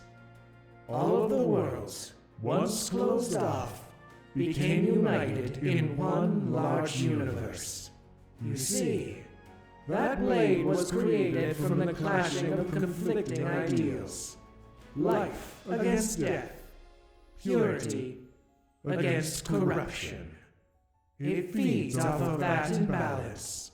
What they held after the battle was only a portend of more strife to come. We do look fondly on those who created the blade, but we also hate them. Were it not for them, neither of us would be standing here right now. But because of them, we stand here at odds, instead of peace. Memories of their exploits linger through the core of that blade. But no matter how strong they were, one fact remained. They were nothing but foolish men. Men who thought themselves worthy of delivering justice. Men who, with all the power in the world, still remain short-sighted. They knew not what they trifled with, Monarch. They thought that the blade was a symbol of victory. But no. After what you've been through, we both know what it truly means. War and death. Why are you doing this to Alestia? Well, true evil can almost never be fully defeated. Though heroes of the past stood victorious over evil, it was temporary. In the future, sometimes even millions of years ahead, the evil returned. And now it stands before you, corrupting the very heart of Alestia. But this is not the first world it has harmed. and it plans to keep moving. We follow it with that blade and save innocent worlds from its wrath. Look at the dying Balteus. It would deliver that fate to every single world.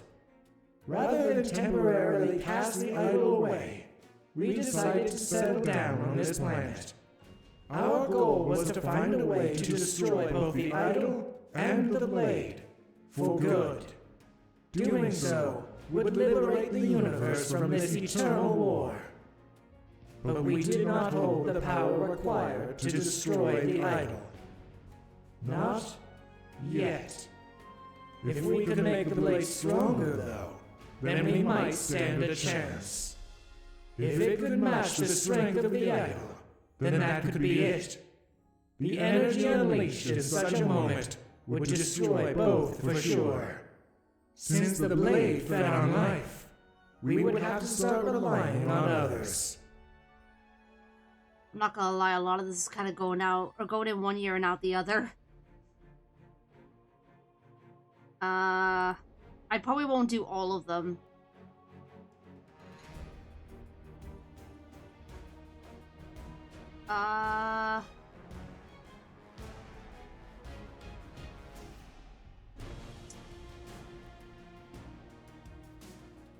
Why have I been having visions of this room? We are not surprised, given our method of harvesting power. You see, this is not the first time you have stood in our chambers. That blade exists unbound from the restraints of time and space. Every death along your journey has only served to power it further. When you got here, if it was not strong enough, we sent you back.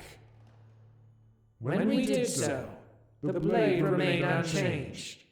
The cycle started anew, giving that weapon even more strength. You stand here, the result of millions of years' worth of trial and error. The occupation, the rebellion, and even your attacks on Balteus. We created a period of time in your history filled with nothing but death. Over and over, you and your friends have lived it, only to power that blade. When the final cycle came along, we would have you carry out your goal. The destruction of both the idol and the sword is what you were meant for. You may have come to kill us, but your virtues are simply misplaced.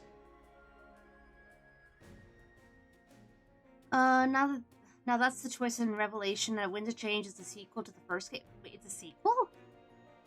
Those two you saw are from the first game. Those two you saw they along with the player in the game founded the Triumvirate and created the Blade of Exodus. The current men before you are either their successors or are literally the founders, but don't identify as them anymore because of their mortality. No, it's alright. Okay.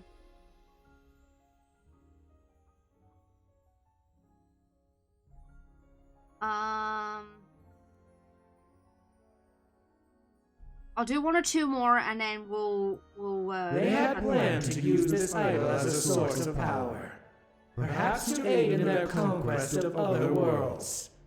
The universe belonged to them, they thought.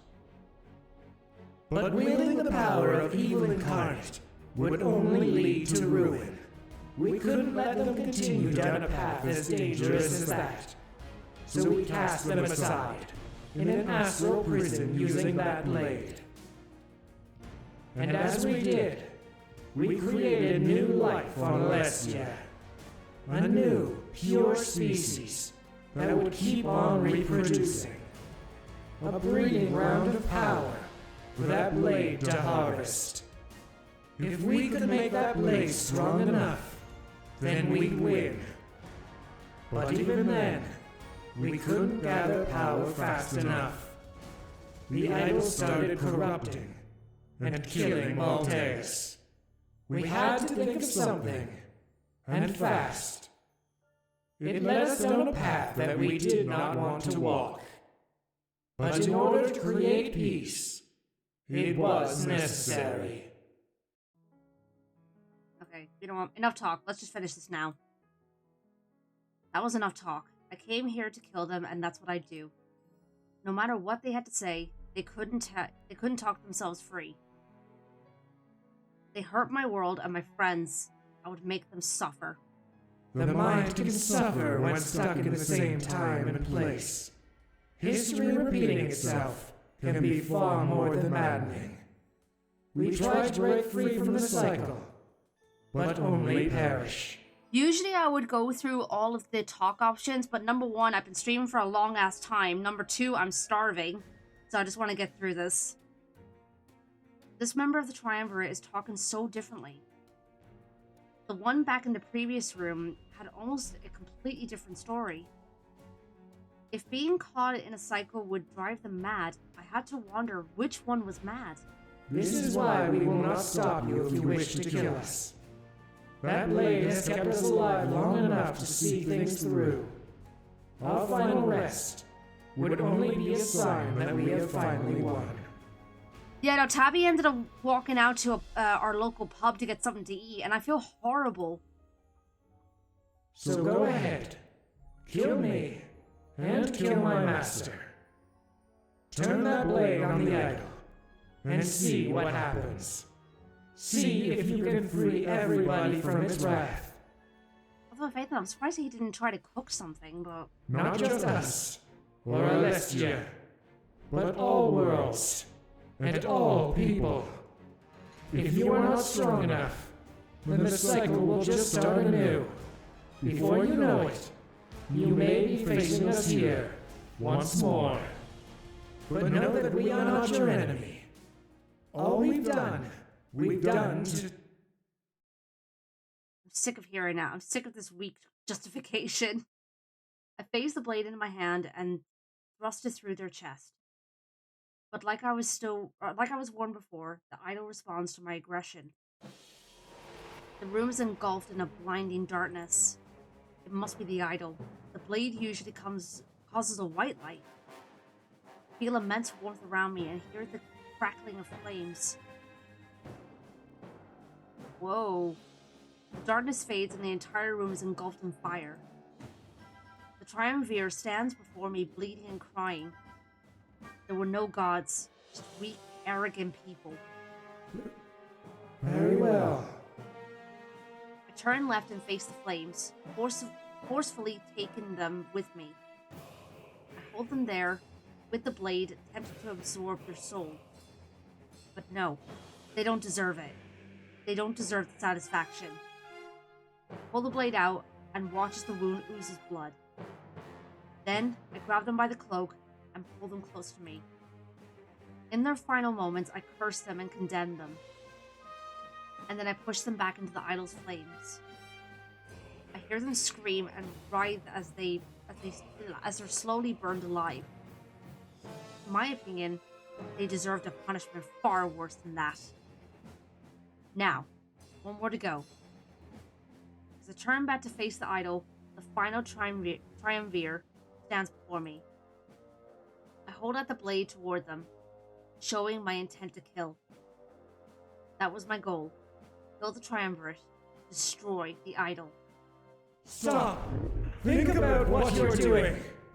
Everything we've done in the name of freedom. They get down on their knees and look up at me. Normally, I'd send you back to start the cycle anew. But now, your strength surpasses mine. This must be the end. I beg for your mercy. Let me live to see what I fought for. Without hesitation, I swing the blade and cut off their head. Yeah, I was about to say, just get rid of them. They fall to the ground and blood stains the white of the cloak. I'm not sure what to believe, as they all had something different to say. Perhaps they meant to use that Tao as a weapon when I got here. I throw away that nonsense and stick to the goal I originally had. With them out of the way, it was time to destroy that idol for good. I take a step forward and my body is assaulted with pain. I can tell that the idol is fighting back, and I fall to my knees. flames were so hot that I feel as if I'm melting away too. But no, something else is happening. It's not just the flames. The idol is trying to kill me. But I'm not the only one here. Inside of me is the monarchy. Billions of spirits wanting to help. It's almost as if they're shielding me, sacrificing themselves for me. I stand up and take another step forward. Oh God. Pain is even worse. I fall to my hands and knees and cry in agony. It's too much. My vision blurs, but after a while, things return to normal. Though the pain has gone away, I start to feel weaker and weaker. I know that the souls inside of me are giving their lives for this. Get to the idol and attack it. It might be able to win. It was a big maybe. There was one thing I knew for sure. I cannot live through this. There was no other option. Every step I took could easily be my last.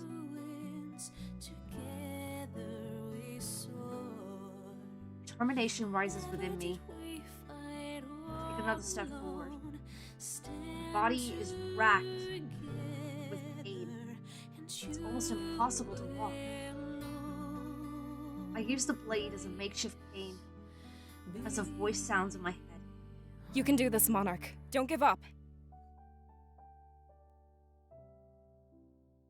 Am I going to be hearing every single person? I'm not sure what I just heard, since nobody is actually around me. In these chambers, it would seem that time and space act abnormally. With another step, I grip my teeth. Feels like I'm being torn apart. Keep on moving! We didn't come this far just to lose now! If I hear pro, I'm gonna lose it. As the souls exit my body to shield me, I get noticeably weaker.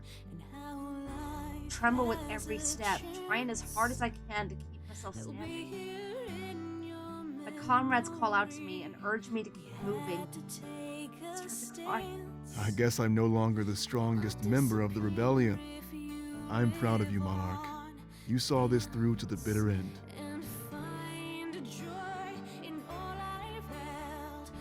Another step, I fall right to the ground. I lay there crying and squirming. My grip on the blade tightens as I shake. Is this really how you want your story to be told? Get up, Monarch! Get up and finish what you started! Pro! I use the blade for support and try to rise to my feet. This has taken so much out of me. Would I have enough power in the end? Hoping with every fiber of my being that I do. Take another step forward. I knew there was something special about you. Ever since the start. You brought us all together and unified us. You made us a family. I smile, sorry. A stark contrast to the tears streaming down my face. With another step, I'm almost facing the idol. Couldn't do this alone. The voices of my comrades and the souls inside of me carry me forward. So, everything has led to this. The monarchy is no more, but you can still live. Make it through this, and give Alestia the future it deserves.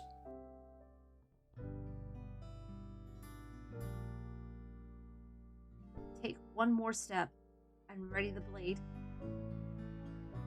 As soon as I thrust it into the idol, things would be over. Oi, ads! No, this is not the time! But as the power within me dwindled, I realized one thing. No matter what happened next, the blade would be destroyed. But if I wanted to get rid of the idol for good, then I would perish as well. In order to live and see another day, I'd have to hold back just a bit. But but did that, then there's a chance that Idol might not be fully defeated. It could come back in the future and corrupt and decay another innocent world, or other innocent worlds. Was keeping my life worth condemning other worlds to suffer like we did? I thrust the blade into the idol and activate it. The blinding white light follows. This was the end. The blade, in mere moments, would enact my final will. I just have to ask myself, what would that final will be?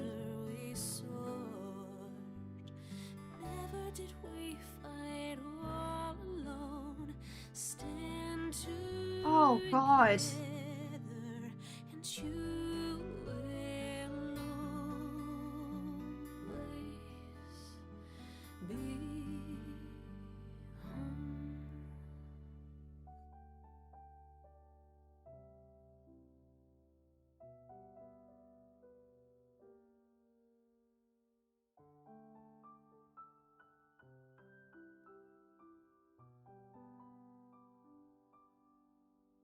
Wipe your eyes and wash your blade. Feel the breeze against your cheek. We have rid the world I of don't know what its to do. darkest fate. Now hear the changed winds speak. They will sing of all the good. Kind of leaning against, or I'm kind of leaning towards sacrifice myself, because then the other worlds won't suffer. But on the other hand, I promised that I would survive.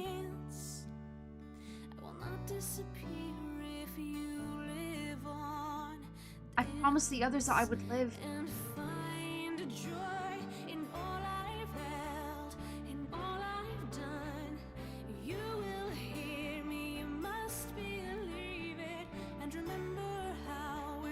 Sacrificing yourself can save others sometimes.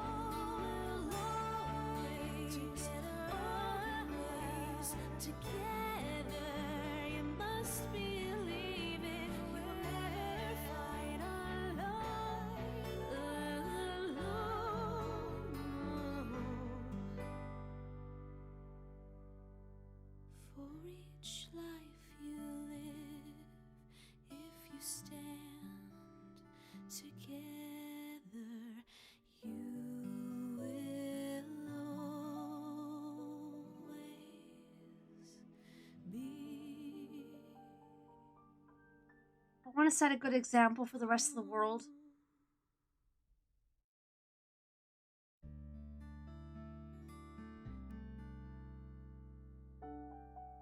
I want to save the world in the long run. Take a sacrifice would need to be made.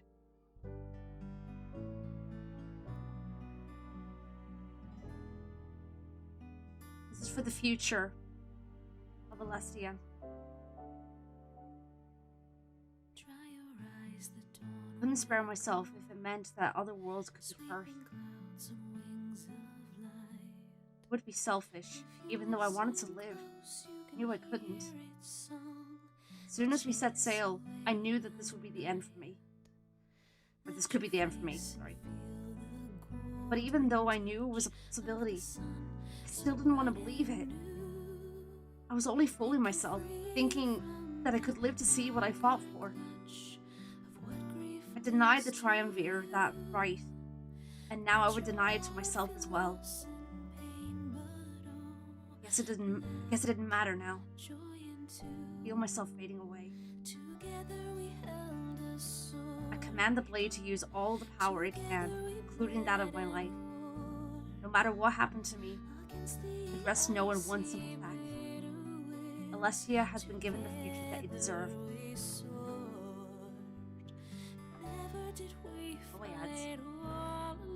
In the hands of the people that were free to live as they pleased. As everything fades away, I wonder what that future might bring my allies.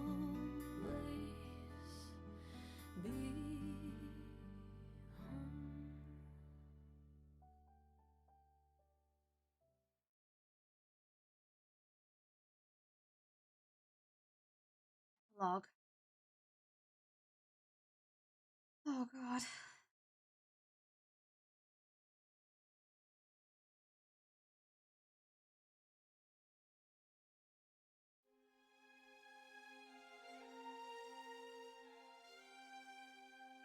After the war, Valessa dedicated her life to philanthropy. She helped the people of Mazeo move on from the Triumvirate. Undoing some of the damage her parents had done was her new calling. As pirates, they inflicted wounds upon the culture and people of Mazeo. Being their daughter, she felt qualified to try and make up for what they did, and so she would go down in history as one of Mazeo's greatest public figures. She didn't ignore Valenorth, however, and still paid frequent visits. Trusting Fortem to take care of her home, she did the same for Mazeo. Together, they helped ensure that both nations lived strong and in harmony.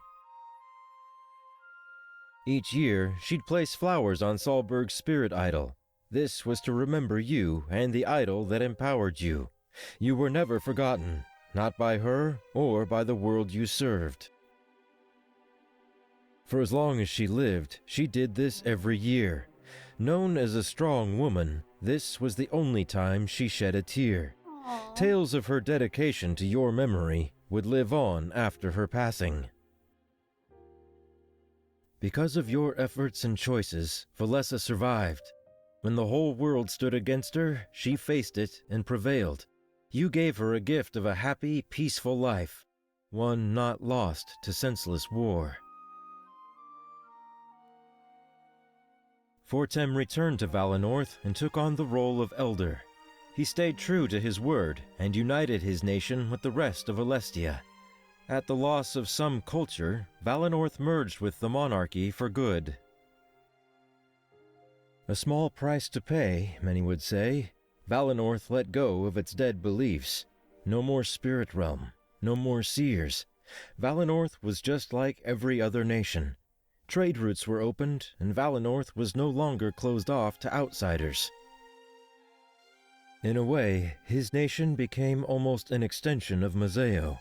Upon his passing, he left behind the world he dreamed of creating, a unified Alestia, each nation resting on another for strength and purpose.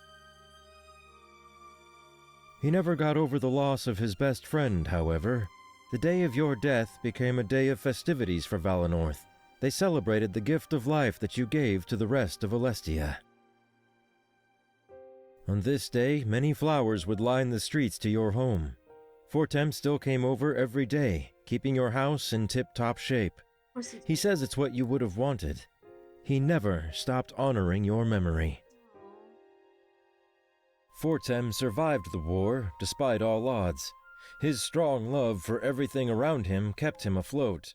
When all hope was lost, he stood up and challenged death in the face. And for that, he was never forgotten. Living a long and full life, he was happy.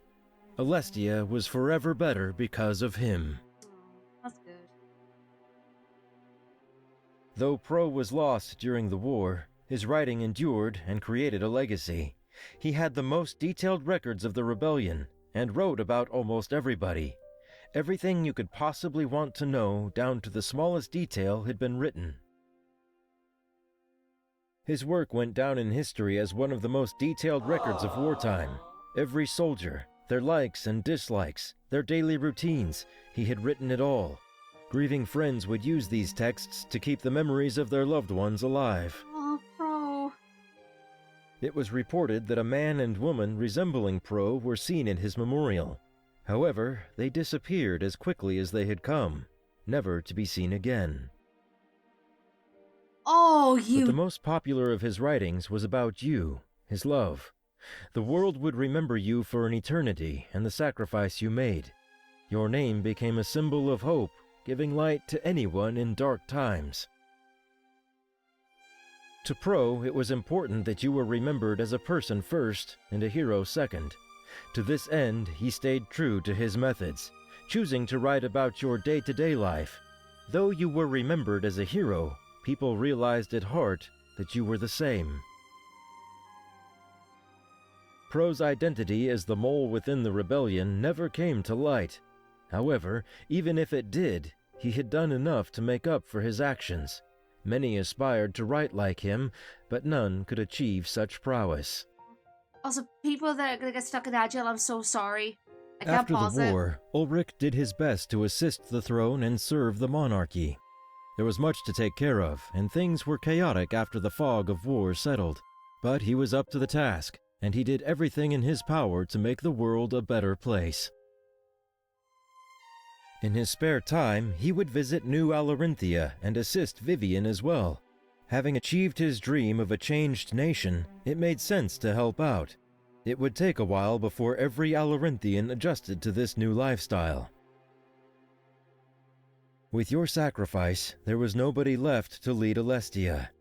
Ulrich, stepping up, took on the role of first king of the monarchy.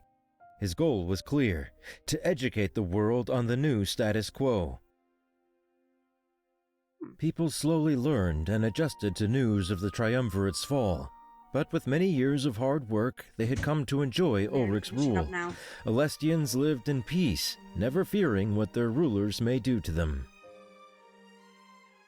He had a statue of you erected in the town square of Balteus. You would forever be remembered as the first monarch, a hero. Every ruler in the future would owe their power to you and your sacrifice. With his curse lifted, he was no longer afraid of dying. He served Alestia until he was lost to old age, passing away happily. Though new rulers came and went, he was always remembered as the best. Thanks to your efforts, Ulrich was able to live a happy life, free from the Triumvirate. The shadows of his past soon dissipated, and he turned into a new man, truly loved by the people. Though his secrets never came to light, he had certainly done enough work to make up for them. After the battle for Alestia, Damek had a lot of work to do. Going from a member of the rebellion to a leader in the monarchy was a huge change. He was no longer part of a small army. His actions affected the entire world. Because of your sacrifice, the surviving forces were in a state of disarray. However, this was put to rest when Ulrich stood up and assumed the role of king. Damek immediately pledged loyalty to his childhood friend and served his new king. But he never forgot about you and what you did in order to secure victory. He used you as a guide on what to do and was known as kind and honorable. That was his way of honoring your friendship, using your ideals as inspiration. He remained in his role as advisor, just under Ulrich's leadership instead. Honoring your appointment, he served in this capacity until the end of his days. His bond with Ulrich stayed as strong as ever, and they always saw eye to eye. Damek eventually got over all of the fears that controlled him. He paid visits to the spot where he lost his mother, but it held no power over him. Speaking as if she were there with him, he told her stories of everything that happened. And he was able to leave without feeling sad. Instead, he was happy. He knew that if she were really there, she would be proud of him. That was enough to keep him going when times got tough. Thanks to your efforts, Damek was able to live a long, happy life. He served the throne for the rest of his life, remaining forever loyal. The tale of how far he'd come would go down in history and become legend. Sophie's past crimes were pardoned after his exceptional performance in Balteus. His defection from the Triumvirate and his advice regarding them were seen as invaluable. Were it not for his actions and his change of heart, the war would have been lost. True to his word, he used his eternal life to serve the monarchy. He was able to tell stories of your battles and keep your legacy alive. Every ruler in the future would know exactly who gave them their power. Giving Howell his independence came at the cost of his life. However, he knew the chances of dying were high when he asked. People would say that you made the right choice by granting him his wish. Many mourned the loss of Howl in the battle for Alestia. His wealth of knowledge about the monarchy would have filled books. However, his kind was now all but extinct, a casualty of this ruthless war. Aaron's Tavern went on to boom in popularity, being near the birthplace of the monarch. He was forever thankful that he didn't have to give up his home like Damek had wanted. As a tribute to you, he would rename the tavern in the future, his way of saying thanks. This is where Milas settled down, unable to decide between Mazeo and Valenorth. He lived a happy and peaceful life, choosing how his remaining days played out. Being free to choose what happened to him, he was never bound by duty again. After the chaos dwindled, Alex returned to Mazeo and started a new life. His treaty was honored, and pirates were forgiven for all they had done. All bans were lifted, and pirates were officially employed as traders.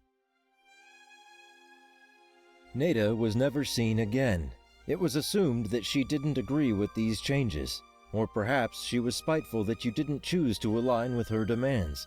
Either way, Alestia would forever remember her as a ruthless pirate lord.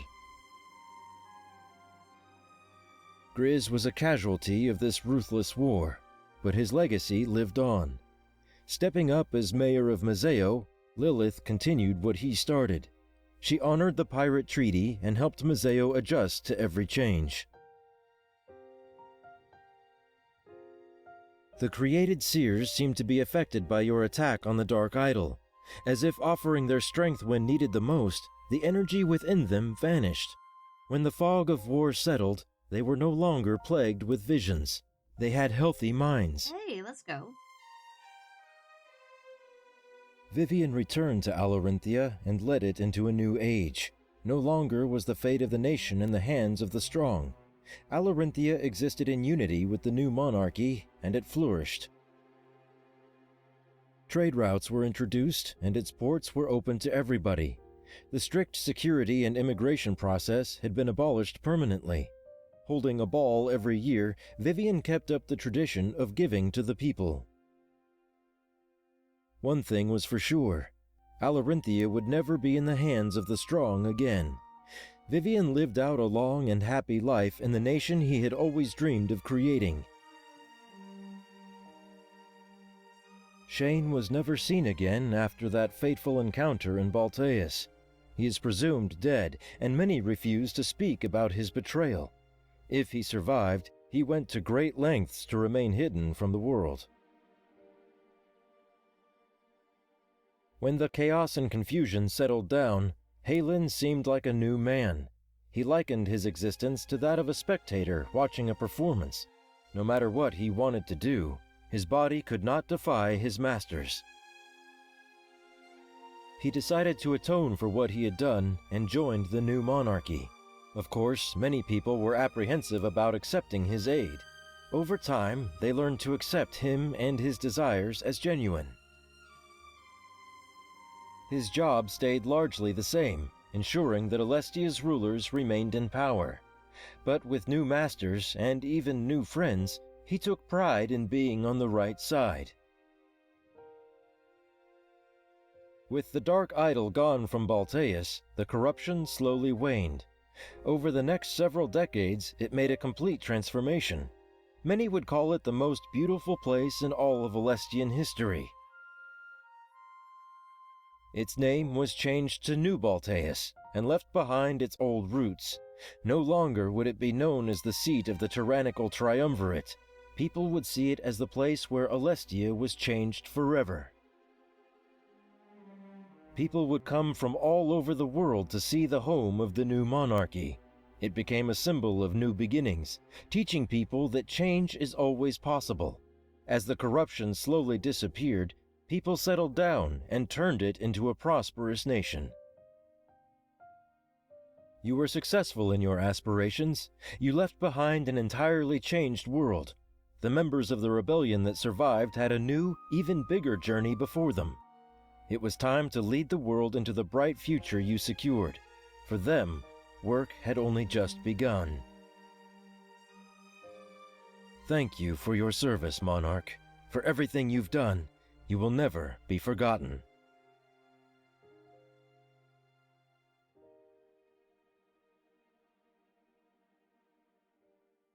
Oh boy. Oh, what happened here?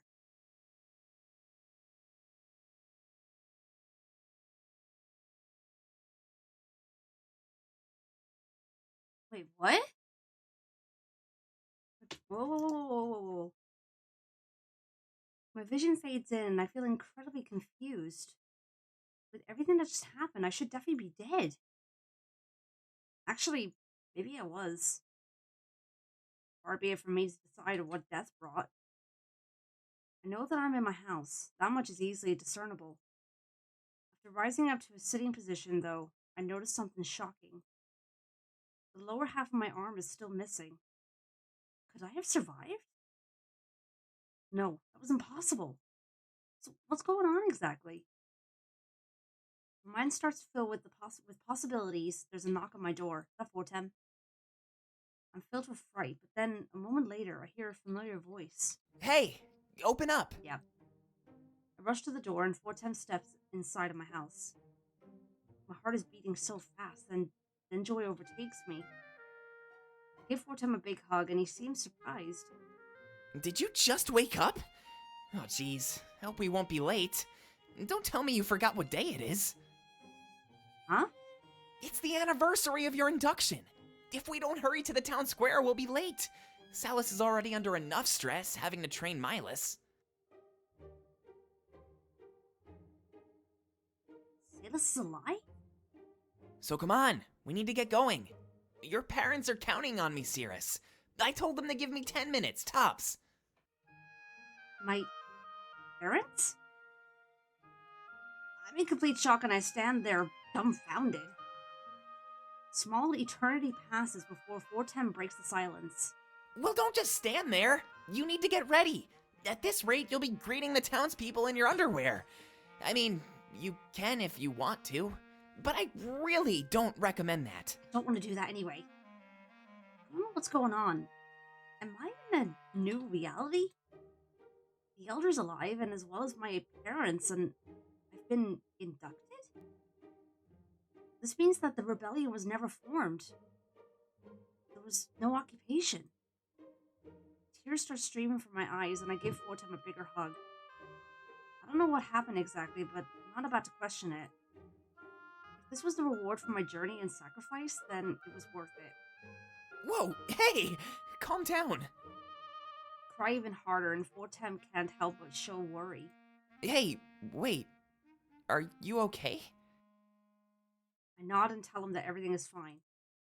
And this time, something tells me it will stay that way. Bro, what?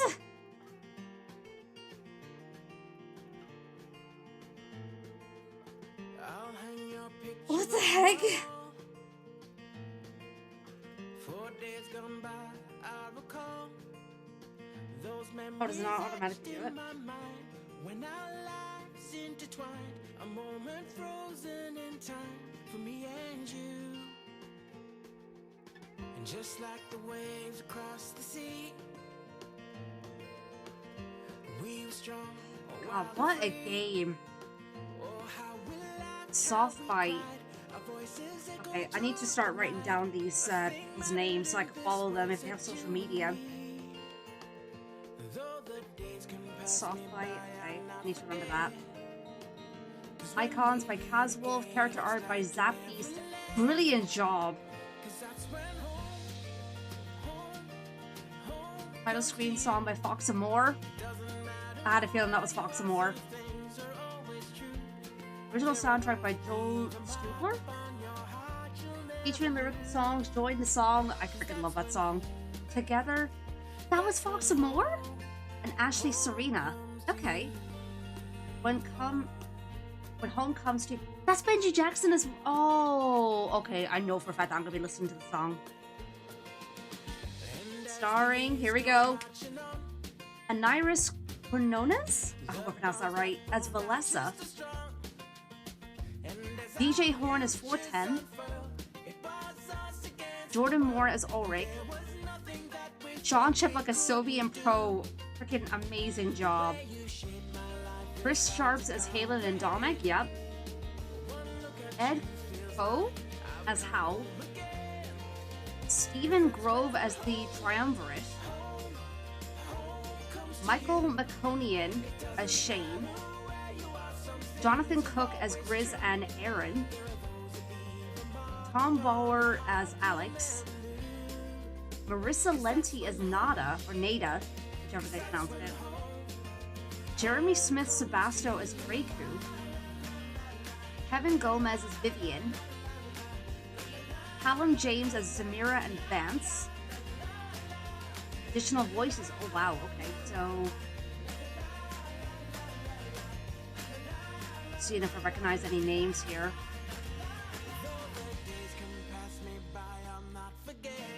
And there's Sean Chiplock again. Pommy as Pommy and Milas as well. Tom Bauer did some extra voices. Sorry. Cool. Quality assurance. Special thanks to Yanfly, Galv, Orangeburg, PDP, some random dude, and Audio Jungle. The greatest challenge in life is life itself. It will do everything in its power to knock you down and hurt you. The only solution is to prove to life that you're just as much of a challenge for it as it is for you. Even if life thinks it has the upper hand, show it that you don't need to face its challenge alone. Right. Thank you so much for creating this game. Shouting out to all my brothers and sisters in the emergency services, EMS, fire, police, military. Serve, this one's for you. Oh! To my amazing friends for helping me get this far. Thank you so much. Oh, that's really sweet. Waited to play this next game after the first and was not disappointed. Have we managed to change anything? Just boop it. Melon and fish, please. Keep moving forward. Great quote. Always remember that even the smallest acts of kindness can make a big difference in someone's life. Agreed. Keep at it. Chances are never zero.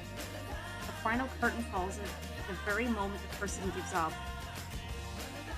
I think they are on, yeah. Well, that was a fun ride, right? I'm just guessing though. I'm writing this from the past. I'm really hoping it was worth it and that everyone had fun along the way.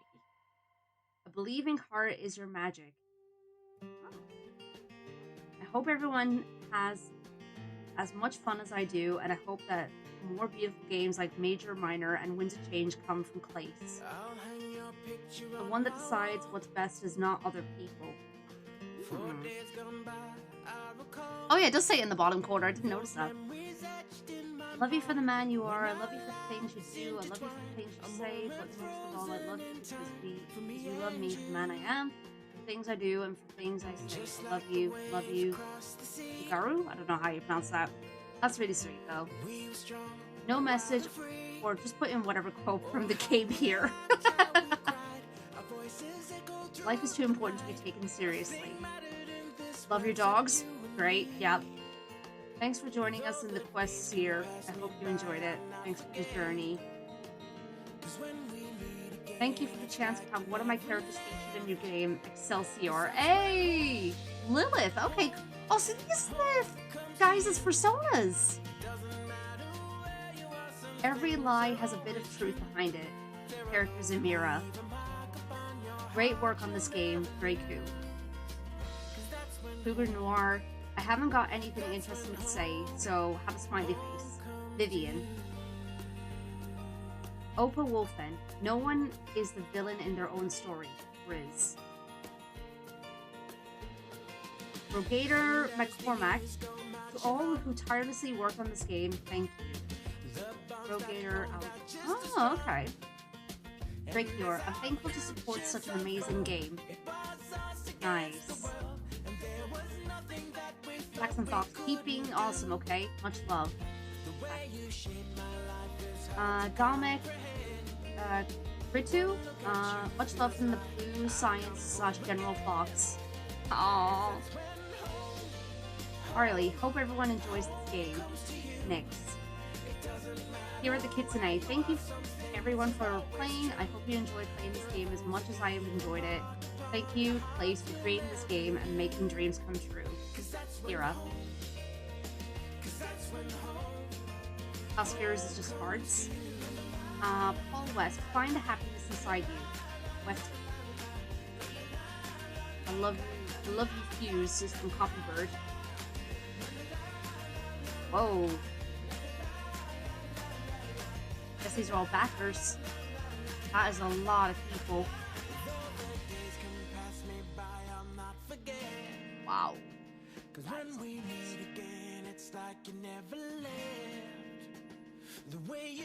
Hey, Sean backed this up as well. Nice.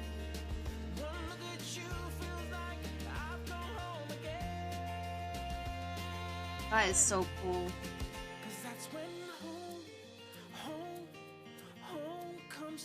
Oh, these are the credits for the characters, I think. How belong? Oh, okay, here we go. So, Pro belongs to Constupro Husky. Domic belongs to Domic Creature. Yeah, I gathered that earlier. Halen belongs to Travis Falk. Domic Streams? Ooh, I'll have to check him out then. Hal belongs to Ada Fukumoto. Shane belongs to Shane Deepwood. Riz belongs to Oka Wolfen. Aaron belongs to Danny Thomas. Alex belongs to their owner. Okay. Nada belongs to Azov. Vance belongs to Istrisser? Okay. Thanks for playing. Thank you for this amazing game.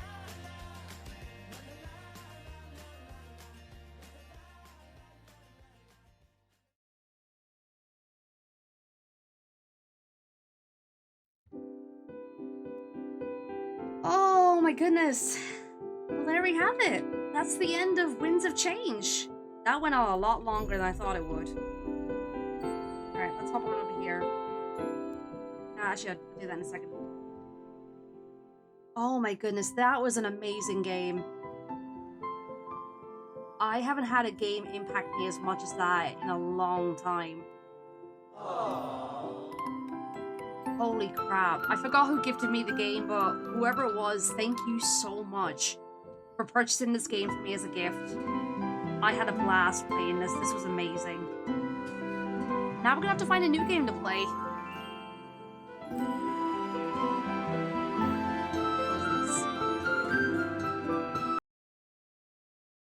Oh my god. That was incredible. That was absolutely incredible.